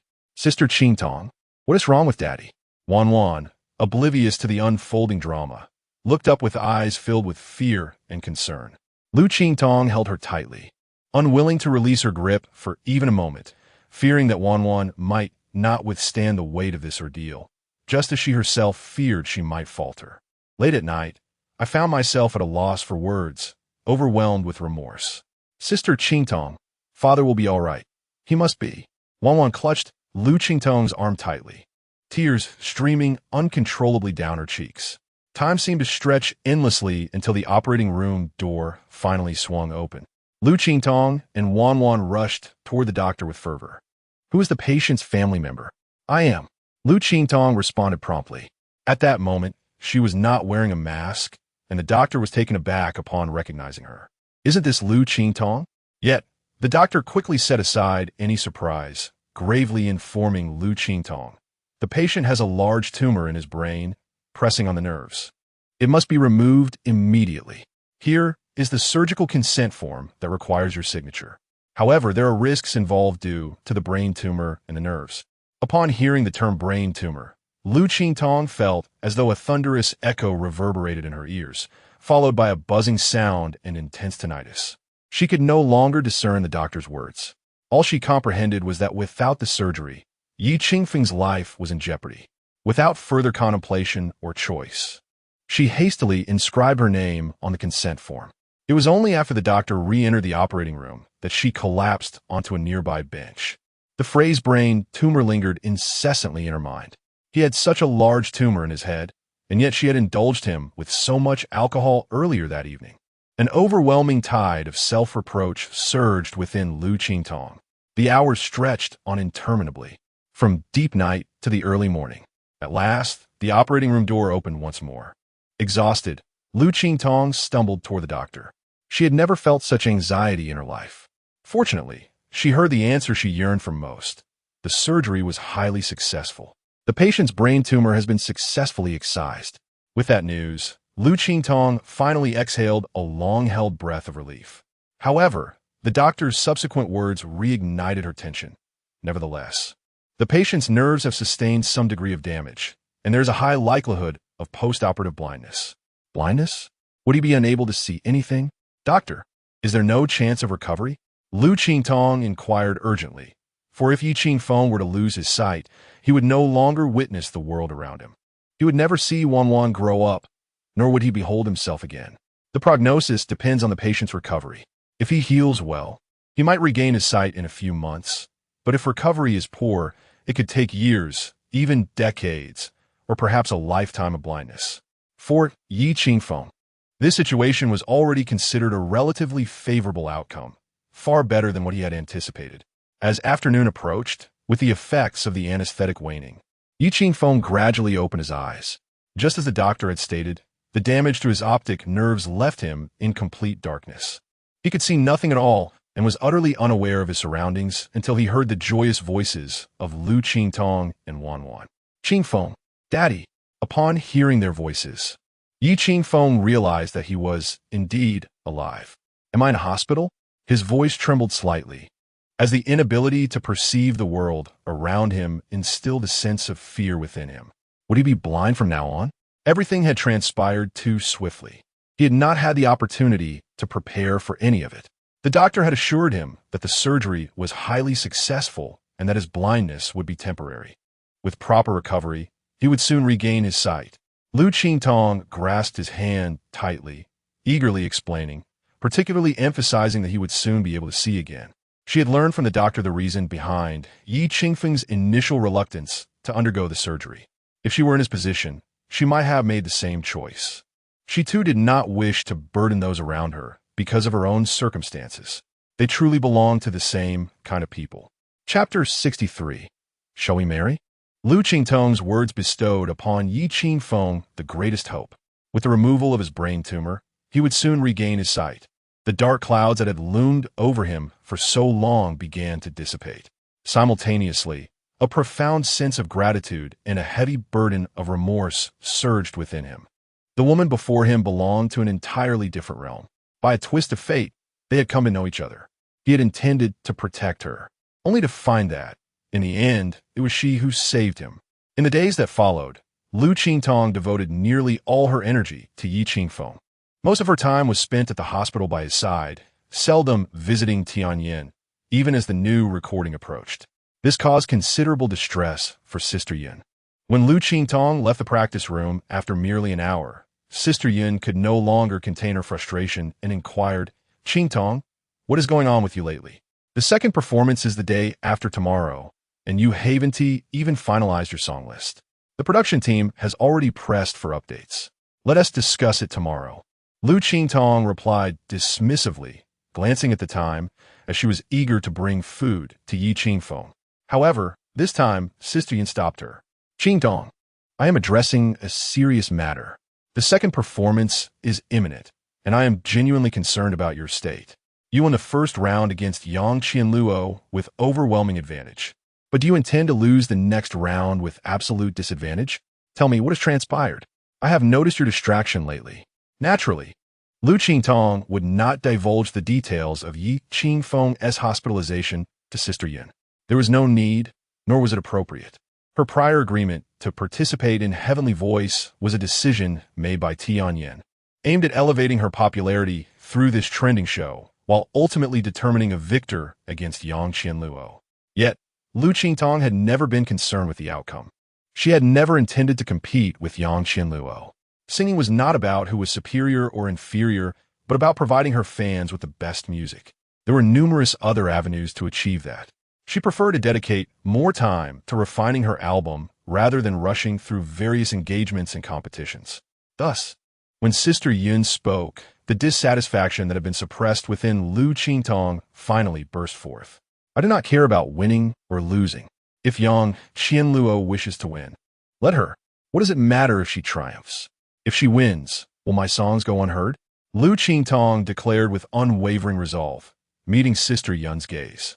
Sister Yin regarded Liu Qingtong with a sense of unfamiliarity. Ever since Qingfeng's appearance, Liu Qingtong had become increasingly rebellious towards Tianyin. "Qingtong, your actions may lead to significant losses for the company. Then have Liu Xiao come to me. Whatever losses there are, I shall compensate him. Will that suffice?" Every day, it's about stock prices. After the first episode, Tianyin's stock rebounded over 30 points. Why is that not mentioned? With that, Liu Qingtong slung her bag over her shoulder, disregarding Sister Yin further, and made her way into the elevator. Until the elevator doors closed. Sister Yin finally realized the gravity of the situation. This girl is truly pushing Tianyin into the fiery pit. Upon returning home, Aunt Zhang had already prepared a bento box for Liu Qingtong.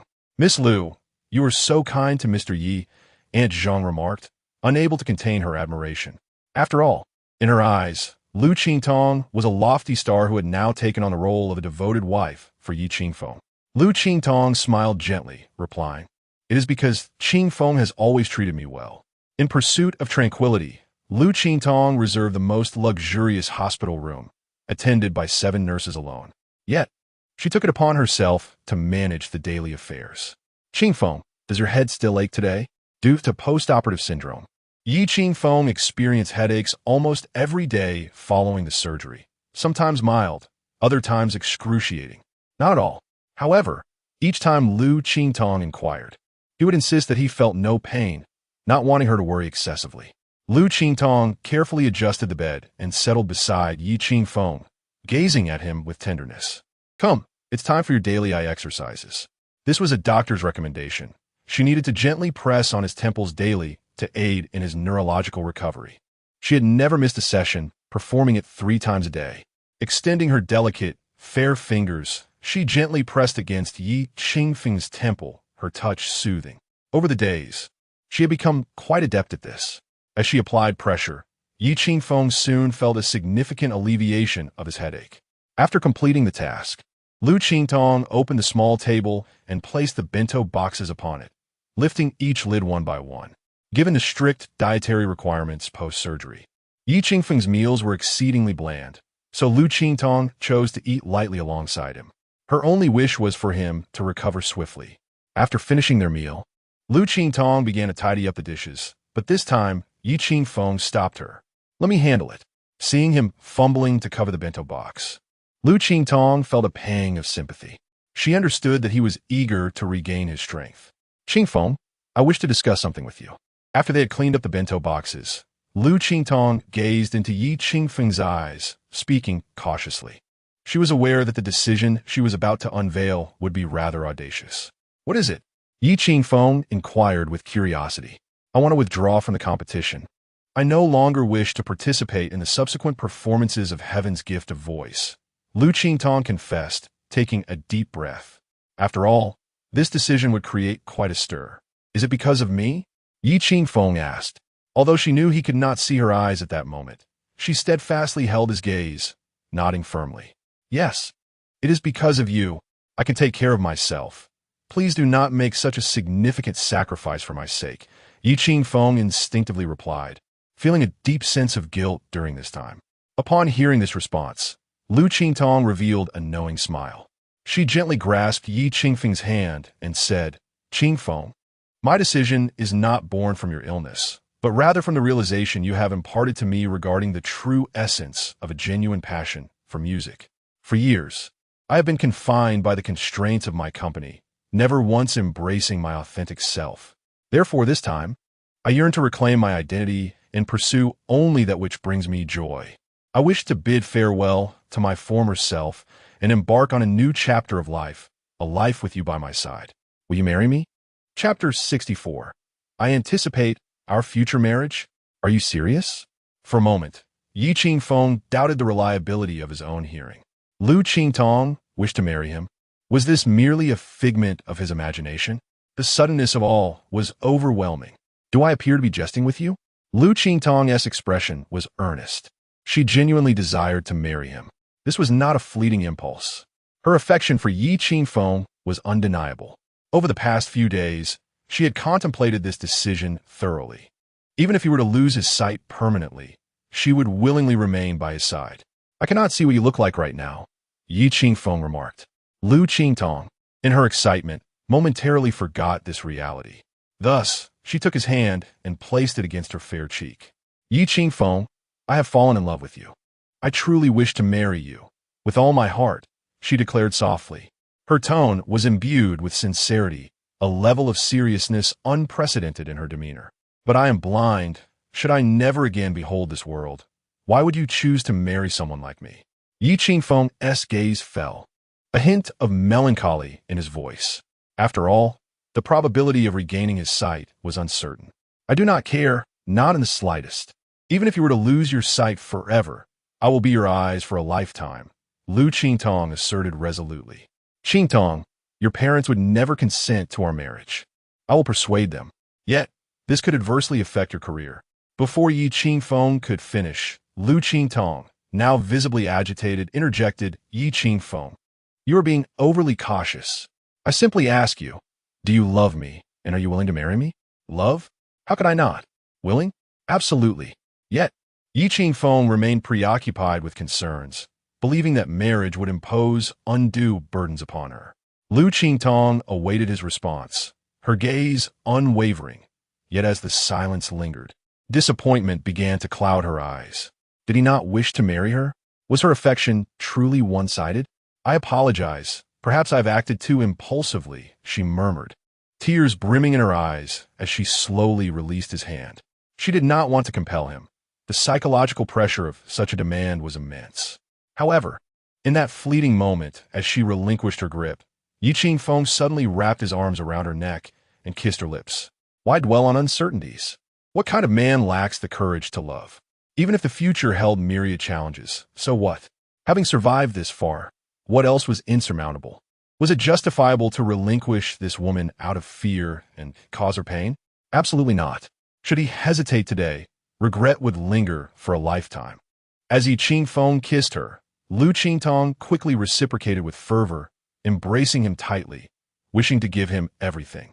In the midst of their kiss, she sensed a hint of moisture at the corner of his eye. Qingfeng, why are you crying? This marked her first encounter with Yi Qingfeng, where tears flowed freely. After being betrayed by Yang Qinluo, Yi Qingfeng felt as though his heart had perished. He believed he would never again encounter the love he truly desired, nor meet the one who was meant for him. The appearance of Liu Qingtong was serendipitous, yet it became his salvation. Yang Qinluo abandoned him and their daughter in pursuit of her career, while Liu Qingtong was willing to forsake her own ambitions for his sake. A woman who would throw herself into the flames for love is deserving of a lifetime of tenderness and cherishment. He vowed never to allow her to suffer even the slightest harm. As for the past with Yang Qinluo, he resolved to let it remain in the shadows of time. He would never disclose to Wanwan that Yang Qinluo was her mother. That woman was unworthy. Yet, in the presence of Liu Qingtong, he felt compelled to be candid. He wished to have no secrets hidden from her, for that would be unjust. With tears brimming in his eyes, Yi Qingfeng, though unable to see Liu Qingtong's expression, directed his gaze toward her and earnestly declared, "Qingtong, before marrying you, there is something I must reveal, but you must never tell Wanwan." Liu Qingtong regarded him with a hint of confusion, already suspecting it might pertain to Wanwan's mother. Is it about Wanwan's mother? Yi Qingfeng nodded, affirming. Wanwan's mother is Yang Qinluo. Although this revelation startled Liu Qingtong somewhat, it was not entirely unexpected. In truth, the moment she discovered Yi Qingfeng was Yi Zi. She had wanted to inquire about his relationship with Yang Qinluo from years past. If it were merely a professional association, he would not have made such profound sacrifices or engaged in such foolishness. Subsequently, Yi Qingfeng recounted the events of that time in detail to Liu Qingtong. How could that woman be so heartless, abandoning her child when Wanwan was still an infant? Liu Qingtong was taken aback. A mother could leave her child behind at such a tender age without feeling any anguish? She could forsake everything for her career. Our meeting was also orchestrated by her design. That day, she approached me, expressing her desire to see Wanwan. I refused, merely sharing a drink with her, unaware that she had laced it with a drug.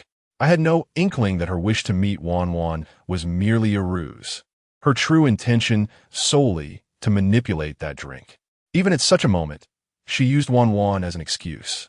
She had long since erased all traces of our registration at the Civil Affairs Bureau.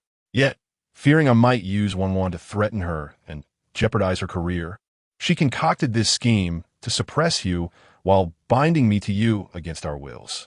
Upon hearing this, Liu Qingtong could not help but laugh. She had never anticipated that I would genuinely fall in love with you, nor did she realize how exceptional her former partner was, so foolishly relinquishing you to me. Are you not angry? She nearly caused you harm, Yi Qingfeng inquired. Liu Qingtong grasped Yi Qingfeng's hand once more, replying, "Why should I be angry?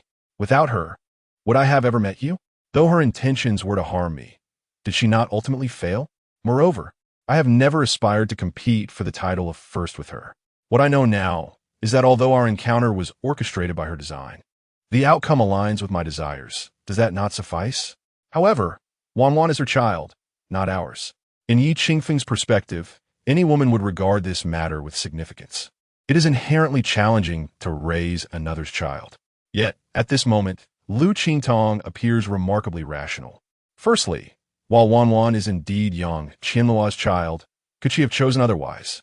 Could she have opted not to enter this world simply because she is aware of having such a mother? Wanwan is the most innocent party. She has already been abandoned by her mother, and she deserves to receive love from someone who cares for her, compensating for the affection she has lost. Secondly, even though Wanwan is not my child, I genuinely adore her. She is so delightful, understanding, and obedient, like a little angel. Am I being too selfish for loving her for these reasons? Lastly, Ye Ving Feng, Listan Karefuli. My affection lies with the you of the present. It bears no relation to your past. I am indifferent to whom you were once involved with. Before I made the decision to marry you, I was aware of your previous marriage and your child. Yet, I still chose to proceed, and the reason is that I love you. I look forward to our future together. Henceforth, we shall live our lives that belong solely to us. Chapter 65. What you truly deserve. Yi Qingfeng's tears bore no connection to his past. He was genuinely moved beyond measure by the woman before him. How could such a foolish woman exist in this world? And how fortunate was he to have encountered her? Yi Qingfeng once again enveloped Liu Qingtong tightly in his embrace. How could he ever bear to let go of such a woman? In this lifetime, he would hold on to her fiercely. Qingtong, meeting you is the greatest fortune of my life. I long to hear you declare your love for me. I love you dearly and profoundly. Liu Qingtong leaned in to kiss Yi Qingfeng again. In the depths of love, words failed to convey her feelings. She wished to merge her very essence with this man. However, at that moment, "Oh my, I'm so sorry. I really chose the worst possible time to come. Why didn't you lock the door? This is a hospital, not a hotel room. I am completely unaware of the situation." Bai Hongfei, standing at the doorway with a fruit basket, was utterly stunned by the scene before him. Was this something he was meant to witness? Clearly, one must not enter a hospital room so casually in the future. Bai Hongfei quickly retreated, feeling more anxious than either Yi Qingfeng or Liu Qingtong. Liu Qingtong's face flushed crimson, yet she managed to continue expressing her love. Otherwise, she would have been utterly mortified. Such matters were better suited for the privacy of home. Fortunately, being caught in a kiss was not as embarrassing as it could have been.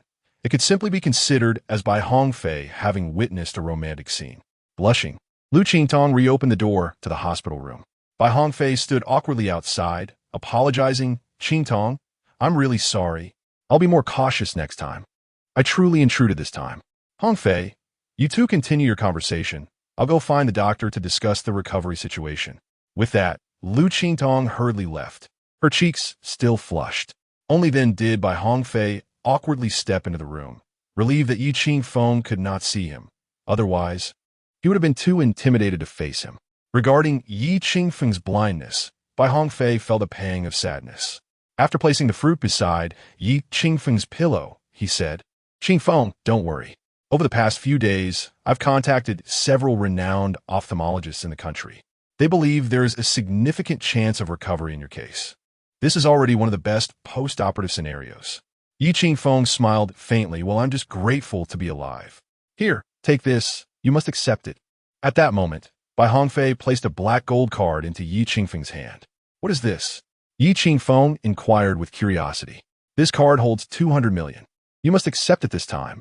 Years ago, when Yang Qianluo's album sold extraordinarily well, Bai Hongfei had given Yi Qingfeng 20 million. But Yi Qingfeng only accepted 2 million, believing it sufficient for his life with Wanwan. At that time, he understood that money was far more crucial for Bai Hongfei, who was navigating a pivotal moment in his career. When Wanwan turned 2, Bai Hongfei transferred 80 million to Yi Qingfeng's account, but Yi Qingfeng quickly returned it. When Wanwan was 2 years younger, it marked the moment when Yang Qianluo transitioned from Huangji to Meiyu, a change that nearly led to the collapse of Huangji. During such tumultuous times, Bai Hongfei's willingness to transfer 30% of the copyright earnings to himself made Yi Qingfeng realize that Bai Hongfei was a person worth forging a lifelong friendship with. Yi Qingfeng also returned the money to Bai Hongfei, aiding Huangji in overcoming its predicament. As the funds were consistently returned to him, each time bolstering Bai Hongfei's efforts and enhancing Huangji's growth, Bai Hongfei subsequently devoted all his energy to the development of Huangji. Though Yi Qingfeng remained silent, Bai Hongfei had long regarded him as the most vital partner within Huangji. It was with Yi Qingfeng's financial support that they weathered the crisis. And the subsequent development philosophy of Huangji was also proposed by Yi Qingfeng. Now, with Yi Qingfeng facing blindness, Bai Hongfei understood the substantial impact this would have on his life. Thus, he was determined to place the funds in Yi Qingfeng's hands. "Qingfeng, there is an important matter I wish to discuss with you today," Bai Hongfei said earnestly. "I shall dilute my 20% equity in Huangji, and from this day forth, you will also be one of the core directors of Huangji." As he gazed at Yi Qingfeng, sincerity radiated from his words. Despite the inevitable uproar this decision would incite at Huangji's board meeting, Bai Hongfei was undeterred, for he had long since resolved within himself that this was rightfully Yi Qingfeng's. Without him, Huangji might have already crumbled, and its current success would have been unattainable. "Hongfei, I may become blind in the future. Do you still believe in me? After a moment of silence, Yi Qingfeng asked Bei Hongfei with gravity. Without hesitation, Bei Hongfei replied, "Of course. I'm not ungrateful. Huangji owes its success to you. I have no reason not to believe in you. Then, in due time, you shall sign Liu Qingtong," Yi Qingfeng stated solemnly. Bei Hongfei was taken aback, incredulously looking at Yi Qingfeng. Sign Liu Qingtong? If I recall correctly, she has a 2-year contract with Tianyan, right? Liu Qingtong is the face of Tianyan. How could they possibly let her go? I do not anticipate Liu Xiao releasing her. Rather, I seek to ensure that Liu Qingtong, who is still under Tianyan, does not remain there, for it brings no benefit to her development. Yi Qingfeng replied coldly. From this day forward, Liu Qingtong would be under his protection, and he would no longer permit anyone to bully her. You intend to breach the contract? But Liu Xiao has the Liu family backing her. Even if you unilaterally terminate the agreement, Liu Xiao will not easily let her go. The penalties alone are astronomical. Liu Qingtong's breach of contract fee could very well amount to hundreds of millions. Yi Qingfeng was acutely aware of this. In his previous world, a certain artist surnamed Chun had been sued for a staggering 22.7 billion in damages. Furthermore, that artist had plummeted into obscurity, remaining in seclusion for a full 14 years. However, that same artist ultimately paid only 6.5 million in penalties. Yi Qingfeng was all too familiar with the dark underbelly and the unscrupulous contracts prevalent in the entertainment industry. Liu Xiao seeks to utilize a contract to stifle Liu Qingtong, yet must first consult Yi Qingfeng to ascertain his agreement. Chapter 66. That child is absolutely not Liu Qingtong's. In the office of Tianyan, Liu Xiao looked at Tang Yun with a hint of confusion. Has Qingtong's repertoire not been submitted yet?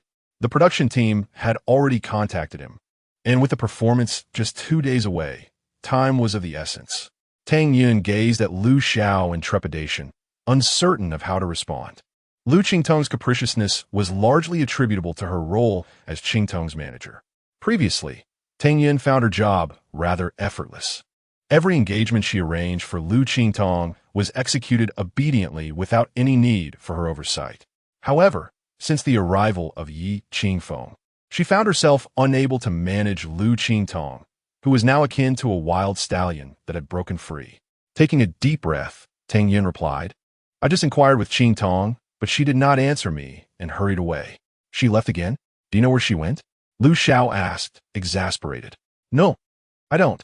Ever since Yi Qingfeng appeared, Qingtong's whereabouts have become a mystery to me. After all, I cannot remain by her side," Tang Yun admitted.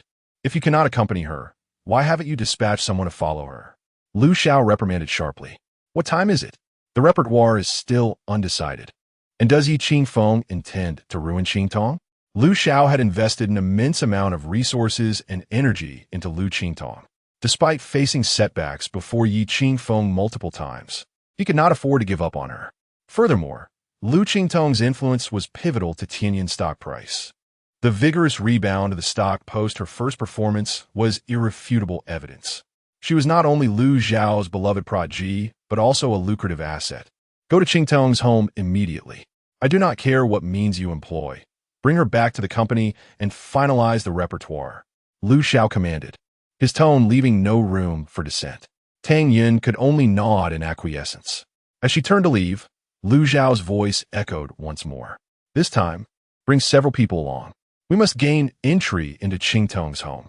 I want to see how many of them Yi Qingfeng can fend off alone. There must be something amiss within Liu Qingtong's residence. This time, we must uncover the truth." Following Liu Xiao's instructions, Tang Yun brought 5 individuals to Liu Qingtong's home. She too was curious about the secrets hidden within Qingtong's abode that had caused repeated obstructions to Liu Xiao's attempts to enter. If it were just the 2 of them, there would be no need for such precautions. Soon, they arrived at the seaside villa. Just as Tang Yun intended to input the code on the keypad, Xiaoyao halted her. "Sister Yun, the code was changed by Yi Qingfeng last time." Tang Yun glanced around, noticing the absence of security personnel. She then instructed her subordinates, "You two, circle the yard and see if you can find a way in." "Sister Yun, is that really appropriate? After all, these attendants are employees of Tianyan. Engaging in such clandestine activities makes them rather anxious One of them hesitated. This is President Liu's directive. Do you still wish to work at Tianyin? Take advantage of the moment before security arrives, and hurry, Tang Yun urged with a commanding tone. Reluctantly, the others observed the yard and soon identified a relatively low wall, which they scaled to gain entry. Tang Yun and a few others waited anxiously for their return to report the situation. Little did they know, commotion soon erupted from the villa. Don't run. Catch the thief. Hurry, catch the thief. Aunt Zhang charged out of the villa, brandishing a mop. Following her was Wan, who, far from being frightened, followed Aunt Zhang, wielding a feather duster as she rushed out of the villa. Tang Yun's subordinates had never encountered such a scene. They stumbled towards the main gate, intending to escape by unlocking it, only to discover that the gate also required a code to unlock. There was no way out. Aunt Zhang swung her mop mercilessly at the group, while the security personnel, alerted by the noise, rushed over with their security batons. Terrified, Tang Yun turned to flee. Indeed, some matters are best left to professionals. As merely a manager, she was ill-equipped for such underhanded dealings. Aunt Zhang, fierce as a tiger, unleashed a flurry of blows with her mop on Tang Yun's subordinates, who were left begging for mercy. Had the security not arrived in time, the two would have been severely injured. How dare they attempt to steal from such an upscale community? Only when the security had subdued the two intruders did Aunt Zhang, panting heavily, lean on her waist, looking rather unsatisfied with the lack of thoroughness in her assault. Unfortunately, Tang Yun and Xiao Ye had escaped quickly, only breathing a sigh of relief once they were out of the neighborhood. Who was that woman? She was so fierce. Xiao Ye, still shaken, felt her heart racing. Tang Yun's complexion turned pale. How would she explain this upon returning? Was it a nanny or a bodyguard? She had known she couldn't handle such matters. How would she report back? She was terrified of receiving a scathing reprimand. By the way, who was that little girl? Xiao Ye suddenly recalled Wan, who had followed Aunt Zhang, and curiously inquired. Little girl? What little girl? Tang Yun asked in surprise, having been too preoccupied with escaping to notice Wan. There was a little girl, around 5 or 6 years old, following the nanny. Didn't you see her, Yunjie? Xiao Ye reminded her. A 5 or 6-year-old girl. Tang Yun was astonished, a wave of joy surging within her. Are you certain you didn't see? No. She was wearing a blue short-sleeve shirt, and she bore a slight resemblance to Yi Qingfeng, Xiao Ye affirmed confidently. Goodness. Tang Yun suddenly understood. No wonder Yi Qingfeng had been reluctant to let Liu Xiao enter the house. They had hidden a little girl. They already had a child. This was monumental news. But soon, Tang Yun realized something was amiss. As Liu Qingtong's manager, she would certainly know if Liu Qingtong had given birth. Xiao Ye, are you certain the child looked to be only 5 or 6 years old? Tang Yun asked excitedly, gazing at Xiao Ye. Xiao Ye nodded vigorously. She is about the same age as my niece, definitely no older than 6. Tang Yun's eyes widened in disbelief, her inner excitement impossible to conceal. Is Yi Qingfeng truly the fiancé of Liu Qingtong? This matter remains uncertain for Tang Yun. After all, Liu Qingtong could indeed engage in a clandestine romance without raising any suspicion. However, the existence of a child cannot be concealed. That child is certainly not Liu Qingtong's. Tang Yun excitedly slapped her thigh, urging the driver, hurry back to Tianyin, quickly. Chapter 67. I am Wan's mother upon returning to Tianyin.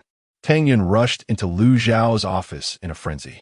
To her astonishment, she discovered a slender woman seated on Liu Zhao's lap, engaged in a passionate embrace. Caught off guard, Tang Yun felt an overwhelming sense of embarrassment, yet the commotion she had caused left her little room for retreat. The woman hurriedly dismounted from Liu Zhao, flustered as she attempted to straighten her disheveled attire. It was then that Tang Yun recognized her as He Man, a newly signed artist at the company. The notion of artists being subject to unspoken rules was not unfamiliar to Tang Yun. She had long been aware of the realities surrounding individuals like Lulu and Elena. As mentioned by Liu Qingtong, the number of artists who had succumbed to Liu Zhao's advances had already surpassed 100. However, witnessing such blatant behavior within the company was a first. It seemed that Liu Xiao had truly been provoked by Liu Qingtong, unable to contain his own inner turmoil any longer. Upon being discovered by Tang Yun, Liu Zhao's expression darkened considerably, and he coldly remarked, "What are you doing? Acting so rashly?" "President Liu, I have a significant discovery," Tang Yun quickly interjected. Indeed, upon hearing this, a glimmer of intrigue flickered in Liu Zhao's eyes. He then waved dismissively at He Man, instructing her, "You may leave now. Come to my house tonight." "Understood, President Liu," He Man replied, casting a displeased glance at Tang Yun as she exited. Once He Man had departed, Liu Xiao turned his attention to Tang Yun and inquired, "What significant discovery do you have?" "Qingtong has a child," Tang Yun exclaimed urgently, inadvertently omitting a few words. This revelation nearly caused Liu Xiao to lose his balance and tumble from his chair. "What? Qingtong and that scoundrel have a child?" The news struck Liu Xiao like a bolt from the blue, shattering his composure.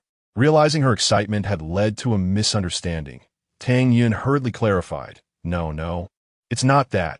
Qingtong's family has a child, about 5 or 6 years old, who bears a striking resemblance to Yi Qingfeng. Therefore, it is highly probable that the child is his.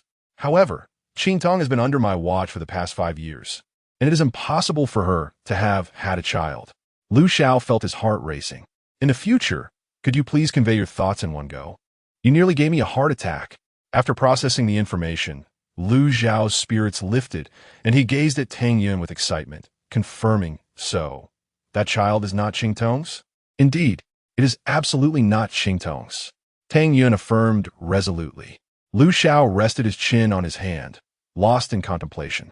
After a moment, he analyzed, "If that is the case, then Qingtong's relationship with Yi Qingfeng may also be fabricated. Yi Qingfeng is likely a single father who brought his child to live with Qingtong for the sake of care. The likelihood is quite high." "Tang du not det vigo du sin." "Ha!" Liu Xiao exclaimed, slapping his thigh in joy. "This is the most delightful news I've heard in quite some time. I always wondered how Qingtong could possibly be interested in such a rustic individual. Ultimately, it seems the truth was obscured from the media. This means Yi Qingfeng is nothing but a charlatan, devoid of both connections and true capabilities. Mr. Liu, I believe it is highly probable. Qingtong may possess some leverage over Yi Qingfeng, which compels her to comply without resistance." Tang Yun chuckled in response. "This simplifies matters, does it not? Yi Qingfeng, your reckoning is at hand." A glimmer of malice flickered in Liu Zhao's eyes. "Prepare the vehicle. I am heading to Qingtong's residence immediately." Subsequently, Liu Xiao made another call, this time to an individual named Liu Jie, instructing him to gather 10 henchmen to accompany him to the seaside villa. "Tonight, Yi Qingfeng shall pay the price." At the hospital, Liu Qingtong carefully sliced an apple with a fruit knife. "Make sure to eat it with the skin. Just be careful not to cut yourself," she advised, concerned that Yi Qingfeng, unable to see, might fear her clumsiness. "It's all right. Though I'm not yet adept, practice makes perfect," Liu Qingtong replied with a charming smile. She was willing to learn anything for Yi Qingfeng, so she could care for him properly. After slicing the apple, she gingerly cut it into small pieces and offered one to Yi Qingfeng, saying, "Open your mouth, it's time for apple." Obediently, Yi Qingfeng opened his mouth. But just as the apple flesh brushed against his lips, Liu Qingtong playfully withdrew her hand. "You must call me wife first to earn this treat. Are you certain?" "Indeed. Otherwise you shall receive nothing," she teased, raising an eyebrow. Then leaning closer, she directed, bringing her ear to his lips, eager to hear him call her wife. Unexpectedly, Yi Qingfeng wrapped his arms around her delicate waist and captured her lips in a kiss. Liu Qingtong was taken by surprise, but quickly surrendered, wrapping her arms around his neck in return. The kiss was insatiable, far from enough. This time, Liu Qingtong had outsmarted herself. Having locked the door before entering the ward, such moments should not be displayed for others' eyes. However, just then, a phone rang, interrupting their passionate embrace. It was Aunt Zhang calling, and feeling uneasy, Liu Qingtong reluctantly released Yi Qingfeng. "Aunt Zhang, what is it?" "Miss Liu, 2 intruders entered the house today, but they confessed to being from Tianyin." At that moment, Aunt Zhang was in the security room, facing 2 employees from Tianyin, their hands bound, squatting against the wall. Learning they were from Tianyin, Liu Qingtong's heart sank. Had Wan been discovered? Did they find her? She asked anxiously, given Yi Qingfeng's prior instructions. Aunt Zhang appeared tense and apologetically replied, I believe they might have seen her. I'm truly sorry, Miss Liu. It was my oversight in not hiding Wanwan properly. Liu Qingtong's heart plummeted, realizing the gravity of the situation. The consequences of Liu Xiao discovering Wanwan's existence could be dire. I am returning immediately. Liu Qingtong responded decisively. What happened? Yi Qingfeng inquired urgently as she hung up the phone. As the phone call was made in the presence of Yi Qingfeng, Liu Qingtong found herself unable to lie, despite her desire to keep him in the dark. His current priority was to focus on his recovery. The Tianyan group had discovered Wanwan's existence, leaving Liu Qingtong with no choice but to muster her resolve and declare, I will return with you. Yi Qingfeng replied without hesitation, then groped for his shoes. Liu Qingtong quickly supported him, insisting, no, you have not yet recovered. You must remain in the hospital. I will handle the situation with Wanwan. No, I must go back with you. I cannot allow them to harm you. Yi Qingfeng retorted firmly. However, this time, Liu Qingtong pressed down on his shoulder with determination in her gaze and said, be obedient. I am now your wife and Wanwan's mother. This matter is within my capability to resolve. Chapter 68. Liu Xia, accompanied by a group of men, stormed towards the seaside villa with great ferocity. Yi Qingfeng, come out. Open the door. Yi Qingfeng, if you have the guts, come out. The group stood outside the villa's courtyard, resembling a pack of rabid dogs, barking wildly. Witnessing such chaos, Aunt Zhang felt a surge of panic. She was oblivious to the identity of Yi Qingfeng's adversaries, but understood that she must not allow them entry. Her sole priority was to safeguard Wanwan. The tumult soon attracted the attention of the neighborhood security, with 6 or 7 guards hastily arriving, wielding their batons. It was their duty to ensure the safety of the residents, particularly since Liu Qingtong's villa was the most expensive in the community. What are you doing? What business do you have with Miss Liu? At that moment, Liu Xia remained seated in his car. Upon noticing the approaching security, he finally alighted, his expression dark and menacing. The guards, recognizing Liu Xia, found themselves momentarily at a loss. Liu, sir, what is your intention? The head of security asked nervously. With a scowl, Liu Xia approached the security chief and coldly warned, I advise you to mind your own business and pretend you've seen nothing today.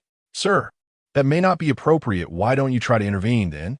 Liu Xia suddenly erupted in fury, causing the security chief to tremble in fear. Seeing the house still shrouded in silence, Liu Xia's patience waned, and he bellowed, smash this wretched door down. Break in.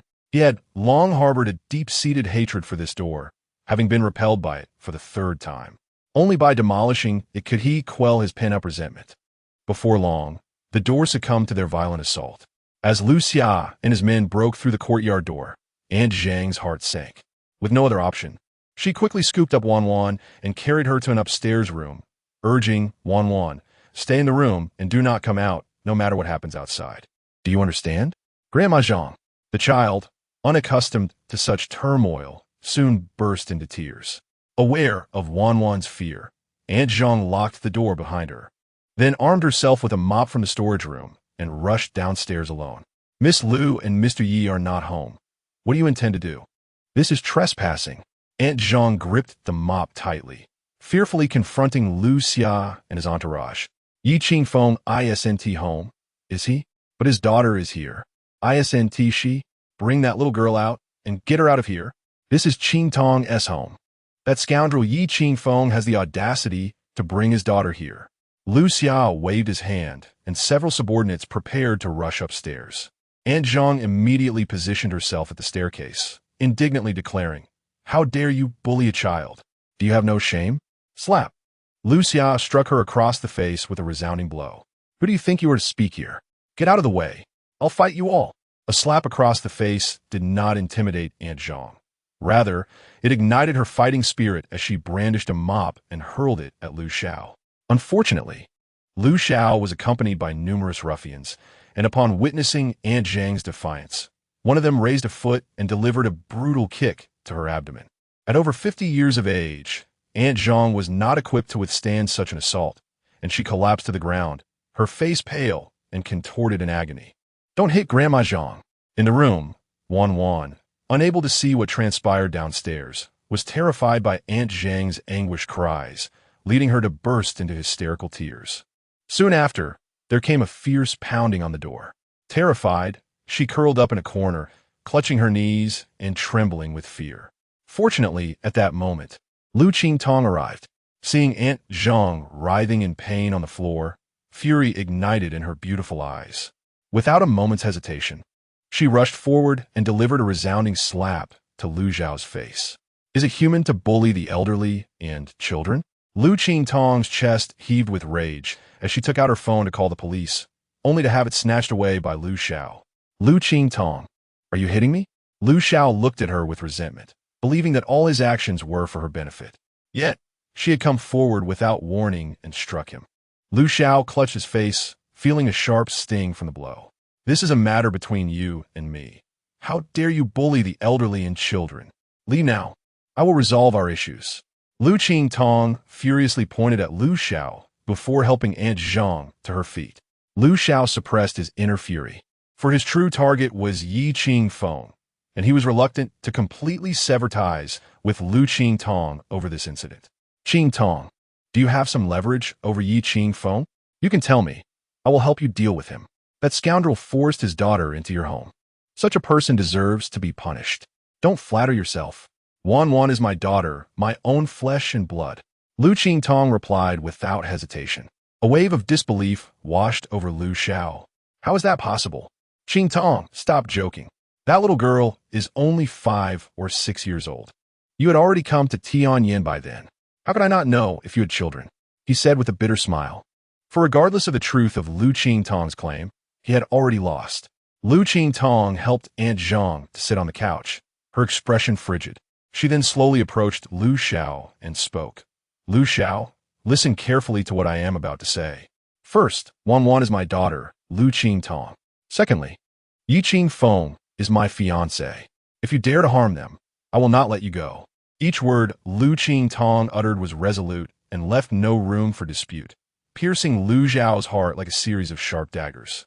Liu Qingtong, do you even know what you were saying? Liu Xiao gritted his teeth in response. Do you want me to repeat myself? Very well. Then let me tell you another thing. Liu Qingtong turned and ascended the stairs, retrieving her contract from a safe. This single piece of paper had held her captive for 5 long years. Standing before Liu Xiao, Liu Qingtong raised the contract and, without hesitation, tore it asunder with a resounding rip. From this day forth, I am no longer a part of Tianyin. If you wish to sue, then by all means proceed. I, Liu Qingtong, can afford the penalty for breach of contract. With that, she flung the shredded remnants of the contract directly into Liu Zhao's face, each fragment drifting down like delicate snowflakes before his eyes. Chapter 69. Can I leave now? As Liu Xiao gazed at the fragments of contracts fluttering down like snowflakes, his mind was engulfed in a fog of confusion. Had the woman he cherished truly fallen for Qingfeng? This was no mere charade. It was genuine emotion. She had developed real feelings. Liu Qingtong, have you lost your mind? You are the one who has gone mad. Leave. Liu Qingtong forcefully pushed Liu Zhao's chest, attempting to expel him from her home. Little did she know, in a fit of rage, Liu Xiao raised his hand and struck her across the face. If he could not possess her, he would destroy her. At that moment, Liu Zhao's eyes blazed with fury. He had never felt so utterly defeated in his life. Miss Liu, Aunt Zhang, witnessing the assault, rushed to Liu Qingtong's side, suppressing her own pain. Liu Qingtong, clutching her face, refused to weep. To cry before such a man would only reveal her vulnerability. Can I leave now? Liu Qingtong's gaze was chillingly cold. Today, for Wan's sake, she feared nothing. Smash it. Reduce this place to ruins. And drag that little girl out of the room. Also, make sure she gets a beating. Liu Xiao, driven to madness, shouted hoarsely. Seeing this, Liu Qingtong seized the ashtray from the coffee table and positioned herself at the staircase, determined to protect Wan at all costs. Fortunately, at that moment, the sound of police sirens grew louder. The security, realizing they could not control the situation, called the authorities on Liu Qingtong's behalf. Stop! A group of officers burst into the room and swiftly subdued Liu Xiao and his companions.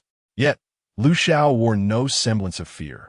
He continued to glare at Liu Qingtong, warning, "This is not over. Liu Qingtong, I have never been this furious in my life." After Liu Xiao was taken away, Liu Qingtong rushed to Wanwan's room. Upon opening the door, she found Wanwan cowering in the corner, tightly clutching her knees, sobbing in a heart-wrenching manner. "Wanwan, it's all right. Everything is fine." Liu Qingtong enveloped her in an embrace, tears streaming down her face as she could no longer hold back her emotions. Under Liu Qingtong's soothing presence, Wanwan's distress gradually subsided, and she looked up, her eyes brimming with tears, only to notice that Liu Qingtong's face was swollen and red. "Sister Qingtong, what happened to your face?" Wanwan reached out, hesitant to touch her, fearing it might cause her pain. Liu Qingtong held Wanwan tightly, saying, "I'm fine, as long as you're not afraid. With Sister Qingtong here, I'm not scared anymore." Wanwan struggled to stifle her sobs, but her throat still convulsed with emotion. "Wanwan, from today onward, you can stop calling me Sister Qingtong, all right?" Liu Qingtong gently stroked Wanwan's hair, unable to contain her feelings. Wanwan looked at her curiously. "What should I call you then?" "Call me Mother. From now on, I will be your mother, okay?" "Really? Is that true?" "Of course it is. Mom, Mom," Wanwan exclaimed joyfully, throwing her arms around Liu Qingtong. Ever since she became aware, she had longed for a mother, one who would love her dearly. Upon descending the stairs, the police awaited below, intending to have Liu Qingtong return to assist in taking a statement. However, at that moment, Aunt Zhang, who had been enduring her distress, suddenly crumpled to the ground. Given the gravity of the situation, the police promptly called for an ambulance to transport Aunt Zhang to the hospital. En route, she regained consciousness. Liu Qingtong looked at her, her heart brimming with guilt and gratitude. "Aunt Zhang, how are you?" Aunt Zhang's complexion still appeared remarkably weak. Yet she instinctively grasped Liu Qingtong's hand and murmured softly, "Miss Liu, you and Qingfeng are both kind-hearted individuals." "Aunt Zhang, I'm truly sorry for the trouble I have caused you," Liu Qingtong said, her heart aching as she gazed at her. Aunt Zhang held her hand tightly, replying, "Do not say that. I have watched Wanwan grow since she was a child, considering her as my own granddaughter. As a neighbor, I have seen how Qingfeng has cared for her over the years, playing the role of both father and mother. And he has been a great help to me as well. I have always been deeply grateful to him. Therefore, I can never stand by and allow that beast to bully Wanwan." After speaking, Aunt Zhang fell into a fit of coughing, clearly having injured her insides from the earlier incident. Liu Qingtong quickly began to gently pat Aunt Zhang's chest. "Miss Liu, before you came home, Qingfeng instructed me on many matters. Although he did not state it outright, I am not foolish. I understand that your relationship is not genuine. But Qingfeng is truly a good person." Before Aunt Zhang could finish, Liu Qingtong interrupted with tears in her eyes. "Aunt Zhang, my relationship with Qingfeng is real. Once he is discharged from the hospital, we will obtain our marriage certificate. From now on, I will be his wife, and he will be my husband." "Really? That is wonderful. Truly wonderful." Aunt Zhang beamed with joy, as if her own son had found an excellent daughter-in-law. Aunt Zhang was taken to the hospital where Yi Qingfeng was located, and after confirming that she was not in serious condition, Liu Qingtong took Wanwan to Yi Qingfeng's hospital room. However, before entering, Liu Qingtong bent down to look at Wanwan and said earnestly, "Wanwan, please do not tell your father about what happened to me. I do not wish to cause him worry. He has yet to recover, and knowing these things would not be beneficial for his healing. Promise me to keep this from him, all right?" "But, Mama," Wanwan looked at Liu Qingtong, her expression filled with concern, as visible marks remained on her face. "Be good," Liu Qingtong said gently, stroking Wanwan's hair, then lowered her bangs to conceal her bruised visage. With that, she took Wanwan's hand and entered the hospital room. Yi Qingfeng stood on the balcony, and upon hearing the commotion, he swiftly turned around and asked eagerly, "Qingtong, is it you?" "Daddy." Wanwan rushed toward Yi Qingfeng. Yet, despite having promised Liu Qingtong at the door, the sight of her father overwhelmed her emotions. Though she fought back the tears, Yi Qingfeng noticed nonetheless. "Wanwan, what is the matter?" "Wanwan is fine. She probably just misses you," Liu Qingtong quickly interjected with a smile. Wanwan nodded vigorously, expressing her longing for her father. "Daddy misses you too," Yi Qingfeng replied as he lifted Wanwan into his arms. Upon witnessing this, Liu Qingtong stepped forward to support Yi Qingfeng, cautioning him, "Be gentle. You haven't had your stitches removed yet. You wouldn't want to risk tearing them." Liu Xiao remained unperturbed. However, as he spoke, Yi Qingfeng suddenly sensed something amiss. His fingers brushed against the strands of hair that had fallen from Liu Qingtong. She had been wearing her hair in a ponytail for days. "What's wrong?" Yi Qingfeng's expression turned exceedingly stern in an instant. Liu Qingtong hastily fabricated a lie. "I'm fine. Why are you being so paranoid?" Yet, Yi Qingfeng fell silent, carefully moving his hand toward Liu Qingtong's face. She felt a surge of nervousness and instinctively recoiled, unaware of the slight tremor in his hand. Chapter 70. Terrifying calmness. Did Liu Xiao hit you? Upon seeing Liu Qingtong retreat, Yi Qingfeng instantly grasped the situation at hand. With this revelation, Wanwan could no longer contain her emotions, and soon tearfully exclaimed, "Daddy, Mommy was hit by a bad person. Her face is all swollen." "Qingfeng, I'm fine. The situation has been resolved, and Liu Xiao has been taken away by the police." Liu Qingtong hurriedly reassured, wishing to alleviate Yi Qingfeng's worries. Yi Qingfeng remained silent, his profound anger rendering him eerily calm. "Qingfeng, please take care of your injuries." "I truly am fine." Liu Qingtong grasped Yi Qingfeng's hand, not wanting to escalate matters, especially since he had just undergone a significant surgery. She was unwilling to see him face any further mishaps. Ye Qingfeng understood her intentions. He reached out again, gently brushing his fingers against Liu Qingtong's face. As his hand approached, his movements became exceedingly tender. "Does it hurt?" "Not all. Please do not worry," Liu Qingtong replied softly. "Qingfeng, I know you're very angry, but please focus on your recovery, all right?" Yi Qingfeng responded with a terse acknowledgement. At the police station's entrance, Liu Xiao swaggered out, having shifted all blame onto the thugs accompanying him. It was merely a matter of spending some money. However, the anger boiling within him was not something that money could resolve. Upon returning to Tianyin, he met with Tang Yun, who had just entered his office, and he struck her forcefully across the face. Tang Yun stood there in shock, covering her face, too stunned to utter a word. "That child is Liu Qingtong's," Liu Xiao shouted, pointing an accusatory finger at her. Tang Yun's eyes widened in disbelief. "How is that possible? Qingtong could not have had a child. She explicitly stated so. As her manager, you couldn't even uncover this minor detail. I have supported her for 5 years, pouring most of Tianyin's resources into a woman with a child. I am such a fool." With that, Liu Xiao overturned the computer and keyboard on his desk, causing Tang Yun to tremble in fear. "Mr. Liu, what are your plans now?" Tang Yun asked, her voice shaking. Liu Xiao paced back and forth, hands on his hips. "Liu Qingtong has already torn up the contract in front of me. Fine. Does she truly believe I cannot ruin her? Immediately instruct the legal department to send Liu Qingtong a letter of attorney, demanding damages that will leave her destitute. I want her to have nothing." Yes. "Mr. Liu," Tang Yun replied hastily, fleeing Liu Xiao's office like a fugitive. Soon after, Liu Xiao picked up his phone and made a call to Man. As soon as the line connected, he angrily commanded, "Bring all your close friends to my house. I'll be there in half an hour." At that moment, he needed to vent his frustrations, desperately and thoroughly. After hanging up, Liu Xiao straightened his clothes and entered the elevator, heading for the underground parking lot.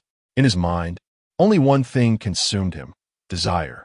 However, just as he reached the side of his car, a shadow suddenly darted past, and he felt a sharp pain at the back of his head, followed by darkness enveloping him as he lost consciousness. His body, like a heap of lifeless clay, was unceremoniously tossed into the van. In the stillness of the night, the hospital lay in quietude, with only the on-duty nurse dozing at the station. "Qingfeng, your illness is not yet resolved. Allow me to handle this matter. I possess a means to make Liu Xiao pay the price," Bei Hongfei said as he supported Yi Qingfeng, discreetly leading him out of the ward. Yi Qingfeng coldly shook his head, signaling refusal. Bei Hongfei understood that Liu Xiao had thoroughly touched Yi Qingfeng's sore spot, yet he was also concerned that Yi Qingfeng might act recklessly. Should a life be lost, it would be difficult to contain the aftermath. Nevertheless, he had faith that Yi Qingfeng would maintain his composure. Soon, The vehicle arrived at the entrance of an abandoned warehouse, where Bei Hongfei's two subordinates stood guard. Boss Bei, the person is inside. Good, Bei Hongfei nodded, intending to assist Yi Qingfeng inside, but was halted by Yi Qingfeng's hand. You all wait outside. Do not let him see you, Yi Qingfeng said softly. Qingfeng, but you cannot see. Is fine. With that, Yi Qingfeng leaned on his cane and slowly opened the door to the warehouse. Liu Xiao remained in a state of slumber, his hands and feet bound to a chair, a burlap sack covering his head. Tap, tap. Yi Qingfeng's cane gently struck the ground, drawing closer to Liu Xiao until it made contact with his shoe. He raised the cane, pressing it against Liu Xiao's chest, and with a forceful push, the chair toppled backward. With a crash, Liu Xiao fell to the ground, awakening abruptly. Soon, anguish cries escaped Liu Xiao's lips. Yi Qingfeng bent down, grasping the back of the chair, and lifted him back up before removing the sack from his head. At this juncture, there was no longer a need for subterfuge. Liu Xiao was not so foolish as to fail to recognize his assailant. Ye Qingfeng, I knew it was you. What, do you dare to kill me? I am the only son of the Liu family. If you kill me, they will never let you go. However, before Liu Xiao could finish his bluster, Yi Qingfeng raised his cane and struck down upon his shoulder. Immediately, a scream erupted. Yi Qingfeng, you motherf! Another strike. Ye Qingfeng. Yet another blow. Ye. Throughout the ordeal, Yi Qingfeng uttered not a single word, merely continuing to wield his cane against Liu Xiao's shoulder, delivering blow after blow until, with a crack, the wooden cane shattered. Liu Xiao's shoulder had long since dislocated, and several strikes to his face had resulted in 3 lost teeth, his mouth now stained with blood. At this moment, he was too weakened to utter a single word. Chapter 71. This woman is truly remarkable, yet this ordeal is far from over. Yi Qingfeng retrieved a bottle of alcohol he had meticulously prepared from his pocket and poured it over Liu Xiao's battered face. The excruciating pain elicited another anguished wail from Liu Xiao. This torment had instilled a profound terror within his very soul. He could hardly fathom that Yi Qingfeng could be so merciless. Having been pampered since childhood, he was ill-equipped to withstand such extreme suffering. Yi Qingfeng remained silent until the last drop of alcohol had been poured. Do you remember this sensation? At that moment, Liu Xiao perceived himself as confronting a demon. He was genuinely terrified, trembling uncontrollably, his pants already soaked. Liu Xiao, heed my words carefully. Regardless of the Liu family's influence or power in Haishur, my focus is solely on you. You may seek revenge against me, but I assure you, you will not survive. If you are unafraid of death and wish to experience today as torment once more, you are welcome to try. I shall gladly oblige. Yi Qingfeng was all too familiar with the nature of such privileged young masters. They cower in the face of adversity when confronted with the specter of death. Their fear surpasses that of anyone else. In a previous life, as a self-made entrepreneur, Yi Qingfeng had encountered many second-generation wealthy individuals like Liu Xiao, believing themselves untouchable due to familial backing, acted with impunity. Yet, when faced with the impending dread of death, their pleas for mercy were more fervent than anyone else's. Their Achilles heel is encapsulated in a single word: death. Once extinguished, all power and wealth become mere illusions. The following day, Liu Xiao lay on a hospital bed, his entire body wrapped in bandages. His eyes still reflected the terror of yesterday's events, which lingered in his mind like a haunting nightmare. He had indeed provoked a demon. At that moment, the door to his hospital room creaked open, causing him to instinctively curl up in fear. Entering was his sister, Liu Fei. Upon seeing her brother, who resembled a frightened bird, she furrowed her brow. Did Yi Qingfeng do this to you? There was little sympathy in her gaze. Rather, it was tinged with indifference. Such a brother was a source of embarrassment for her. Liu Xiao was genuinely afraid. After everything he had endured, he no longer dared to confront Yi Qingfeng. The dread of reliving last night's ordeal was overwhelming. No, no, no. Sister, please don't involve yourself in this. I have lost. I truly have lost. His lips trembled violently as he shook his head frantically. Pathetic. Liu Fei's eyes turned icy, yet she found herself intrigued by Yi Qingfeng. To have reduced her brother to this state, This man's methods were indeed extraordinary. His ruthlessness mirrored her own. From a young age, Liu Fei had looked down upon Liu Xiao, well aware of his cowardly nature. Yet, as the only son in the family, he received undue favoritism. 3 years ago, upon the passing of her father, he bequeathed 70% of the family fortune to Liu Xiao, which left Liu Fei feeling disheartened towards her father. Nevertheless, she endured silently. Following his death, she employed various means to reclaim a significant portion of the family assets. Over the past 3 years, it was Liu Fei who enabled the Liu family's enterprises to maintain their foothold in Haishu. Meanwhile, Liu Xiao remained ensconced in his entertainment company, indulging in the frivolities of celebrity culture and a life of excess. Thus, witnessing Liu Xiao in his current state, Liu Fei felt a sense of gratitude towards Qingfeng. "Are you truly afraid?" Liu Fei inquired, regarding Liu Xiao with a calm demeanor. Liu Xiao trembled incessantly. "Sister, please don't involve yourself in this matter, all right? Qingfeng is like a rabid dog. Unless you can kill him, he will surely return for me. He will torment me to death. I do not wish to die. I truly do not wish to die." Having become accustomed to a life of revelry and excess, Liu Xiao was too fearful to sacrifice everything for revenge against Qingfeng. "Since you are so frightened, why not go to the island? The enterprises there have always appealed to you, haven't they? I will manage matters back home." "All right, sister. I will do as you say." Liu Xiao nodded vigorously. At the hospital, as usual, Liu Qingtong sat at the edge of the bed, gently pressing on Qingfeng's temple. She was oblivious to the events of the previous night. "Is your headache any better?" Liu Qingtong inquired softly as she continued her ministrations. Qingfeng smiled slightly, much improved. "It hardly hurts anymore. When can I be discharged?" "You can have the stitches removed the day after tomorrow, and after a couple of days of observation, you will be released." Just then, the sound of high heels echoed from the corridor, followed by a knock at the door. "I'll go answer it." Liu Qingtong rose, instinctively assuming it was Bei Hongfei. Ever since their last encounter where she caught them in a passionate kiss, Bei Hongfei had taken to knocking before entering. However, upon opening the door, she was taken aback by the figure before her, Liu Zhao's sister, Liu Fei. Having seen her previously at Tianyin and heard from colleagues that Liu Zhao's sister was a formidable businesswoman, Liu Qingtong was surprised by her unexpected visit. "Are you astonished to see me?" Liu Fei asked with a faint smile. "It seems there are some matters you are yet unaware of." With that, Liu Fei stepped into the room and approached Qingfeng. "Who are you?" Qingfeng queried coldly, sensing the hostility in her presence. Liu Fei waved her hand before Qingfeng's eyes, confirming his blindness. She then seated herself on the sofa at the foot of his bed. "I never expected you to actually be blind. Yet, despite your blindness, you managed to injure my brother so severely. You truly are impressive," Liu Fei remarked with narrowed eyes. Crossing her legs and leaning back against the sofa, her gaze fixed indifferently upon Qingfeng. Upon hearing these words, Liu Qingtong's pupils suddenly constricted. "What do you mean by that?" she inquired in astonishment. "I merely meant that there are matters you remain oblivious to.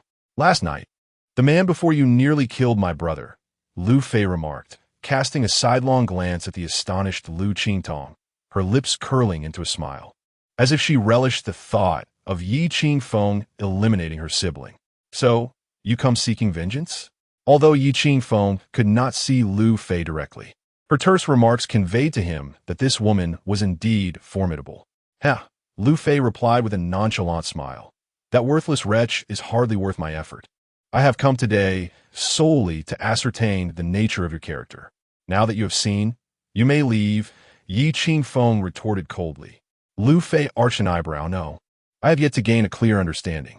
With that, she produced a document from her bag and handed it to Liu Qingtong, teasingly stating, "Liu Qingtong, I understand you wish to terminate your contract with Tianyin. I have no objections. This is the termination agreement drafted by my legal team just moments ago. Pay the stipulated compensation, and I shall let you walk away." Liu Qingtong hastily perused the document, but upon noting the amount of the penalty, she could not help but gasp in shock. 173 billion. It was 5 times the earnings she had amassed at Tianyin over the years. 173 billion? The market value of Tianyin is hardly that. Liu Qingtong exclaimed indignantly. However, Liu Fei paid her no heed and instead turned her gaze to Yi Qingfeng, maintaining her smile. Yi Qingfeng, what do you think of this compensation amount? Upon hearing this, Yi Qingfeng too broke into a smile and replied lightly, "Even if I were to give you this money, would you dare to accept it?" Chapter 72. Yi Qingfeng. Do not let me down. Liu Fei was quite pleased with Yi Qingfeng's reaction. Had Yi Qingfeng immediately capitulated upon hearing the exorbitant compensation, Liu Fei would have found the game rather dull. Now, however, it was considerably more intriguing. Liu Fei redirected her gaze towards Liu Qingtong, speaking with an air of nonchalance. "Liu Qingtong, 173 billion is not an insignificant sum for you. I can afford to grant you some time to gather the funds. However, until the compensation is settled, you remain an artist under Tianyan. The contract stipulates that you must fulfill the annual tasks. Do not neglect them. Otherwise, any resulting losses will incur a penalty of 5 times the original compensation, as per the contract." Liu Qingtong's expression turned ashen. Although the prospect of terminating the contract could threaten Liu Xiao, it felt as though it had fallen on deaf ears with Liu Fei. Liu Fei was entirely indifferent to the potential repercussions of Tianyan without her presence. Liu Fei continued, "Before I arrived, I reviewed your contractual obligations for this year. In addition to your current participation in Heavenly Voice, you are required to shoot a feature film, accept 2 advertising deals, and release 3 singles, correct? I can assist you in finding a script for the film over the next few days. Perhaps you could portray a character akin to Pan Jinlian, given your appearance. It should pose no challenge.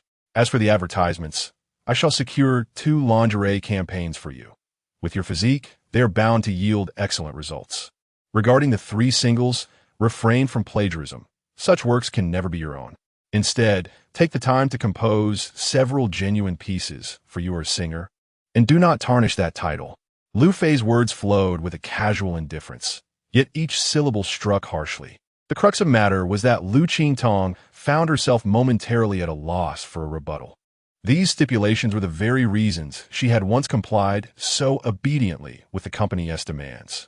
Until now, she had signed oppressive contracts, but at that time, Liu Xiao had treated her like a cherished gem, shielding her from the harshness of such agreements.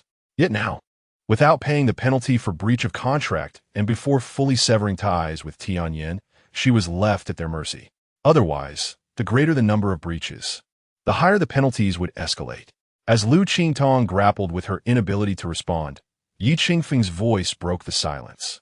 "I once thought you were unlike your brother, but it seems you both share a penchant for verbal sparring. Spare me your superfluous words.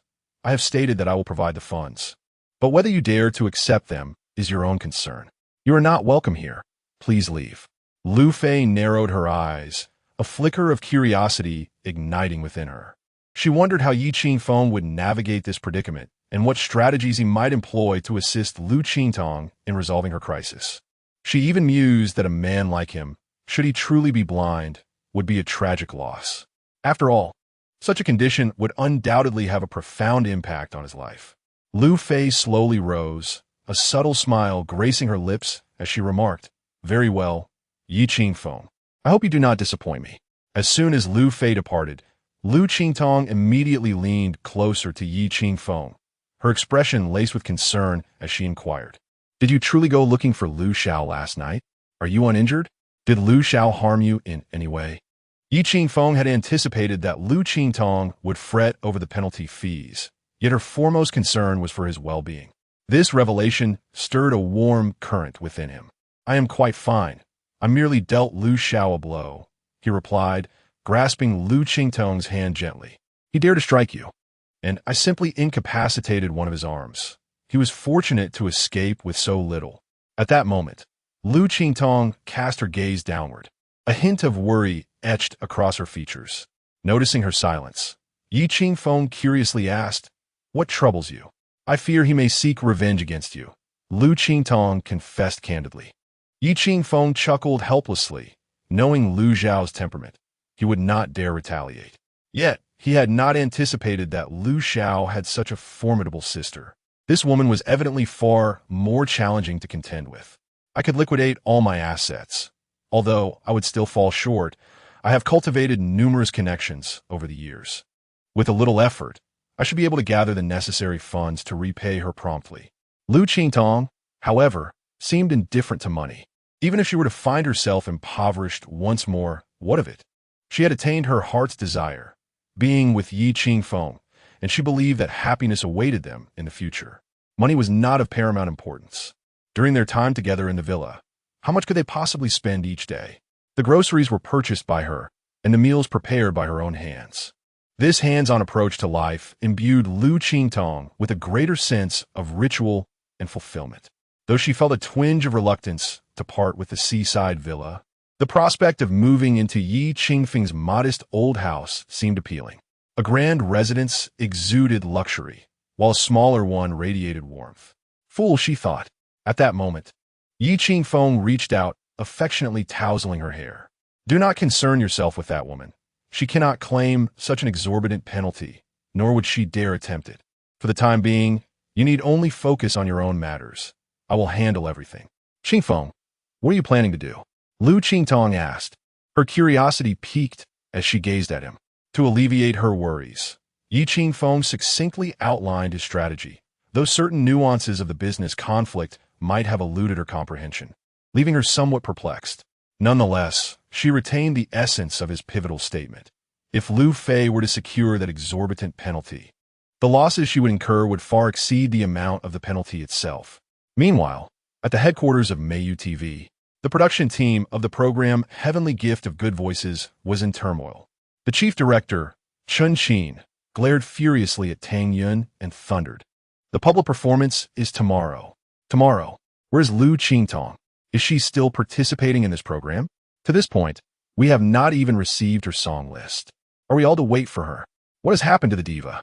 Has her ego grown so inflated after securing first place in the premiere?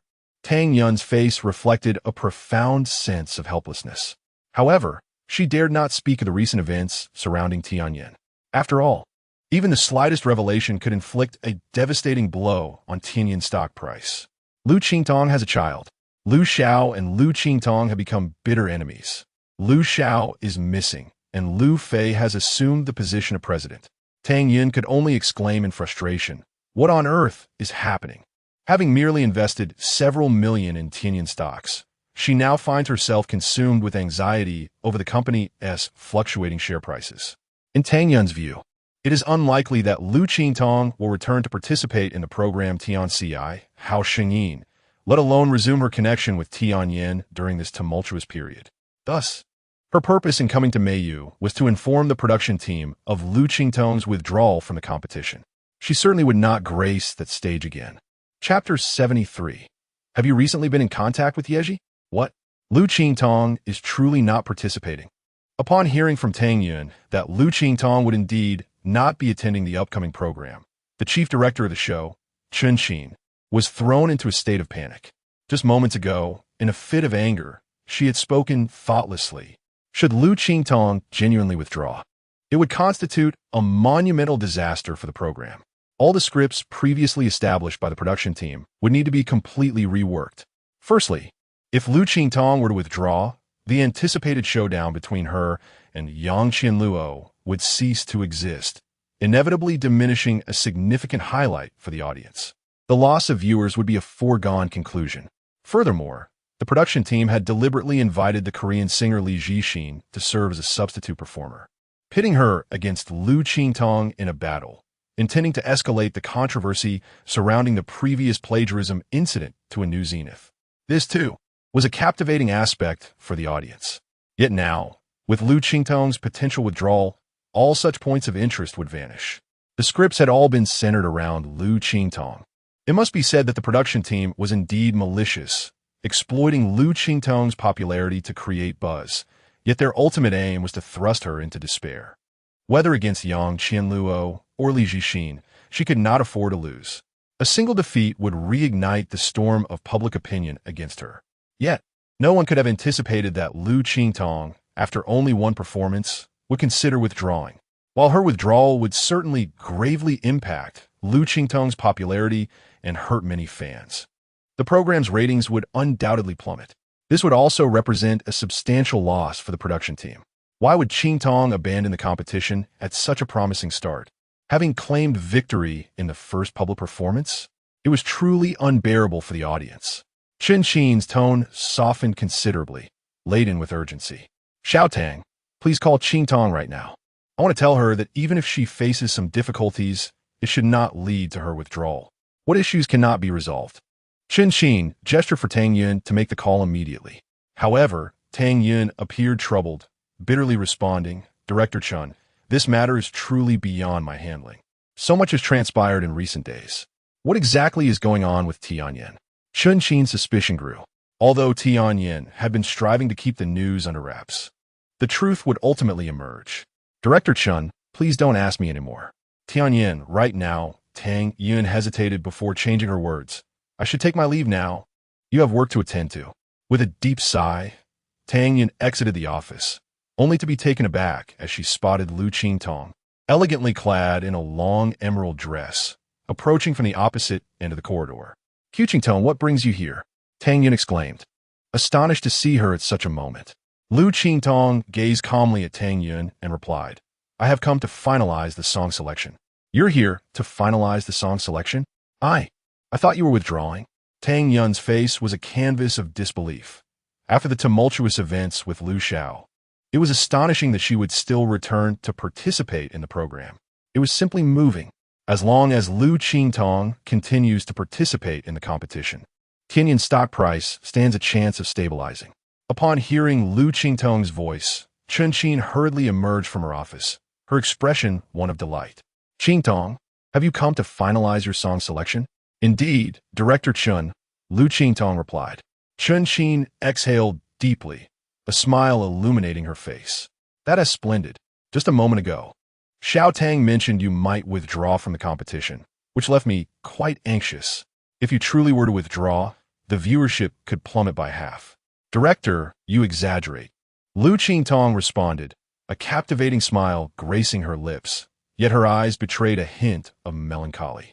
During the cocktail party preceding the show's commencement, upon encountering Li Jixin, Liu Qingtong realized that the production team was indeed conspiring against her.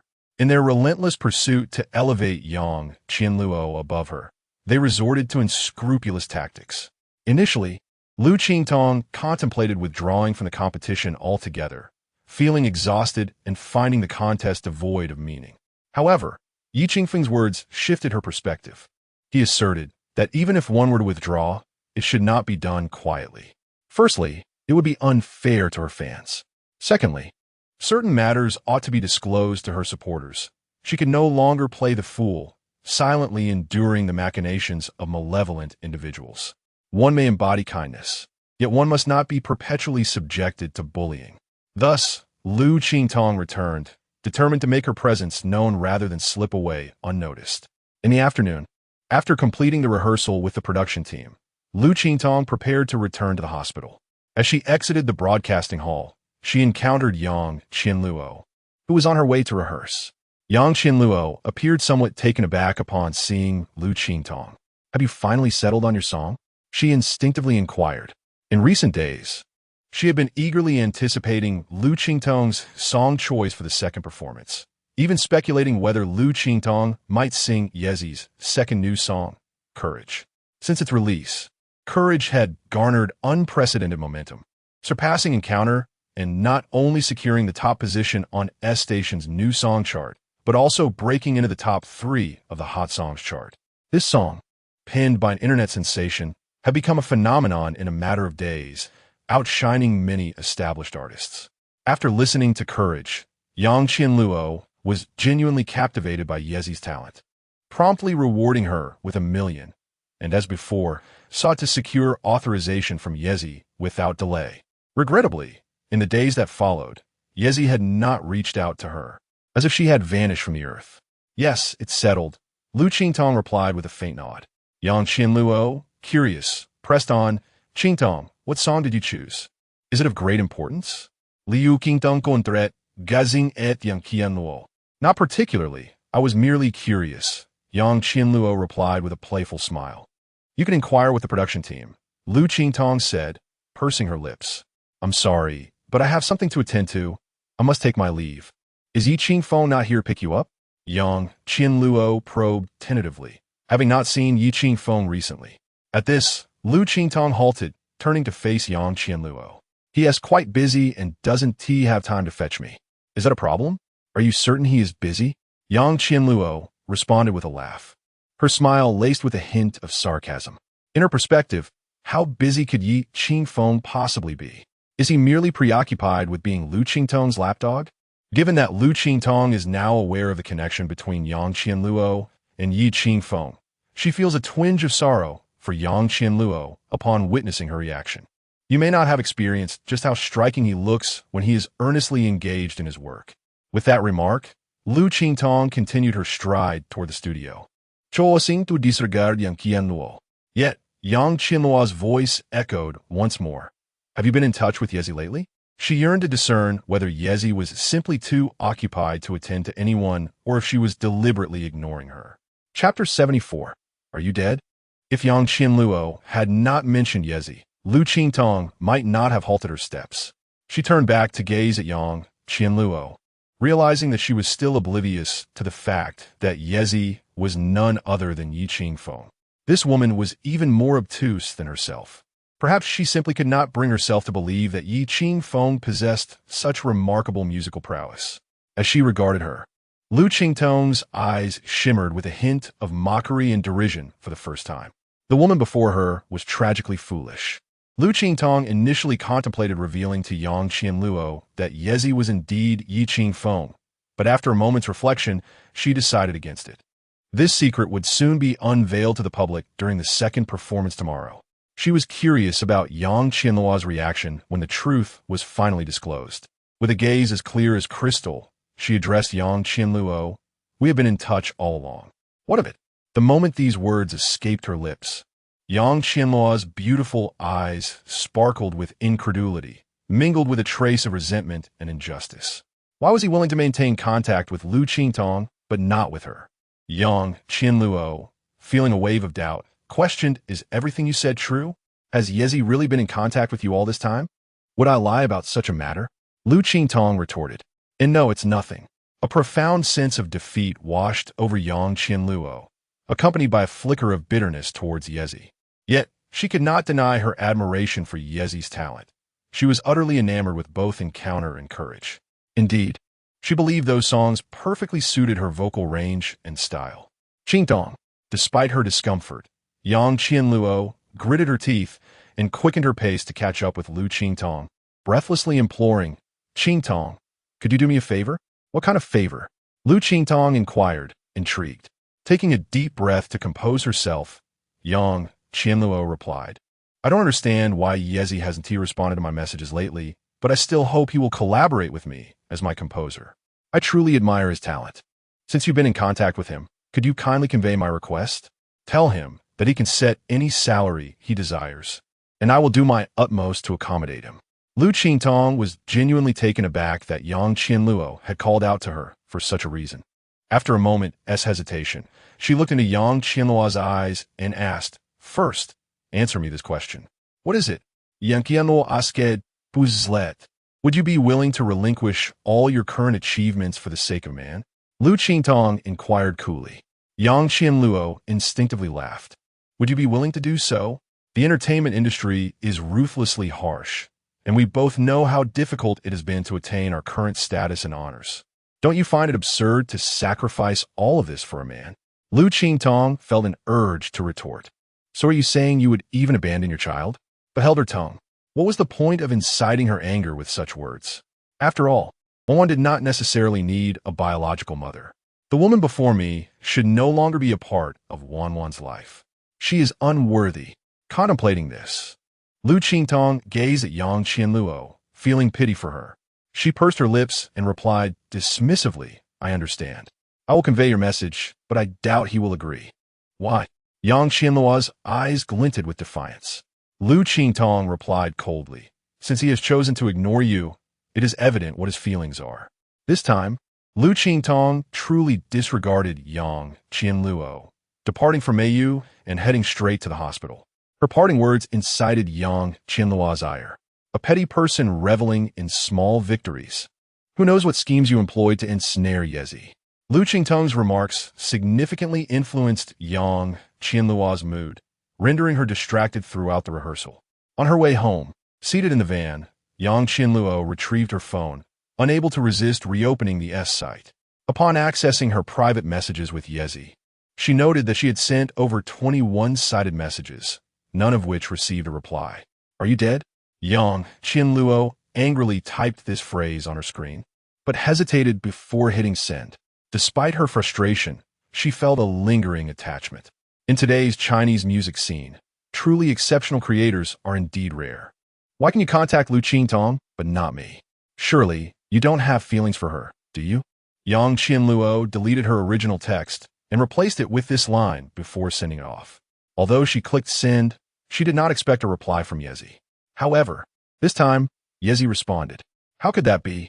I certainly admire you far more than Liu Qingtong."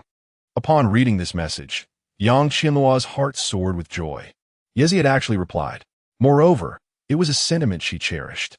Excitedly cradling her phone, she rapidly typed, "I just encountered Liu Qingtong, and she mentioned that you have been in touch recently. I felt quite disheartened. She is lying. I haven't contacted her at all. I've been too busy to respond to anyone lately." Soon, Yezi replied again, further elevating Yang Qianluo's spirits. Yang Qianluo, really? I thought you were being biased. Yezi, I told you, I appreciate you more than Liu Qingtong. I read all your messages today. Are you hoping for me to be your creator? Yang Qianluo, is that possible? I genuinely invite you to be my creator. I truly admire your talent. Yezi, it is indeed possible. Understanding the implications behind these words, Yang Qianluo inquired, "Are there any additional conditions?" Yezi, let us meet and discuss. I happen to be in Haisher these days. Yang Qianluo was pleasantly surprised that Yezi had taken the initiative to suggest a meeting. Yang Qianluo, all right, I truly wish to meet you. Yezi, I will send you the address shortly. Just come alone, as I have social anxiety and am not comfortable in large gatherings. Yang Qianluo, okay. At the hospital, Yi Qingfeng's mobile phone had run out of battery by morning, yet he remained oblivious to this fact due to his inability to see. Furthermore, during this period, his phone had proven of little utility. He could neither access messages nor obtain news updates. He could only occasionally listen to music. Thus, he was entirely unaware that his account on Site S had been compromised. Someone was impersonating him, engaged in a significant endeavor.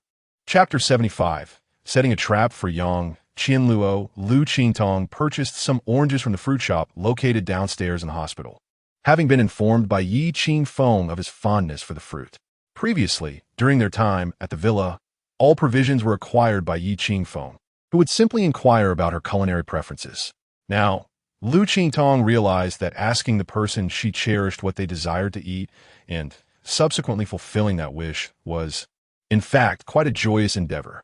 Although a few oranges cost merely a handful of coins, they brought her immense delight.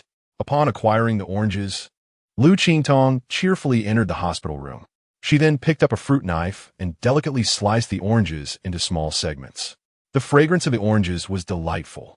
With a tender smile, filled with affection, she held a piece of orange to Yi Qingfeng's lips, urging him playfully, "Come on, pucker up." Pucker up for an orange? Noticing Yi Qingfeng's momentary confusion, Liu Qingtong puffed her cheeks and encouraged him. "Silly, can't you figure this out?"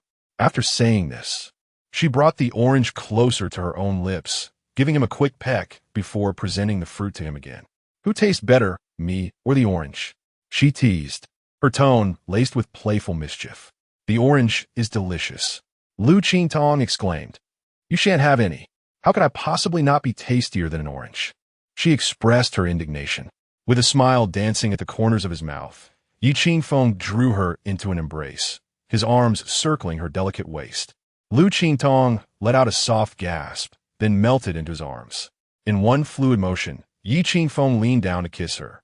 Yet, Liu Qingtong mischievously covered her mouth, causing Yi Qingfeng's kiss to land on the back of her hand instead. She giggled in feigned anger, saying, "Humph, I shan't let you kiss me. After all, I am not as delectable as the orange. Are you jealous of an orange?" Yi Qingfeng inquired with a chuckle. Liu Qingtong pondered for a moment. "It seems that might indeed be the case. Call me wife. and I shall grant you a kiss. Liu Qingtong reclined on Yi Qingfeng's lap, gazing up at him with tender, longing eyes. Wife, Yi Qingfeng whispered softly in her ear. Liu Qingtong instinctively wrapped her arms around his neck, tilting her head slightly, which accentuated her exquisite, fair jawline in a most alluring manner. The way she kissed was enchanting, radiating both beauty and desire. After a prolonged moment, Liu Qingtong reluctantly released Yi Qingfeng, straightening her slightly disheveled attire. Qingfeng, I just visited Meiyu and encountered Yang Qianluo. Upon hearing Yang Qianluo's name, Yi Qingfeng instinctively furrowed his brow. Is she causing you trouble again? Not quite. She mainly inquired about Yezi. She remains unaware that Yezi is, in fact, you, Liu Qingtong responded candidly. Yi Qingfeng replied nonchalantly. Whether she knows or not is of little consequence. Yet, it may hold significance for her. She mentioned that she greatly admires Yezi's talent and wishes for Yezi to be her creator. Did you inform her that Yezi is me? Yi Qingfeng asked. Liu Qingtong shook her head. No, I did not. You ought to tell her, so she may abandon that notion. I wish to convey to all my fans tomorrow during the performance that you are indeed Yezi, rather than merely informing her alone. Although her show may be somewhat chaotic, she remains resolute, eager to express everything candidly, catching the production team and everyone else off guard. Despite the possibility of offending many, she remains unfazed, for those individuals have long been contemplating ways to undermine and exploit her. As evening descended, Yang Qianluo took great care in her appearance, selecting a low-saturation lavender blouse from her wardrobe, paired with a gray skirt that lent her an air of refined elegance. She deliberately chose a pair of exquisite earrings from her jewelry cabinet, which enhanced her poise, blending sensuality with a touch of grace and sophistication. The anticipation of meeting Yezi filled her with excitement, oblivious to the reality that this individual might simply be an imposter. Due to the other party's expressed social anxiety and desire for a private meeting, Yang Qianluo opted to forego her assistant and driver, choosing instead to drive herself to the rendezvous, a seemingly upscale Japanese restaurant. Upon arriving at the designated private room, she inhaled deeply as she gazed at the light-colored wooden door. She found it curious that she felt such nervousness, akin to an online acquaintance meeting in person for the first time. After a brief moment of mental preparation, she finally pushed the door open. However, upon encountering the individual within, her brows instinctively furrowed. He bore no resemblance to her imagined Yezi. Was he not a bit unattractive? His beady eyes and bulbous nose were off-putting. No wonder he always appeared with a panda filter. It was indeed a matter of appearance. Humans are visual creatures. Even when harboring doubts about someone's looks prior to meeting, one cannot help but entertain certain fantasies. Particularly with someone like Yezi, whose melodious, gentle, and magnetic voice seemed utterly incongruous with the visage of the man before her. Thus, Yang Qianluo experienced a significant psychological disparity. The imposter, upon seeing Yang Qianluo, beamed with delight, rising excitedly to greet her. Ms. Yang, it is an honor to meet you. Please take a seat. Observing his overly eager demeanor, she wondered if this was the typical behavior of someone with social anxiety. Once seated, half of her enthusiasm had already dissipated. Yet, she endeavored to reassure herself. Although this man was not conventionally attractive, he possessed talent. His singing was indeed pleasant. At worst, she could simply have him write songs while minimizing face-to-face encounters. Despite her attempts at self-comfort, each glance at his face diminished her desire to sing the songs he composed. Indeed, appearance holds sway. Ms. Yang, you wish for me to be your songwriter, correct? After exchanging a few pleasantries, the imposter swiftly transitioned to the main topic, a flattering smile permanently affixed to his face. This matter was one of great urgency for Yang Qianluo. Yet now, gazing at the person before her, she found herself in a state of hesitation. A wave of nausea washed over her. The internet celebrity she had admired for so many days turned out to be such an individual in private. Had she known, she would have refrained from meeting in person. At this moment, Yang Qianluo had adopted a much more aloof demeanor, nodding slightly as she said, Indeed, I greatly admire your talent, which is why I would like you to assist me in composing a few songs. It would be my honor to write songs for you. Miss Yang, the impostor exclaimed with excitement. At that moment, however, Yang Qinluo's brow furrowed in concern. Although her conversations with Yezi had been brief, his tone of voice was certainly not like this. It dawned on her that the individual standing before her could very well be a fraud.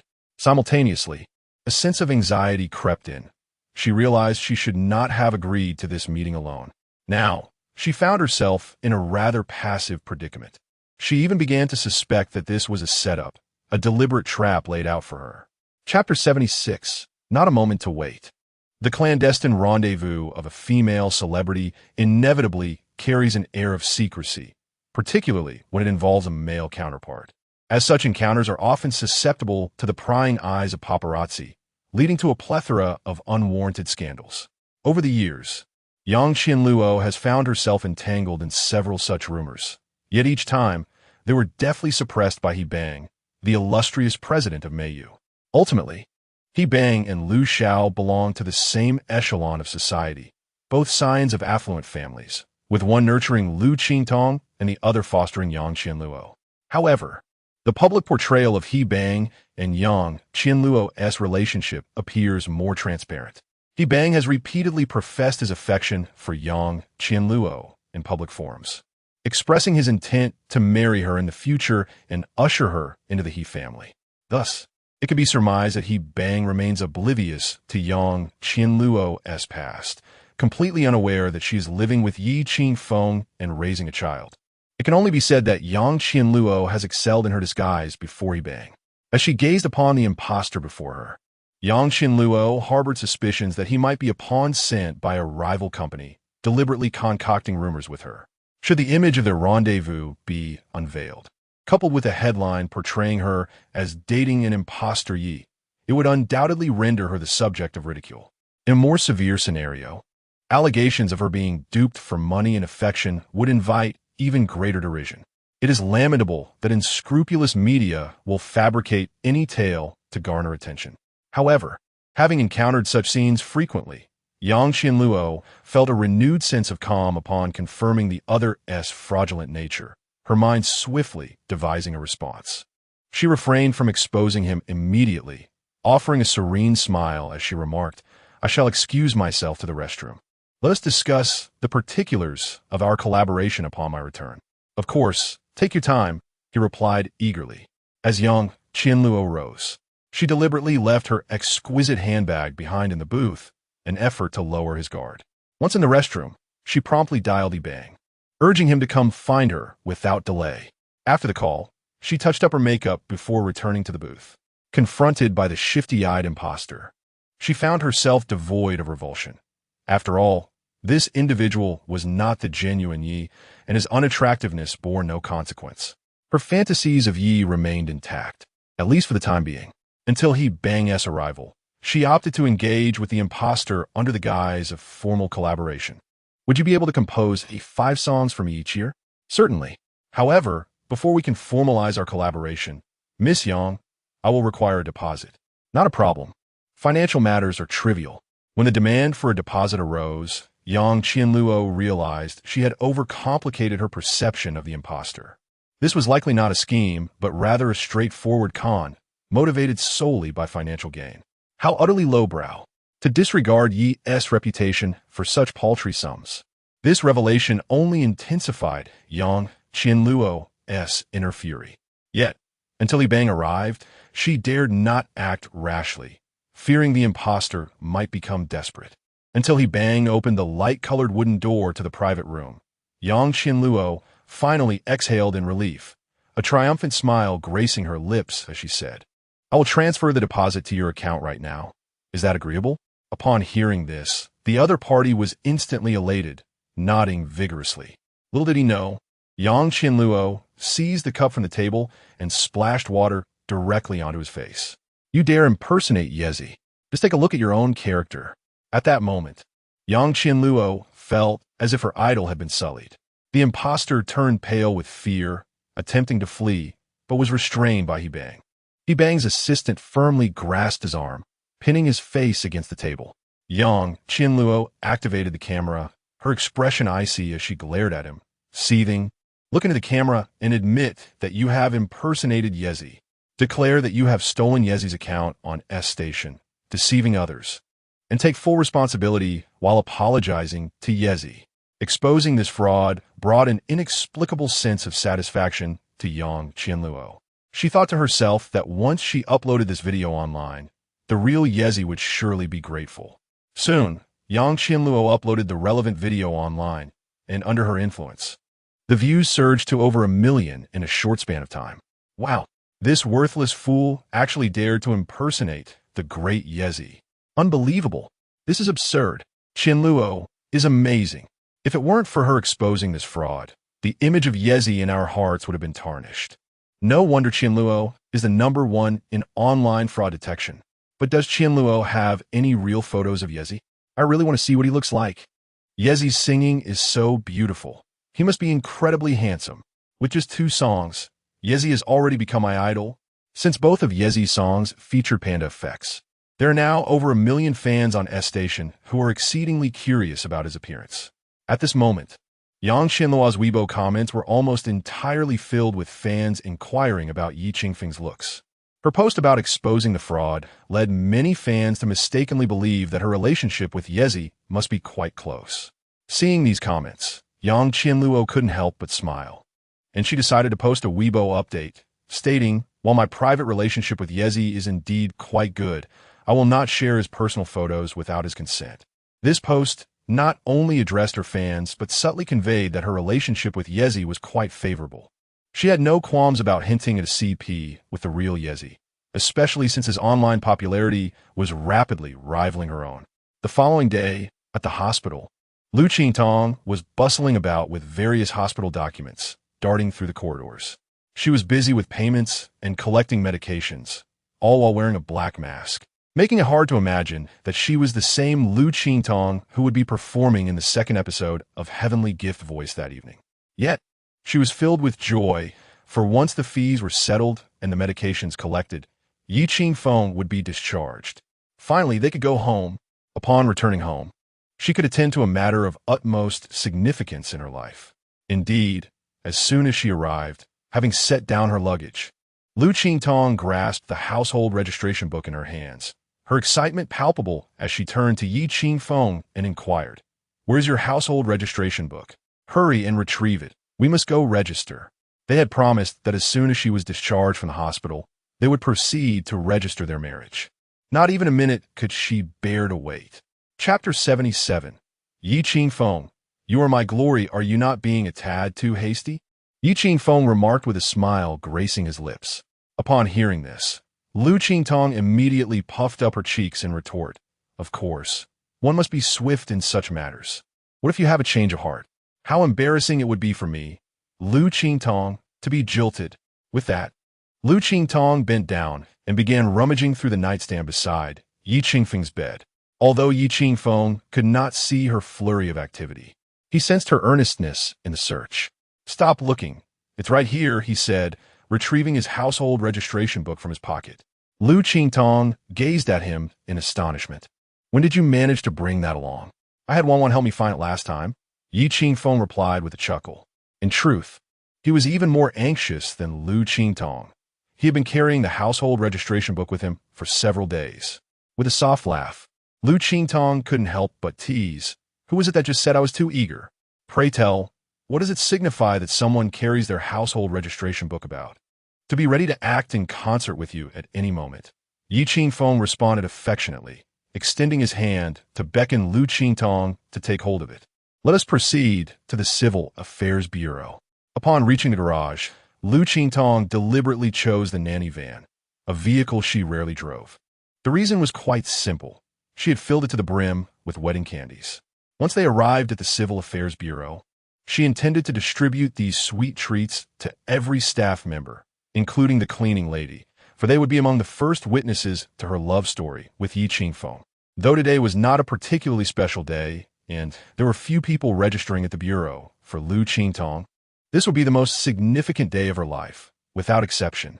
First, please fill out the marriage registration application form. Have you taken your wedding photo? If not, you can take it to the office next door after completing the form. Once you have the photos and documents, bring them back to me. the staff member said with a smile as she accepted the wedding candies from Liu Qingtong. Due to both Liu Qingtong and Qingfeng wearing masks, she did not recognize them. "Thank you," Liu Qingtong replied, taking the registration form from the staff member. However, instead of immediately picking up a pen, she turned her gaze towards the staff, inquiring, "May I assist my husband with his form?" Only then did the staff member notice the peculiar look in Qingfeng's eyes, which seemed almost vacant. This elicited her sympathy, and she quickly nodded, "Of course you may." Yet, Qingfeng took the pen himself, stating, "This is an important form. I shall fill it out myself." "Very well."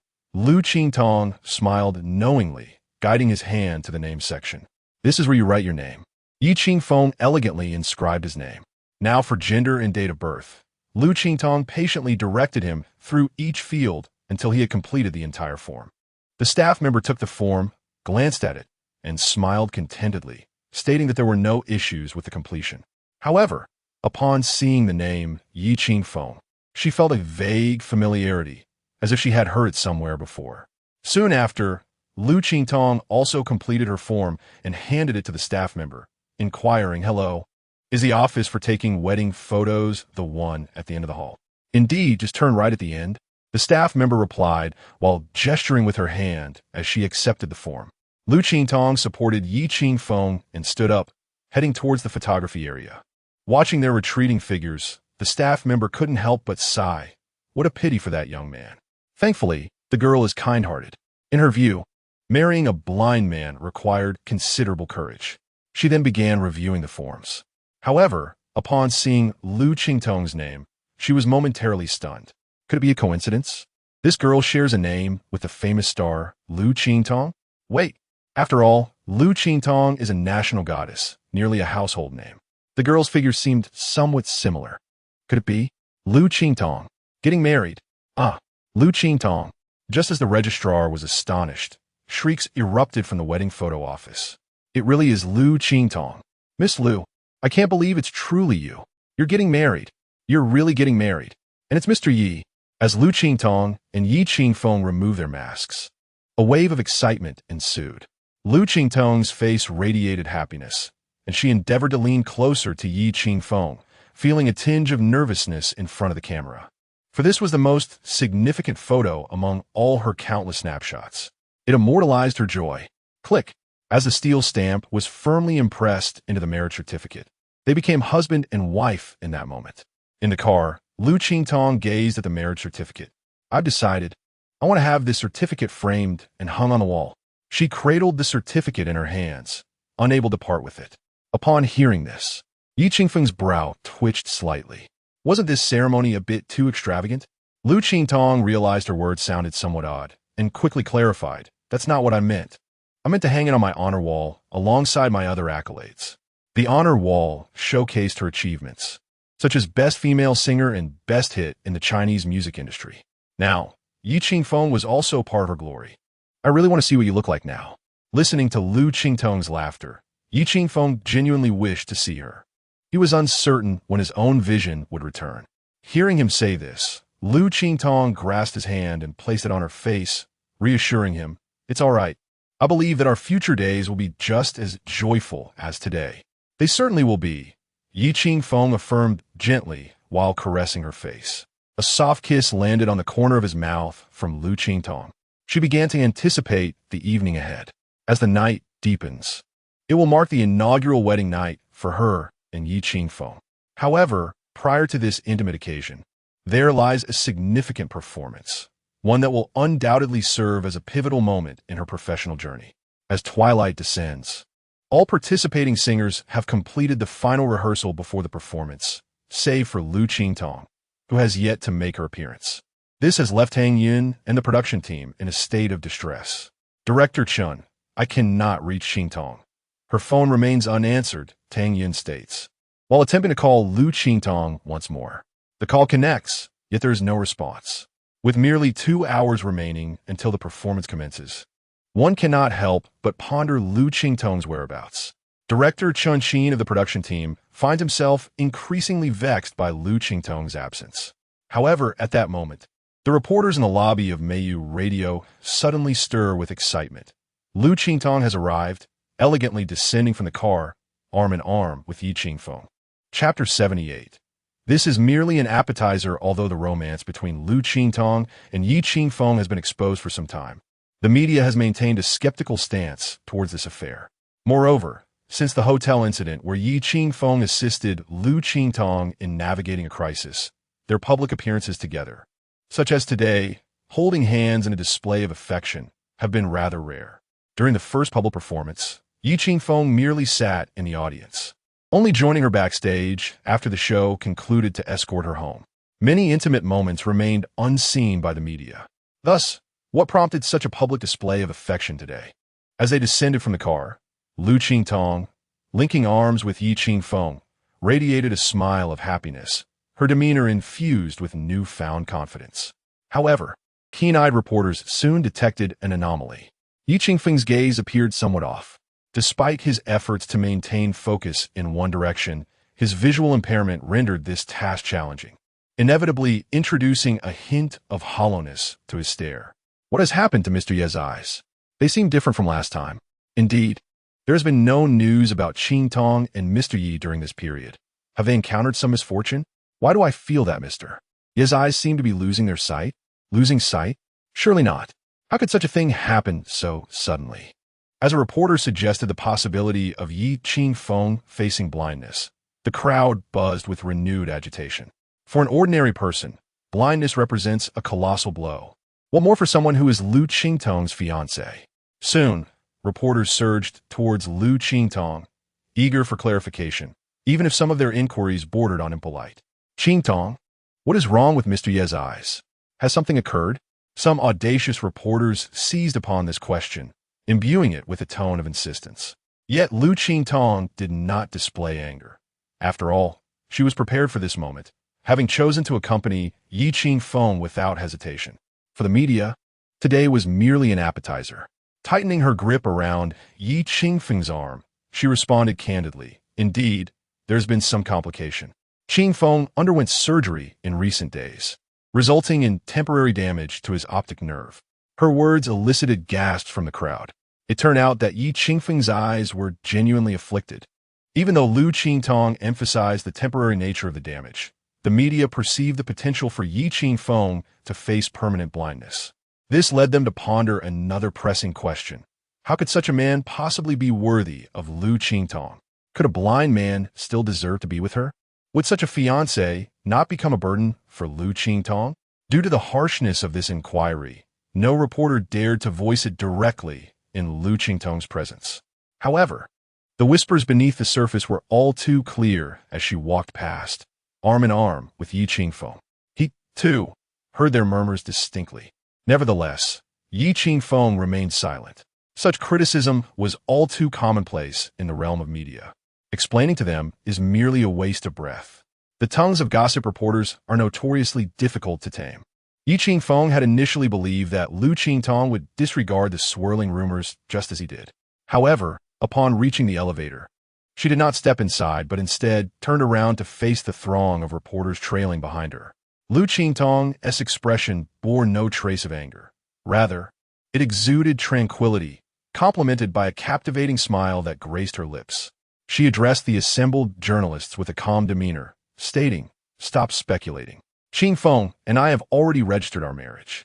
After uttering those words, she once again intertwined her arm with Yi Qingfeng's and entered the elevator. The reporters at the entrance were momentarily left in stunned silence. Married? Had they truly tied the knot? Were they now a legally recognized couple protected by law? While the media had previously harbored doubts regarding her former fiancé, this declaration was now undeniably concrete. Liu Qingtong had indeed wed Yi Qingfeng, even in his blind state. What kind of love could inspire Liu Qingtong to make such a monumental decision? In that moment, the reporters, upon hearing the news, found themselves grappling to comprehend the situation. To them, it seemed that unless Yi Qingfeng possessed an extraordinary strength, this union was baffling. They yearned to inquire about various details. Yet Liu Qingtong had already vanished into the elevator with Yi Qingfeng. It appeared that all further discussions would have to await the conclusion of the program. Releasing such significant news prior to the competition was akin to igniting a media frenzy prematurely. Ordinarily, the period leading up to a star's arrival at a program sees the highest concentration of reporters outside.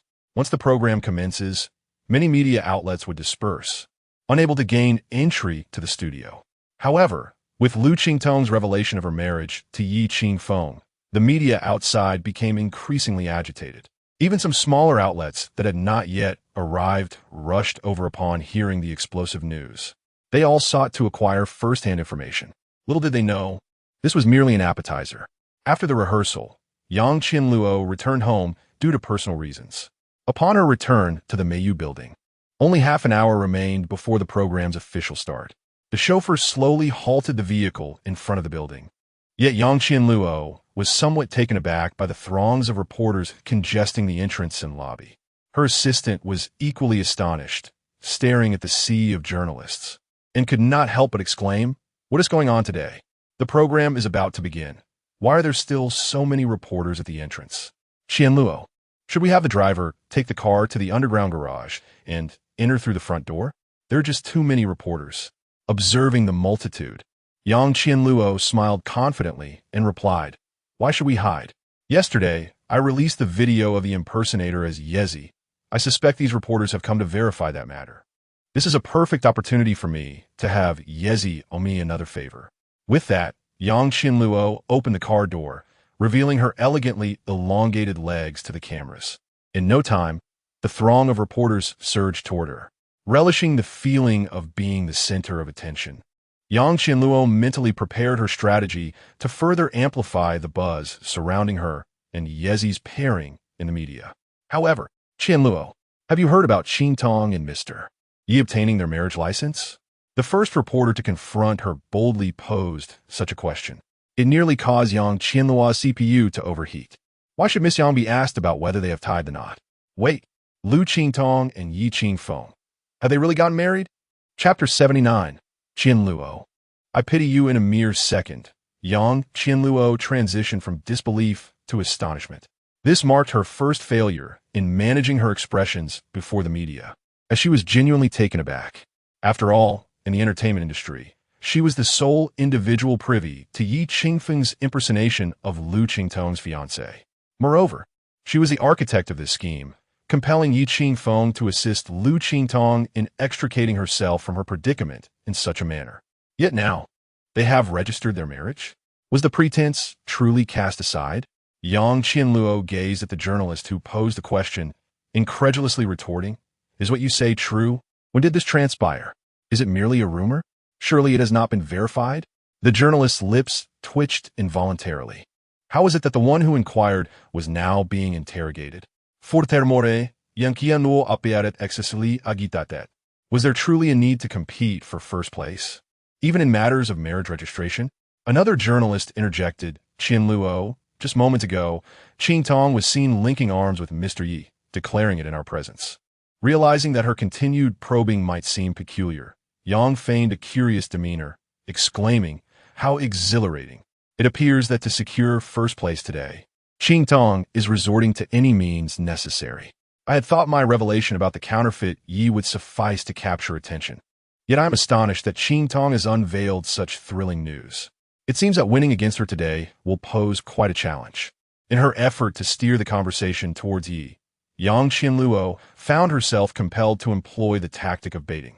Indeed, as she mentioned the counterfeit Yi, several journalists recalled the incident and promptly inquired, "Qianluo, do you maintain contact with the esteemed Yi?" "Of course. Furthermore, it will not be long before he becomes my exclusive music creator. After all, Ye's talent is evident to all." Despite the fact that this matter was still in its infancy, Yang Qianluo did not hesitate to make this declaration. She firmly believed that with her current fame and status, there was no challenge she could not surmount, an inevitability in due course. Moreover, Yang Qianluo possessed a keen understanding of marketing. By utilizing the strategy of fostering a romantic partnership, she not only drew her fans' attention towards Yi, thereby increasing his following and incurring a favor from him, but she also aimed to attract Ye's fans to bolster her own. "Qianluo, why does he consistently refuse to make appearances? Is there a hidden reason behind this? This query intrigued many journalists. A few audacious reporters even ventured to ask directly, is it that the esteemed Yi possesses an unremarkable appearance, hence his reluctance to show himself? Yang Qianluo gazed into the camera, offering a subtle smile. Firstly, in my eyes, he is exceedingly handsome, contrary to your insinuations that he refrains from appearing due to a lack of physical appeal. Furthermore, he is a singer devoted to the craft of music, channeling all his energy into his art. Thus, he shows little interest in public appearances, a fact I hope everyone can understand. Yang Qianluo's remarks not only reflect his familiarity with Yezi, but also reveal his deep understanding of Yezi's character. In doing so, he adeptly elucidates the reasons behind Yezi's absence from the limelight, achieving a dual purpose. The journalists were indeed swayed by Yang Qianluo's explanation, eagerly anticipating the collaboration between Yezi and Yang Qianluo. Qianluo, I hope to hear the song that the great Yezi has penned for you soon. It has been quite a while since we last enjoyed your new music. I have a premonition that with the support of the esteemed Yezi, this new album of Qianluo's might well replicate the myth of his debut album. The anticipation is palpable. With the formidable partnership of Yezi and Qianluo, other artists may find themselves in a state of unrest. It seems that Liu Qingtong is destined to be overshadowed by Yang Qianluo. One is deeply engrossed in creative endeavors, having invited a luminary like Yezi, while the other remains entangled in romance, without any formal explanation for the ongoing plagiarism incident, seemingly hoping it will fade away. In 3 years, no, it won't even take that long. Liu Qingtong may find herself unable to catch a glimpse of Yang Qianluo's shadow. Alas, Liu Qingtong is already married. In 3 years, the entertainment industry may have forgotten her existence entirely, as she might be at home raising children. Marriage truly is the ultimate nemesis for female stars. At this moment, there are still 15 minutes remaining before the program officially commences. Liu Qingtong has just escorted Yi Qingfeng to the audience seats, once again placing him behind Bei Hongfei, ensuring that any issues that arise can be promptly addressed. However, the typically composed and mature Bei Hongfei finds it challenging to suppress his curiosity, and seizing the opportunity before the show begins, he turns to Yi Qingfeng and quietly inquires, "Qingfeng, have you truly tied the knot?" "Yes, we just registered this morning." Yi Qingfeng replies with a smile and a nod. "Wow, your efficiency is astonishing. But isn't it a bit unwise for Qingtong to release this news to the media so swiftly?" Bei Hongfei remarks, "With the market opening next Monday, it seems Tianyan stock price is poised for another tumultuous wave. Fortunately, I cleared out my shares during the last fluctuation and made quite a profit." He adds with a grin. At the mention of Tianyan stock, Yi Qingfeng's expression grows serious. "Hongfei, we need to have a thorough discussion tomorrow regarding Tianyan stock," Yi Qingfeng states earnestly. Observing Yi Qingfeng's serious demeanor, Bei Hongfei realizes that his plan to short Tianyan is about to unfold. "All right, I will await your news tomorrow," Bei Hongfei affirms with a solemn nod. The order of appearance for this competition is determined by the rankings from the previous contest, placing Liu Qingtong, the champion of the first episode, in the 3rd position this time, which is indeed a favorable spot. However, Liu Qingtong has requested a rearrangement of the lineup, wishing to swap her position with that of Alina, who is set to appear last. She still desires to be the grand finale, even though performing last does not inherently confer an advantage, unless it can achieve the same astonishing success as the first episode. However, this time, Liu Qingtong is particularly confident, for she is certain that she will be nothing short of extraordinary. Naturally, Elena had no objections to securing the optimal performance position, and with the approval of the production team, the two successfully swapped their order. Elena bestowed upon Liu Qingtong a warm embrace, after which they returned to the lounge to await the commencement of the program. Yet, just as Liu Qingtong opened the lounge door, intending to enter, she heard Yang Qianluo's voice behind her. "The reporters outside just mentioned that you and Yi Qingfeng have gotten married. Is it that you've run out of topics to sensationalize? Even such a story has become fodder for fabrication?" Yang Qianluo teased Liu Qingtong with a smirk. After all, in her view, it was inconceivable that Liu Qingtong could actually marry Yi Qingfeng. A man like him could never inspire true love in Liu Qingtong, especially considering he had a daughter.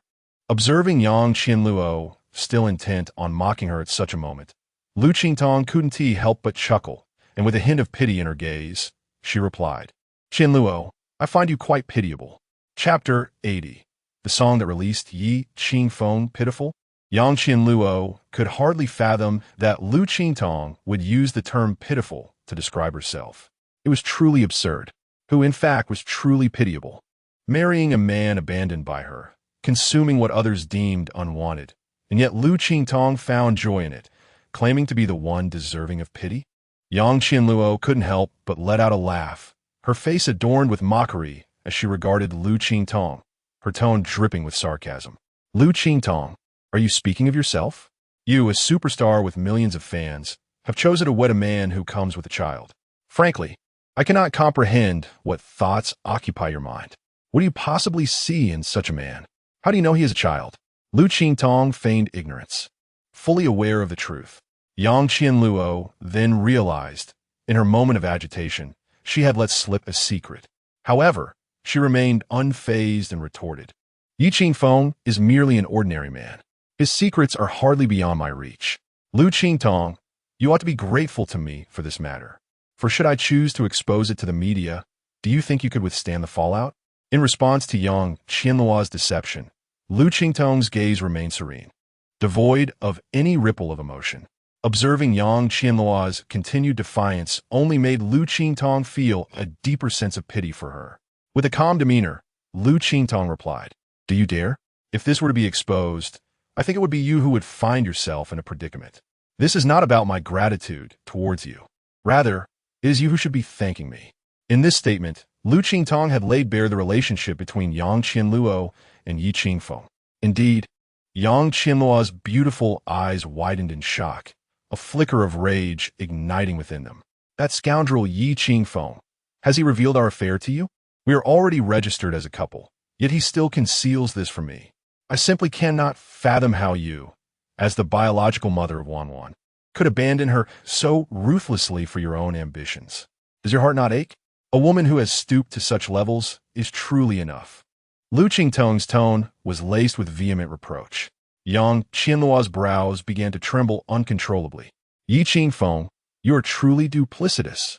Before Yang Qianluo could respond, Liu Qingtong continued, "However, rest assured, I shall not take the initiative to expose this matter to the media." "Are you implying that I should be thankful to you?" Yang Qianluo retorted through gritted teeth. "No, my actions are not for your benefit, but for Wanwan's. On this matter, Yi Qingfeng and I share the same sentiment. We do not wish for Wanwan to learn that she has a mother as heartless as you. Otherwise, it is she who would suffer," Liu Qingtong answered without hesitation. "Yang Qianluo tremblet in furie. You know nothing of our affairs. You have no right to judge me. Liu Qingtong, I advise you to keep our relationship buried deep within your heart, for otherwise, neither of us shall find peace." For the first time, Yang Qianluo felt a sense of threat. After all, she had believed that Yi Qingfeng would never, nor dare, to disclose their relationship to Liu Qingtong. Yet, it appeared she had misjudged the situation. She could not intimidate Yi Qingfeng at all. That man had betrayed her, sharing everything with Liu Qingtong. "Rest assured, I have no desire to target you. Otherwise, I would not have endured your treachery until now. If you truly wish to express gratitude, direct it towards Qingfeng, for he has atoned for your sins. It is he who has guided me out of the depths of despair." Liu Qingtong fixed her gaze intently on Yang Qianluo. Speaking earnestly, Yang Qianluo found herself at a loss for words. She felt as though, in Liu Qingtong's presence, she had been stripped bare. The revelation of her secret had obliterated her inner pride. "Liu Qingtong, I hope you keep your promise and never disclose this secret." The distant voice of the host compelled her to depart. Yet, just as she turned to leave, Liu Qingtong called out to her, "Qingfeng is truly exceptional. Losing him would be the greatest regret of your life." Yang Qianluo had initially intended to mock Liu Qingtong before the competition to distract her, but unexpectedly, it had unsettled her own mind. Even up to the moment before she took the stage, Liu Qingtong's words echoed in her mind, refusing to fade away. As if under a spell, "Sister Qianluo, It's your turn to perform. Only when her assistant reminded her did she snap back to reality, hurriedly making her way down the stage aisle, forgetting to take the microphone. The microphone! The microphone! The assistant anxiously thrust the microphone into her hand, her eyes wide with surprise. What has happened to Sister Qianluo? She suddenly seems so distracted. In this performance, Yang Qianluo would sing a song from her debut album, one penned by Yi Qingfeng for her. Once in a different realm, it was one of Zhou Ensi's top 10 hits, I Know You Are Very Sad. This song received an impressive rating of 9.1 and had dominated the Mandarin music charts for an extended period upon the album's release. Now, 5 years later, its revival would undoubtedly serve as a nostalgic balm for her fans. Yang Qianluo also hoped to reclaim her standing with this performance. As she took the stage, Yang Qianluo endeavored to calm her racing heart, taking a deep breath and nodding to the band. The familiar melody began to play softly. This time, victory was assured. The moment the prelude commenced, her eyes brimmed with tears. Indeed, the Yang Qianluo of 5 years ago was a goddess. Such poignant lyrics. It was unfathomable how she had crafted them. A nostalgic wave was sure to sweep through the audience. This song held a place of great reverence in her fans' hearts. I know you're very sad. The first line of the verse instantly transported the audience back to the emotions they felt 5 years ago when they first heard this song. This is the wondrous magic of music. Every song carries a unique memory for its listeners. Once the melody plays again, the scenes of yesteryears come rushing back vividly. However, as Yang Qianluo finished the first line, the judges in the audience furrowed their brows. Yang Qianluo's breath seemed somewhat unsteady. What is happening? She should be more than familiar with this song. Why are her breath control and pitch faltering? Liao Na gazed at Yang Qianluo in confusion. Such a mistake was simply unbecoming for her. Fortunately, Yang Qianluo swiftly regained her composure. To love someone requires destiny. Why subject yourself to a deepening entanglement? Do not foolishly employ your innocence to touch a restless soul. Each day, one can only wait in a daze. When loving someone, do not take it too seriously. The pain in your eyes is truly heart-wrenching. No individual is essential for another to lead a fulfilling life. Why, then, must you compel yourself to confront your wounds? Listening to this familiar melody, Yi Qingfeng, seated in the audience, momentarily found himself lost in reminiscence. He had not anticipated that Yang Qianluo would sing this particular song. Did she genuinely comprehend the lyrics? This reflection prompted Yi Qingfeng to recall the reasons he had chosen this song for Yang Qianluo.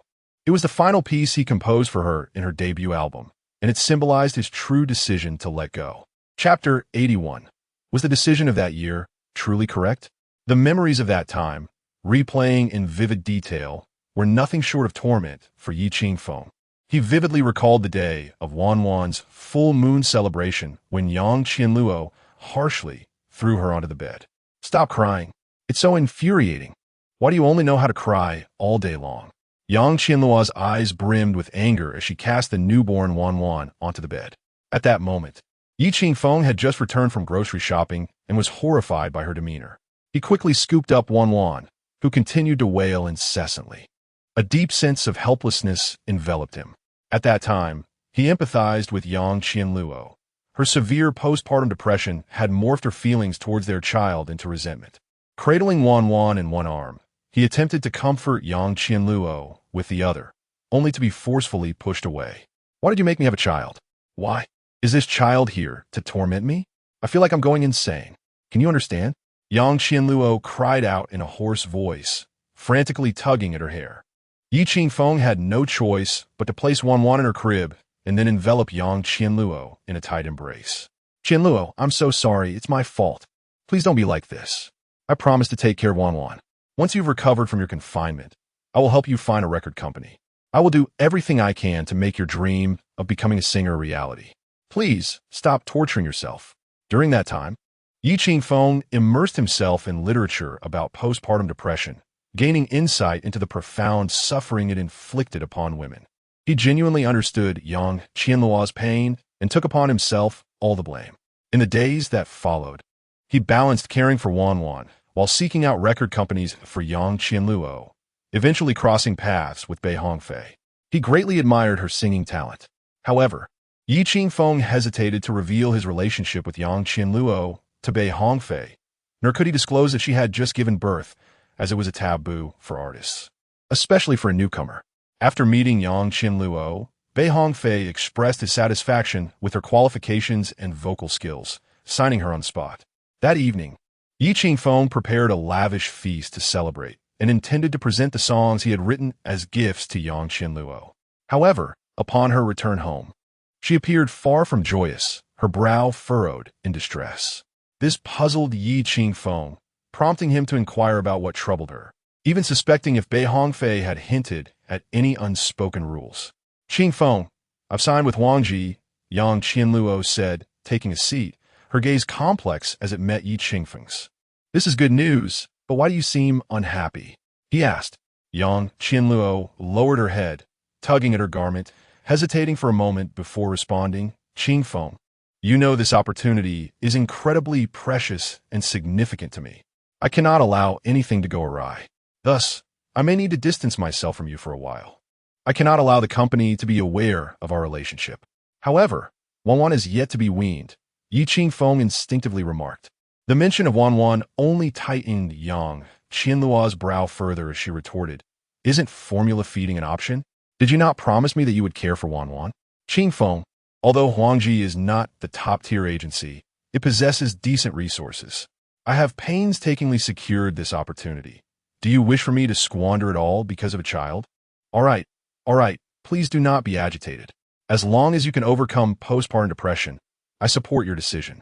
Seeing Yang Qianluo's emotions flare up again, Yi Qingfeng hurriedly offered his comfort. At that moment, Yi Qingfeng merely wished for Yang Qianluo to swiftly recover from her postpartum struggles. He was acutely aware of the dire consequences that such an illness could entail, including the tragic instances of suicide that abound. "Qianluo, here are a few songs I have composed. Please take a look." Yi Qingfeng presented his meticulously prepared gift, each score beautifully wrapped. To him, it was a treasured offering. Regrettably, Yang Qianluo did not spare a glance. "No need. The company has arranged for a highly esteemed mentor to oversee my debut album songs. Qingfeng, look how much the company values me. How could I not give my all? Therefore, you must understand my position, all right?" Yang Qianluo set aside the music sheets Yi Qingfeng had offered, disregarding them entirely. Perhaps in her eyes, even if Yi Qingfeng had some musical understanding, the songs he penned could never rival those crafted by professional musicians. "Qingfeng, your sole focus during this time should be caring for Wanwan. As for me, please refrain from contacting me, and especially do not visit the company. I fear others may misinterpret our relationship." Without a second thought, Yang Qianluo uttered these words. At that moment, Yi Qingfeng felt a chill in his heart, yet he bore it. After all, Yang Qianluo's postpartum depression stemmed from him, and he felt it was both his duty and responsibility to help her heal.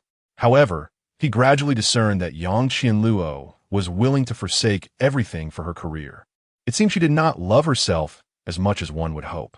The production cycle for the album spanned 3 months, during which Yang Qianluo did not return home even once. During this period, Wanwan contracted pneumonia, and her condition deteriorated rapidly. The doctor warned that if she could not withstand it, Wanwan's life would be in jeopardy. Reluctantly, he sent Yang Qianluo a message, urging her to come to the hospital to see Wanwan. "I cannot return.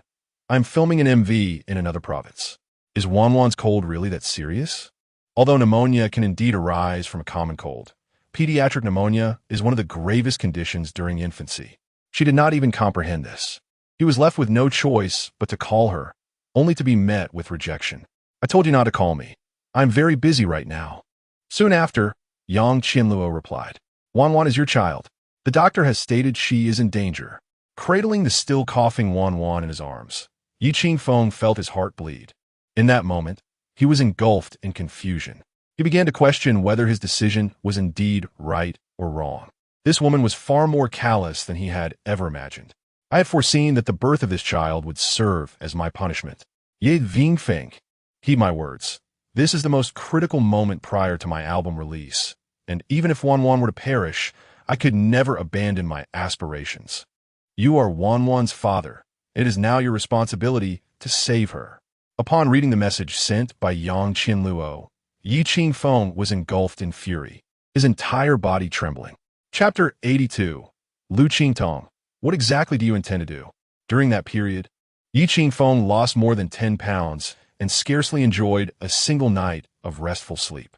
He was engulfed by fear as his infant daughter Wanwan, merely a few months old, was on the brink of losing her mother. Each day, she required intravenous therapy, born weighing 7 pounds and 3 ounces. By the age of 4 months, her weight had yet to surpass 10 pounds, her tiny body marked by countless needle pricks. Ultimately, every site for an intravenous line had been exhausted, leaving no suitable location for further treatment. Why must a child endure such suffering? Certain images were etched into Qingfeng's memory with haunting clarity. Due to pneumonia, Wanwan's trachea became inundated with copious purulent fluid, necessitating thrice daily suctioning with a medical catheter. On several occasions, while Wanwan lay in a deep slumber, the doctors would lift her and insert a catheter as thick as a chopstick, forcefully into her throat and into the trachea. The once peaceful infant would awaken in agony, her face flushed and tears streaming down until she could cry no more. Each time, Qingfeng could only watch helplessly, tears streaming down his own face in tandem with hers, feeling as if his heart were being wrenched apart. He recalled another instance when the doctor needed to establish a new intravenous line. To coax Wanwan into cooperation, Qingfeng entertained her with a teddy bear, and after much effort, she giggled. However, as soon as the needle pierced her skin, her expression transformed from joy to anguish in an instant. In that moment, Qingfeng felt as though he had deceived her, bringing a fleeting smile only to subject her to pain. The memories of Wanwan's early days would forever haunt him, each scene piercing his heart with sorrow. Yet, Yang Qianluo had never witnessed any of this. She believed Wanwan merely had a slight cold that could be cured with a few pills. Qingfeng's phone held a photograph of Wanwan during a diaper change, where she unexpectedly raised her arms, fists clenched, striking a pose akin to that of a superhero. Though he understood that this gesture was unintentional, it imbued him with immense strength. It felt as if Wanwan were declaring, "Daddy, I am your little superhero." In that moment, gazing at her, Qingfeng smiled through his tears. He resolved to relinquish his burdens. For the rest of his life, he would devote all his love to his daughter. As for that woman, let her be. That very night, the melody of "I Know You're Very Sad" resonated in Qingfeng's mind. To love someone requires fate. Why should you allow yourself to sink deeper? Do not foolishly use your innocence to touch a restless soul. Each day, you can only wait in vain. To love someone, do not take it too seriously. The pain in your eyes is heart-wrenching. No one needs another person to live a full life. Why force yourself to confront wounds? Every lyric resonated with Qingfeng, a reflection of his own sentiments. He no longer wished to novelly reach into Yang Qianluo's troubled spirit. Waiting in vain felt like a cruel jest. No one needs another to lead a fulfilling life. So why entrap oneself deeper into despair? Forcing oneself to face scars only led to relinquishing this song to Bei Hongfei, marking the moment Qingfeng finally let go. Since then, she had never taken the initiative to contact Yang Qianluo again.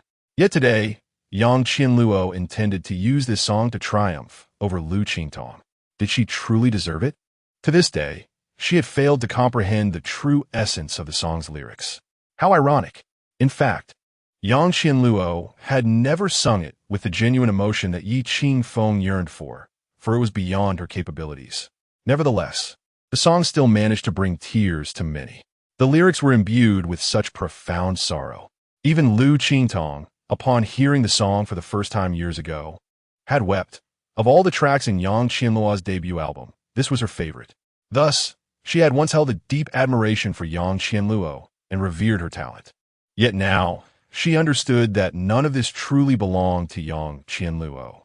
It was Qingfeng who had genuinely moved her. As she sat in the lounge, listening to Yang Qianluo's performance, she suddenly longed to embrace Qingfeng and inquire about the pain that compelled him to pen such a song. Unbeknownst to her, tears streamed down her face. As the music concluded, many audience members were similarly moved to tears. Such was the power of the song, independent of Yang Qianluo's performance. It could only be said that the song had elevated her. Once Yang Qianluo exited the stage, anticipation for Liu Qingtong's forthcoming performance surged among the audience. In the eyes of her fans, if Liu Qingtong failed to deliver an extraordinary performance, the championship of this episode would undoubtedly belong to Yang Qianluo. The melancholic ballad had a profound ability to captivate hearts, evoking deep resonance. The subsequent performances by a few other singers paled in comparison to Yang Qianluo's, leaving even some vocal and dance performers grating on the audience's nerves, until Liu Qingtong took the stage. This time, the song Liu Qingtong submitted to the production team was the very new piece that had ensnared her in a creative slump for months. However, she had no intention of singing it. Upon stepping onto the stage, confronted by a sea of silent faces, she held the microphone and bowed deeply to her fans. Then, a simple apology sparked an uproar. What was happening? Why did Qingtong begin with an apology? Something felt amiss. What was she trying to convey? Why did her eyes seem swollen, as if she had been crying? Qingtong, please do your best. In response to her fans' encouragement, Liu Qingtong bowed again, expressing her gratitude, and said, I'm sorry, I cannot sing this song today. Huh? Another wave of astonishment rippled through the audience. Everyone was engulfed in shock. The show's chief director, Chen Xin, was left dumbfounded, rushing to Tang Yun and demanding, what is happening? What does Qingtong intend to do? Why can't she perform? Tang Yun was equally bewildered, her eyes filled with confusion. I don't know. I only know that Qingtong has been acting strangely lately, keeping everything from me, her manager. In that instant, Chen Xin was overwhelmed by a sense of unease, realizing that something significant was about to unfold that evening. It was likely to become the most monumental performance incident in the show's history. After all, it was being broadcast live across the internet. Liu Qingtong, what exactly are your intentions? Chapter 83. Who could it be? Having made this decision, Liu Qingtong felt an overwhelming sense of fearlessness. Grasping the microphone, she gazed out at the audience and boldly declared the first astonishing revelation. I apologize, everyone, but I have terminated my contract with Tianyin. If one were to claim that the unilateral breach of contract would not be acknowledged by Tianyin, then what about a public declaration? Would Tianyin recognize it or not? Liu Qingtong has indeed severed ties with Tianyin. When did this happen? Was it so sudden? Surely her contract had not yet expired? To withdraw at such a moment seems utterly insane. If she has indeed ended her contract with Tianyin, then this song is certainly beyond her reach. At this moment, the audience was bewildered by Liu Qingtong's abrupt announcement of her withdrawal, leaving her fans feeling utterly perplexed, as if they had been toyed with. Meanwhile, seated in the guest area, Liu Fei's eyes betrayed a flicker of surprise. She had not anticipated that Liu Qingtong would dare to announce her contract termination on air. Was she truly intent on self-destruction? I understand that this decision is quite unexpected for everyone. I am truly sorry. Liu Qingtong bowed deeply once more. However, I no longer wish to participate in this competition. As Liu Qingtong had anticipated, Xiao He was the first to step forward, pointing at her and rebuking Liu Qingtong as a singer. How can you abruptly withdraw without any warning? Do you still possess any professional integrity as an artist? Are you toying with your fans? Indeed, Qingtong. Even if you have conflicts with Tianyin, there is no need to employ such tactics that wound your fans. Liao Na interjected opportunistically. They were not about to pass up this fortuitous opportunity to slander her. Is that so? However, Liu Qingtong's retort immediately stirred a wave of astonishment. Teacher Xiao, may I ask you to reflect on whether this program is devoid of any hidden agendas? Sister Na, you were the one who stated that I would be eliminated within 3 episodes, correct? Liu Qingtong regarded Xiao He and Liao Na with a calm demeanor. Yet her words were resolutely firm. Upon hearing this, the commotion in the audience escalated to new heights. What? Hidden agendas? Eliminated within 3 episodes? Is this true? Is the production team truly targeting Qingtong? Is she about to expose the program's dark secrets? How thrilling! Confronting the production team directly on stage? Upon hearing Liu Qingtong's words, Chen Xin felt as though she was on the verge of losing her composure. Liu Qingtong was indeed ready to unleash a bombshell. Quickly, cut the live broadcast. She ordered with urgency. Liu Qingtong is playing with fire. The production team promptly severed the live signal. Yet, the entire situation unfolded so unexpectedly that even with the live signal cut, the official media of Heavenly Voice was overwhelmed by fans eager to learn what would transpire next. Liu Qingtong was not surprised by the interruption of the live broadcast. Watching the red lights of the cameras directed at her fade away, her resolve to expose the production team grew ever stronger. In her view, such a program perhaps should never have existed. In the earlier seasons, there were numerous calls online to expose the hidden machinations behind the scenes, yet the artists hesitated to offend the powers that be, while fans lacked concrete evidence, leading to a lack of resolution. In the first season, Qingfeng was mercilessly criticized by Xiao He, and in the second season, He Xiaoyan faced similar vitriol, which ultimately drove her into a state of depression. Since the conclusion of the second season, she has been kept in obscurity by her agency. Furthermore, medication has caused her weight to soar by over 20 pounds. Liu Qingtong cast a cold gaze towards Chun Xin in the audience and remarked, "Director Chun, why did you cut the live broadcast? Are you afraid of the truth I might reveal?" After saying this, she turned to the audience, stating, "I am aware that my actions may offend many and instill fear in others.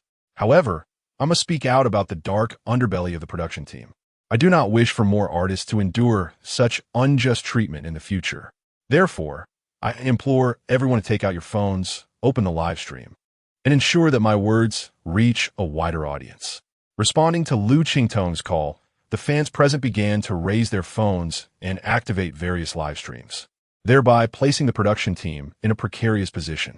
With over 1,000 fans in attendance, attempting to disperse the crowd would be futile.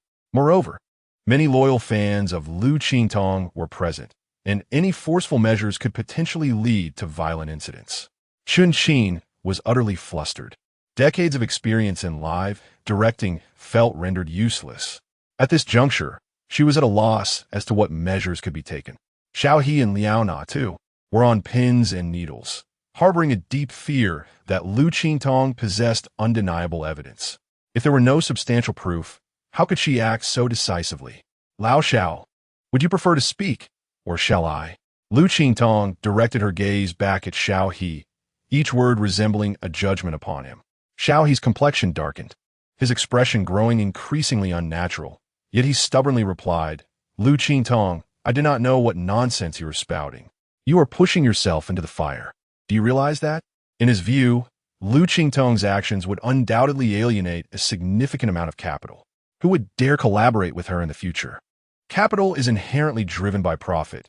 Behind every pursuit of profit lies conspiracy and intrigue. Liu Qingtong then turned her attention to Liao Na. "Sister Na, what about you?" Liao Na's voice trembled significantly, but without substantial evidence, she could only muster the courage to say, "Liu Qingtong, I hope you understand the gravity of your actions today.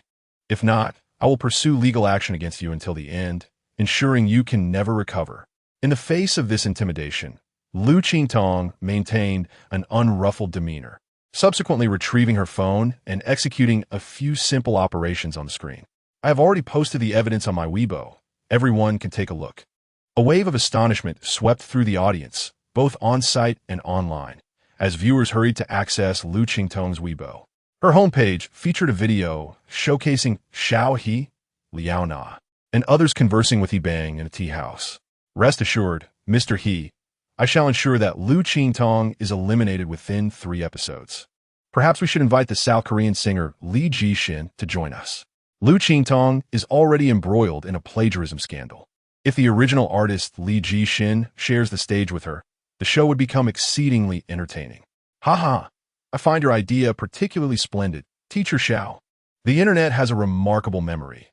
Once Jishin arrives, the controversy surrounding Liu Qingtong, which she has endeavored to suppress, will likely reignite instantly. Plagiarism must be firmly affixed to Liu Qingtong, marking her for life with this blemish. Liu Qingtong must be brought down this time. Qian Luo should have surpassed her long ago. In the video, the group is seen enjoying each other's company in a tea room. Particularly Mr. H's remarks left everyone gasping in astonishment. It turns out that this program is indeed designed to undermine Liu Qingtong and elevate Yang Qian Luo. Simultaneously, A singular question emerged in the minds of Mr. He and his companions, who secretly filmed this video. How did it end up in Liu Qingtong's possession? This is simply unfathomable. From the angle of the recording, they deduced that the camera must have been positioned on the bookshelf in the tea room. Someone has been monitoring them from behind. Who could it possibly be? Chapter 84. The rules of the entertainment industry deserve reform. Such evidence left Xiao, He, and others with nowhere to hide. Each person's expression was exceptionally pale, and Liao Na was so anxious that she nearly bit through her own lips.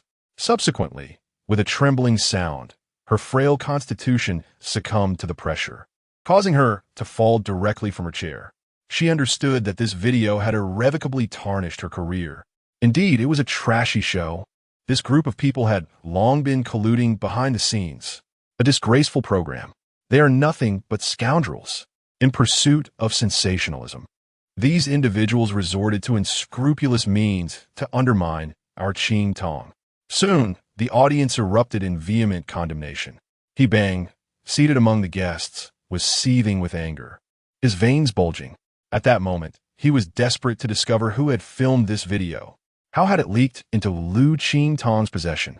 Yet, the dialogue captured in the video had not driven him to the edge of despair. I admit that I employed some unconventional methods for the sake of the show. But so what? Liu Qingtong, can you honestly claim that you did not plagiarize? Since plagiarism is an undeniable fact, is it wrong for me to wield it against you? How can a plagiarizing singer speak with any conviction? What is the issue with eliminating a plagiarizing singer within 3 episodes? I am merely purging the entertainment industry of its corrupt practices. In He Bang's eyes, as long as he clung to this point, Liu Qingtong would never regain her stature. Little did he know, Zhao Lu's affair had been kept hidden from him by Yang Qianluo. This revelation suddenly made Yang Qianluo, sitting in the lounge, tense. No wonder Zhao Lu had refrained from releasing the evidence after her confession, as she had been waiting for this day. Reflecting on the plagiarism incident, Liu Qingtong felt somewhat melancholic. Half a month prior, under the dual pressure of Qingfeng and Yang Qianluo, Zhao Lu had sought out Liu Qingtong and confessed that the entire plagiarism incident was her orchestration, taking full responsibility and recorded a video at that time. On that day, Zhao Lu had wept profusely, pleading for Liu Qingtong's forgiveness. Although Liu Qingtong did not grant her forgiveness, she had yet to release that video online. She had softened her heart, wishing to afford Zhao Lu one final avenue of retreat. She understood all too well what it would mean for Zhao Lu if that video were to be posted online. Most importantly, Liu Qingtong realized that even if Zhao Lu confessed and the video were disseminated, how much impact would it truly have? Zhao Lu was merely a pawn. How many would believe her confession? Moreover, the true instigator could still slander Liu Qingtong, accusing her of framing her own friend. Until the mastermind was unmasked, everything else would be futile. Yet, little did she expect that He Bang would continue to exploit the plagiarism scandal, presenting himself as a paragon of righteousness. He Bang's inquiries rendered the venue silent once more. Everyone awaited Liu Qingtong's response to the plagiarism controversy. Although much time had elapsed since the incident, Liu Qingtong had yet to provide a reasonable explanation, leaving her fans yearning for a tangible account. On this day, Liu Qingtong had no desire to discuss the matter of plagiarism. However, some individuals persistently clung to it. Mr. He, since you insist on addressing the issue of plagiarism, I kindly ask that Qianluo come forth to provide an explanation, Liu Qingtong stated, fixing her gaze upon He Bang. He Bang was momentarily taken aback. He genuinely did not comprehend the connection between this matter and Yang Qianluo. What relevance does this have to Qianluo? Liu Qingtong, do not drag an inconsequential person into this to obscure the truth. His eyes were icy, unaware of the gravity of the situation. Meanwhile, Yang Qianluo, in the lounge, was so tense that her nails nearly dug into her flesh, leaving deep red imprints. Inconsequential? Mr. He, I am uncertain whether you're truly uninformed or merely feigning ignorance. Liu Qingtong replied, her gaze as frosty as his, devoid of any trace of fear. Indeed, Mr. He, since Qianluo is present, why not allow her to confront Qingtong directly? Are you the one feeling guilty, Or is it Qian Luo? At this moment, Bei Hongfei, who had been silent, finally spoke up. Seeing him step forward, a flicker of hostility appeared in He Bang's eyes. Bei Hongfei, what connection do you have to this matter? Why do you feel the need to speak on Liu Qingtong's behalf? She is not part of your Huangji. He Bang retorted angrily. Just because it is not the case now does not mean it will not be in the future. Since Qingtong has expressed her intent to terminate her contract with Tianyan, the doors of Huangji will always be open to her. She is welcome at any time, Bei Hongfei replied without hesitation. Upon hearing this, Lu Fei in the guest seats narrowed her eyes. That is irrelevant to today's events. I advise you not to stoke the flames. It will bring you no benefit. He Bang pointed a finger at Bei Hongfei, his tone menacing. At that moment, Bei Hongfei's tone grew more severe. How is it unrelated? He Bang, you have sullied the entertainment industry with your unscrupulous tactics. As a fellow practitioner in the field, I cannot idly stand by and allow you to continue unchallenged. Is that a problem? Did you record the video? He Bang instantly realized, the fury in his eyes becoming increasingly difficult to contain. Indeed, I did, and what of it? Bei Hongfei replied, raising an eyebrow in a provocative manner. If you were wise, you would leave this place in disgrace, and I would refrain from exposing your sordid affairs. However, if you choose to remain obstinate, I might just indulge the audience with some more intriguing revelations. Although Bei Hongfei understood the harsh realities of the capital market, he also recognized that the secrets he held were merely a cover for the capital's transgressions, and revealing them would not serve his interests. After all, there were far too many individuals complicit with He Bang. Exposing such matters would damage the interests of a collective of capitalists. In the future, Huangji would undoubtedly find itself targeted. This is the nature of the capital circle. If you do not engage in their corrupt practices, they will not feel secure associating with you. If you strive to remain untainted by the mire, they will seek to eradicate you. Bei Hongfei, do you comprehend the implications of your actions? You are disrupting the established order. He Bang ground his teeth in anger. If it is broken, then it is broken. The rules of the entertainment industry have long needed reform. I am uncertain when it began, but the entertainment realm has become a veritable playground for your capital. And you dare to regard this as a norm. It is truly laughable. He Bang tightly clenched his fists. This time he had indeed struck a hard wall. Noticing He Bang's silence, Bei Hongfei's gaze became even more piercing as he remarked, at such a juncture, do you still intend to shield Yang Qianluo? I believe this evening, Yang Qianluo ought to extend a sincere apology to Qingtong. Why should I apologize? Bei Hongfei, is it truly amusing to slander me without evidence? At that moment, Yang Qianluo finally stepped out from behind the scenes. Chapter 85. What kind of relationship do you wish for us? The appearance of Yang Qianluo elevated the atmosphere to a pinnacle of excitement. A direct confrontation proved to be even more thrilling than a simultaneous performance. Almost every gaze in the venue was fixated on Yang Qianluo, eager to discern her connection to the plagiarism scandal. Liu Qingtong confronted her. I hope you clarify your intentions. Accusing me in front of so many people, what are you trying to achieve? Are you seeking revenge? Is this your despicable method to tarnish my reputation? Now that I stand here, tell me, what connection do I have to your plagiarism? Initially anxious in the lounge, Yang Qianluo now exuded an unusual calm. Just moments ago, she had confirmed that Zhao Lu had taken her money and fled abroad, currently vacationing in Thailand. Money, after all, wields great power. Seeing Yang Qianluo appear so self-assured at such a moment, Liu Qingtong couldn't help but sigh. Wouldn't it be better for you to admit your wrongdoing? What am I supposed to admit? If you possess evidence, present it. If not, apologize immediately. I, Yang Qianluo, will not tolerate even the slightest slander. To defame my character is utterly repugnant. A fierce determination gleamed in her beautiful eyes. She was confident that Liu Qingtong could not produce any evidence. Evidence, you say? This is my forte, Liu Qingtong countered. At that moment, Bei Hongfei regarded Yang Qianluo with a cold smile.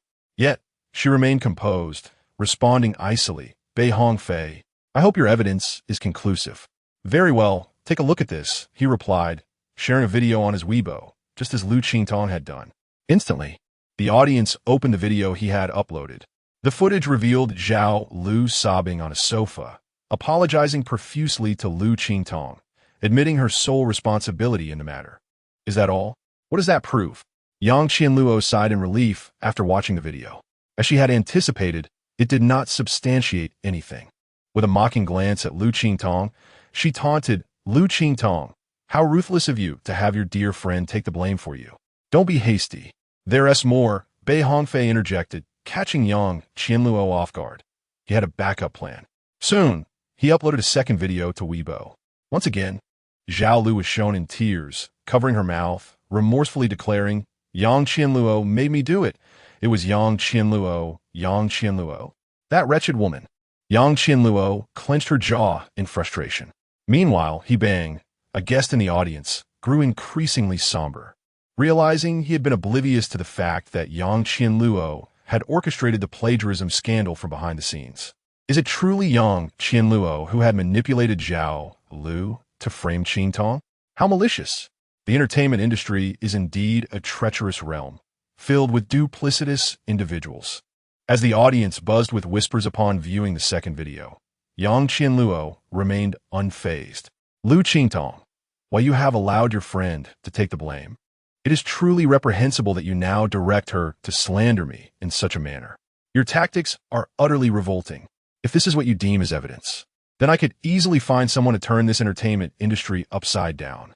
To consider a video filled with baseless accusations as proof is simply outrageous. Yang Qianluo, in a fit of rage, pointed an accusatory finger at Liu Qingtong, unleashing a torrent of invective. In her eyes, this so-called evidence was utterly worthless. Her fervent outburst caused many in the audience to waver in their opinions.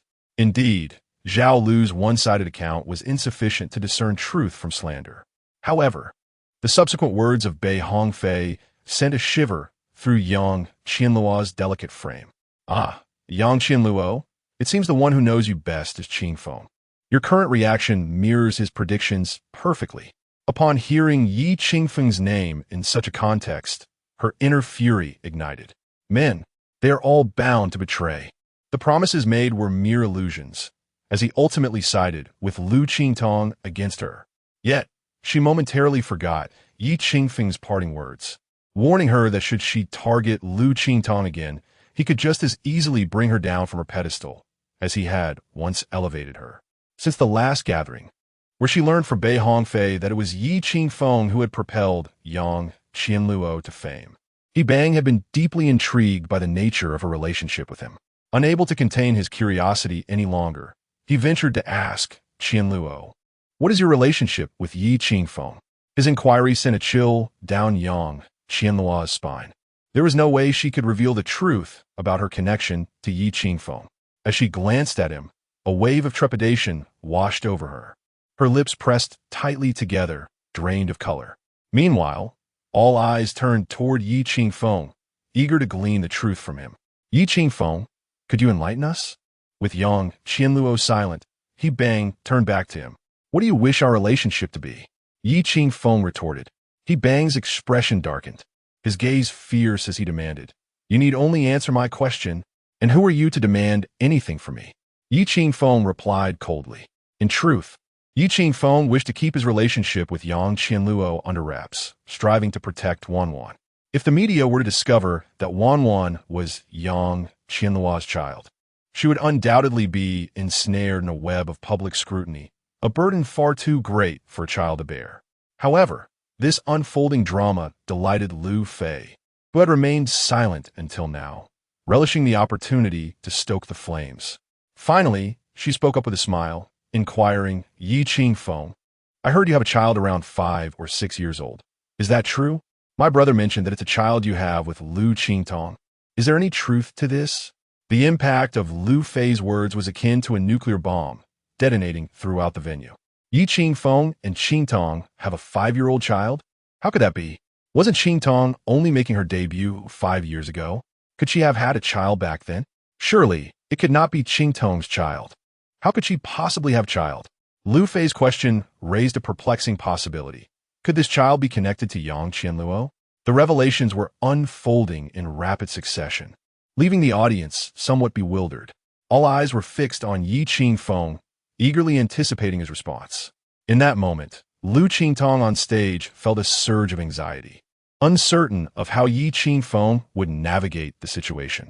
Yet, when he finally spoke, his answer sent a collective gasp through the crowd. The child was indeed not Qingtong's. Chapter 86. Liu Qingtong, do not speak nonsense. As soon as Liu Qingtong uttered these words, the atmosphere became charged with excitement, and many felt a prickling sensation on their scalps.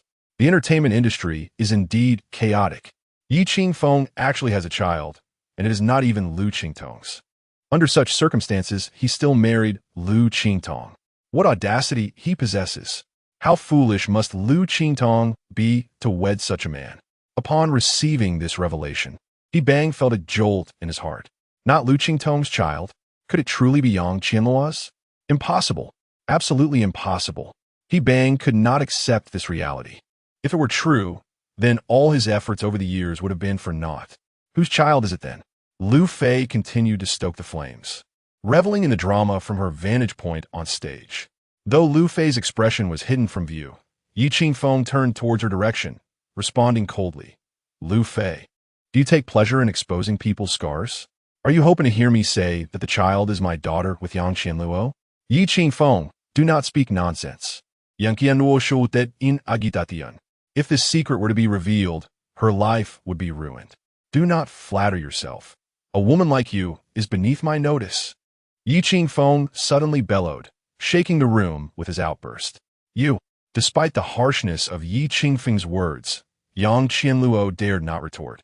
Realizing that Liu Qingtong seemed unwilling to disclose the truth regarding Wanwan's origins, Liu Qingtong continued to chastise. Yang Qianluo, you know well how you betrayed Huangji. Back when you were a newcomer, Hong Fei and I recognized your potential and nearly exhausted Huangji's resources to produce your debut album. And what did you do? You were treacherous, taking advantage of contractual loopholes to switch to Meiyu, almost plunging Huangji into irreparable ruin. Tell me, how can we ever forgive you? Switching to Meiyu was a matter between Bei Hongfei and me. You merely facilitated the connection. Why do you have to criticize me? Yang Qianluo retorted defiantly, glaring at Liu Qingtong. Who told you that Qingfeng merely facilitated the connection? All the songs on your first album were written by Qingfeng. Bei Hongfei slammed his fist on the table, his fury palpable, as if he might shatter the very surface. In an instant, Yang Qianluo's beautiful eyes widened in disbelief, her ears ringing. Furthermore, all the strategies for crafting your image were devised by Qingfeng. Without him, would you have achieved any success? Not a chance. Bei Hongfei, consumed by emotion, struggled to contain himself. He had long desired to reveal this truth to Yang Qianluo and had finally exploded in her face. This is impossible. This cannot be true. Bei Hongfei, you are lying. You must be using this opportunity to undermine me with your baseless claims. Although reluctant to admit it, tears began to well up in Yang Qianluo's eyes. Is it true? All the songs on Yang Qianluo's debut album were penned by Liu Qingtong. The names credited on that album were all Yang Qianluo's. Indeed, this seems rather implausible, does it not? Why does Liu Qingtong refrain from signing his name? Why attribute all these accomplishments to Yang Qianluo? This seems utterly unfounded. I find it hard to believe that if Liu Qingtong truly composed those songs, he would willingly forfeit all recognition, leaving not a single signature to his name. Yang Qianluo, still unwilling to accept this reality, pressed him with a question. Liu Qingtong, if those songs are indeed your creations, why do you not sign them? Why have you not informed me? However, the moment the words escaped her lips, she realized she should not have asked such a question. By posing it, she effectively admitted that the songs from years past were not her own creations. The audience erupted once more in astonishment. What this implies is that these songs were not penned by Yang Qianluo herself. I feel as though my CPU might overheat. What then is Liu Qingfeng's motive? Why would he act in such a manner? There is too much to process. The influx of information is overwhelming. Everyone turned their gaze back to Liu Qingtong, eager for an answer to this pressing question. Do you not understand the reason within your own heart? After a moment of silence, Liu Qingtong spoke, his tone laced with a hint of resignation and sorrow. This remark caused Yang Qianluo's eyes to flicker with realization as a vivid memory surfaced in her mind. She recalled the night she signed with Huangji, when Yi Qingfeng had gifted her a beautifully crafted score. Yet, she and T even glanced at it. Fresh out of art school and desperate to survive in the bustling city, she had reluctantly married Yi Qingfeng, never anticipating that he would invest all his energy into their daily life. A man so devoid of ambition seemed utterly incompatible with her restless spirit after their marriage. She had always believed that were it not for survival, such a man was unworthy of her. Bearing his child was, without a doubt, her gravest regret. Deep down, she had never trusted Yi Qingfeng, looking down upon him from her core. She consistently regarded him as merely an ordinary man. Tears finally trickled down Yang Qianluo's cheeks. It was she who had buried this man with her own hands. Yet, she could neither voice these thoughts nor summon the courage to do so. Yang Qianluo, have you not always been curious about who Yezi is? At that moment, Liu Qingtong could no longer contain her emotions and yearned to reveal this secret.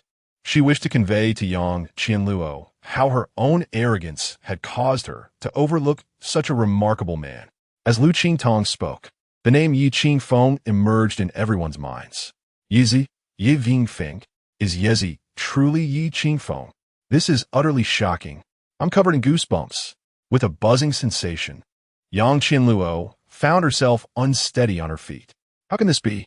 Yezi, how could it possibly be Yi Qingfeng? Impossible. Yezi cannot be Yi Qingfeng. Where is the evidence? Evidence! Yang Qianluo shouted, her voice tinged with desperation as this cascade of revelations pushed her to the brink of collapse. In that moment, she felt her very faith crumbling. The leaf she had tirelessly pursued turned out to be Yi Qingfeng, the very man she had always held in disdain. This was inconceivable. She simply could not believe such a reality, nor could she accept it. Chapter 87. Sister Qianluo, are you all right? I cannot believe this. Yi Qingfeng. This must be a fabric of lies you concocted in collusion with Bei Hongfei and Liu Qingtong. Your actions are solely intended to humiliate me on this stage. Even at this critical moment, Yang Qianluo remained unwilling to accept such a grim reality. Her defiance served merely as a means of self-comfort. Meanwhile, Liu Fei's voice resonated once more, as if she had discerned the underlying truths.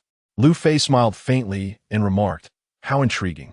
Liu Qingtong, you have indeed gone to great lengths to elevate Yi Qingfeng's persona in order to terminate your contract with Tianyan. Yet this is merely your unilateral explanation, devoid of evidence. How many would actually believe it? Do not forget, regardless of your theatrics on stage today, since you unilaterally breached the contract, the exorbitant penalty for breach cannot be evaded. Moreover, Yi Qingfeng, regarding the child, although you assert she is not Qingtong's, I hope you will reveal the identity of the child's biological mother. Otherwise, I will undoubtedly investigate this matter.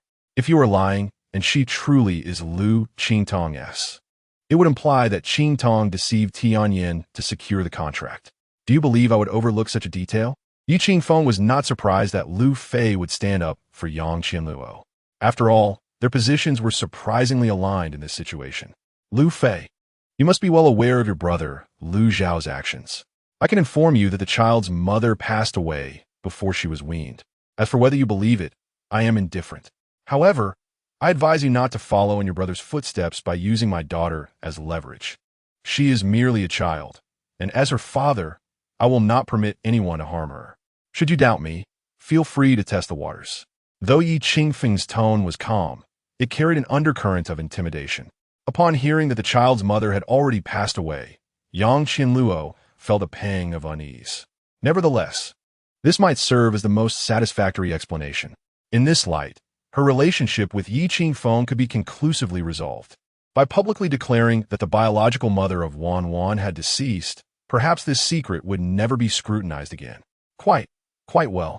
Yang Qianluo reassured herself, yet inexplicably. Her heart ached. At that moment, Liu Qingtong descended from the stage and approached Yi Qingfeng, gently grasping his hand.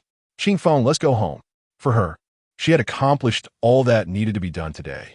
She had confronted everyone she needed to confront and publicly severed ties with Tianyan. She had revealed to all that Yi Qingfeng was indeed Yezi. Whether or not they believed it mattered little to her. What held significance was the man before her. Yang Qianluo felt a profound disdain for the mundane. She believed it was quite satisfactory. Her heart bore no restless spirit. All she desired was a happiness that belonged solely to her. As for her career, isn't it enough to simply be a singer? Why sacrifice freedom and love for it? Whether she had plagiarized or not was a matter she understood well enough in her own heart. All right, let us return home. Yi Qingfeng nodded gently, and the two slowly made their way down the corridor. Although the events of the evening had left the audience momentarily bewildered, watching Liu Qingtong holding Yi Qingfeng's hand brought them a sudden sense of relief. It seemed that this man and Liu Qingtong were indeed quite well matched. Qingtong, may you find happiness. Qingtong, we will always support you. Qingtong, we believe in your integrity. We eagerly anticipate your joy, and we will forever cherish you. Great Yi, please take good care of our Qingtong. Great Yi, we wish to hear more beautiful love songs. Yi Qingfeng, we entrust Qingtong to you. Please do not mistreat her. The sudden outburst of cheers from the fans caused Yi Qingfeng and Liu Qingtong to pause in their steps. Tears of gratitude welled up in Liu Qingtong's beautiful eyes, spilling forth. In that moment, all the recent controversies and criticisms seemed to dissolve amidst the fans' encouraging cries. Subsequently, they both turned to face the audience, holding hands and bowing deeply before disappearing into the corridor. It's over, it's all over. As Yi Qingfeng and Liu Qingtong departed, Chun Qin, who had been tense throughout, finally felt her spirit wane, collapsing onto the ground. Liu Qingtong's actions today had completely stripped away the veil of this program, exposing the underlying truths of the industry. Online, a chorus of vitriol erupted. The audience on site began to exit amidst a cacophony of discontent. Bei Hongfei, stop right there.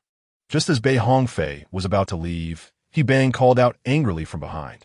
Bei Hongfei slowly turned, regarding the furious He Bang with a calm demeanor, feigning ignorance. What further instructions does President He have? Bei Hongfei, as a fellow head of an agency, why would you act in such a manner? For that Yi Qingfeng, you risked the fate of Huangji. Was it worth it? He Bang questioned through gritted teeth, simultaneously harboring a fear of Bei Hongfei's earlier words. He worried that Bei Hongfei indeed possessed more evidence, particularly concerning matters of corruption and bribery. This industry is notoriously murky. Everyone knows it. Yet, Bei Hongfei seemed intent on being the scapegoat. President He, do you appear somewhat apprehensive? Bei Hongfei smiled lightly. Are you afraid of the evidence I hold? Take a guess. Do I possess it or not? You are shameless. Installing cameras in my tea room, He Bang exclaimed, filled with righteous indignation. Rest assured, no one can match your shamelessness. I'm leaving now. Bei Hongfei casually waved his hand. However, after taking just a few steps, he paused, turning back to He Bang, and said, by the way, let me share something with you. Yi Qingfeng is also a director of Huangji. He has played an indispensable role in its success. So you understand. Bei Hongfei. Watching him walk away, He Bang felt as if his molars were about to shatter from the pressure.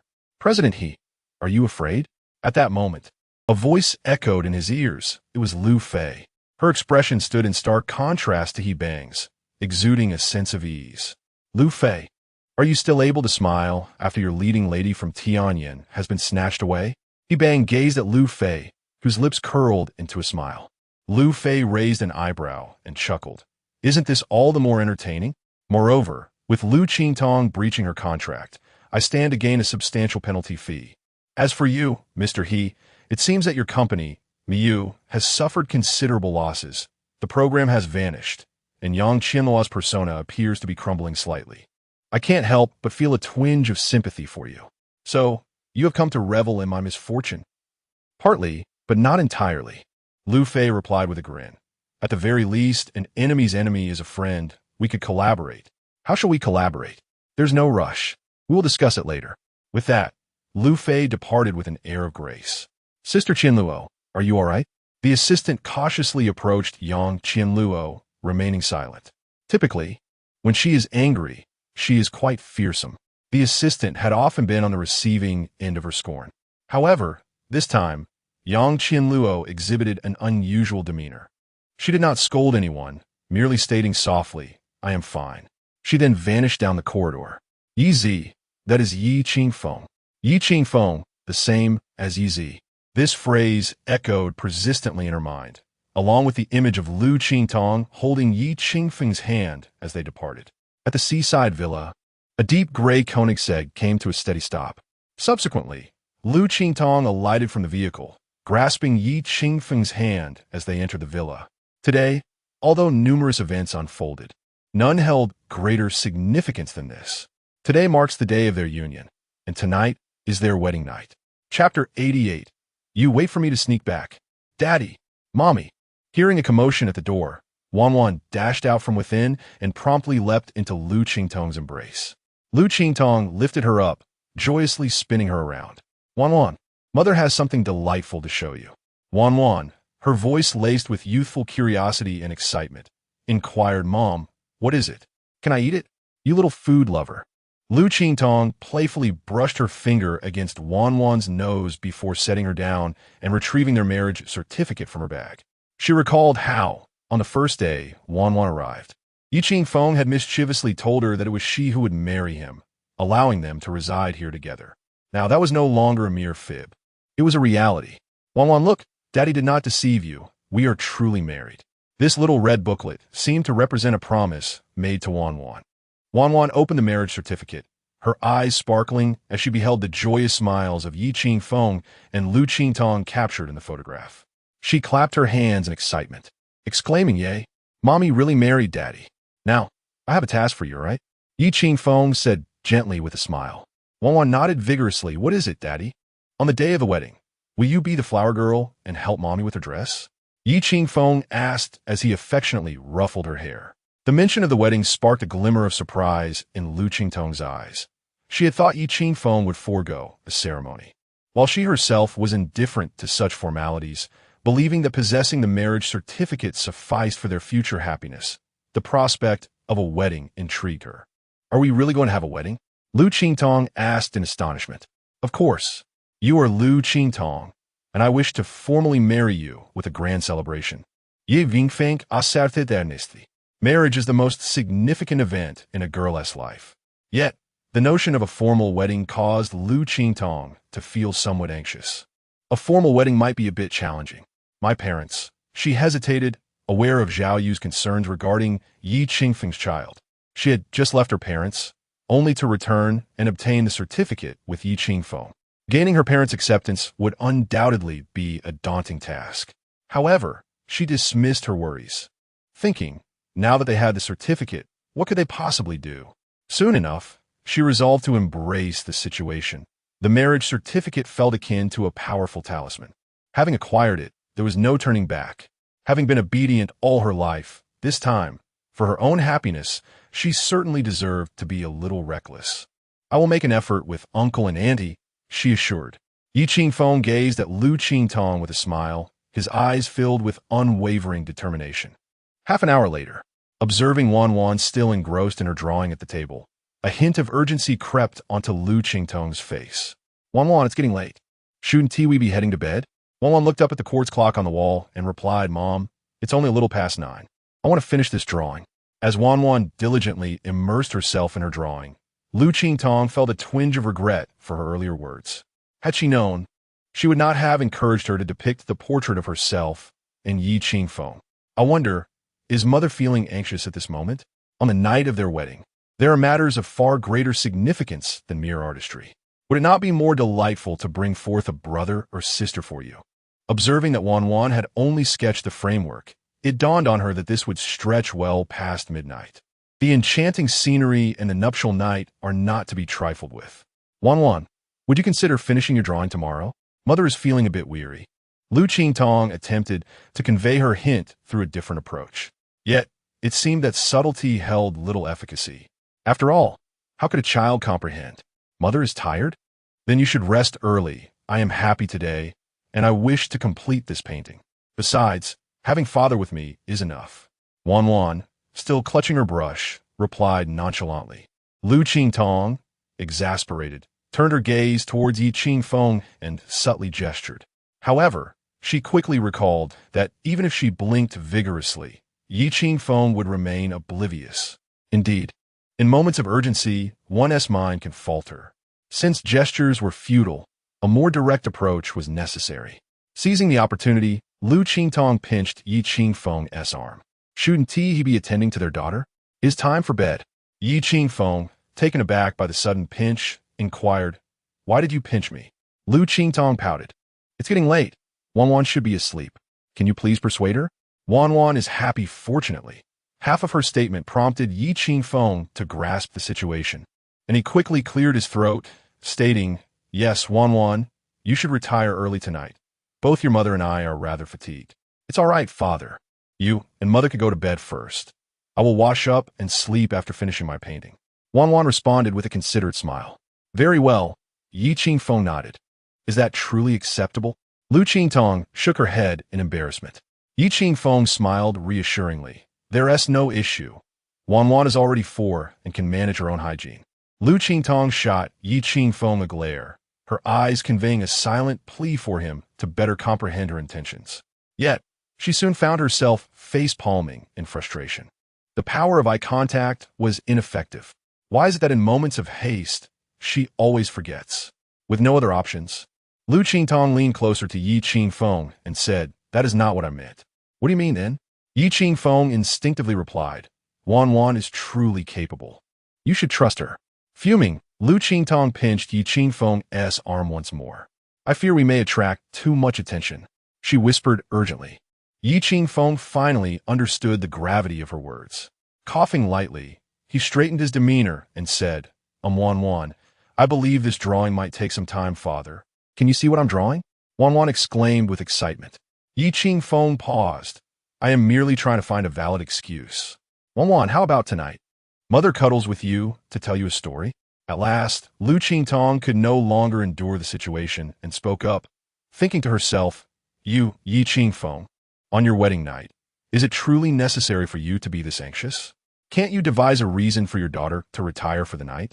Fortunately, Liu Qingtong's strategy proved effective, as Wanwan immediately responded with excitement, exclaiming, "Great! I can sleep with mommy. Come, let me take you to wash up." Liu Qingtong felt a sense of relief as she quickly picked up Wanwan, fearing she might change her mind. Then, during Wanwan's washing interval, Liu Qingtong stealthily approached Qingfeng, akin to a thief, and commanded, "You, after you finish washing, go lie down in my room and wait for me to sneak back." Chapter 89. Can you return? In the stillness of the night, the cicadas chirping in the woods heightened the solitude of the hour. One by one, the lights in the community flickered out. At that moment, a woman clad in a black gown appeared at the entrance of a dilapidated neighborhood. It had been an eternity since her last visit. She could scarcely recall when that had been. Yet, the surroundings remained unchanged, despite the enveloping darkness, stepping into the tree-lined path. The air was still infused with that familiar scent of greenery. Once inside the community, Yang Qianluo removed the black mask from her face, confident that at this late hour, no one would recognize her. Her gaze, devoid of luster, betrayed a hint of melancholy. She could not fathom why she suddenly felt an overwhelming desire to return here. Traversing the well-known path, she arrived at the foot of the stairs, inhaling deeply. Surely, Qingfeng had not sold that old house yet. At this moment, she yearned to sit inside for a while. Upon reaching the door, an unexpected wave of anxiety washed over her. The keypad lock was still the familiar one, seemingly unchanged. She hoped fervently that the code remained the same. Cautiously, she entered the 6-digit combination, her birthday, followed by Qingfeng's incorrect password. Although she had anticipated this, the sound of the alert caused her heart to flutter. She attempted another sequence, this time the birthdays of Qingfeng and Wanwan, but it too was met with failure. Desperation mounted as she tried again and again. After 5 unsuccessful attempts, the keypad emitted a shrill alarm, startling her. Fortunately, the alarm ceased quickly, but her heart sank a little further. Was the door truly beyond her reach? As the alarm deactivated, Yang Qianluo illuminated the panel once more, determined to try once again. This time, she refrained from entering any numbers associated with Qingfeng and instead input Wanwan's full birthday. A soft beep signaled success, the door unlocked. Surprised and astonished, she could hardly believe that the door had truly opened. At least she had not forgotten her daughter's birthday. With a click, she pushed the door open, and the entrance's sensor light flickered to life. The interior decor had transformed. No longer the quaint style she once knew. It now embraced a vintage wooden aesthetic, exuding a sense of gravitas. It was then that her attention was drawn to two pairs of slippers nestled beneath the shoe cabinet, one for a man and one for a woman. Her pupils flickered slightly. Were those slippers belonging to Liu Qingtong? Had she become the mistress of this home? It should not matter, yet the thought of Yi Qingfeng, whom she had referred to as Yezi, and the realization that all her songs had been penned by him stirred a twinge of discomfort within her. She discarded her elegant crystal sandals, treading barefoot into the living room, a sensation both familiar and strange. Almost immediately, her gaze was captured by a mural on the wall.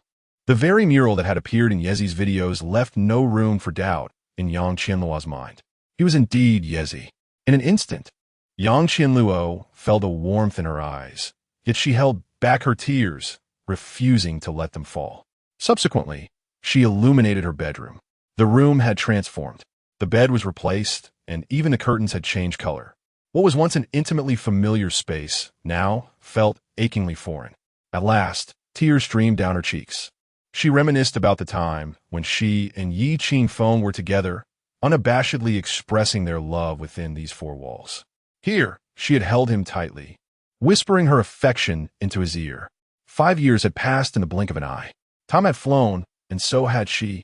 Yang Qianluo gently lifted her skirt, inexplicably yearning to lie down once more. The mattress had become firm.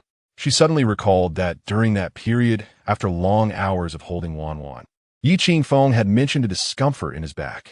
Did he change the mattress for that reason? A firmer one would be better for the back. At that moment, she noticed the guitar resting on the windowsill. It was still there. The sight of the guitar flooded Yang Qianluo with a sense of joy. He had not discarded it.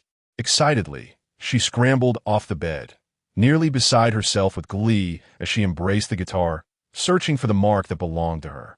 It was still there. The two letters YY remained as vivid and familiar as ever. Why hadn't he thrown it away? Was he still holding on? Yang Qianluo couldn't help but let her mind wander. The guitar seemed to unveil the sweetness of the past. Yi Qingfeng, can you ever return? Meanwhile, at the seaside villa, Liu Qingtong was on the verge of madness, feeling utterly inept at telling stories to children. She lacked experience. Seeing Wanwan gazing at her with wide eyes made Liu Qingtong want to call the police. Officer, could you please help this child to sleep? Liu Qingtong awkwardly looked at Wanwan and helplessly suggested, Wanwan, how about I tell you a different story? Mom, let me tell you one. Liu Qingtong exclaimed, No. What if you end up more awake? How about I sing you a song instead? Liu Qingtong hurriedly waved her hands. If she fell asleep while singing, that would be a tremendous loss. All right, Wanwan nodded obediently. Liu Qingtong sighed in relief. After all, she was not unskilled at singing. Sleep, baby, sleep. Mommy is right beside you, a famous lullaby. Who sang it? Never mind, it's not important. Until Liu Qingtong found herself yawning multiple times while singing. She finally noticed that Wanwan seemed to have fallen silent. Oh my, she had finally drifted off to sleep. Overwhelmed with emotion, Liu Qingtong felt tears welling up. She quickly got up, donning her most alluring nightwear, preparing for the most significant moment of her life. The deep green spaghetti strap sleep dress accentuated her fair skin, making it appear delicate and flawless. The expanse of her porcelain skin was an irresistible temptation for any man. Not to mention, she had never worn anything this revealing even in front of her closest friends. Wait, Liu Qingtong abruptly froze in place. Then, unable to contain herself, she slapped her forehead with a resounding sound. Oh, Liu Qingtong, how could you be so foolish? Yi Qingfeng cannot even see. What use is it for you to dress so alluringly? You must hasten to restore his sight. You cannot let your exquisite beauty go to waste. Gently, she soothed her chest and then stealthily opened the bedroom door. However, upon entering the quiet room, she found Yi Qingfeng reclining against the headboard, his eyes closed. Liu Qingtong's beautiful eyes widened in astonishment. What is the meaning of this? After all the effort to lull your daughter to sleep, you have fallen asleep as well. Yi Qingfeng. Without further ado, she resolved to awaken him, regardless of his slumber. Liu Qingtong boldly climbed into the bed from the foot. Naturally, Qingfeng was not truly asleep. Sensing the movement, a faint smile graced his lips. On a night of such significance, it was only prudent to take a brief respite before fully engaging in the task at hand. Chapter 90. I said I don't love you. Though this was not the first time, with Qingfeng leaning against his warm chest, Liu Qingtong felt a flutter of nervousness. After all, this experience was markedly different from the first. There was no alcohol involved, nor any coercion. This time, she was entirely rational, contemplating the desire to kiss this man, Qingfeng. The utterance of his name was imbued with tenderness, her voice soft and inviting. Her beautiful eyes fixated on Qingfeng, though he could not see her gaze. It mattered little. Simply looking at him with affection filled her heart with contentment. Kiss me. Her seemingly gentle request bore an irresistible weight. This time, Liu Qingtong refrained from launching into a passionate kiss as before. Instead, she slowly approached his lips, wishing to savor the significance of this pivotal night in her life. To relish the essence of the man she had come to love deeply. Qingfeng, too, moved with exquisite gentleness, as if fearful of causing pain to this woman. So delicate and precious, like a work of art. Love gradually intensified, and the night became enchanting, suffused with a delightful atmosphere. Time seemed to slow, the scene within the room resembling a masterpiece painted by the hands of a master artist. After a while, Liu Qingtong nestled in Qingfeng's embrace, her body soft and pliant, like a gentle stream flowing against him. Husband, she whispered tenderly in his ear, the word carrying profound emotion.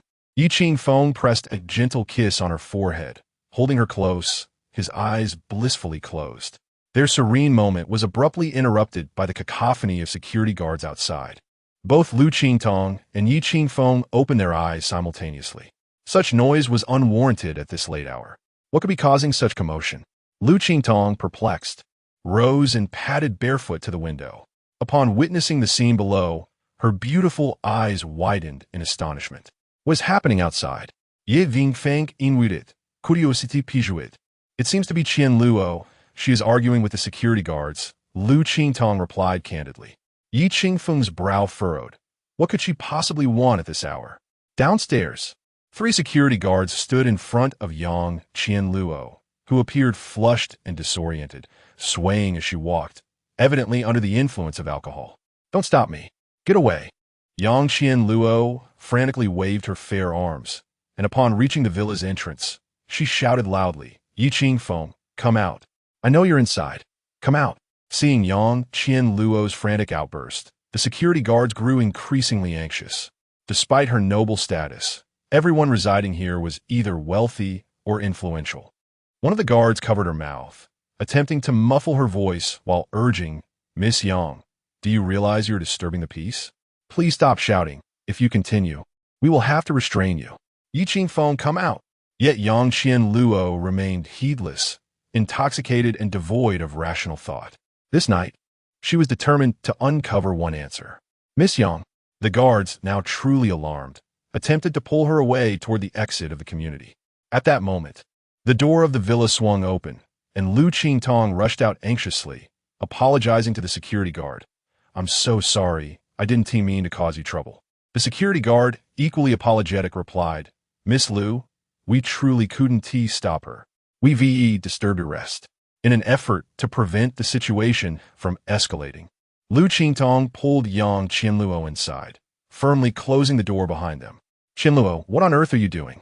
She asked, staring at Yang Qianluo in disbelief, never expecting her to create such a scene in the dead of night. Where's Qingfeng? Bring him out. Yang Qianluo's gaze was unfocused, and she reeked of alcohol. How much have you drunk? Do you even realize what you're doing? Liu Qingtong scolded her. Causing a ruckus in the middle of the night could very well land us on trending news tomorrow. Fortunately, the community where Liu Qingtong resided was of high quality, and the security personnel were disciplined. That is none of your concern. Just let Qingfeng come out. I simply wish to ask him one question. Ignoring Liu Qingtong, Yang Qianluo attempted to storm upstairs. At that moment, Yi Qingfeng had already found his way to the staircase, his expression grave. "What do you wish to ask?" he inquired coldly, wishing to sever any ties with her. It was best to clear the air tonight. Upon seeing Yi Qingfeng, young Qianluo stumbled toward him, nearly losing her balance. She excitedly approached him, but when she caught sight of his vacant gaze, she hesitated. Was he truly blind? It wasn't he an act. "You really can't see?" Yang Qianluo asked, unable to contain herself. Yi Qingfeng's expression remained icy as he replied, "Is that what you came to ask?" "Yes. I am blind. If you believe this is my retribution, so be it. Now, can you leave?" Yang Qianluo fought back tears as she spoke. "I just want to ask you, when I left you back then, did you still love me?" Yi Qingfeng was taken aback by her question. After a moment of silence, he resolutely responded, "I no longer love you. You're lying. If you didn't love me, why did you give me those songs? If you didn't love me, why did you make such great sacrifices?" Yang Qianluo retorted passionately. "Does that even matter?" Yi Qingfeng's tone remained cold. "It does. When you gave me the songs, you still loved me, didn't you?" A glimmer of hope shone in her eyes as she yearned for his affirmation. Yet he replied, "I've said it. I do not love you. The moment you threw Wan onto the bed, I ceased to love you. She is your daughter, not a toy." Yi Qingfeng truly wished to forget certain memories of the past. Tears, however, could not be restrained as they slowly fell from Yang Qianluo's beautiful eyes. "At that time, I suffered from severe postpartum depression. My actions were beyond my control." She shouted again. "But you shouldn't have treated Wan that way. She was only a few months old. How could you bear to do that?" At that moment, Liu Qingtong forcefully pushed Yang Qianluo aside. Unable to contain the turmoil within her heart, she dared not envision such a scene. How could an infant of merely a few months endure such torment, especially at the hands of her own mother? "Do you understand?" she exclaimed. "I was suffering from severe postpartum depression. It was truly grave. Do you comprehend?" Yang Qianluo, however, remained unfazed, adopting an air of self-righteousness. Postpartum depression seemed to have become her sole, albeit reluctant, justification for the harm inflicted upon Wan. "Yang Qianluo, you know precisely how your postpartum depression came to be." At this juncture, Yi Qingfeng's voice rang out sharply, leaving Yang Qianluo momentarily stunned. Chapter 91. Leave. Indeed, Yang Qianluo is all too aware of the origins of her postpartum depression. It has always been her restless soul that has caused her turmoil. Her ambition for fame and fortune has been insatiable. The things she cannot attain perpetually stir her soul, and only upon acquiring them does she realize that what is lost becomes far more precious. This is the state she finds herself in now. "Ye Qingfeng, is there still a possibility for us?" In a drunken stupor, Yang Qianluo posed a question that should have remained unspoken. Yi Qingfeng was taken aback. How could she still utter such a question? "Yang Qianluo, please leave. I have married Qingtong, and I no longer love you. I will consider this merely the ramblings of drunkenness," Yi Qingfeng replied, suppressing her inner fury. Yet, Yang Qianluo persisted. "There is still a chance for us, isn't there?" "Impossible. We have moved past that," Yi Qingfeng retorted sharply. "You are deceiving yourself. If there is no possibility left, then why do you still keep that guitar? The one inscribed with our initials?" Yang Qianluo fixed her gaze on Yi Qingfeng, challenging her. The guitar, bearing the initials of both their names, had become her last glimmer of hope to salvage their relationship. However, "Leave." The response was a cruel, singular word. The reason Yi Qingfeng had not destroyed the guitar was simply that it shared the same birthday as Wan. Nothing more. Yet, Yang Qianluo still clung to it for her own purposes. The harsh command left Yang Qianluo feeling numb, as if struck by a jolt of electricity. She heard a sharp sound of shattering. It seemed that everything truly was too late. There was no time left. Without uttering another word, Yang Qianluo turned, dazed, and walked toward the door. Liu Qingtong watched in a daze, then retrieved the car keys from the drawer, saying to Yi Qingfeng, "I will take her home." She was concerned for Yang Qianluo's state, fearing something might happen. "No need. I have summoned the driver," Yi Qingfeng replied. Upon hearing Liu Qingtong's words, Yang Qianluo turned back and forced a bitter smile. At that moment, "Daddy, what is happening?" Wan, rubbing her sleepy eyes, descended the stairs slowly. Hearing Wanwan's voice, Yang Qianluo spun around. It had been nearly 5 years since she had last seen her child. How grown she was now! In an instant, she noticed that Wanwan's eyes resembled her own, her nose bore some similarity, and her mouth was like Yi Qingfeng's. Upon hearing Wanwan's voice, Liu Qingtong hurriedly turned and rushed to her side, saying, "It's nothing, Wanwan. You should go back to your room." Wanwan obediently nodded, "Okay, Mama." However, upon hearing Wanwan call Liu Qingtong Mama, Yang Qianluo's eyes widened in disbelief. In a moment of desperation, she rushed to Wanwan, grasping her shoulders, and asked fervently, "What did you just call her?" Yang Qianluo's sudden intensity startled Wanwan, who promptly curled up behind Liu Qingtong, gazing at Yang Qianluo with fear. Liu Qingtong quickly shielded Wanwan, calling out to Yang Qianluo in distress, "What are you doing? You're scaring Wanwan. If you truly care for Wanwan, you should leave now." The voice of Yi Qingfeng echoed simultaneously.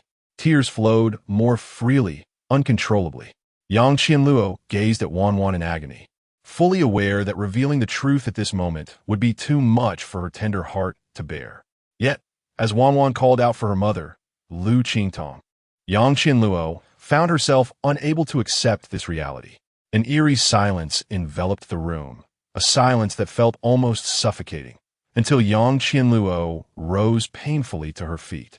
She wiped away the tears from the corners of her eyes and approached Yi Qingfeng. "Liu Qingtong, please take Wanwan upstairs." "I have one last thing to say to Yi Qingfeng," she implored, turning her back to Liu Qingtong. Liu Qingtong glanced at Yi Qingfeng before picking up Wanwan and ascending the stairs, placing her trust in this man. Once Liu Qingtong and Wanwan had left, Yang Qianluo, tears brimming in her eyes, asked Yi Qingfeng, "Did you ever tell her that I am Wanwan's mother?" Yi Qingfeng nodded, affirming, "No, I have never revealed that." Upon receiving this answer, a bittersweet smile graced Yang Qianluo's lips. "So, you intend to keep it hidden for a lifetime? Wanwan is still young. When she grows up, she will seek out this truth herself. We can discuss it when she is older," Yi Qingfeng replied without hesitation. Indeed, as Wanwan matured, she would inevitably yearn to know the identity of her biological mother. But did it truly matter? To Yi Qingfeng, it was of little significance. What mattered was not who gave her life, but who loved her unconditionally. For reasons unknown, upon seeing Wanwan, Yang Qianluo's emotions steadied considerably. Her voice lost its edge, and her gaze seemed to shimmer with newfound light. Yi Qingfeng sensed something amiss and cautioned, "I hope you refrain from causing Wanwan any harm, especially now while she is still a child." "Humph," Yang Qianluo scoffed coldly, then turned to Yi Qingfeng, her eyes resolute. "Listen well, Yi Qingfeng. No matter what happens between us, Wanwan will always be my Yang Qianluo's daughter." With that, she pivoted and strode towards the door, never looking back. "Mommy, who was that sister just now? Why was she so strange, coming to our home at this hour to argue with you?"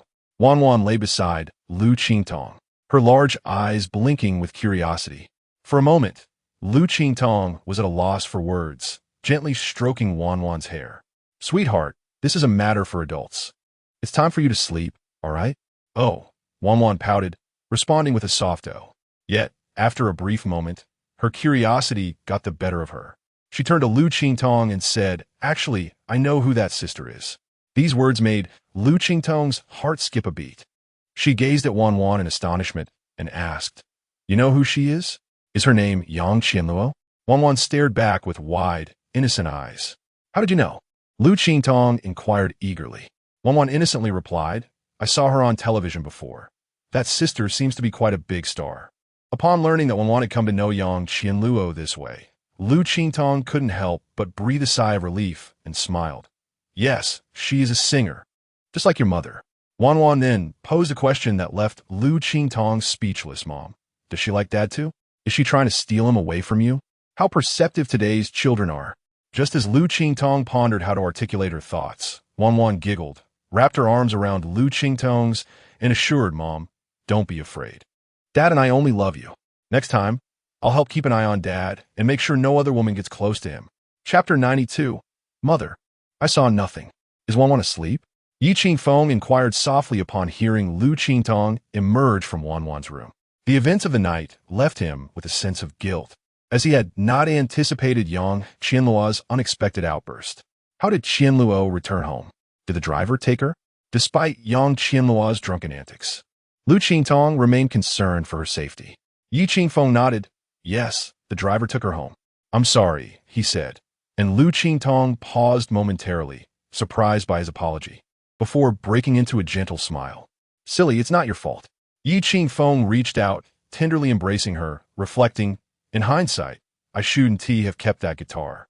But you said it was born on the same day as Wanwan. It holds a unique significance. Liu Qingtong responded with understanding, acknowledging that she too would have kept it. Take me to the old house tomorrow. All right. Liu Qingtong nodded with a smile, refraining from asking further questions. The following morning, as dawn broke, Yi Qingfeng awoke to find Liu Qingtong absent from his side. Up so early? He pondered, bewildered, as he groped his way out of bed and descended the stairs. Qingtong? He called softly, but received no answer. Where could she be? Unease crept over him, prompting him to hasten his search. Fortunately, as he passed the living balcony, he heard a sound, the sound of water. Qingtong, is that you? He assumed it was Aunt Zhang returning. You're up. Liu Qingtong's melodious voice reached his ears. Yi Qingfeng was taken aback. Are you doing laundry? There are some oil stains on Wanwan's clothes that the washing machine couldn't clean, so I thought I'd try hand washing them. Liu Qingtong replied, smiling as she scrubbed the garments. While he had initially asked Liu Qingtong to clean to alleviate her anxiety, the realization that she was genuinely washing Wanwan's clothes tugged at his heartstrings. After all, she was Liu Qingtong. I'll do it, Yi Qingfeng said, swiftly moving to her side and taking her hand. Doing laundry will make your hands rough. It's all right. Aunt Zhang is still at the hospital. I can manage this for now. I'll just apply some essence later, she replied with a smile, eager to prove her capability as a good mother. Let me handle this. Although Yi Qingfeng had always nurtured Wanwan's independence by having her assist with simple chores, he felt it was sufficient for her to possess that ability. He could not bear the thought of them living like this every day. Where are the stains? Yi Qingfeng asked, grasping the clothing. Liu Qingtong guided his hand to the location of the oil stain. Here, Yi Qingfeng quickly began to scrub, his movements so deft that it evoked a twinge of sorrow. Over the years, he had truly played both father and mother. At that moment, Liu Qingtong gently embraced Yi Qingfeng from behind. How wonderful it is to marry a man like you. Because Yi Qingfeng is not a man of weakness. Despite his considerable talents, he chooses to invest his energy in life and in those he loves. This is far superior to those who gallivant in a marketplace while remaining indifferent to their families. Are there still oil stains? He inquired, lifting the garment after rubbing it clean. Yes, Liu Qingtong replied with a sudden, mischievous grin. Where? Yi Qingfeng asked earnestly. Here, Liu Qingtong said, and on tiptoe, pressed her lips against his. Unexpectedly, oh dear, oh dear. In the distance, Wanwan shyly covered her eyes with both hands. Upon hearing Wanwan's voice, Liu Qingtong hastily released Yi Qingfeng. Must you be so embarrassing? Mama, I didn't see anything. Wanwan quickly waved her hands. In this era of the internet, it is inevitable that children occasionally encounter such romantic scenes on their phones. Even some inappropriate cartoons feature kissing scenes, leading to a certain degree of precociousness in many children's thoughts. It seems that next time, caution is warranted, Liu Qingtong reflected inwardly. Expressing affection should not corrupt the young. In a private estate nestled among the mountains, luxury cars lined up at the entrance. Do you think President Fei summoned us so early for something significant? I don't know. I cannot fathom President Fei's thoughts. It is said her brother has already gone abroad, and it appears that the Liu family's enterprises are soon to be under her control. To be honest, in the presence of President Fei, the young Liu is indeed quite inexperienced. Soon, a group arrived at an elegantly traditional tea room, awaiting Liu Fei's arrival. A few minutes later, Liu Fei entered briskly, dressed in a loose, airy tinsel and linen ensemble, accompanied by two secretaries. Thank you for your patience, everyone, she greeted, wearing a confident smile. President Fei, we've only just arrived, remarked one man in a tailored suit, squinting with a smile. All right, I will get straight to the point. As you all hold considerable shares in Tianyin, You are likely aware of its recent developments. Liu Qingtong's public breach of contract has undoubtedly dealt a significant blow to Tianyin's stock price. Therefore, I hope you can assist me. After taking her seat, Liu Fei addressed the matter directly. Upon mentioning Tianyin's stock price, the crowd exchanged glances. After all, Liu Qingtong, as the face of Tianyin, her departure would certainly lead to a plummet in stock value. Those present held nearly 40 of Tianyin's shares. What would you have us do, President Fei? Liu Fei smiled slightly and said calmly, "You are not to sell a single share." At this pronouncement, the room erupted in astonishment. Not selling at this time? Are we to wait for losses? Logically, knowing the stock would fall, one would typically take profits and exit for safety. Moreover, after Liu Qingtong won the championship in Heavenly Voice, Tianyin's stock had a strong rebound, returning to high levels. This moment would have been the best opportunity to exit. As the crowd engaged in fervent discussion, a trace of coolness flickered in Liu Fei's gaze. However, she remained unperturbed, her tone still composed as she remarked, "I understand that if I do not speak today, many of you will seek to exit and take profits. Am I correct?" At that moment, one of the prominent investors awkwardly chuckled and replied, "Ms. Fei, if we are fully aware that Tianyin's stock will decline and we choose not to exit, it would be tantamount to willingly incurring losses, wouldn't it? If you do not sell, relying solely on the meager strength of retail investors. How far can Tianyin's stock price actually fall?" Liu Fei narrowed her eyes and inquired, "In my opinion, as long as I can keep this group of individuals steady, Tianyin's stock price will remain unyielding. In summary, the purpose of gathering you here today is to make it unequivocally clear. After the market opens tomorrow, I will acquire as much as retail investors choose to sell. As long as you do not sell, Tianyin's stock price cannot decline. Those retail investors are merely fodder." However, Liu Fei swiftly shifted her tone, coldly asserting, "But should I discover that any of you among this group decides to sell aggressively, I will be quite displeased. You should understand the consequences of my displeasure, correct?" Chapter 93. Are there other women in your life? After finishing breakfast, Liu Qingtong drove with Yi Qingfeng and Wan Wan to the old house. Now that she had publicly acknowledged Wan Wan's existence, there was no need to conceal her any longer. This time, Wan Wan also brought back to Huang, as nostalgia often beckons. Returning to the old house, both Wan Wan and De Huang were filled with joy. Upon opening the door, Yi Qingfeng did not rush inside, but instead fiddled with the code lock to access its settings. Subsequently, he set a new password. "Why did you change the password?" Liu Qingtong inquired, her curiosity piqued. She could see the guitar, indicating that she had been there the previous day. "It's because Yang Qianluo guessed the old one." "Which is not surprising," Yi Qingfeng replied. Liu Qingtong nodded in realization. "What is the new password?" "Altu zikibin beishus onsikis, ye Qingfeng answerit." Liu Qingtong paused. "Does this password hold any special significance?" "It's your and Wan Wan's birthdays," Yi Qingfeng revealed. Fortunately, Liu Qingtong quickly grasped the implication. Yet her expression remained one of astonishment. "How did you know my birthday?" "When we registered for the marriage certificate, you filled out your ID number," Yi Qingfeng explained. Still, Liu Qingtong was taken aback. "But you can't see." "Indeed, I cannot see, but I am not deaf." "You were afraid of making a mistake, so you recited the numbers aloud as you wrote them," Yi Qingfeng clarified. Liu Qingtong's face flushed with embarrassment. This habit had been ingrained in her since school. Whenever faced with significant numbers, she would unconsciously recite them aloud while writing. She had even been warned by an invigilator during her college entrance examination, where it almost seemed as though she was providing answers to those nearby. Moreover, Liu Qingtong's mathematical skills were abysmally poor, and her score had been exceedingly low. Luckily, she was an art student. Had anyone actually listened to her answers, they might have pursued her down the street after the exam.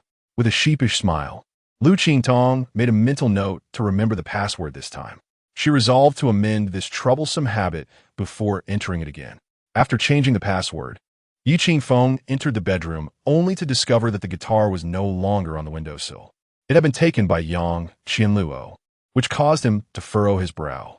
He had intended to destroy it, for if Yang Qianluo still held sentimental value for the guitar, it should not exist. Yet, it had been removed by her. "Where's the guitar?" Liu Qingtong asked, her curiosity evident. She took it with her, Yi Qingfeng replied helplessly. Liu Qingtong realized Yang Qianluo had taken the guitar for a reason. Let her take it, then. It's just a guitar. I'll buy you another one, she said playfully. This time, we'll engrave our names on it. All right. Yi Qingfeng nodded, though unease lingered within him. He hoped Yang Qianluo would not create further disturbances. Across the ocean, the night deepened. Zhao Yu emerged from her bath, clad in a black nightgown, her allure undiminished even as she approached 50. She stood before the mirror, admiring her reflection, and after spritzing a touch of perfume, she stepped out of the bathroom with a charming smile. Although they had been married for years, a sense of romance was still essential, especially in these recent years that deserved to be cherished. After all, in just a few more years, the onset of menopause would arrive. Darling, I'm here, Zhao Yu declared, her smile radiant as she entered the bedroom. However, in an instant, her demeanor shifted. The allure on her face transformed into indignation. You old fool, where have you been during your business trip? The outside world is vibrant, and you come home only to sleep? She fumed at her husband, who was already sprawled on the bed, fast asleep. Seeing the irreverent man in slumber, Zhao Yu placed her hands on her hips in frustration. During her recent stay at her daughter's home, she had encountered misunderstandings involving Yi Qingfeng and Liu Qingtong that had rekindled her own romantic sentiments. Now back in the States, she had barely managed to hold her excitement until he returned, only to find him asleep. Liu Zhishan, get up and get to work, Zhao Yu exclaimed, pinching the flesh of his arm, causing him to leap out of bed in shock. Ouch, what's the matter? Liu Zhishan winced, utterly bewildered. Are you seeing someone else? You come back just to sleep? Is that woman outside exhausting you so much? Zhao Yu interrogated him, her voice laced with fury. Liu Zhishan looked at her, dumbfounded. The secretaries around me are all your people. If I had someone, you'd know better than I do. Who knows if you've learned the trick of diverting the tiger from its mountain lair? Zhao Yu retorted. Regardless, I'm starving. I'm about to starve to death. Liu Zhishan grimaced, realizing the wrath of a hungry woman could be terrifying. However, considering her current mood, he knew the meager allowance was already decided. I need to freshen up first. He begrudgingly climbed out of bed and headed to the bathroom. Satisfied, Zhao Yu smiled to herself, then lay down, picking up her phone to scroll through the news for a moment. A few minutes later, after mentally preparing himself, Liu Zhishan emerged from the bathroom, taking a deep breath for encouragement. Liu Zhishan, you are still young. You can do this. But as soon as he stepped out, Zhao Yu seized his hand and pulled him towards the exit. Liu Zhishan, alarmed, exclaimed, Where are we going at this hour? To the airport, Zhao Yu responded. Liu Zhishan's eyes widened in shock. Is this what aging does? Not satisfied at home. We're heading straight to the airport? Is this really necessary? Hey, at least let me get dressed, he shouted. Zhao Yu finally calmed down, staring at him incredulously. What are you thinking, you old fool? What are you talking about? Liu Zhishan asked, his expression one of confusion. Your daughter just registered her marriage with Yi Qingfeng, Zhao Yu explained, her anger palpable. We've barely been back a few days, and she has already married? This is outrageous. Upon hearing this, Liu Zhishan became equally agitated. What did you say? Qingtong and Yi Qingfeng are married. Yes, it's as if we don't even matter to them. Zhao Yu seethed. This is more shocking than I expected. Let's go back to the country. I need to teach that boy a lesson. Liu Zhishan stood with an air of confidence and bravado. Hey, put some clothes on, Zhao Yu exclaimed, observing Liu Zhishan, clad only in his underwear, preparing to head to the airport. A twitch of annoyance flickered at the corner of her mouth. Oh, I forgot. Liu Zhishan quickly turned around, somewhat embarrassed. Yet, this son-in-law was truly remarkable. In the days when I pursued your mother, I displayed a fair amount of courage. But I at least had to secure a nod of approval from my father-in-law before obtaining the marriage certificate. Yi Qingfeng, you rascal, you haven't even met your father-in-law yet. Yet you've whisked away his precious daughter. There are limits to what one can endure. Chapter 94. Passionate service to you, dear Mr. Yi. Where are we headed now? After enjoying a bowl of noodles at the entrance of the community, Liu Qingtong diligently took on the role of the driver once more. Yi Qingfeng fastened his seatbelt and smiled. Let us pay a visit to Old Bay. All right, Liu the driver is on duty, ready to serve with passion. Hold on. No need for passion. Just drive slowly. Yi Qingfeng quickly waved his hand. Hee, Liu Qingtong responded playfully. While I'm behind the wheel, there's no reckless driving here. Yet, scarcely had she finished speaking when the car roared forward with a sudden jolt. Just a minor slip-up, Liu Qingtong said, hastily easing off the accelerator. Meanwhile, Wanwan in the back seat clapped her hands excitedly. Wow, Mom drives so cool. Upon arriving at Huangji, Liu Qingtong assisted Yi Qingfeng in exiting the car and enter the hall. However, upon witnessing the scene before her, she froze in astonishment. What is the matter? Ye Qingfeng invited, Notijin had hesitation. What is President Bei doing? Liu Qingtong was taken aback to see the employees of Huangji gathered in the lobby, all eyes fixed on the three of them. Hello, President Yi, came the sincere greetings from the Huangji staff, which was somewhat intimidating. Hearing the salutation, Yi Qingfeng was momentarily bewildered. Oh, Bei, what is going on? Bei Hongfei quickly approached, shaking Yi Qingfeng's hand. I knew you were coming. Everyone at Huangji is so excited. Are you certain? This isn't some sort of prank, is it? After all, the sudden arrival of President Yi would surely astonish these people. Regrettably, Yi Qingfeng could not see the expressions on the employees' faces, which indeed radiated respect for him. There were two reasons for this. First, they were all well aware of the significant contributions Yi Qingfeng had made to Huangji in the past. Without him, Huangji would not be where it is today.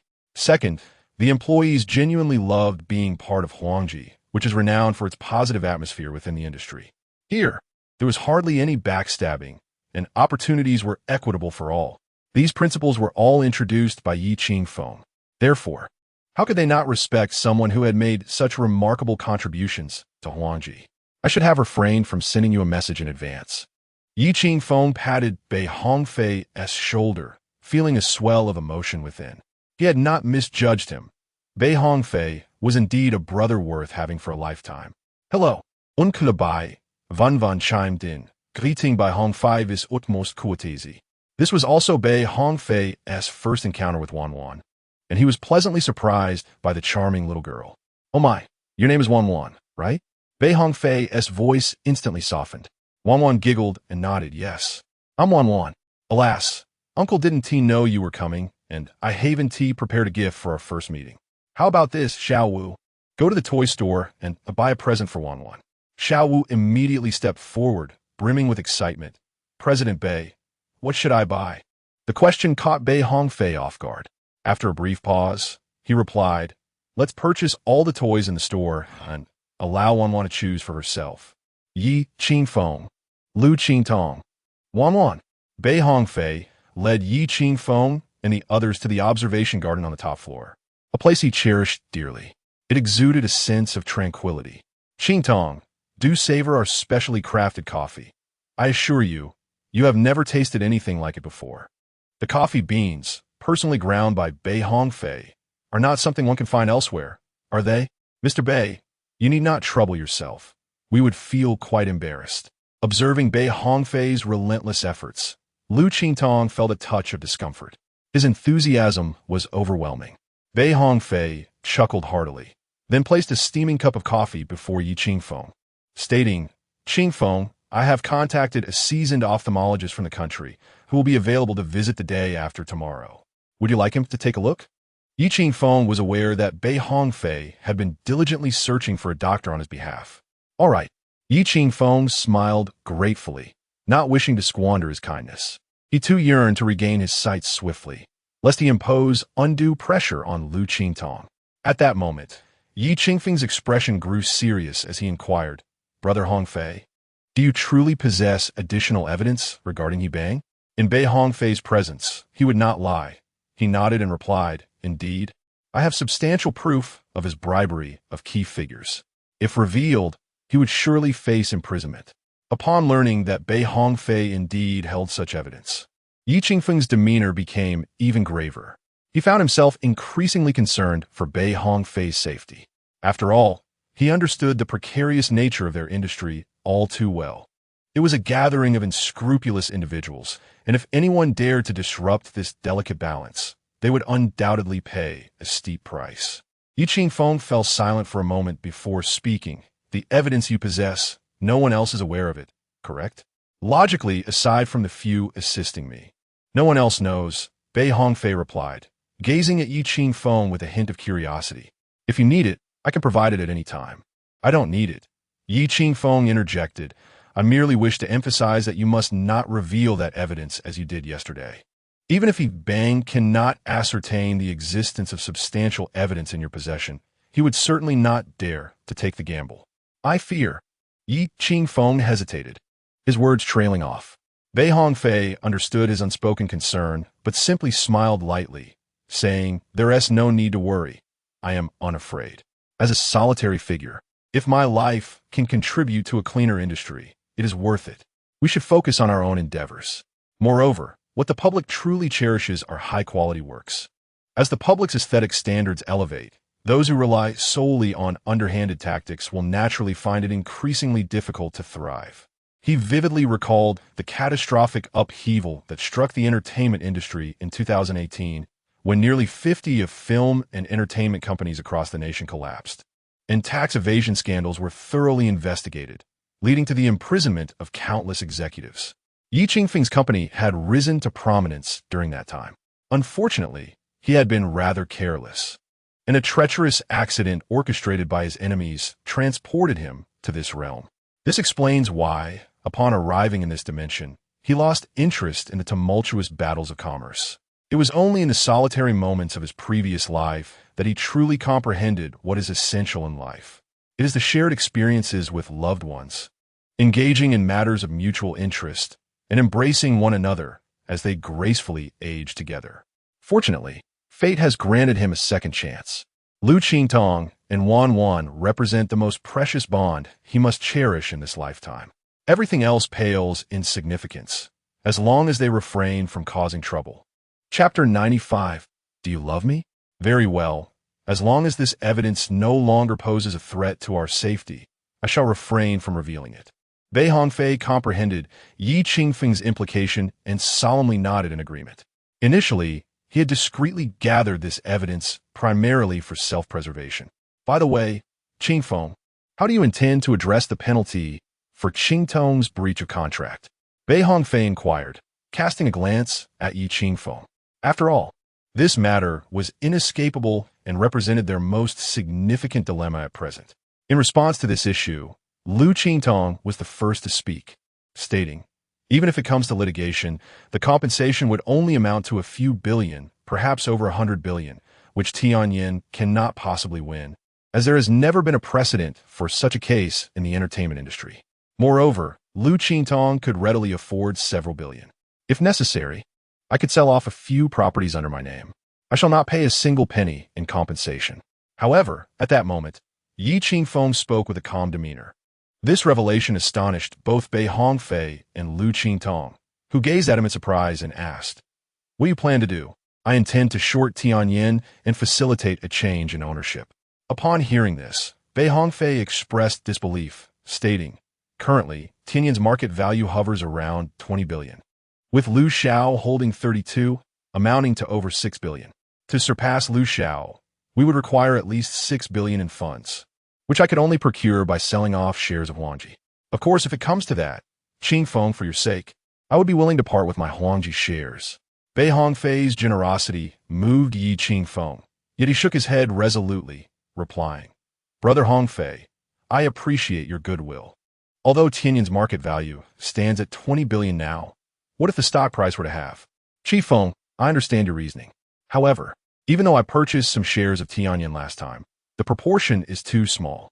Relying on that amount to short Tianyin is unrealistic. Despite the recent barrage of negative news surrounding Tianyin, which is bound to cause the stock price to decline, achieving a 50 drop in the stock price would prove exceedingly challenging. In my view, there is still an opportunity. I have examined Tianyin's fundamentals, and 40 of the shares are held by speculative funds and experts. As long as these individuals choose to exit simultaneously, Tianyin's stock price will collapse, Yi Qingfeng stated calmly. Nonetheless, Bei Hongfei's brow remained furrowed, as he remarked, I understand the logic you present, but these individuals are not easily persuaded to sell. Furthermore, Liu Fei currently holds control over Tianyin, and I have witnessed her ruthless methods. If she threatens those speculative funds, they would hesitate to sell in large quantities. Even if the stock price plummeted, they would likely seize the opportunity to buy back in. The difficulty of inducing a 50 drop in Tianyan stock price is indeed formidable. Brother Hongfei, what is the most vital aspect of a company? Naturally, it is value. So, what if a company loses its value? At that moment, Yi Qingfeng's words struck Bei Hongfei with clarity. You intend to undermine Tianyan's foundation? If Tianyan is willing to release Qingtong, I would not resort to such measures. However, should Liu Fei insist on a relentless confrontation with Qingtong, this would be the only viable solution. Yi Qingfeng replied coldly. If one does not offend me, I shall not offend others. If one offends me, may heaven and earth deliver their retribution. In the bedroom, chaos reigned. On the floor, a bottle of red wine lay overturned, its crimson liquid pooling everywhere. Clad in a black nightgown, young Qianluo leaned against the floor-to-ceiling window, her hair in disarray, her gaze vacant, appearing utterly fatigued. Beside her rested a guitar inscribed with the letters YY. "Miss Yang, are you all right?" called the housekeeper from outside. Having noticed the silence that had enveloped the room all morning, her worry mounting. Yang Qianluo remained silent, too weary to respond. At that moment, the door swung open, revealing He Bang, dressed in a light blue suit, stepping inside. Upon witnessing the scene before him, his expression shifted dramatically. Qianluo. The sight of the spilled red wine momentarily led him to believe it was her blood. Yang Qianluo lifted her eyes and glanced at him faintly before weakly uttering, "What brings you here?" Realizing it was merely wine, He Bang exhaled in relief. "Aunt Chun mentioned you had been locked away in your room, and I grew concerned, so I came over." "Mind your own business," Yang Qianluo retorted with a sideways glance at Aunt Chun, then steadied herself against the windowsill to rise. "Ie me fine. Can't I withstand such minor setbacks? I just had a bit too much to drink and feel tired." "Hurry, clean this up." He Bang promptly set about organizing the mess before following Yang Qianluo out of the room. In the living room, Yang Qianluo flopped onto the sofa, turning to He Bang with a bittersweet smile. "This must be the first time you've seen me like this after all these years."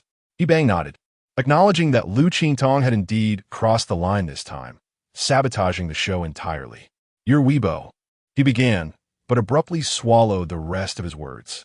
At that moment, Yang Qianluo's Weibo was also under siege, besieged by an army of critics. In exasperation, the company had even disabled the comment section, as the vitriol was particularly harsh. Yang Qianluo shrugged it off with a smile, casting a teasing look at He Bang. "Why aren't you angry? I've caused the company such a significant loss. Shouldn't you be scolding me?" He Bang sighed. "How could I possibly be upset? Do you love me?" Yang Qianluo suddenly posed a question. He Bang was taken aback, staring at her in surprise before nodding without hesitation. "Of course. You have no idea how anxious I was last night. I genuinely feared that Yi Qingfeng's child might be connected to you. Thankfully, the child has no relation to you. It belongs to that man and another woman. What a pity for the child's mother, who passed away so young." A jolt of emotion coursed through Yang Qianluo, her heart trembling at his words. He Bang, oblivious to the shift in her expression, continued, "I have good news for you today." "Good news?" Yang Qianluo furrowed her brow, skeptical of any uplifting tidings in such dire circumstances.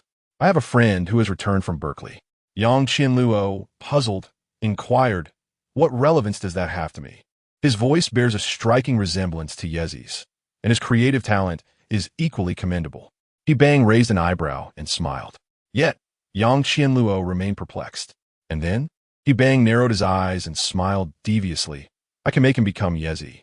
At this moment, Yang Qianluo's beautiful eyes widened in disbelief as she stared at He Bang, exclaiming, "How could that possibly be a substitute? As long as Yi Qingfeng sings publicly, he can prove who the true Yezi is. But what if he can no longer sing?" A hint of malice flickered in He Bang's gaze. Chapter 96. Liu Qingtong's brother Huangji. Bei Hongfei and the others were engrossed in delightful conversation, while Wan quietly occupied herself nearby, creating art on a fresh canvas. Bei Hongfei had instructed his assistant to procure an array of toys, including plush animals and model cars, catering to every whim. Yet, It was the canvas that captured Wanwan's heart. From a young age, she had harbored a passion for painting. In no time, amidst their laughter and banter, Wanwan completed a charming illustration depicting the scene of Yi Qingfeng and the others engaged in conversation. Though rendered in a cartoon style, it vividly captured their expressions, prompting Bei Hongfei to exclaim, "Wanwan possesses a remarkable talent for painting." Although Yi Qingfeng could not see her work, he was well aware of his daughter's abilities and smiled, saying, "Wanwan has always been fond of painting, and her skills are indeed commendable. Such talent should not go to waste. As it happens, I know an esteemed teacher, the president of the Calligraphy and Painting Association. I shall give him a call to provide some guidance." Bei Hongfei, recalling this, felt a surge of excitement and reached for his phone to make the call. "Brother Hongfei, you mean Elder Qian, right?" Liu Qingtong inquired, unable to contain her curiosity. Bei Hongfei nodded enthusiastically. "Yes, that's him. Qingtong, do you know him too? I met him a couple of times. Elder Qian is a renowned artist in our country. Wouldn't it be a bit excessive to have him teach Wanwan?" Liu Qingtong remarked, a hint of hesitation in her voice. After all, it seems somewhat disproportionate. Upon hearing that the teacher was the president of the association and a prominent painter, Yi Qingfeng shared her concerns, stating, "Wouldn't this be a bit of an imposition on Elder Qian?" "Not at all. Elder Qian adores children, and his granddaughter is around Wanwan's age." Providing her with a potential new friend, Bei Hongfei chuckled. Recalling that Wanwan had been somewhat devoid of companions over the years, Yi Qingfeng nodded in agreement. "In that case, please take me to meet Elder Qian in a few days. I would prefer to visit him personally rather than merely making a phone call, as that may come across as impolite." "Certainly, no problem at all," Bei Hongfei replied, setting down his phone with assurance. At that moment, the elevator in the distance chimed, and shortly after, accompanied by an assistant, Su Xiao hurried towards Yi Qingfeng and his companions. "Mr. Yi." Upon reaching Yi Qingfeng, Su Xiao extended his hand excitedly, exhibiting great respect. This surprised Liu Qingtong, as Su Xiao was a film director, yet he appeared to be quite familiar with Yi Qingfeng. "Director Su, greetings," Liu Qingtong said, taking the initiative to greet him. Su Xiao beamed. "Qingtong, you're here too. It's been a while." "Indeed, it has," Liu Qingtong replied with a smile, recalling their last encounter at an award ceremony. She had always held Su Xiao's films in high regard and hoped for an opportunity to collaborate with him. Even if not in film, contributing a theme song would suffice.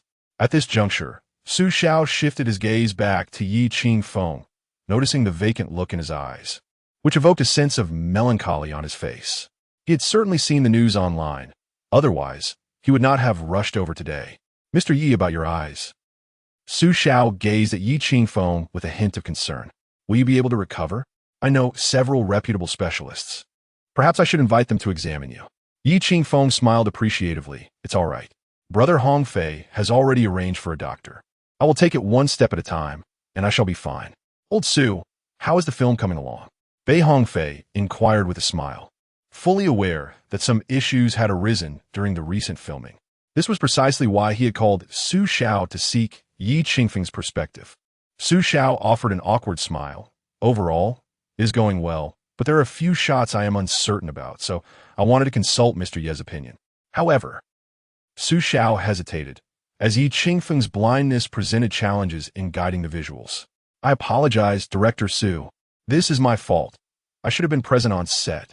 Yi Qingfeng responded, "Mr. Yi, the quality of this film is exceptionally high, and I cannot afford to be negligent. Would it be possible to extend our timeline a bit?" 3 months feels rather tight," Su Xiao suggested, hoping to wait until Yi Qingfeng regained his sight for a comprehensive overview of the film. It would be unwise to rush the release, as any discrepancies between the visual language and the intended narrative could undermine the brilliance of the script. Nevertheless, Yi Qingfeng shook his head. Uncertainty loomed over when his eyesight would return, and delaying further was not a viable option. "Do you have the sample footage?" Yi Qingfeng inquired. Su Xiao promptly nodded and retrieved his laptop from his bag. "Please break down the shots for me, detail by detail," Yi Qingfeng instructed. Su Xiao was taken aback. "Is that even possible?" he asked. "The visual language is inherently constructed from the combination of individual angles. I will give it a try," Yi Qingfeng replied, for he was intimately familiar with the film Dying to Survive, recalling each shot with clarity. "All right, let us give it a shot." With Yi Qingfeng's assurance, Su Xiao readily agreed. On the airplane, Liu Qingtong held a tablet, intently examining news articles. Prior to takeoff, he had downloaded all relevant information regarding Yi Qingfeng. During this time, he aimed to better understand his audacious son-in-law, curious about the audacity that led him to take his daughter away. However, the more he read, the more his frown relaxed.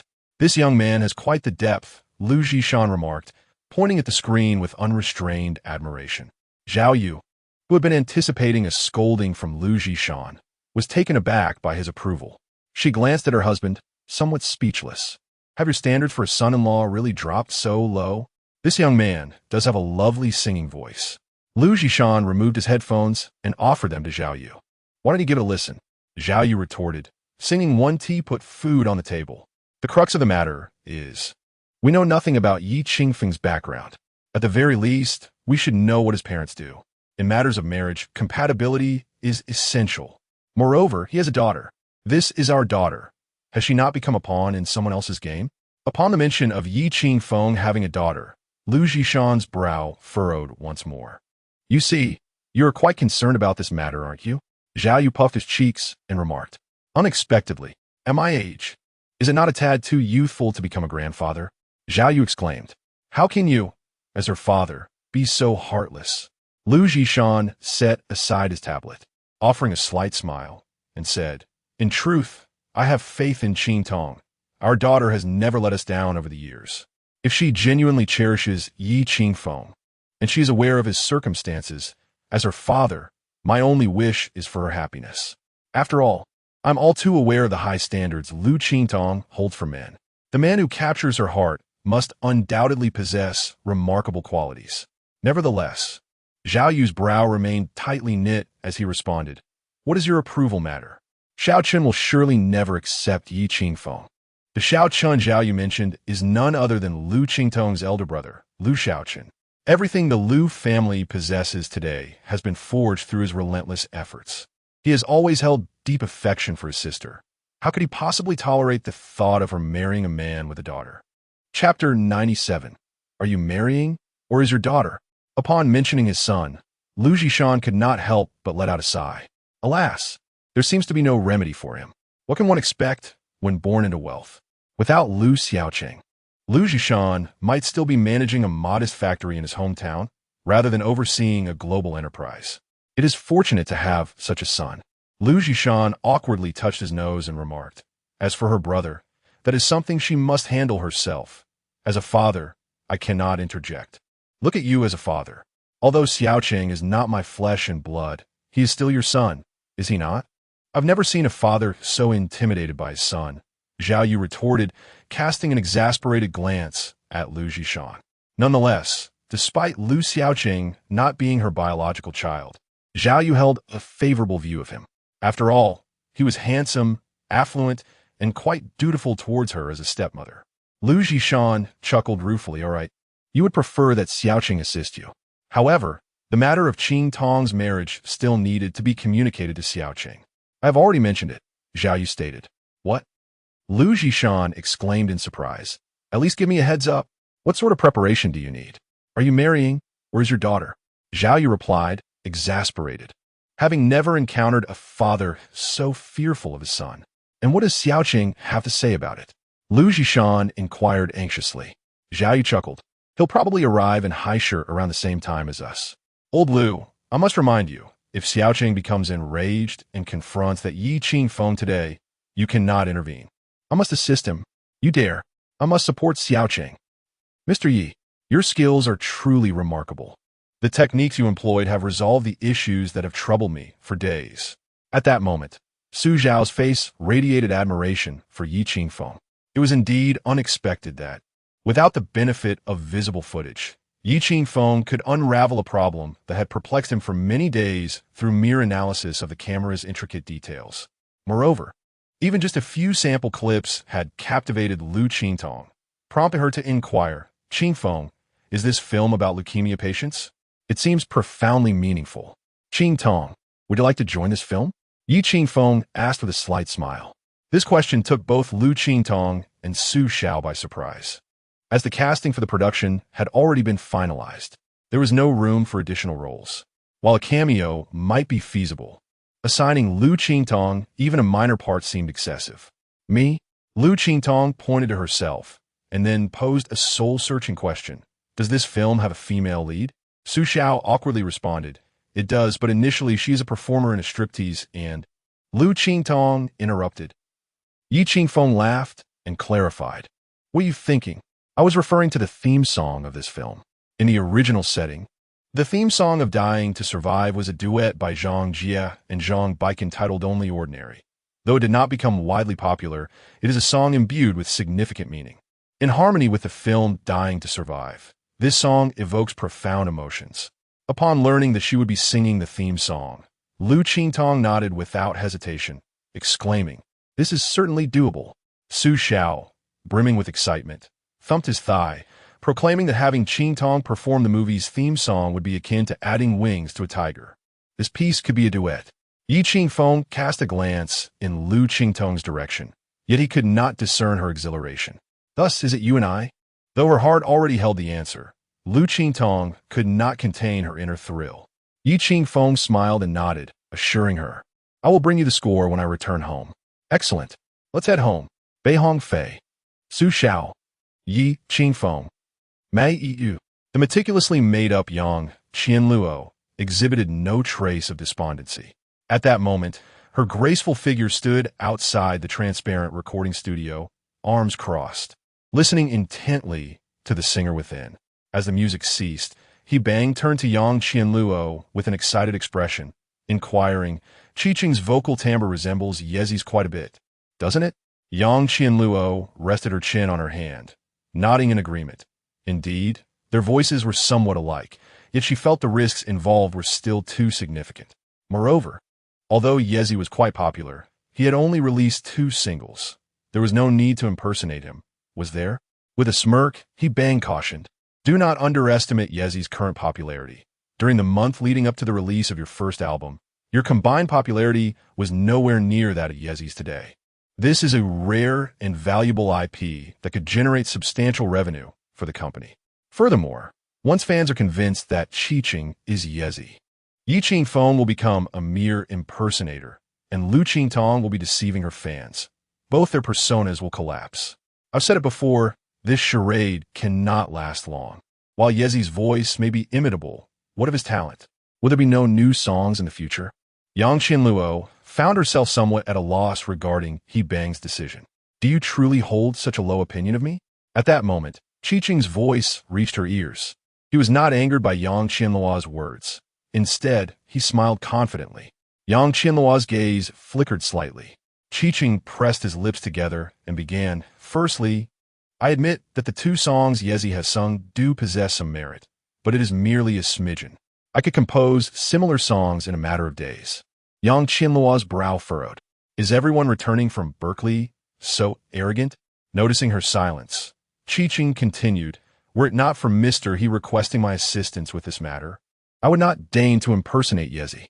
With my own capabilities, I could dominate the Mandarin music scene in no more than a year. Qiqing es doan irket yang Qianluo. Is the Mandarin music scene that easy to navigate? Then why are you so willing to impersonate Yezi? She could not help but retort. Qiqing smiled at He Bang, saying, because it is entertaining. I am curious to see how someone who dares not even reveal their face will retaliate. Chapter 98. Her life was ruined. I never expected you would write script, Liu Qingtong remarked as she drove home. The revelation that Yi Qingfeng could indeed write scripts surprised her. What else could this man possibly not do? I initially intended to leave some money for Wan. Ye Qingfeng, replied Jandidli. This statement momentarily stunned Liu Qingtong, but she quickly regained her composure. Her expression grew serious as she turned to him and asked, what were your thoughts regarding the brain tumor? Gently stroking Wan's hair, Yi Qingfeng responded with a hint of self-mockery. I had planned to undergo surgery after finishing the film. So if the surgery failed, you wouldn't return? Liu Qingtong countered. Yi Qingfeng nodded solemnly. If it were unsuccessful, I would be. Before he could finish, Liu Qingtong interrupted him, feigning anger. You must never entertain such thoughts again. Do you understand? No matter how things change in the future. Both Wanwan and I cannot imagine a life without you. Daddy. Wanwan cannot be without Daddy. Wanwan chimed in, clinging to Yi Qingfeng's arm with a childlike innocence. A warm sensation flooded Yi Qingfeng's heart. I won't think that way anymore, he replied, managing a smile. That's more like it. Liu Qingtong said with a knowing smile as she drove into the community. However, upon reaching the villa's entrance, she noticed a figure lingering in the yard. As she focused, she recognized a familiar face. Sister Xiao Yin, what brings her here? Liu Qingtong murmured in confusion. He Xiao Yin, the singer, came to Yi Qingfeng's mind. Although not widely popular, she was undeniably talented, with songs in her albums that were notoriously difficult to cover. Perhaps this was why she had not achieved greater fame. The higher the difficulty of a song, the fewer the individuals willing to attempt a cover, making it challenging for her music to gain widespread recognition. Liu Qingtong quickly parked the car and opened the door. Upon seeing her, He Xiaoyan approached immediately and bowed deeply. Qingtong, thank you. Liu Qingtong hurriedly steadied her by the arm. Sister Xiaoyan, please don't. Yet, witnessing He Xiaoyan's current state caused Liu Qingtong's heart to ache. After being eliminated from a show due to the dark machinations of the production team and suffering online harassment, she now battled depression, her figure having notably changed and appearing devoid of vitality. The entertainment industry was notorious for its high incidence of depression, with several stars tragically ending their lives due to the condition. Before they could exchange more than a few words, He Xiaoyan's eyes glistened with unshed tears as she gazed at Liu Qingtong, her voice trembling. Qingtong, your courage to publicly confront the production team on the show was truly remarkable. Thank you for exposing the dark side of this program. Sister Xiaoyan, let us talk inside, Liu Qingtong urged, attempting to take her hand and invite her in for a proper conversation. However, He Xiaoyan declined. It is evident that she is quite distressed by her current state, exuding an overwhelming lack of confidence. He Xiaoyan offered a bittersweet smile and said, Qingtong, I shall not enter. I understand how difficult it must be for you to openly confront the production team and terminate your contract with Tianyan. She paused, contemplating. They must be making things difficult for you, right? Liu Qingtong sighed, but quickly countered with a smile. It's fine, I don't mind. This too shall pass. Unexpectedly, at that moment, He Xiaoyan retrieved a card from her bag and said, Qingtong, I know that terminating your contract with Tianyan will incur a hefty penalty. Though the funds in this card are modest, I hope to assist you in some way. Since you are unhappy at Tianyan, it is only right that you leave. I support you in this decision. He Xiaoyan's gesture took Liu Qingtong by surprise. She never anticipated that He Xiaoyan would offer her financial help. Meanwhile, seated in the car, Yi Qingfeng furrowed his brow upon hearing He Xiaoyan's words, sensing an underlying tension. He then cautiously exited the vehicle and approached He Xiaoyan, offering a slight smile as he greeted, Miss He, how do you do? Upon seeing Yi Qingfeng, He Xiaoyan's eyes flickered momentarily before she managed a strained smile, replying, Mr. Yi, it is a pleasure to meet you. I have listened to your songs and truly admire them. Although Yi Qingfeng could not discern He Xiaoyan's expression, the weariness in her voice was unmistakable. Thank you, he said with a grateful smile, then inquired, Miss He, have you terminated your contract with your agency? Liu Qingtong noticed that the mention of this topic dimmed He Xiaoyan's gaze even further. With a bitter smile, He Xiaoyan responded in a somber tone, There are still many years left. I cannot terminate it, nor do I wish to. Compared to Liu Qingtong's contract, He Xiaoyan's was far more stringent, binding her for 20 years, effectively devoting her youth to the agency. Thus, if the company were to shelve her, her life would be nearly ruined. If I am not mistaken, thoughts of suicide must have lingered in your mind for quite some time. Yi Qingfeng's expression turned grave. Artists like He Xiaoyan, who succumbed to such despair, were not uncommon in his past life. Upon hearing this, both He Xiaoyan and Liu Qingtong's expression shifted. Liu Qingtong instantly understood why He Xiaoyan was offering her money. She wished to spare Liu Qingtong from enduring the same torment she had suffered at the hands of the company. Unable to contain her tears any longer, He Xiaoyan grasped Liu Qingtong's hand, expressing her gratitude. Qingtong, I am truly thankful that you could publicly confront that unscrupulous production team. You cannot fathom how exhilarating it was for me to witness your courage last night. But I'm already ruined. Look at me now. I cannot return. Therefore, I sincerely hope you do not follow in my footsteps. These capitalists are exceedingly ruthless. We cannot contend with them. With that, He Xiaoyan covered her mouth and broke down in tears, revealing the depth of her despair. Listening to her cries, Yi Qingfeng felt a wave of melancholy wash over him. To speak candidly, he no longer wished to oppose this group of capitalists as he had in his previous life, ultimately meeting a tragic end at the hands of his adversaries. In the present, he simply yearned to live harmoniously with Liu Qingtong and Wanwan. Perhaps in a not-too-distant future, they might even welcome a new child. However, if circumstances remained unchanged, individuals like He Xiaoyan would only proliferate. As Bei Hongfei remarked, the entertainment industry would merely become the private garden of these capitalists. Just as Yi Qingfeng found himself in a moment of hesitation, Liu Qingtong firmly grasped He Xiaoyan's hand and resolutely declared, "Sister Xiaoyan, do not harbor such thoughts. When facing these capitalists, I am unafraid, not in the slightest.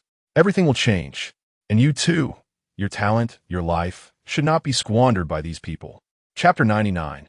It turns out she is my own daughter. Liu Qingtong's words stirred He Xiaoyan's emotions, yet she ultimately offered a bittersweet smile and replied, "Forget it, Qingtong. We cannot contend against them. They possess wealth and power, and their methods of dealing with us are exceedingly numerous. I fear in the times ahead, you may suffer at their hands." It was evident that He Xiaoyan was genuinely terrified. Thus, in her view, if Liu Qingtong could entirely liberate herself from the company's grasp and terminate her contract with Tianyin, the potential harm would be somewhat alleviated. This was also the reason she had offered her financial assistance. Liu Qingtong returned the card to He Xiaoyan, then turned her gaze towards Yi Qingfeng and earnestly stated, "Sister Xiaoyan, let us make one final effort together, shall we? Only by setting such a precedent can future artists escape the shackles of their companies. Don't you agree? Precedent?" Tears shimmered in He Xiaoyan's eyes as she stared blankly at Liu Qingtong. Indeed, with a precedent established, others could follow suit. Some conventions might be altered. "Qingtong, can we truly accomplish this?" A flicker of fragile hope ignited within He Xiaoyan's heart. "We can indeed," Yi Qingfeng assured her. "So, Miss He, you must gather your spirits. Regardless of circumstances, your singing is meant for those fans who adore you, not for those capitalists." He Xiaoyan looked at Yi Qingfeng and noticed a glimmer of confidence within his otherwise vacant gaze. "What can I do?" He Xiaoyan inquired hesitantly. "Strive to become even more exceptional," Yi Qingfeng responded promptly. "When you become truly formidable, your fans will emerge as your greatest strength." He had witnessed the immense power of fans in his past life. Their influence was formidable, beyond imagination. Ultimately, it is the fans who can truly save an artist. "Qingfeng, do you think Sister Xiaoyan might falter again?" After He Xiaoyan departed, Liu Qingtong remained deeply concerned for her. After all, in today's society, the number of individuals succumbing to suicide due to depression was alarmingly on the rise. Having given her a glimmer of hope, she should not entertain such foolish thoughts for a time. Yi Qingfeng replied, though uncertainty lingered in his voice. "Depression is a physiological ailment, and once negative emotions erupt, it is unpredictable what actions one may take. Sister Xiaoyan assisted me when I first debuted. I truly do not wish for anything unfortunate to befall her. I feel compelled to do something to help her," Liu Qingtong said, furrowing her brow in contemplation. "Which agency does she belong to?" "Ye Qingfeng Inwidet. Xinglan. It's a well-established agency. The acclaimed actor Zhang Chun is from their company," Liu Qingtong instinctively responded. Upon learning that He Xiaoyan was with Xinglan, Yi Qingfeng's brow furrowed as well. The head of Xinglan was Huo Weifeng, a member of one of Hong Kong's 3 prominent families. Dealing with the Huo family was far more challenging than with the likes of Liu Xiao and He Bang. Many had perished due to the Huo family, making it rather unwise to offend them for the sake of He Xiaoyan. As Yi Qingfeng furrowed his brows, Liu Qingtong quickly grasped the situation, saying, "The Huo family is truly not someone we can offend. We must seek alternative methods to assist Sister Xiaoyan. I have a friend who owns a bar. How about in a few days, you invite he and Xiao Yin to join us at his establishment?" Yi Qingfeng suddenly suggested. Liu Qingtong paused, puzzled. What does this have to do with helping Sister Xiaoyan? It might just prove beneficial. Yi Qingfeng replied with a slight smile.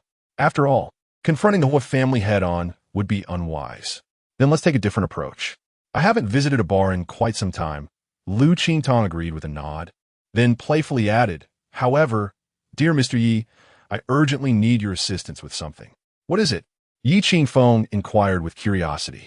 Liu Qingtong, wearing a radiant smile, stepped into the kitchen. You need to teach me how to cook.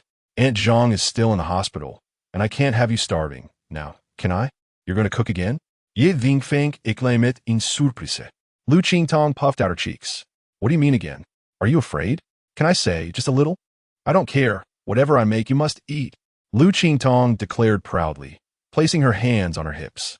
Then, donning an apron, she commanded, hurry. Help me tie this on. Meanwhile, as Liu Qingtong busied herself in the kitchen, a Maybach slowly came to a halt at the villa's entrance. After a long night of travel, Zhao Yu and Liu Zhishan appeared somewhat fatigued. Let's enjoy a good meal at our daughter's place, Zhao Yu suggested. However, upon entering, she was met with an overwhelming cloud of smoke. What is happening? Is there a fire? Cough, cough, why is it so smoky? Zhao Yu's expression changed drastically. Liu Zhishan's eyes widened in alarm as he hurried towards the kitchen. Who do we hire? Is burning the kitchen part of cooking? Upon seeing Liu Qingtong covering her mouth while cleaning a charred pot, Liu Zhishan was left bewildered. This aunt turns out to be our daughter. Wait, why is our precious daughter cooking? It's your fault. Why didn't you warn me when it was burning? Liu Qingtong, unaware of her parents' arrival, continued scrubbing the pot while playfully blaming Yi Qingfeng. I couldn't see. How was I to know the water would evaporate so quickly? Ye Qingfeng retorted helplessly. I told you to add some water. How much did you put in? You said a little. Liu Qingtong insisted defiantly. A little is just a little. Are your eyes burning? Let me handle it. You should step outside for a moment. Yi Qingfeng reached for the pot from Liu Qingtong's hands. Liu Qingtong let out a shriek, nearly startling Yi Qingfeng to his core. What happened? Are you hurt? He asked with concern. Qingfeng, you're crying. It must be the smoke. Liu Qingtong exclaimed, her face lighting up with surprise. This means your visual nerves are recovering. You're even shedding tears. Yi Qingfeng. The tear glands and the visual nerves are entirely different matters. What on earth are you all fussing about? Finally, Zhao Yu could no longer bear it. She stepped forward and snatched the iron pot from Yi Qingfeng's hands. Auntie,